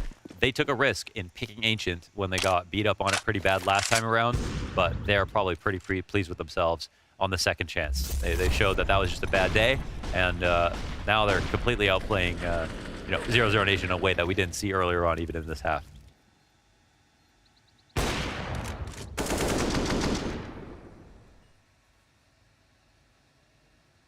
It's definitely going to be a stylistic clash of T-sides, as we know 00's T-sides are quite slow, methodical. Or Fluxo like to just get it done quick. And the Nation back on just that 1 AK, so not ideal, but they'll try to activate it. Nicely done. You know, working with minimal resources, they go for the active boost. Catch Woody bottom ramp. Dumao with the Zeus again. Cold. Oh, aims a little high. Lux creeps back in with the peek, and here comes Lotto. That AK, 2 kills as he comes out from the smoke, perfectly timed. Bomb on Lukowski back towards B site and try. He could catch this kill, but oh, for a second, it looked like VSM was going to find him. It's a Lukowski clutch attempt. They are so far away. Very interesting post plant. I mean, he can do a lap here, so I assume he's going to go back to the ramp where the bomb's going down and he can catch an early frag as well. I don't know where he put it down, but it looks like this reposition could be it. Yeah, he hears him coming. He could just play it. Nicely done. Wow. Finds both. Back's turn. They didn't clear the corner, and so Fluxo on 8. He really does make it look easy. Oh, big round from Lukowski, and a recovery. They land on their feet. They've handed out an eco, but they haven't been ecoed. Despite the best efforts of Lotto. Yeah, they thought he'd be deeper on the forward site. VSM having a field day. Feels real good when you're winning. Final round of the half. A potential 9 on this T side. A stark improvement compared to the last showing. And we're going to get the Fluxo B lean out of the gate.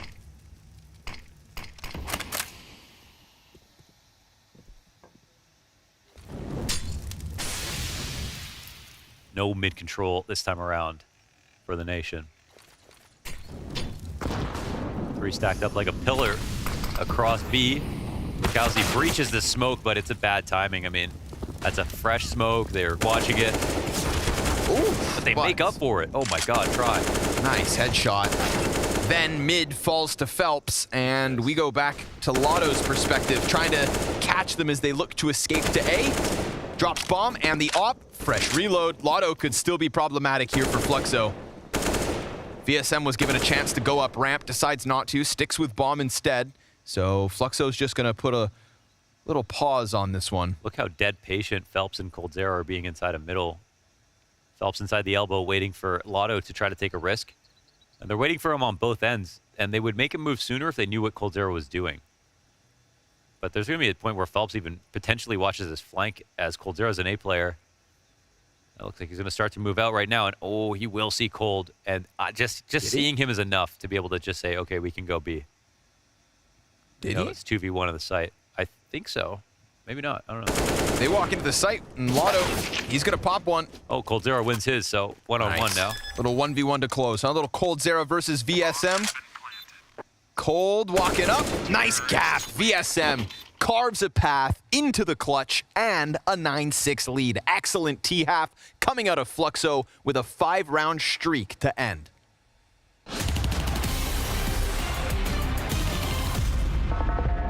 I've never bought weapons using the number system in my entire life. I used to do that long time ago, not anymore. I never think of the number at all. I think we buy way too fast. We don't even see.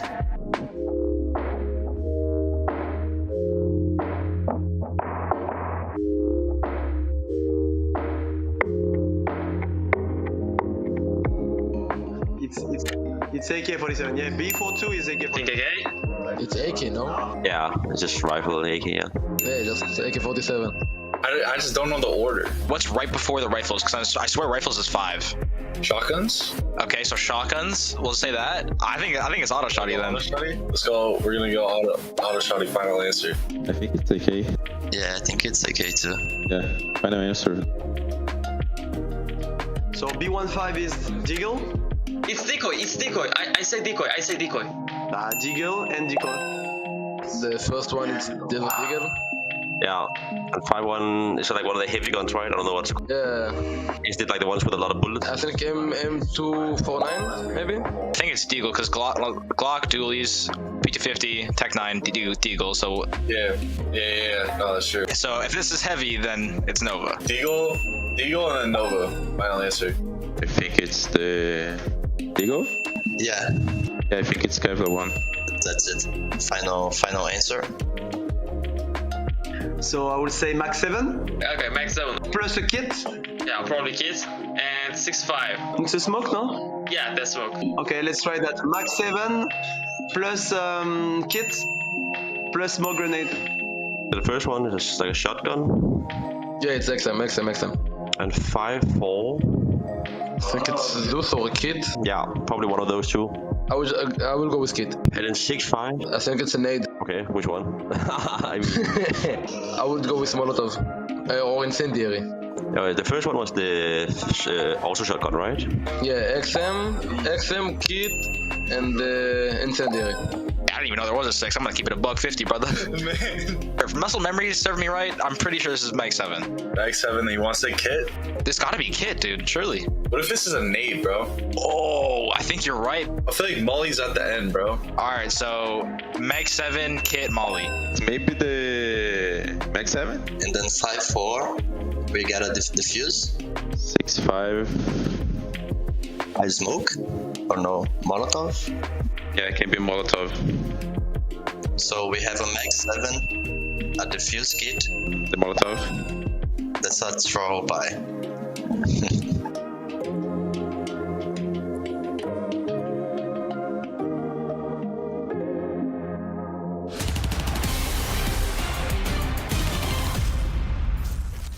And so we jump back into map 1 between 00NATION and Fluxo, a 3-round lead off of the back of a strong end to that T side. Felt like at first the only thing that would go well was the A site, but they figured it out at B, employing some boosts, getting control of caves, and then also just kind of dominating within that bomb site. So shout out Fluxo for the lead. Let's see if the CT side can also be theirs. Yeah, that was really cool to watch. They just kept getting better and better. The way they were pulling out some of the fast flanks and the way they were delaying inside of mid, it was interesting to see how much they were able to get in the later rounds doing different things, because it felt like they were one trick at one point. 00NATION also want a piece of this B site. That's where they're going to start their T-half. Try at the front of the push. We got one tucked in the corner. And he comes out because he's set on fire. Woody, hand forced. Lux holds. Here's Lotto, and oh my god, gets dunked on. The Glock just smashing him against the wall. So a nice deep position here from Lotto with a smoke grenade to cut off rotates. Not an easy position for Fluxo to come back into. Huge to have a USB in this spot as well. Oh. There it is. Connects to the head. VSM's got the answer. It's a 2 versus 4, turn 2v3. But he doubled back for that kit and smoke. Ooh, 2 kills in an instant.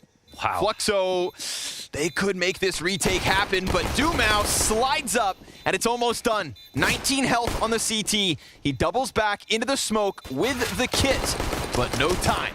And so, it's 7 rounds to 9. Yeah, I guess he could have gone for a real crazy defuse right there, but instead he backs off and Dumao, you know, only 5 kills coming out of that first half, but a really important one in that 1v2 to send him packing. Convincing on the retake, but overall, the attack from 00NATION was great. I mean, the deep smoke plus the opening kill, the Molotov to call out Woody's position. And even though they forgot about him because he did a good job of waiting, eventually trading that was the main thing stopping him from getting that bomb down. So once he was out, they made it happen, and Fluxo will take a first timeout.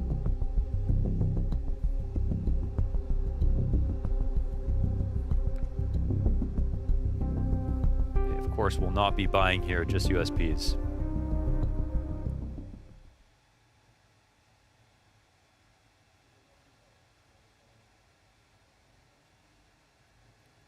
Let's see if they can make a little bit go a long way. Dumao conserving energy. Little meditation. I will win.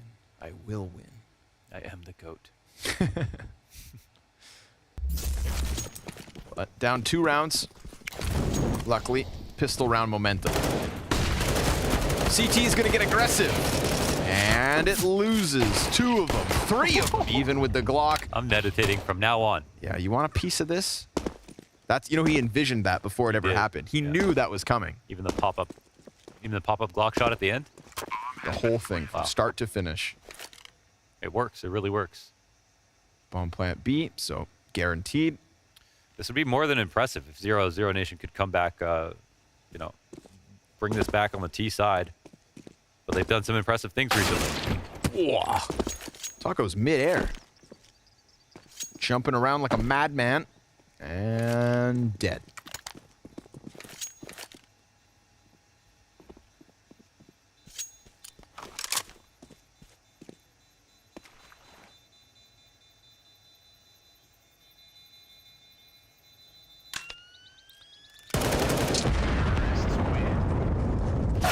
Nothing to lose, VSM, so he tries, but... Compared to some other teams, I'd say 00NATION have a pretty deep, like, pretty damn good T-round win percentage at 48.9. A lot of teams are hovering around 40 and still pulling out wins. So they probably do have some confidence in themselves, even though this is going to be one of their harder comebacks if they can make it happen.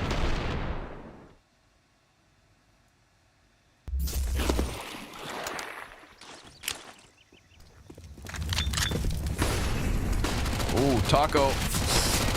The ambition's there, and at first it looked like those shots were going to whiff, but he recovers it. Phelps is dead. VSM aggressive. Oh, Dumao finds him, trying to press up through A main.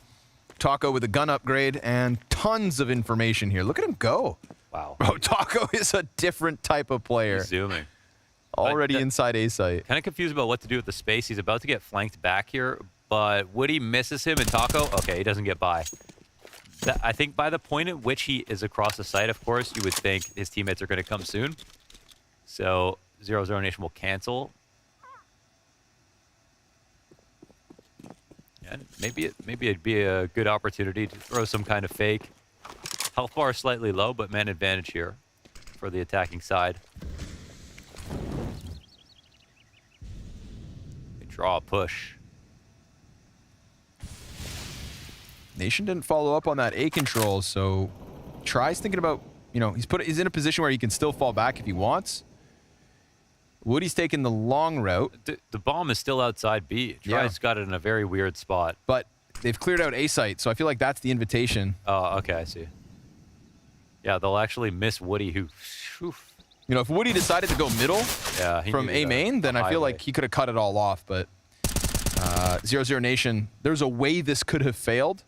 Yeah. They get away with it. And in fact, you know, it's so unlikely that someone would have pushed through A just after he left and killed Taco. So you can understand why he thought, okay, I'm just going to make the big flank safely and we're definitely going to win because it's definitely going to be B. But nope. 00Nation kept options open. That was really good.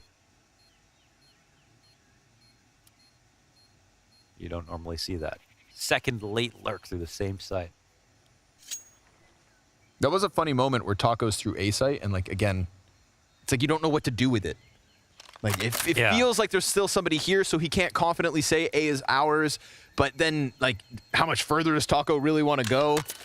And that was like one of the moments. If he had just gone right away and walked through, then he probably does get into middle. But how is he to know? Of course. How is he to know?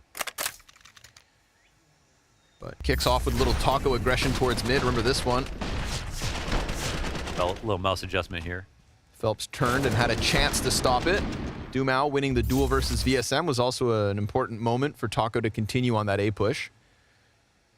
Taco, a very, historically, very low sense entry fragger. You can see that mouse adjustment, but we're down there in the Nico territory, 1.5 at 400. Oh, Dumao. Nice. Runs right through it. The tenacity on that one. And there's a chance, of course, that he gets caught out. He knows it. Lukowski finds him from above. Spotted. Taco low. And still alive as he dodges those grenades. Yeah, that was what have killed him. 2 of 4 spotted inside of middle, but they'll re-expand and leave the T's guessing. Oh, I love that. Oh. Just misses it, did though. it bounce off? Yeah, it nailed something else. I'm not sure. Toughy.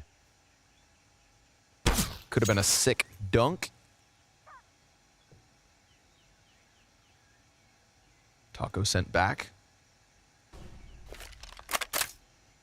Man, we got people wounded on this one. No ramp play, though. They could just walk right into that B site. Eventually, Lux will have to hold it from cave. Woody could take a cheeky gander down into the lane. With that flash, it's kind of announced to Fluxo that there is some movement going on, so they'll respond with a smoke top ramp and cut off some critical seconds. There it is. That's the... Woody got curious. Yeah. And only has 1 life, not 9. Yeah, but they're thinking like way ahead right now. Look at the rotations from the CT side. A is correct, even though it's so late into the round. Phelps. And Taco's coming in to stop him, but you know what? This allows Phelps to get close. However, he's taking the route around to Temple. This is going to be a full-on retake. Yep. Can't stop the plant, but they're here. They're falling back to long. Does he get away? Wow. No way he finds that. Can't believe Try brings one with him. Looked like he was just a sitting duck. Bomb plant front sight. Utility here for the CTs, non-existent. Tough spot to be in. Kit on Lukowski, but Lux gets rocked by Lotto, and Cold Zera, ice cold, still hasn't even turned around. Lukowski's getting closer, and Lotto, he's got both. Shuts it all down, his 23rd and 24th, 19 rounds deep. Gotta respect that, man. Those are some heavy frags out of Lotto. Could have given one up and still had that in the bag. And a big one from Try as well, because we see that Phelps takes the long route around to guarantee a kill like that. You know, he could have come in through CT and taken an early fight, and instead goes for the better play and still dies. So really outgunned on that round. And a nice mid-round rotation to go to A. That's a brave call to make in 20 seconds when you're outside B with the bomb. But it's that kind of read that'll win you the map. So being sparse with these timeouts, Fluxo will take another. I think there's been some really cool moments of like certainty from 00Nation. Yeah. On this T side with their decisions to go A.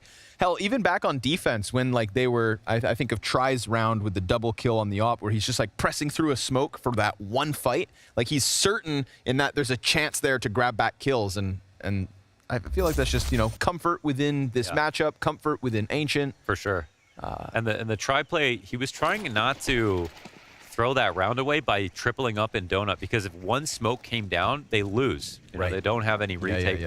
So he was the guy. He was like the last guy. So he had to make a move to go somewhere else. Unfortunately, you could feel, he could sense he was going to die if he did it, and he had to take a hard fight and won. Just wanted to be the alternative. Yeah.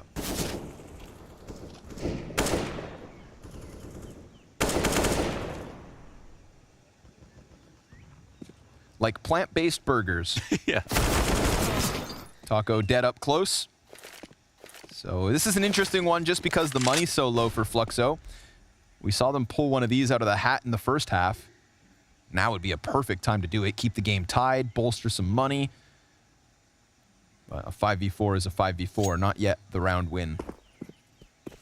Well, as we can see, it's actually not like a terrible time to hit B just because of the gun advantage. In a situation like this, of course, mid totally open. It's not something you can hold that well on eco, so I think a pretty cool call here actually to try this out. To do it safely, they'll smoke out VSM, who tries to discourage them from coming with his flash. I wonder if it's safe actually at this point without an A-split to go through Donut. They're gonna try. Yeah. It is just Eagles, right? So they've at least found the weaker link.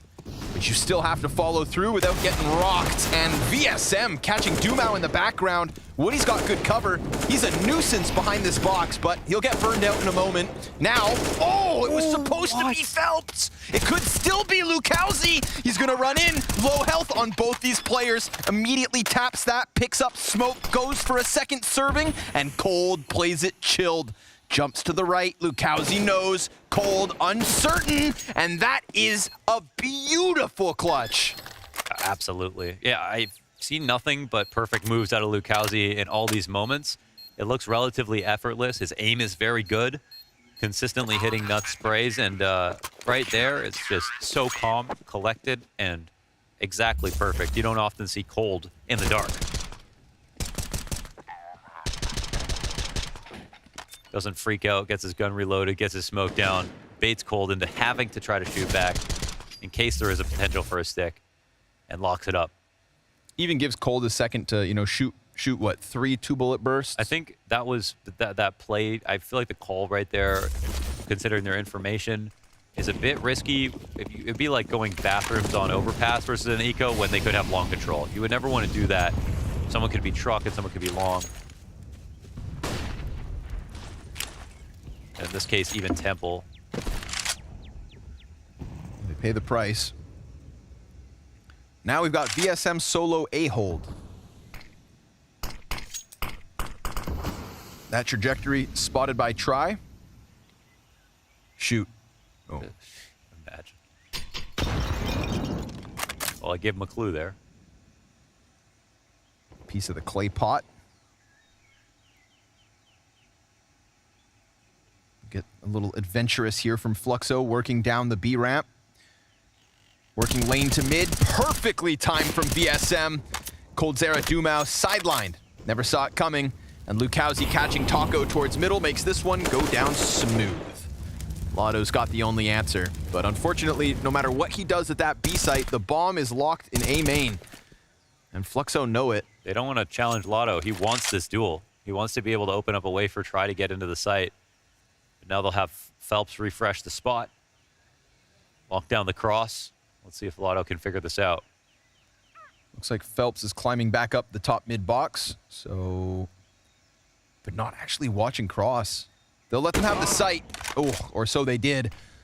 Woody catching Lotto takes all the wind out of Try's sail, and he goes into the op save instead. Ladies and gentlemen, Fluxo, a 1-round lead. They do have one, yeah. And VSM hits 20 off of that great spray. Ooh, and this will be a difficult save, I think. The flash is excellent. Wow, this barely budges. And they're trying to kill him at... Ooh. Womp, womp, womp. Yeah, I guess he gets approached no matter what. So if he gets one kill, at least it's way harder to approach. But he misses. We'll see what that does to the money in a second. For now, it's all about VSM. And if it was unclear in the first half, it is even more unclear right now what's going to happen. AK for Dumao. 2 ops here for the CT side, but versus some pistols. Yeah, this could just be a real simple follow-through into the B site. Lane preoccupied by Fluxo. Lukowski survives the dink and the damage. Him and Phelps joining forces for the opening 2 kills. That AK is going to come through with a little something, but they also lost Lotto already. And so it's just a meat grinder of 00Nation players outside that B site. I love the ideas in the mid rounds, but with this, it's just a bridge too far. Dumao with 15 health. Way too much time on his hands. This can drive a man mad.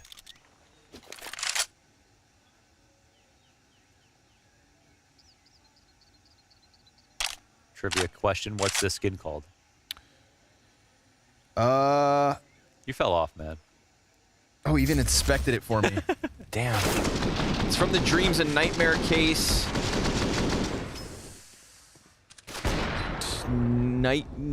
Death Dragon, crazy. Neon Wolf Swirl. Yeah. Nightmarish something, I think. Okay. I need to find out. Yeah. I have fallen off. I've stopped spending money on skins. Yeah, That's the problem. To be honest, I'm bullying because you already said this a while ago. There it is. Woody with another. Once I got that souvenir AK for our major semifinal cast. Yeah. And I haven't spent a dime since. Night Wish. The AK-47 Night Wish. Interesting name. I was thinking nightmarish. Yeah. Same sounds. But not as many syllables.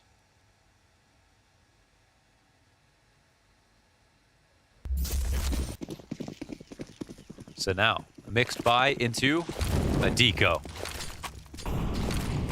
The nation are in danger. And dying.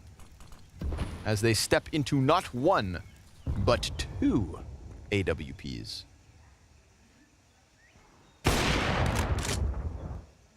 Phelps and Woody body bag a couple others. This might be a 500 HP success story for Fluxo. You jinxed it. Oh, no, you didn't. Okay. All good. Wow. That one goes down real easy. And so if the question was, you know, does a dominant T side still give them what they need once they switch? So far, so good. Fluxo looking just as good on defense. Yeah, and it's looking like the answer for them was just a better T side. They locked that up. Now they can afford to lose a few rounds. They can let their CT ride as it normally did because they had a good one the last time around. And this will be the first timeout for 00Nation. Oh, man. Dumao with the deep breaths. We saw what happened last time. He took a deep breath. Visualization. He was breathing fire after that. It's a good way to prepare yourself for your goals. Picture yourself succeeding. Imagine what it'll feel like. And then when it happens, You're it's not no even, surprise. Not even surprised. Sounds easy enough. Yeah. It's But just that's like because this cheat code that if like everyone did it, like then that would be the only skill that mattered. Yeah. You know, it's like meditating, exercising, eating healthy, and drinking water. Sounds easy. Sounds easy. Little bombardment of utility here, huh? They're going to try for the B hit again. And once more, Fluxo just coming out on top of these. Yeah, I like this approach, man. They own mid control. This is really risky from 00Nation to be going full B like this without ever even testing mid. And Elbow doesn't get smoked because there's no T there to do it, so there's no threat of a boost or anything like that. And they pay the price. They pay the price big time. Honestly, when the T rounds were flowing for 00Nation, I feel like, you know, Taco knew that he had to apply that mid pressure. Yeah, yeah, they definitely know. They just kind of gave it up. They transition away from it, and they were hoping for no reason that Fluxo wouldn't play inside of middle, even though they've been winning rounds, right? And have a utility and money advantage. And so what do they find out? Surprise Pikachu? They are. But yeah, it's a 3v3 now. This one's back within the realm of possibility. And it's a 3v1 on the site. Rotations are quite far away, and Fluxo don't know exactly what's going to happen. But look who it is, Lukowski, the man who doesn't get less than 2, it feels like. Let's see what he could do. Could get 3. I love this. Just staying tucked along the wall, but he loses his teammate. Comes out just 1. It's gonna have to be Phelps. 22 frags so far this map, 2 already in this round, and a couple others to nab inside the site. Try, though, gives him no chance. It's a triple kill from Try, and an 11th for 00Nation. That's a comeback. Was that a 3v5? It really was, yeah. Yes, sir. They got decimated on that push. They lost full map control. They didn't have mid. They had no flanks. They had no lurks. And still, they managed to find trades back. And all that'll tell you, Fluxo just overextended at one point after they had done enough damage and lost a, could be an important round. You know, in a matchup this close, every round's going to be important. So this is the moment when coldzera was playing against Team Liquid and they said, listen, guys, that they are shit. We're going to do this. They came back. Taco doesn't get away. He tried to run through 2 Molotovs. Silver lining as he killed Phelps first. But Fluxo on the recovery. Middle is theirs again.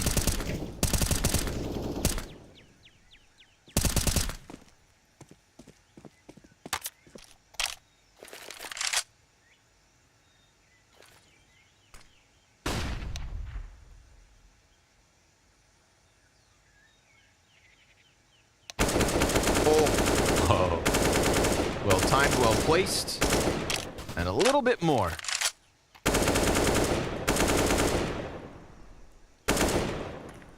Lux is like, I get it. Yeah, I'll move. Yeah. Fine. Woody catches Doom out. Oh, look how he was so ready, but Cold just comes through with the sharper shot. Bit of revenge. And now if they wanted to, they could split that B site pretty well. They're so brutal in these slow mid rounds. It feels like 00Nation. They're just comfortable. Get that second CT working his way over. It's Woody on the back line, comes through, smokes off Cave, so things get a little more difficult. Try, gonna have to run that bomb up ramp, but how do the Cave players get out with not only a smoke, but also the spam? Lotto, he goes down, Cold comes out, catches Woody, looking the wrong direction, and now we've got the bomb plant coming through. Lux has to wait. VSM on the rotate. He's got a lot of grenades. He'll burn Try into the open once he gets here if he can get the Molotov on the right spot. Delaying for Cold, and Try goes a little bit too far. Scoped in. coldzera back over towards ramp. Gonna have to try and go in for another clutch. This time 1v2. With an incendiary on VSM, that could literally keep coldzera away from the bomb plant. And sure enough, combined with Lux, it's Fluxo's 14. Yeah, Lux is having a much better time on CT. And starting to climb up himself. Really well done on that spray. Holding it down through the smoke, waiting on the angle for any kind of audible, and then just spraying, and he grabs his kill. Like clockwork. I think Try misplays by not holding the right side. Instead, going for the left where they can be on both sides. If he holds on the right, he doesn't have to move a muscle at all. And he goes and peeks it and then changes up, and then he gets caught from holding the wrong side on the left. Or actually, he pushes forward and looks to the side. Yeah. It's a nice shot, though. Fluxo 2 away from that map 1 win. A little revenge as well from the last matchup. Ooh, unlucky. Weird. Really? Really? He was trying to throw it over it, I think. Yeah, for sure, but I didn't think the fire would catch it from that far. That's the smoke he wanted. So his teammate has to throw it instead. VSM's already in the site. We've got donut control under wraps for Fluxo. Temple currently occupied by Woody. And Lux in the corner of the B site, holding on for dear life as Lotto catches the rotate and Lukowski and then goes into the smoke, Glock in hand. Lux so low. Bullets whizzing by, comes at it. Can't maintain the spray for Taco's head. Phelps up next. And Taco commits to the plant. Phelps runs through fire. Wow. And robs him of the bomb plant. Had that gone down, Cold would have been far too away to hold on. So let's see what he can do here. 45 seconds, gonna have to make that coldzera magic happen. He's got 3 players to deal with, 2 of them in the site already. Bomb in their possession. And Phelps backing up. But VSM wins the duel. That's 15, folks. Fluxo, 4 opportunities to close out map 1. It's been a pretty great map in terms of, we've got a lot of big individual rounds, good T-sides, some interesting adjustments, clutches, and everything. And Fluxo getting revenge also adds to that. Of course, this is their map pick, and they lost both last time, I think. So we'll see. Vito still kind of leans towards 00Nation, but this one I think has got a sting. And right now they're sitting about 3K per player on what could be the last round of map 1. I think they would rather take, I don't know, and a second timeout used. Man, both teams have been quite conservative about these.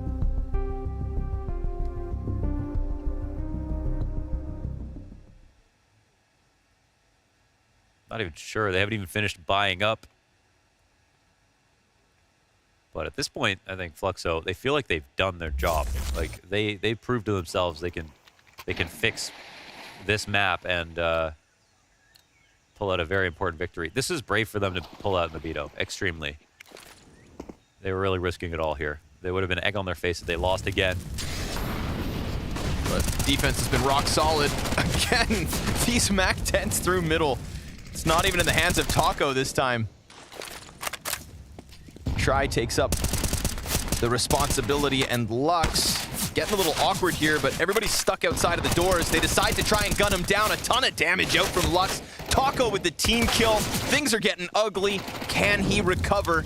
Lukowski's not far off. And he gets ever closer. What an absolute bash going down outside the B site. But tries calling for the A rotate, and that could be the solution.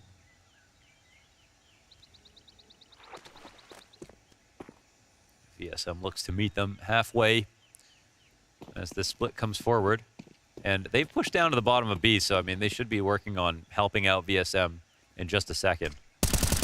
Wow, that's nice. Great find. VSM keeps it controlled. Makes sure that that last chance from 00Nation seems slim.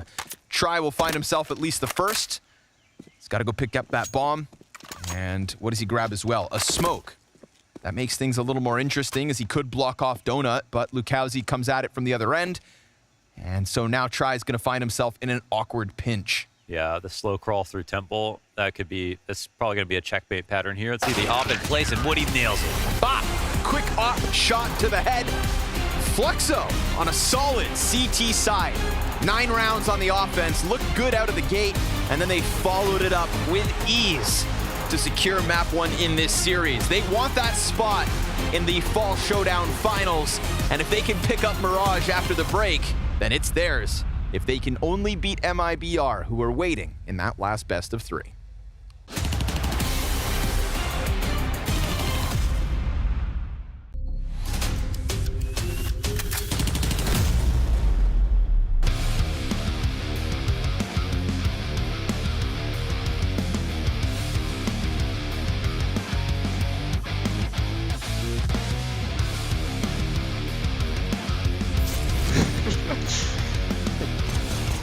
Nice. Right side, right side.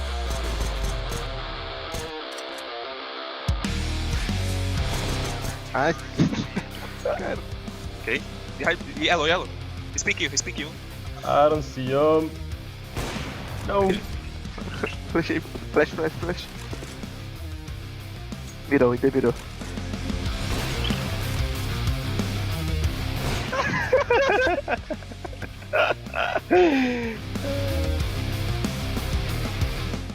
middle. The middle.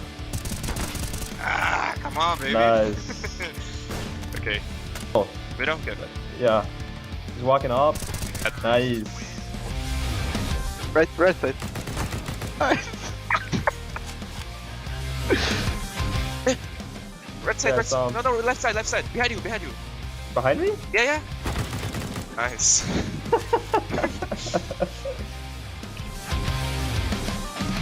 Go for right side, Vina. He's coming. Walking. Nice.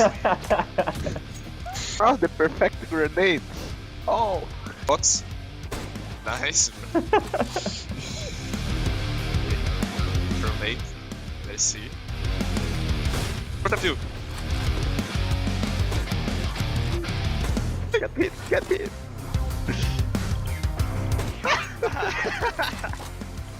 Throw the spawn nade. Yeah, he's dead. nice. Right side. I hacked right side. Oh. I flash for you. Flashing. Flashing. Oh, I killed blind. The box, it's on the wall, it's on top of the wall. Yeah.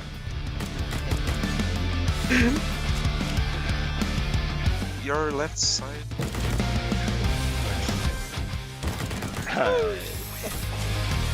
Right, he's speaking, he has the scout. He's behind this wall. High grenade. Flash. The perfect chance. Flash. Jesus. He's walking behind you. I don't have more than he. Spawn 8. GG, Vina. GG. GG.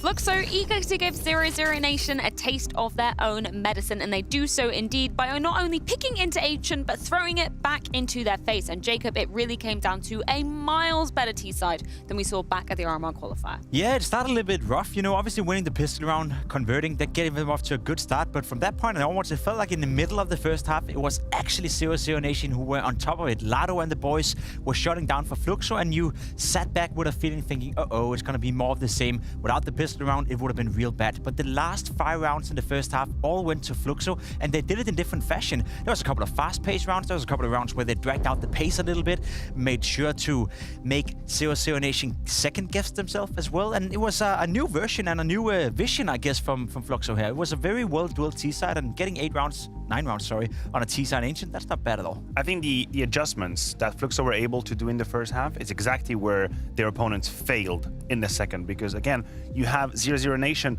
who won the first 4 rounds of the second half. They should have everything they need, but then an absolute sea of blue rounds. The defense completely shutting them down. It was very well put at the cast by Connor and Mahone as well. Mid-side of the portion, Taco had no idea how to handle it. The only way they could do it was either by rushing straight in or letting it go, and Phelps had a field there. Yeah, I like when you talk about those adaptations, because if we look at the round distributions as well, as you were saying, Pimp, it really does illustrate that. We look at the latter half of the first half, the last 8 rounds, 6 of them going towards the side of Fluxo. Yeah, it was Fluxo, you know, controlling the game, controlling the pace on that T-side, and it was nice to see them being mature enough to do so. Often you think a team that is relatively new, well, they can be a little bit too one-dimensional. They may have a plan A, they may have, you know, touched the plan B, but they don't have a plan C or plan D. But felt to me like Fluxo picked Ancient for a reason. We were kind of surprised coming into this matchup that they were picking on to Ancient, but feels like they showed us and showed the rest of the world that there was a plan behind the madness. Yeah, maybe we shouldn't have been so surprised, because I know the interview that Banks did before coming in with the coaches, where he said, you know, we're prepared. We're actually really ready for whatever 00NATION are going to be throwing us, and we've made some adaptations from the last time we played them. Look, the prep is evident, and the plan was definitely clear. You could see the adjustments they have made, but sometimes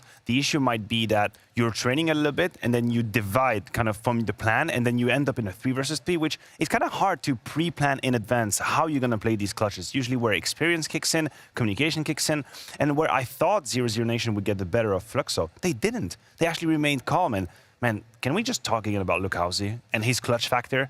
It's insane. Like the 1 versus 3 he plays on the A side, he plays it as he's got 10 years of experience. Immediately goes for the planner. Once he's get it, looks for the next duel, then smokes down the bomb, fakes it, waits, knows Coldzera is going to stress around, comes in, finds him. I mean, this guy is a discovery for me. Yeah, I'm pretty sure 00NATION right now is kind of annoyed the fact that they that's the one I'm talking about. Nice production, thank you. Right here, it's coming in. It was a beautiful clutch, and he outplayed a legend like Coldzera. And as I said, you know, 00NATION, they were interested in buying this guy. He even said it himself, right? It was one of those feelings where, okay, he probably wanted to go to 00NATION, couldn't agree to a price, and if he can't go to the team, he may as well destroy them, which he did in this clutch and in this game. Yeah, we talk about it being a grudge match for Fluxo coming into things after failing at that RMR qualifier game. Also a grudge match on another level for VSM too. Yeah, it's kind of his revenge, right? He was part of the failed project of 00NATION. We all agree that the whole 00NATION tenure haven't really been successful the first 6 months. It's only recently they've started to pick up the pace. VSM was part of the first iteration of this lineup that didn't find any success. Now he finds himself in Fluxo. He's finding himself freed up more. We know VSM is a great talent. We know about his whole history with the supposed VAC ban, couldn't play majors. Now that he's freed up again and he can do whatever he wants, he's starting to play good Counter-Strike once more. And I know it. You know, I tried it before, and I'm sure Maniac can attest to this as well. Once you're going up against ex-teammates, yeah, it's nice saying publicly that you don't care. It's just another game, but there's a little bit of an extra feeling, right? You want to prove a point, and it felt like VSM wanted to prove that point on the server today. And so he did. So he did, man. His positioning on the CT side, how many times we saw him here having multi-kills, being in position where he was... His first duel is basically a 70-30, and then the second guy that comes in supposed to trade is just completely lost. And that's the power, one, of the silencer, and two, of VSM. This guy right here read the game like a book. That dance smile, I'll never get tired of that one. Then flipping on over to the second half as well, you were praising the likes of Fluxo for being able to close that one out when we know this has previously been a strong map for the side of 00Nation. What do you think went so well for Fluxo then coming into that second half, that CT side? I think the first element is the mid control, right? Like I said, I think if you want to be successful on Ancient on the T side, you have to have different ways of taking mid control. It can't just be either we have it in the 10 first seconds or it's for years to play with. And I think Fluxo did a good job realizing that this was either or, and you could just see how they were abusing it. Phelps was diving into mid. He was being very pesky and annoying behind that smoke towards B lane. And 00Nation were always running behind, and so they found themselves in a place where it's either Taco going in like a tank with his Mac-10 or nothing, and I don't think they had the nuance necessary to come back. I was just about to say, it felt like the only thing that worked for 00Nation on the T side without winning the pistol was the Mac-10 out middle. Occasionally you could surprise the opponent, but in the buy rounds when you had to figure out how to dodge the nades and how to use your utility in order to gain map control, it always felt like Fluxo was a step ahead. So sure thing, it's nice to have this, you know, X factor up where you can pull out a Mac-10 and you can make something out of a low buy, but it can't be your plan A to win a game. I do want to bring our attention to the next map in this best of 3 series, of course. Mirage, that's going to be the side of 00Nation's pick coming into things. Bit of a different one, Pimp, from last time around, if we're just looking back to that RMR qualifier series. Yeah, it's a map 00Nation haven't played a lot either. They're not allowed to play it. A lot of teams are removing it against them. They're not allowed. They're not allowed. Apparently, they're supposed to be good on the map. It is a bit surprising. There's other maps where I thought 00Nation had more experience as a team. They're more tested in terms of playing official games on it, but you may as well go for it. You see it right here. Fluxo, it is the most played map the past 3 months, and you're going up against 00Nation, who's only played it once. It's a bit of a game. But here is the trap. And I agree with you. I did the same thing on OpenHL TV, and I saw played once last 3 months, and I thought, what the hell? What the heck is going on? But actually, if you open the filter to past 6 months, you realize they've played it in Cologne against Astralis. They've been in Astralis, and they pushed Liquid to overtime. So just before that 3 months mark was actually a map that they believed in. They were ready to play against the best of teams, and they definitely had decent results. So I'm still a believer. I think we can go to 3 today. It goes to the DNA of the team, right? We sometimes forget that 00Nation used to be Godsend. It's actually the core of Godsend coming into 00Nation and not the other way around. And I agree with you. Mirage was a good map for them. I remember at IM Winter in 21, you know, later stages, they also beat Heroic and sent them out of the tournament on Mirage. So it's a map where Taco as an in-game leader and Dumao and Lado, they have a lot of success. Yeah, just in terms of it kind of making sense, I guess, then with teams banning it up against them. You don't really want to take them onto a really strong map for them. What then makes them so strong? If we're looking back to that Godsend core, if we're looking back to, you know, some of those games that have stood out for you, why do you think 00Nation can be potentially dangerous on this map? Dumao and Lado. I think we saw it a little bit yesterday. Taco as well. He's a great B anchor. We gave him a lot of props for having a tough first half, but on the CT side, he was doing everything correct. He's a reliable player on the CT side. And then Dumao and Lado, the young guns, they are the ones coming in with the flair for the game, especially Dumao. I've seen play Mirage at a very, very high level. You mix in Try as well with the AWP. He still hasn't really found his groove yet. He's not as good as he were in 9C, but just a little bit from the boy Try, and then Cold Zero, revelation. He's starting to play better. I'm glad you mentioned Taco, and I'm hoping that this time around my man is going to get some help, because that was so infuriating to see last time. How he, as a B anchor, was doing his absolute best. Double kill, staying alive, smoking, and then the disconnect between he and his +1 was apparent. So I hope that this time it's going to be fixed. They're going to be playing as a team, push us to a 3rd. Well, we're going to see if 00Nation can bring the hurt, rather, in their map pick coming into this series. And it might be easier to bring some pain, as it is their pick, and it has historically been a good map for the side. We're going to see if it's going to 3 after this.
Welcome back, everybody. We're ready to jump into map 2 of this series. 00Nation, Fluxo, shooting for that spot and a chance to take down MIBR in order to get to the fall finals, man. It's a long road when we get to the showdown. It's a grueling task. It's a daunting ordeal because you can't slip up. You simply cannot slip up. There's no lower bracket. There's no double elim. It is win all the way to the Copenhagen fall finals or fall short. And in this case, if 00Nation falls short, it's a sweet dose of revenge for Fluxo as well. So let's get it on. It is the CT side of Mirage that the team with the map advantage will begin. Yeah, well, this is where 00 wanted to take him, but Fluxo do play Mirage a lot. So I think it's kind of strange.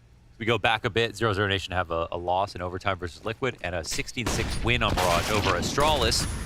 But besides that, I've only played it once in the last 3 months. Nice start. Ooh, them Berettas looking feisty inside the B site.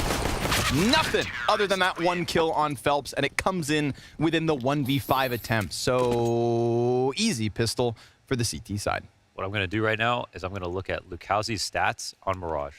Okay, go. And listen, this guy he's got to have good Mirage stat. Okay, they're good. Are they good or are they great? They're good. Okay. They're like, yeah, like in between. I don't know how to. I know exactly what you mean, oddly enough. You get Not quite great, but better than good. Yeah. That's funny. Triple MP9s. M4 is in the middle of it. And Phelps, a 1 and done. Yeah, we know about Phelps on Mirage. Oh, wow. What? Did he see it try? Or was that just a big old dose of intuition? Wow. Oh, man. Wow, okay. Lux racks him up and... Hold the phone. 2-0. All right. Okay, so why... 16-0. Why... 16-0 Nation. Why did 00Nation pick this map when the last time that they played and they beat them, it was 2-1. Last time. And they won on Nuke. 16-13, but it was kind of close. It was always been kind of close. Yeah. There's no gimmies. No gotchas. And no guns. Not in this round, not for 00Nation. Pistols, deagles, those don't count. Phelps. Ooh, almost got that second one. Let that thing sing. You know, Lotto is just rounded down. He's dead. Oh, he survived the nade. He took 1 point of damage from 2 to 1. These are stronger than usual non-armored opponents. Raid bosses. Oh, you didn't see that? Did they? Oh! I swear Lux saw him. Definitely saw him. But Lux must hunt by movement. Yeah. Like tyrannosaurs. Oh. Why are the pistols getting kills? They're doing really well right now. This is actually an excellent outcome so far for 00Nation. Lukazi he's good at Mirage. I thought you said he was good. Good at Mirage. Okay. Well, he holds top mid with ease. Make sure that nothing else slips through the fingertips of Fluxo. I'm calling it right now. He doesn't die this game. Lukowski won't die once. Won't die once this game. Man, and I thought I was nuts for calling 16-0. I need to see that from Lux's perspective. He saw a hat. For sure he saw a hat. Surely, Sally. I need a medal if he doesn't die. All right. I'll forge one for you. From Mithril. Is that from RuneScape? No. Lord of the Rings. Skyrim? Oh. Walk up through the palace, huh? This A site looking a little understaffed. Like McDonald's after midnight. Coldzera. He'll find Woody posturing on the staircase. Phelps is the only player to hold anything on that A site because the ticket man goes down easy. And so does that bomb. Lotto switching sides on connector as Phelps tries to spam through. No. This one belongs to 00Nation. That's it. Late top con smoke. Call it a day. Lukowski, you're not dying tonight.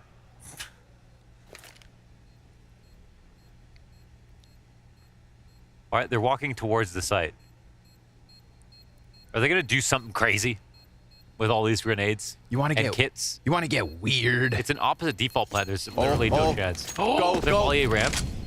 Smoke it. Oh. Oh my god. I guess Lukowski is the one with all the nades, so there was no smoke there, but bomb pops. And Lotto dies. And 2 victims to the M4, so... That's 4 deaths. That's costly. Wow. Funny round.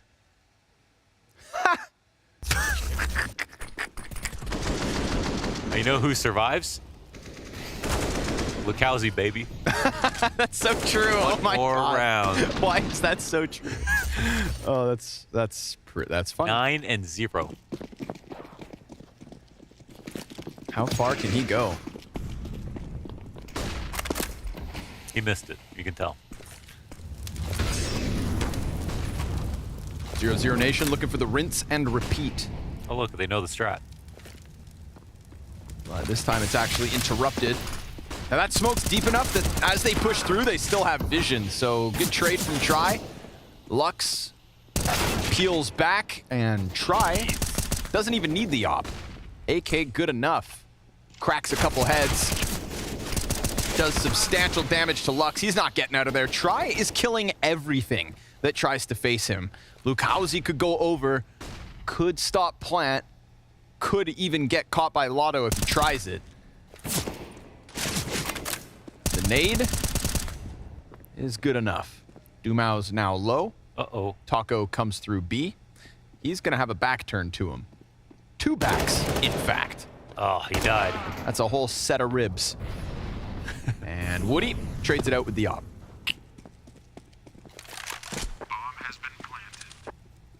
Those couple of kills from Try. Wow. Super sharp. And we can, yeah, of course we call it Try and Opera, but his rifling is always good too. Very good. Very healthy rifling. Woody took a while to get into Ancient, and then near the end, I think, started to turn up a bit. He definitely does struggle, but he can be good. It was weird because when we watched Woody, like I think in like Showdown probably, he was like awesome, and then he just fell off directly after we stopped casting him. Something about that. Yeah, those are always the worst cases because it's like I'm gonna start hyping up Woody to all my friends. Yep, I did too. And then Zara, and then they never see it, you know, because they're not watching as much CS as we are. So suddenly, I look like a fool. Sometimes that's my own fault.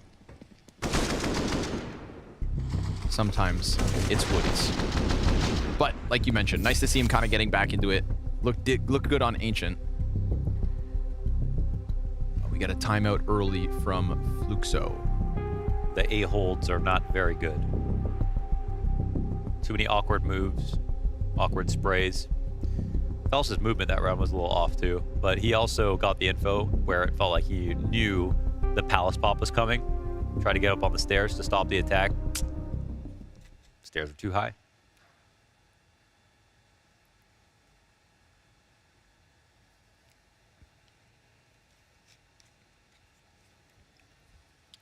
The Phelps I remember is a Mirage Demon. A demon? Yeah. He was the new fur for a while.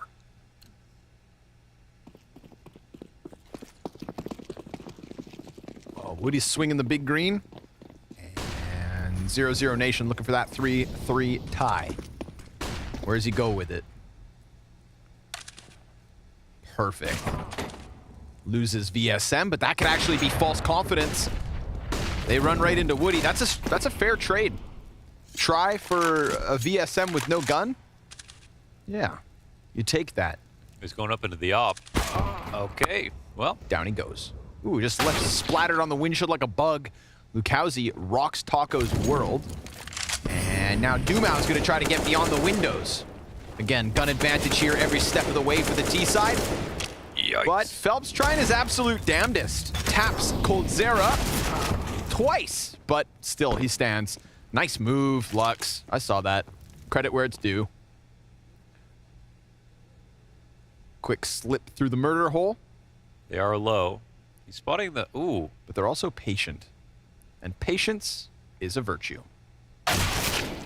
Covered perfectly. The two bros. I don't know. I think they'd be friends. They look like it. They have similar hair. Yeah, it's always hard to tell. Yeah. You know, us as the viewers. Taco, Cold. Who would have thought?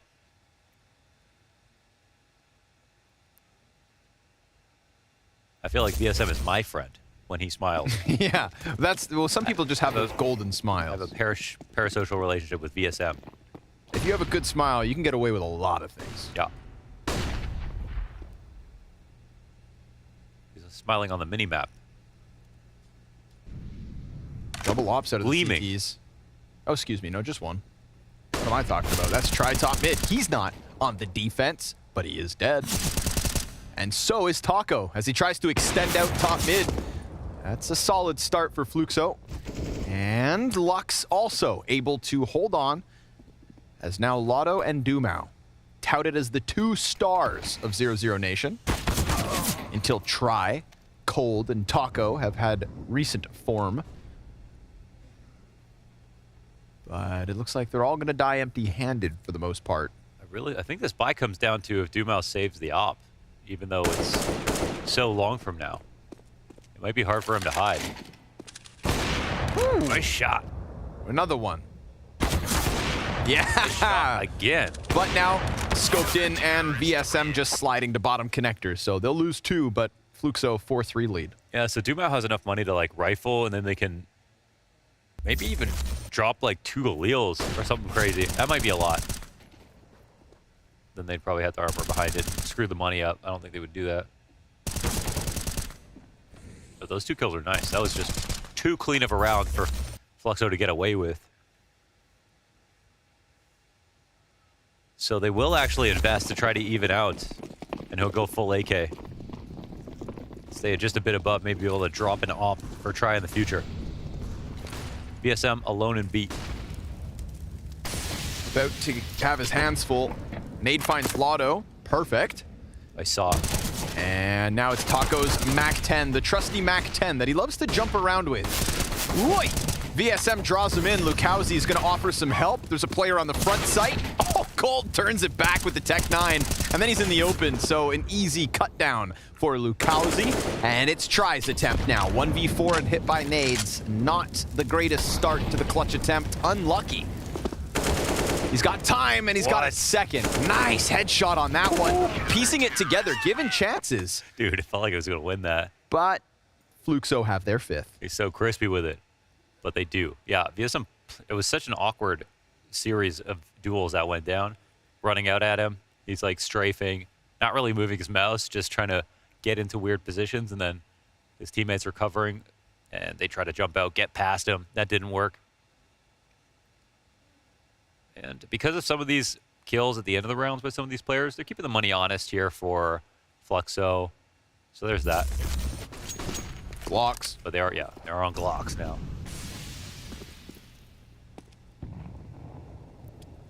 00Nation going out on Mirage would be kind of jarring because they destroyed Vertex yesterday.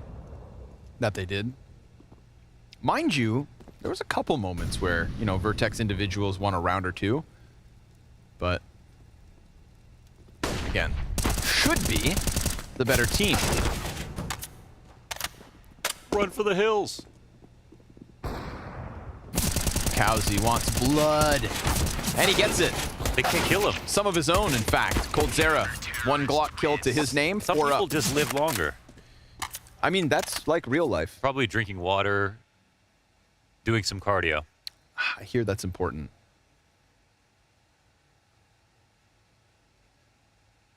Vegetables or something. Vegetables. I think that one's a myth. I feel like you could eat McDonald's. I know it has vegetables in there too. Yeah. Pickles. They're totally real. Where are the pickles, SpongeBob? Your Squidward's getting good. It really is. Nice boost. Love that from Phelps. There's been a lot of pro activity coming out of Fluxo as they jump around all over and, sure enough, keep the trade train going. Like, these rounds are just lickety-split. Blink and you miss it. One after another. Done and dusted. Try. He'll hold, as he's got 3 players to take down and no teammates to do it alongside. This is an incredibly good start with Yeah, in what feels like 5 minutes versus the T side of 00Nation. They're getting picked apart. Wonder if their heart is still in this.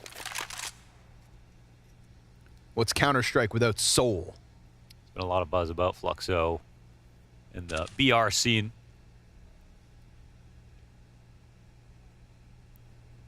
With some big wins in these last weeks. We're starting to see why. But the quality of CS from both teams has been pretty damn good, especially in an individual level. Oh, if only these two teams joined forces, you know what I mean?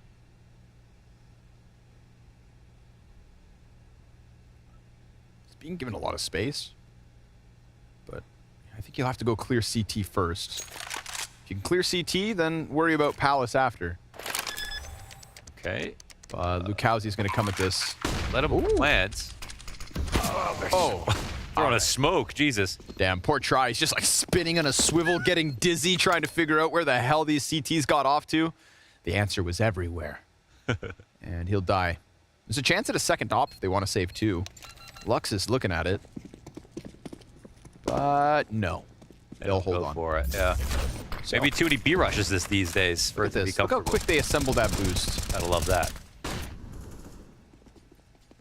Fallen invented that boost, actually. I only remember because he used it on Team Liquid. And robbed us of what would have been our second major.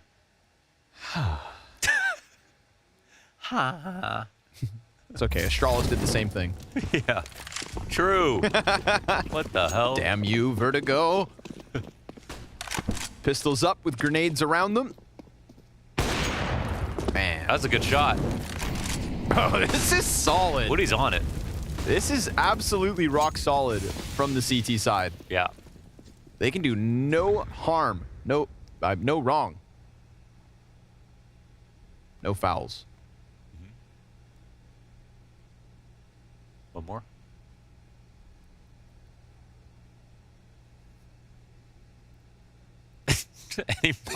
Gotta do one more. No. Out of principle. It's because you can't think of one. Can't tell me what to do. I can't either, but...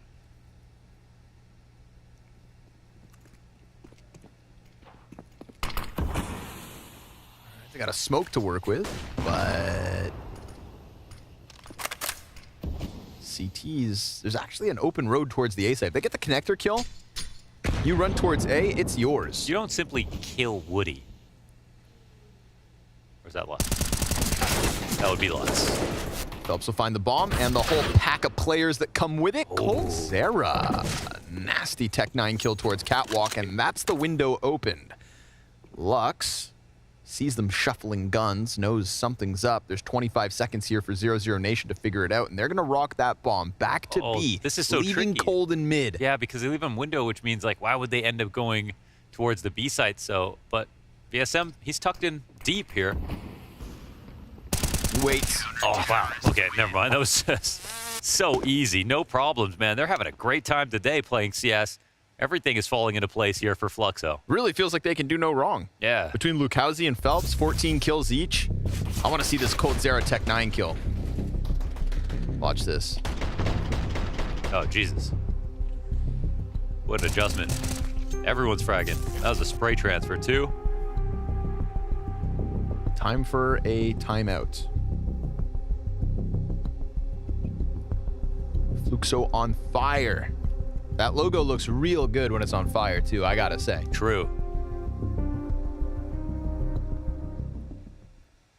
Looks like something right out of a underground drum and bass DJ set. Doesn't it? Yeah. It's hard.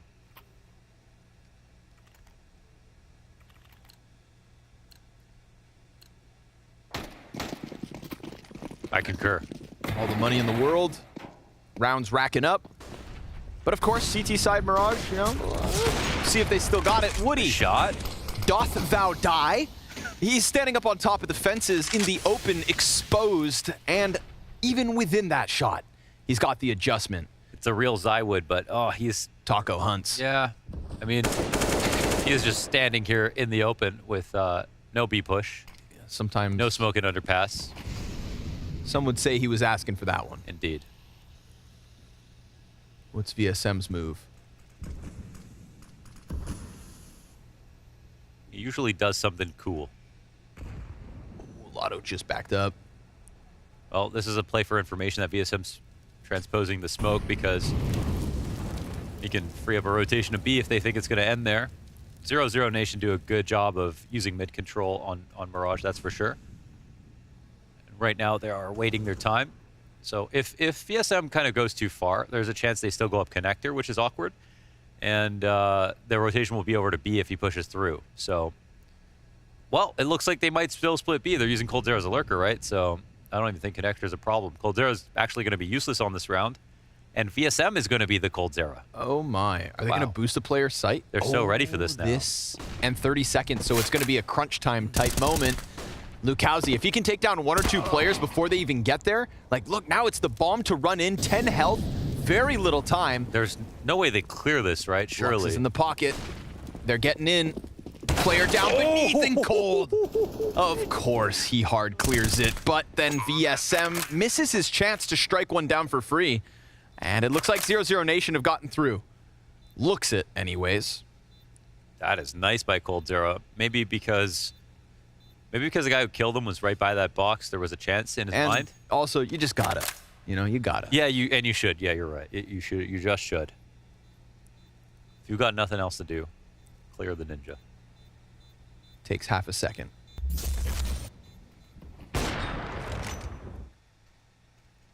Poor Woody. You know, like his internal clock just ticked like, ooh, I should, and then he's dead. Yeah, yeah. It's like, no, it's not you should, it's you should have. To be honest, though, he was leaving because he was bored, not because he was scared of underpass, right? Otherwise, he probably would have just checked underpass. You'd think. And it would have been a free kill, probably. The layers of irony right there. 4-8. 00Nation. Still alive and thrived. Well, not thriving.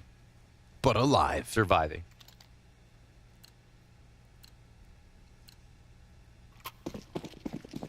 Nice. We have a nice clean end to the half here. There's even a chance that 00Nation bust that bank account. But I won't get ahead of myself because this has been a rock-solid defense so far. Incendiary real deep. Dumau has to give it up. And we wait.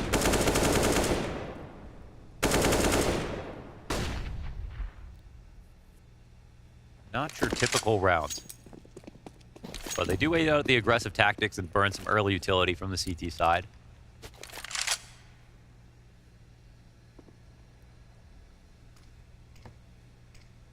I mean, if a late cat split comes in like we saw in that last round, this will be kind of hard to deal with. We see 4 CTs more on the right side of the map at the moment. Flashes come out, and it looks like they're organizing. But there's no push here from Fluxo. You know, they're playing blind here. Matter of laying down the law. Like that. Oh, Phelps gets one. And actually, it does look like it's going to end A. We've got the A ramp split coming. Lux puts the fire on the stairs. Taco's got to buy a little time. Oof, they're in the right place. And Fluxo's had this affinity for being in the right place at the right time. Flash comes through. Taco, nice kill. Phelps with the trade. 3 for Phelps so far this round. And as they exit up from ramp, VSM gets the next one. Try. 1v4, just spinning on a swivel. He almost caught that kill bottom mid, but it is Phelps yet again. 4 kills on that one to give Fluxo their 9th. He totally relieves the tension in this round where there's no info. Everybody's inside a mid. We can't tell if it's going to be a cat split or a B split. Sorry, cat split or a con split. And then Phelps finds his opener. And they're happy to find out is in fact going to be a connector play with like 300 dudes waiting for him. Spartans.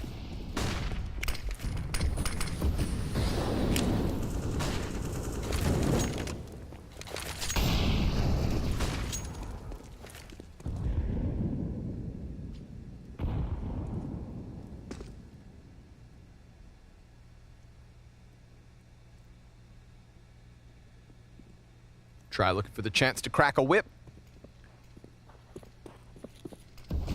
Nobody in window this time. Phelps is inside connector. Window's been pretty present, so a little change up, a little shift. Always good to change the sheets. Yep. Keep it hygienic. Yeah, every 2 weeks apparently. Couldn't be me.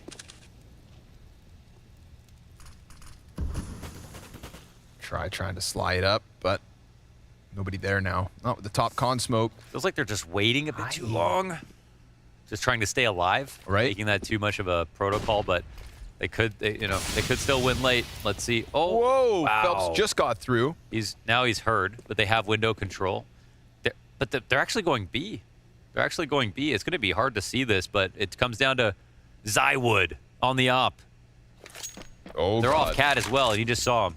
Cat player confirming it. Oh, he can't peek that. Surely he can't peek that. Oh, but he's not looking at window. Ah! He lets the shot. Taco comes out from apps. Bomb goes down. The flank tries to come through, and that one. That's that wacky. one ain't so pretty. Oh, do mount. Okay, I thought it was gonna die after time. Very weird. Very weird. Like I sympathize for Woody because he's just like, oh well, I guess it's time to go. And then he gets shot at from Cat, so he tries to react, and then there's a dude falling out of the window. Yeah. So it looks a little foolish, but he held on for as long as he could. Yeah. It's really the fact that VSM still market and then had a second to jump into the bomb site to help. Yeah, he took care of him. I think the fake tactic kind of worked because it was an underplayed mid by Fluxo. Zero Nation looked like they were going towards A once again. It was hard to see that. Not surprised VSM left him alone, but they didn't really. They took too much time to get that together. And I think Try missed an important shot there. Ooh. Wow, clean one. Playing sandwich. Let's see if this is cleared. Decides to take it into his own hands. Slides up ramp with the opener. Phelps blind. Ooh, Lukowski strikes one down. Looks for the next one and dies to the hands of Try. Phelps falls back, flashes forward. Doesn't hide from these gunfights, but rather finds a pocket between the smokes. And Lotto's shot's not far off. It's the final round of the half. 00Nation gunning for that coveted fifth.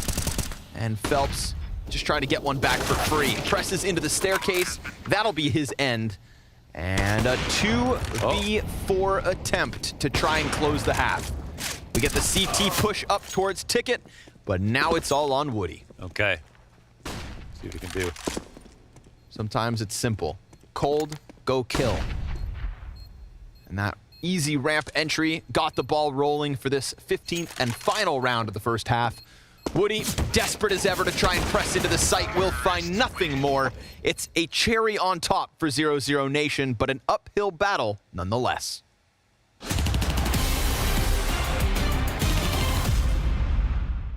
We're now back. This is where the purest form of Counter-Strike is played. It's all been leading up to this. This is one you won't want to miss. This December, Oh, and the bursts at the end! the culmination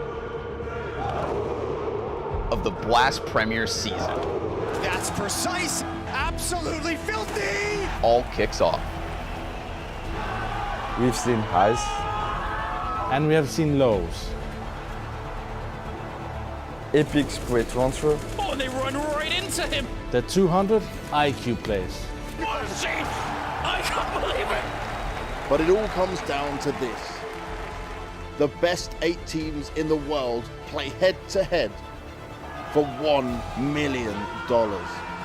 14th of December, the Blast Premier World Finals Abu Dhabi begins. We will be there. The question is, will you?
velho. Corta primeiro, tô cego, Lucão.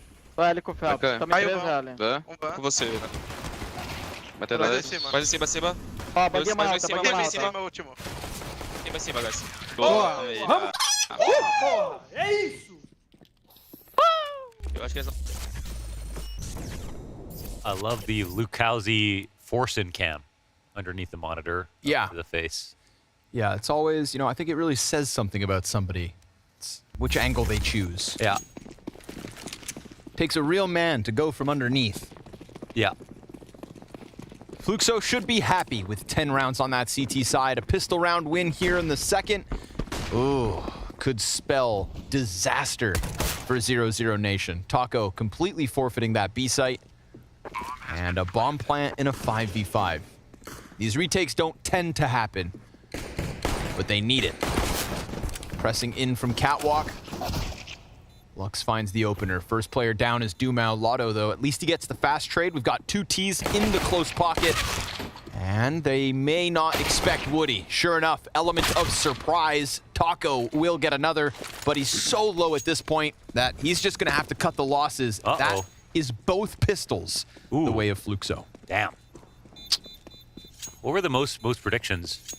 As James picked. It was only Fluxo, Banks that picked Fluxo. Okay, yeah. In terms of for the talent, yeah, I'm pretty sure. I keep saying Fluxo. Is it Fluxo? I got a Portuguese lesson in between maps. Oh. Yeah, so it's like the U in what we were saying, Fluxo. Ooh. It's like the 2 O's in food. So, flu. Oh, okay, cool. Fluxo.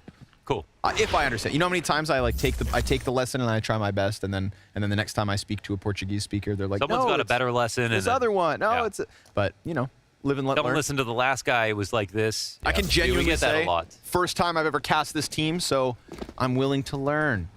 Yeah. It feels like it won't be the last. They're doing awesome things. They're doing awesome things. I mean, it just makes you wonder. We love VSM. If they had more than 9 days before that, you know, Rio qualifier. Yes. Would they have been at the Stockholm Road to Rio? Yeah. Would they have gotten a chance to be at the major? We don't know. And but they maybe didn't have the fall time to do it. The next best thing? Fall finals. Yes. MIBR still stand in their way. As does 00Nation. But the nation doesn't have guns. And Fluxo sure do. This is crazy. Oh, they mullied the top and the bottom. Oh, called Zera. He didn't even see a soul.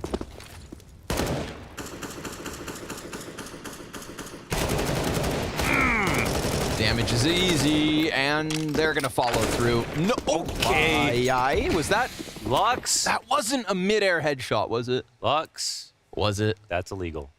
That is illegal. Not in Texas. Do not pass go.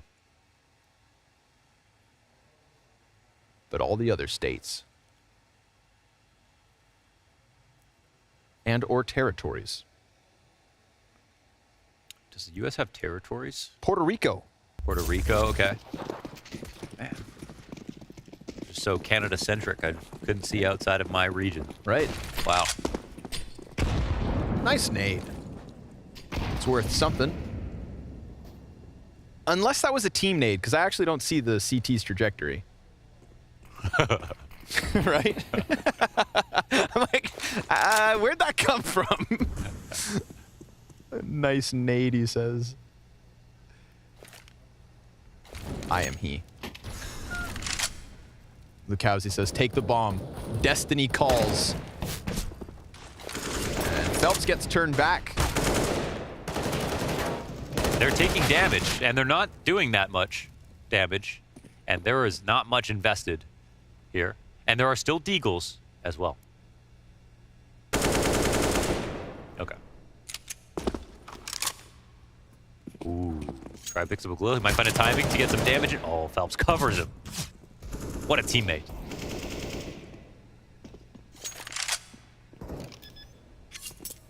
They're squirrely, man. They're hard to... That last round, they're really pressuring. Pressuring, not attacking. Pressuring, not attacking. And all kind of staying on the same page. Just feels like such a well-drilled unit. Is this winnable? I'm just so confused. No, it's not. No kits, no nades, no armor. Wait. But there's a cost here. it is certainly cost efficient as far as 00Nation are concerned. They walk away with 2 Galils and an AK. Take what you can get. Wait, However, he has the Olaf ninja diffuse, or the Olaf fire diffuse tattooed as well.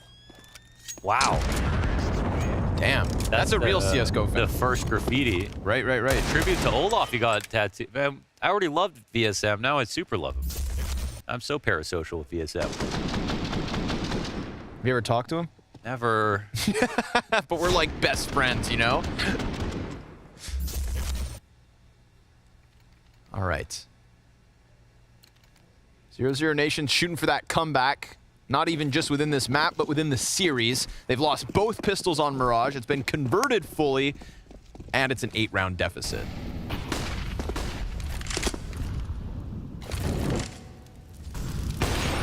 Ooh, wow. That'll help. Both kills, in fact, from trying coldzera. Just 2 individual fights on 2 individual fronts, and Dumao will collect number 3. Lukowski, in and out, real quick. Grabs some kind of an answer here, but 2v5 odds so heavily stacked against them. They've got time to try and figure this one out. They're also separated from one another. Yeah, very much so. The last time Taco was playing B, he was awesome. Like, there was some trouble with the map, but on Taco's part of the map, he's doing great. He was a good anchor. Guess I literally waited out.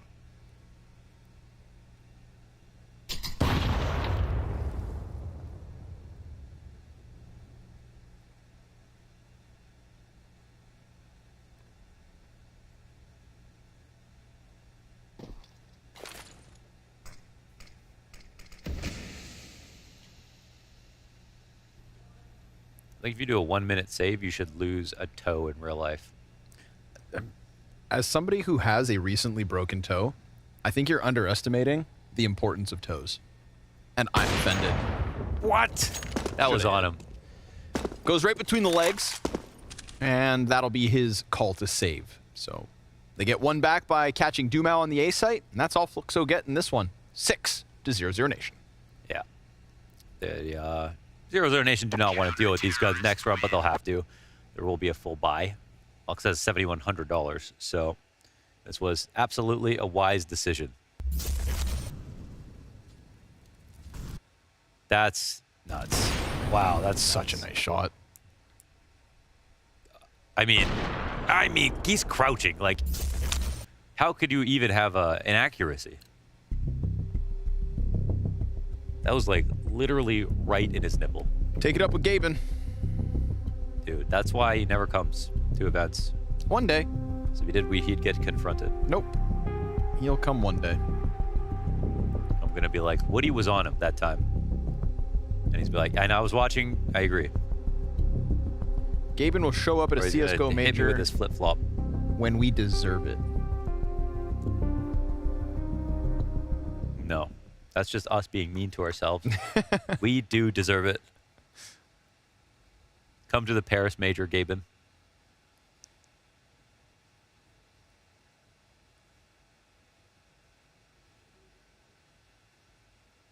Trying to smooth things over before we jump back in. Phelps and Lukowski are going above and beyond so far on Mirage. Try and Cold gave us something to look at for the other team in that last round. Ooh, dismantling the boost. Dumao finds Woody up on top of it. Still in. Wow. Wasn't far off the mark. Yeah, not at all.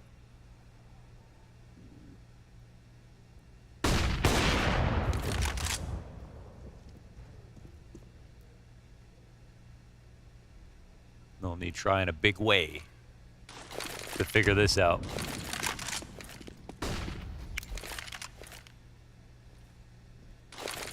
Very slow tempo from Fluxo on Mirage here on T-side. They didn't have this on Ancient, that's for sure. Let's see how well Taco does in this spot. Oh, wow. Hits the ground running. That's a beautiful spray. Oh my God, he's a monster. That's a big one, but he gives a chance to try to draw this back. Well, they can plant. What an opening, and then he peeks into Phelps, and that's the error that could break 00Nation's chance at holding on to this round. Those entries were ludicrous, man. Lucalzi, that second one. Oh, that was so sick. Yeah, he's very consistent. God, there's something so beautiful about B-site Mirage entries. I agree. The multi-kills like that, it's just, you have to, it's the fly out a window. It's the geometry of it. Yeah, it's the tough routing. The entry pathing, and then it's a lot of 180s. And then there's like the four square pillars. Yep. Yeah, there's a lot of cool angles. Oh. Remember that 9Z clip from the Road to Rio? I don't know if it was Max. It was someone else on the team. DGT or something. I don't remember. He like pivots in the middle of the site to kill one and then just like walks sideways, drag his crosser at a perfect angle. Yeah, the geometry makes for some really interesting sequences. And this is just, he's like figuring out what's going on. Spins the opposite way. Dodges a flash while he's doing that, and then... Oh, that's so clean. Poor Taco. Yeah. And Try even, snips one on the cross. Yeah. So Taco was kind of a bit slow to the jump there with his fall back. He was holding the angle on top of the van, so you had to be ready for that kind of exec to come through. But the patience works really well here for 00Nation. Another buy comes through, however, works well for Fluxo. Another buy comes through for 00Nation. And somehow really not even spending all of their money. They've got a tiny bit left over, so it might be not in complete jeopardy. I think the worst part is just looking up at 14 and thinking, okay, it doesn't feel like our day right now.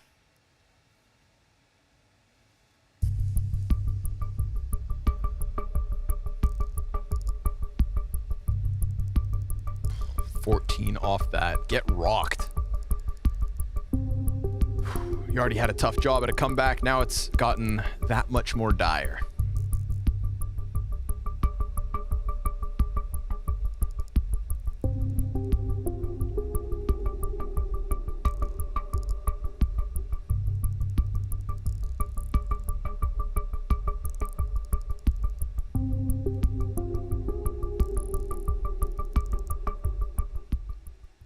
VSM do be chillin'. Hasn't had to put up much this map. He's not negative. He's 9-7. He just hasn't really seen anything. Yeah. Not when Phelps and Lucalzi are, 23 and 22 kills apiece. Yeah, he just like be-anchored and had like 2 good rounds. Just hanging out. And just chilled. You can see it on the player cam. He's leaning back. It's like, damn, winning's easy. I love him so much. You sound desperate. I mean, it's mutual. Yeah, okay. So. He's like, who's Lau? No, that would break my heart. Oh. Oh. Taco gonna keep his head for the time being. I mean, he's gonna hit it because it's try, right? Yep. Yeah. Dude, it's those little micro adjustments. So good with it. Like up until he pulls the trigger, it doesn't even look on him. Yeah. Contrast that to the bullet that went between the legs of the van player. Yeah, it looks like he scopes after he shoots. I feel like most ops shoot bullets and Tries shoots cannonballs. Just got to be somewhere near them. Players up into the apartments. Taco smokes half and presses close. They need him. This would be a great moment for him to deliver. Oh, God. That's... Now Lotto's spot's under question. He gets blinded. He is so blinded. Shoots bullets so they know where he's at. Second T comes in from the same angle. Woody gets taken down by Try, who still and always is holding on this window. But you're right, the bomb gets dropped. Makes things very awkward in this man disadvantage. Get right helps a lot with putting pressure on Try to hold everything. So it allows him to get the bomb back. That was a nice move. Oh my God, a recovery. And they have a cap plant as well, so working together here.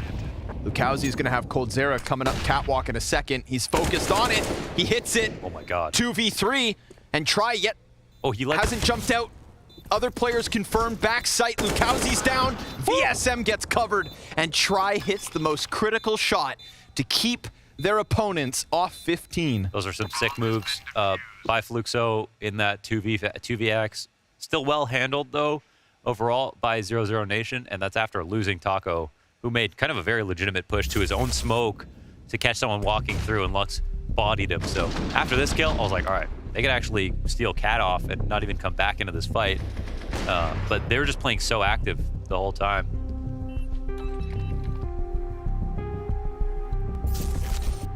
well, still a very expensive round here for 00NATION, which matters even if they win. But they'll have everything they need now. They're staying above water with the tiny bit of reserves they had coming into it. And VSM has a P90. I love him so much. I'm starting to get jealous. Dude, what? A P90. We saw a P90. Wait, no, we didn't just see a P90. We saw, yeah. 3 P90s from Heroic the other day. Sprue 360s. It's all about 390s. VSM the P90. I just said he, feels like it's all too easy. Well, here we go. Yeah, he's going to go ahead and just charge down this B site. Smoke on top of the fire. P90 at the front through the window. And good. Nothing. Lotto, he's got the coverage. In with a second as Lukowski takes the bench. Yikes. This one goes south real quick. Okay. That's the fun round over. Nice. I mean, we say fun round because it had a P90, but everybody else had real guns. I think where he kind of messed up there was you just got to keep running. You got a P90, just keep running. Or That's also, don't fight down Cat. Yeah. Focus on the guy in sight. The sight or get to empty, get to the marker window and chill. Yeah, that's the tough part. His teammate's got to kill Cat, though, from the window. He takes the attention of the sight guy. Teammates challenge Cat so he can't fight back. He scales, but it wasn't really working together. On to pistols.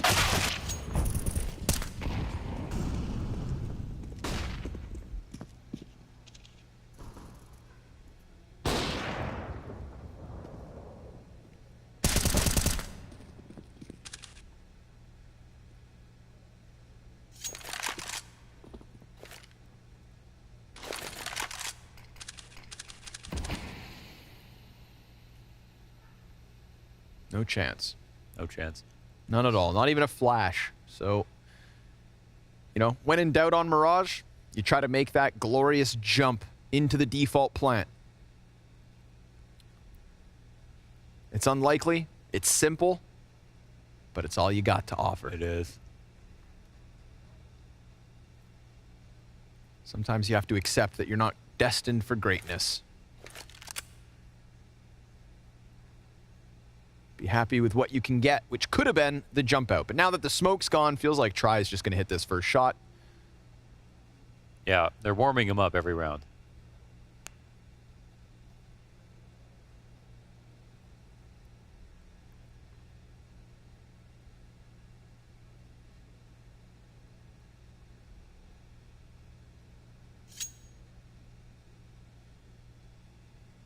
I mean, unless they're using it as a fake tack. Wow. Look at that snap. Misses the second, but no big deal. Cold's right there to grab it, and still they trail by 5.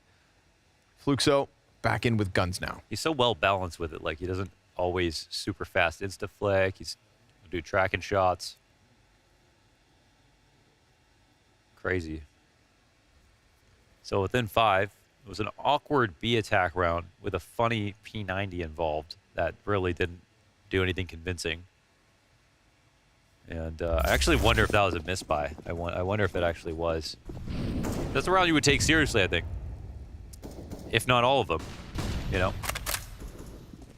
Job's not finished after all.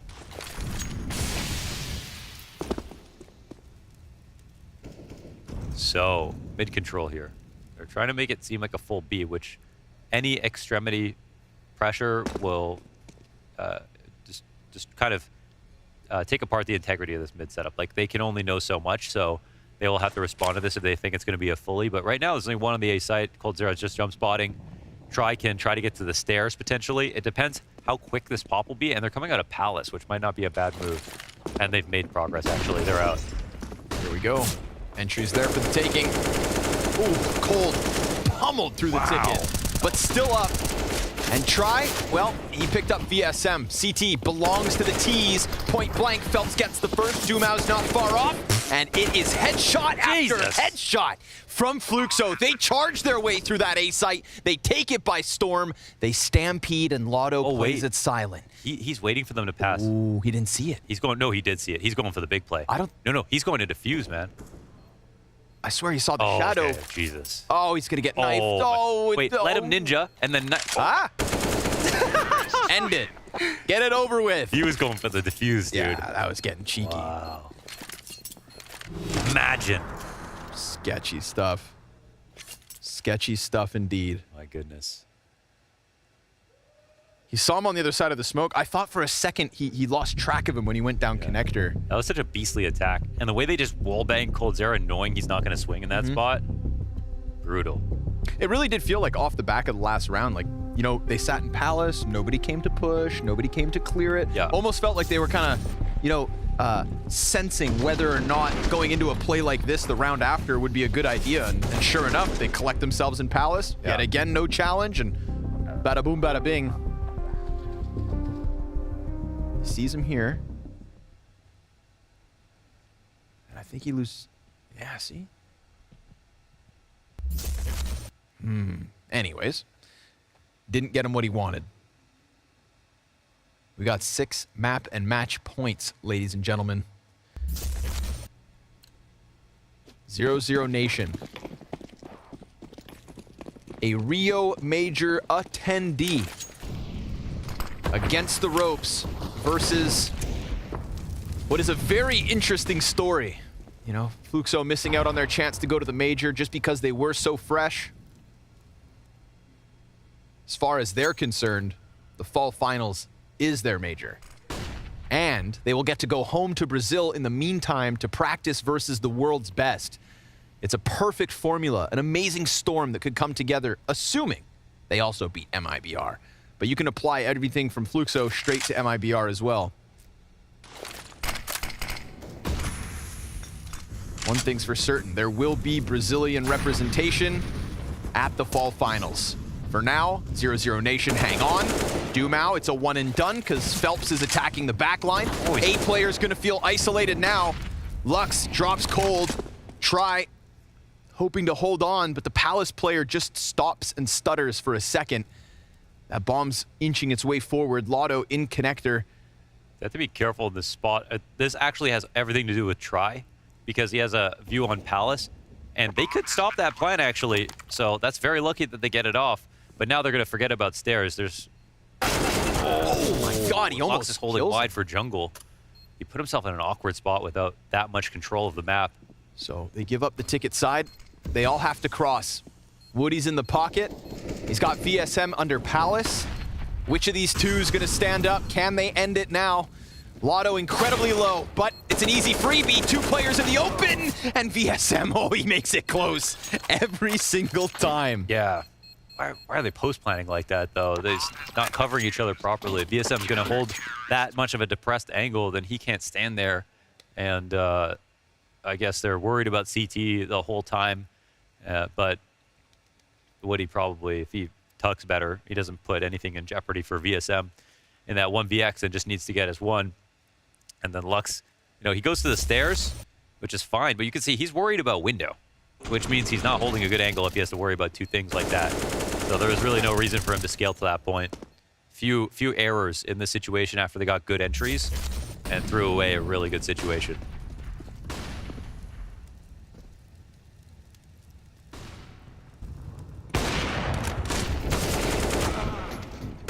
Trades back. Ambitious, aggressive, and assertive. Yet again, they want this A site 3 rounds in a row. Fluxo just trying to nail it. VSM, lucky to be alive. Yeah. Well, he has to give up on the attempt to take ticket. Lux is instead going to take his place. The little that was left of VSM now dead. Man advantage for 00NATION in the A retake yet again. It's not 3 from connector. Taco shadow advantage was given to Lux. And he's kind of stuck here, stranded on this little island. Player comes close. Lux takes Dumao down. And now Woody. Woody repositioned. Let's see if he can pull off the 1v2. They got a smoke down that... Oh, he's ahead of it. Lotto's watching ramp. He knows it. Taco on the bomb. 2 seconds. He's got to shoot, and he does for 16. Fluxo eliminate 00NATION major attendees. And with that, it is them versus MIBR for a spot at the fall finals. This is their story. This is their chance. It's their only real moment to get a big stage event under their belt in the rest of 2022. And they seize this opportunity with both hands. Congratulations, they've at least moved on. Them versus MIBR tomorrow, and the panel to end the day. There'd been way too much order here at the Showdown today. We needed some chaos, and Fluxo certainly delivered on their opponent's map pick, no less. Unfortunately for 00NATION, they are banished from the Showdown out of the potential contention of making it all the way to the 4 finals. But for Fluxo, man, as Connor aptly said, a chance of making it to a big event at the end of 2022. Really making big moves right here at Blast so far. It's a fantastic series by Fluxo. Some of the individuals we highlighted coming into the game really came to fruition. We're talking about Phelps, we're talking about the likes of Lukaku as well, having a fantastic game. There was so much skill, and as said, it's not only, you know, the individuals shining through, the team play from these guys as well, the chemistry, the synergy. That was a really, really, really good series by Fluxo, and they fully deserved booked the spot in the final. Their T side was so powerful from Fluxo. I liked everything I've seen, all the executes we've seen. We talk about the individuals, we talk about Lukowski, for example. The percussion he's had when he's at the tip of the spear, when he's attacking is fine. But the strategy around him is also great. He's just a nice kind of piece of the puzzle, rushing in, getting all the utility for him, clearing angles. He's being used exactly how he's supposed to be, and also powerful. Yeah, I love how much we've got to learn about Lukowski as well. I know we were kind of prefacing this conversation with him, saying, you know, he's being pushed and pulled a few directions, a few different Brazilian teams after this name.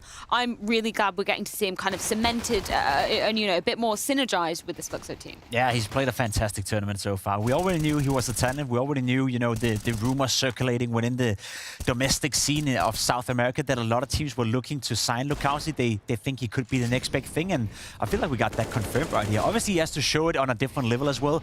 In a world where they make it to the Royal Arena, that's a real stage for him to show up on land. But what we've seen so far is potential that is far outreaching, I'd say. I want to see the same thing on land. That's what I want to see from Lukowski. Yeah. And this is not a dig. This is not an attack at all. No. It's me saying, hey, show me exactly what you're doing right here. Maybe doing it at the Royal Arena. Do it at the 4 finals. You're one best of 3 away from having this chance, having that opportunity. And I don't know for you guys, but for my money, they show up in the grand final as favorites. I think Fluxo is the team that has convinced me the most in this Showdown Americas. Yeah, very excited to see them taking on MIBR in that grand final tomorrow. Also want to give a shout out to the most experienced members of the team, I guess. And Phelps, he really showed up today. Had a fantastic series. He finished with plus 120 ADR here in Mirage. What? And that's just insane, you know, throughout a very long game on Mirage. He was here, there, and everywhere. And I like the fact that we spoke a little bit about Freya coming into it, right? Lukaus is saying that he reminds himself of Phelps in a way. And we saw Phelps involved in this game time and time again. Involved in 9 opening duels, winning 6 of those. You see a lot of these kills. He's always moving. He's always, you know, moving around, taking a duel, finding a new position. He's very activated on the server. And I love to see that Phelps. I said it yesterday, and I'll happily say it again. He's the best player I have ever played against in practice 5 years ago. So the fact that he's still playing at a high level makes me insanely happy. The work he did on the city side was superb. Honestly, there's nothing to it. You see the amount of multi-kills he got towards that middle / connector / window area. That is the reason why we see, or we say skilled players have to be in that position, why we see the Nikos of the world, the Spinks of the world being here trying to get these kills, because how involved you are in the game. And Phelps truly picked up the pace, and he dominated the city side. I want to go back to that Lukowski interview that we brought up earlier on, just pre-facing this game, where he was talking about he felt like, you know, aside from the experience that Phelps has on top of him, he felt like they play quite similarly just in terms of their game style. How much do you see that kind of echoing on the server, particularly in the series that we saw today? I think we've seen a few examples of exactly that from Lukowski throughout this game, but also yesterday. He's aggressive on the server. He can entry frag. He can jump out. We have a round as well on Mirage later where he's just jumping out and killing everyone. So yeah, I can see the comparison between him and Phelps. I still think Phelps is a little bit more hyper-aggressive, hyper-active. Reminds me a little bit of Apex, just shooting his opponents in that regard. So I can see the comparisons, but they're not the same. I think Phelps is probably a little bit more balanced than Lukowski overall, but he's got also more times to kind of refine his craft.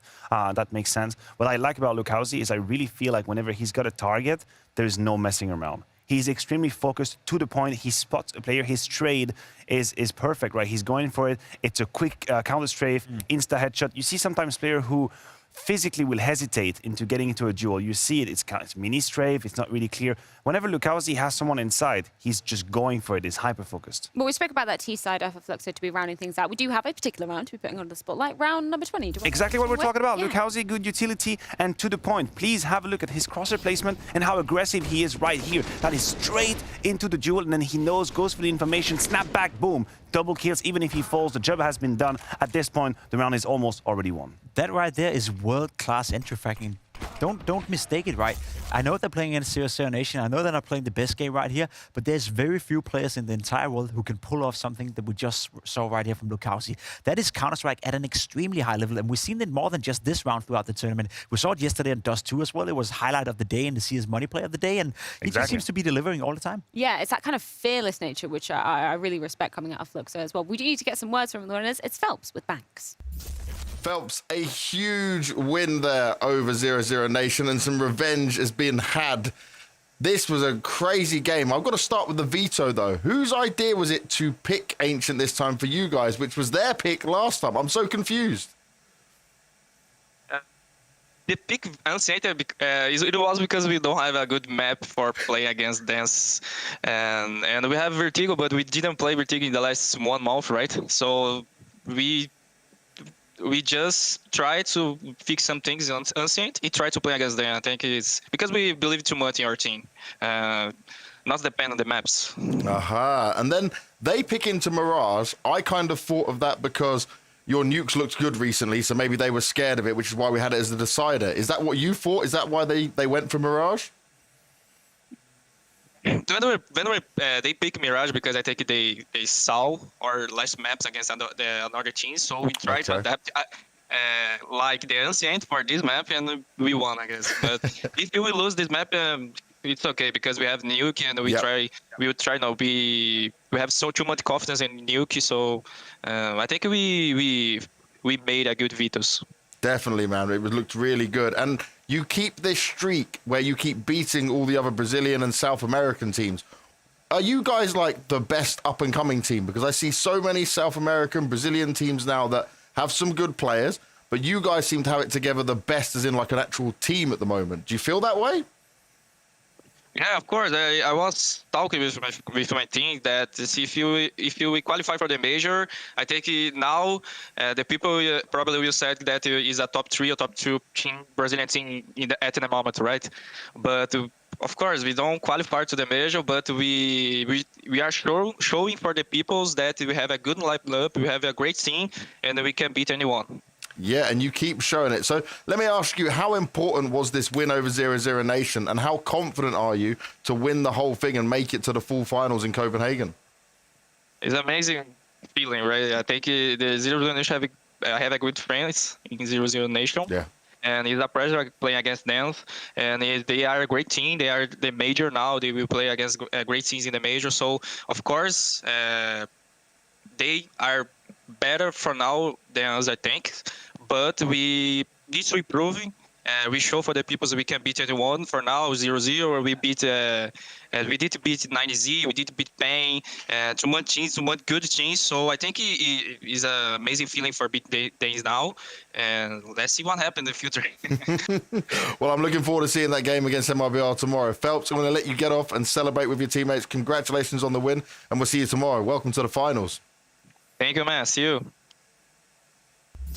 Yeah, very excited to see how exactly that one is going to be playing out tomorrow. And a side note from that Phelps interview as well, obviously he's talking about, the heartbreak of the experience, not even making it through to the Road to Rio RMR qualifier. But we've got to remember how new of a team they were back then, and just how much, they're going to be looking forward to potentially making it to the full finals to round off the year with a big event. We always have to be a little bit careful with projecting, saying that if Fluxo had been together for longer, they would have made the major qualifier, they would have made the major. But to be completely honest, with the level of Counter-Strike we've seen the first 2 days from them in this bracket so far, I would say that they are on par with 00NATION. Better in this game for sure. They're on par with a lot of the teams qualifying for the major. So it's not unrealistic to say that had they been together for a couple of weeks more, the chances and the likelihood of them being in Rio at the major is pretty high. I think they're playing some fantastic Counter-Strike. They have the X Factor and Phelps and Lukowski, so why not? I also think for them it's extremely important to qualify for these full finals, because missing out on the major is obviously a huge loss, a huge blow to your motivation. As a Brazilian team, you had that opportunity, and what you don't want is just going quietly into the night of the winter with no event whatsoever coming and just farming pracs for 2 months. That's really hard. So for them to have a very short-term goal, that's what they need. Well, let's round off an incredible day of Counter-Strike with our CS Money Player of the Day. You guys know the deal by now. Head on over to Instagram to get your votes in. But what are the choices, Pimp? What's the first one? Well, we're starting off with a bit of a Danish clutch coming in from Stavn. A 1v3 against Sangal at a very important moment in the game as well. He's planting the bomb and he's finding kill number 2. And then we talked about it. We had it as one of the highlights of the game. His positioning and his eyes in his vein. Stavn is a clutcher. Now we have Shai from Sharks blessing us with some crazy USB action in this pistol round here on Nuke. You'll see the snapback right there, and that's some fantastic shooting. The crosser placement is pristine, and he's going to put one more as well. A little bit of spray, but always in the head. For my money, the best player in the tournament so far, Lukausi from Fluxo, doing what he does best, killing everyone he sees. A 1v3 against 00NATION at a very important moment in the game, outplaying one of the biggest legends of the game. Cold0 stood no chance against Lukausi. He was the better player today. Yeah, if recency bias is anything to go by, I know where my money is going in terms of our CS Money Play of the Day vote. But we've also got to check in with James Banks from Mersk MVP. Where are your eyes laying today, James?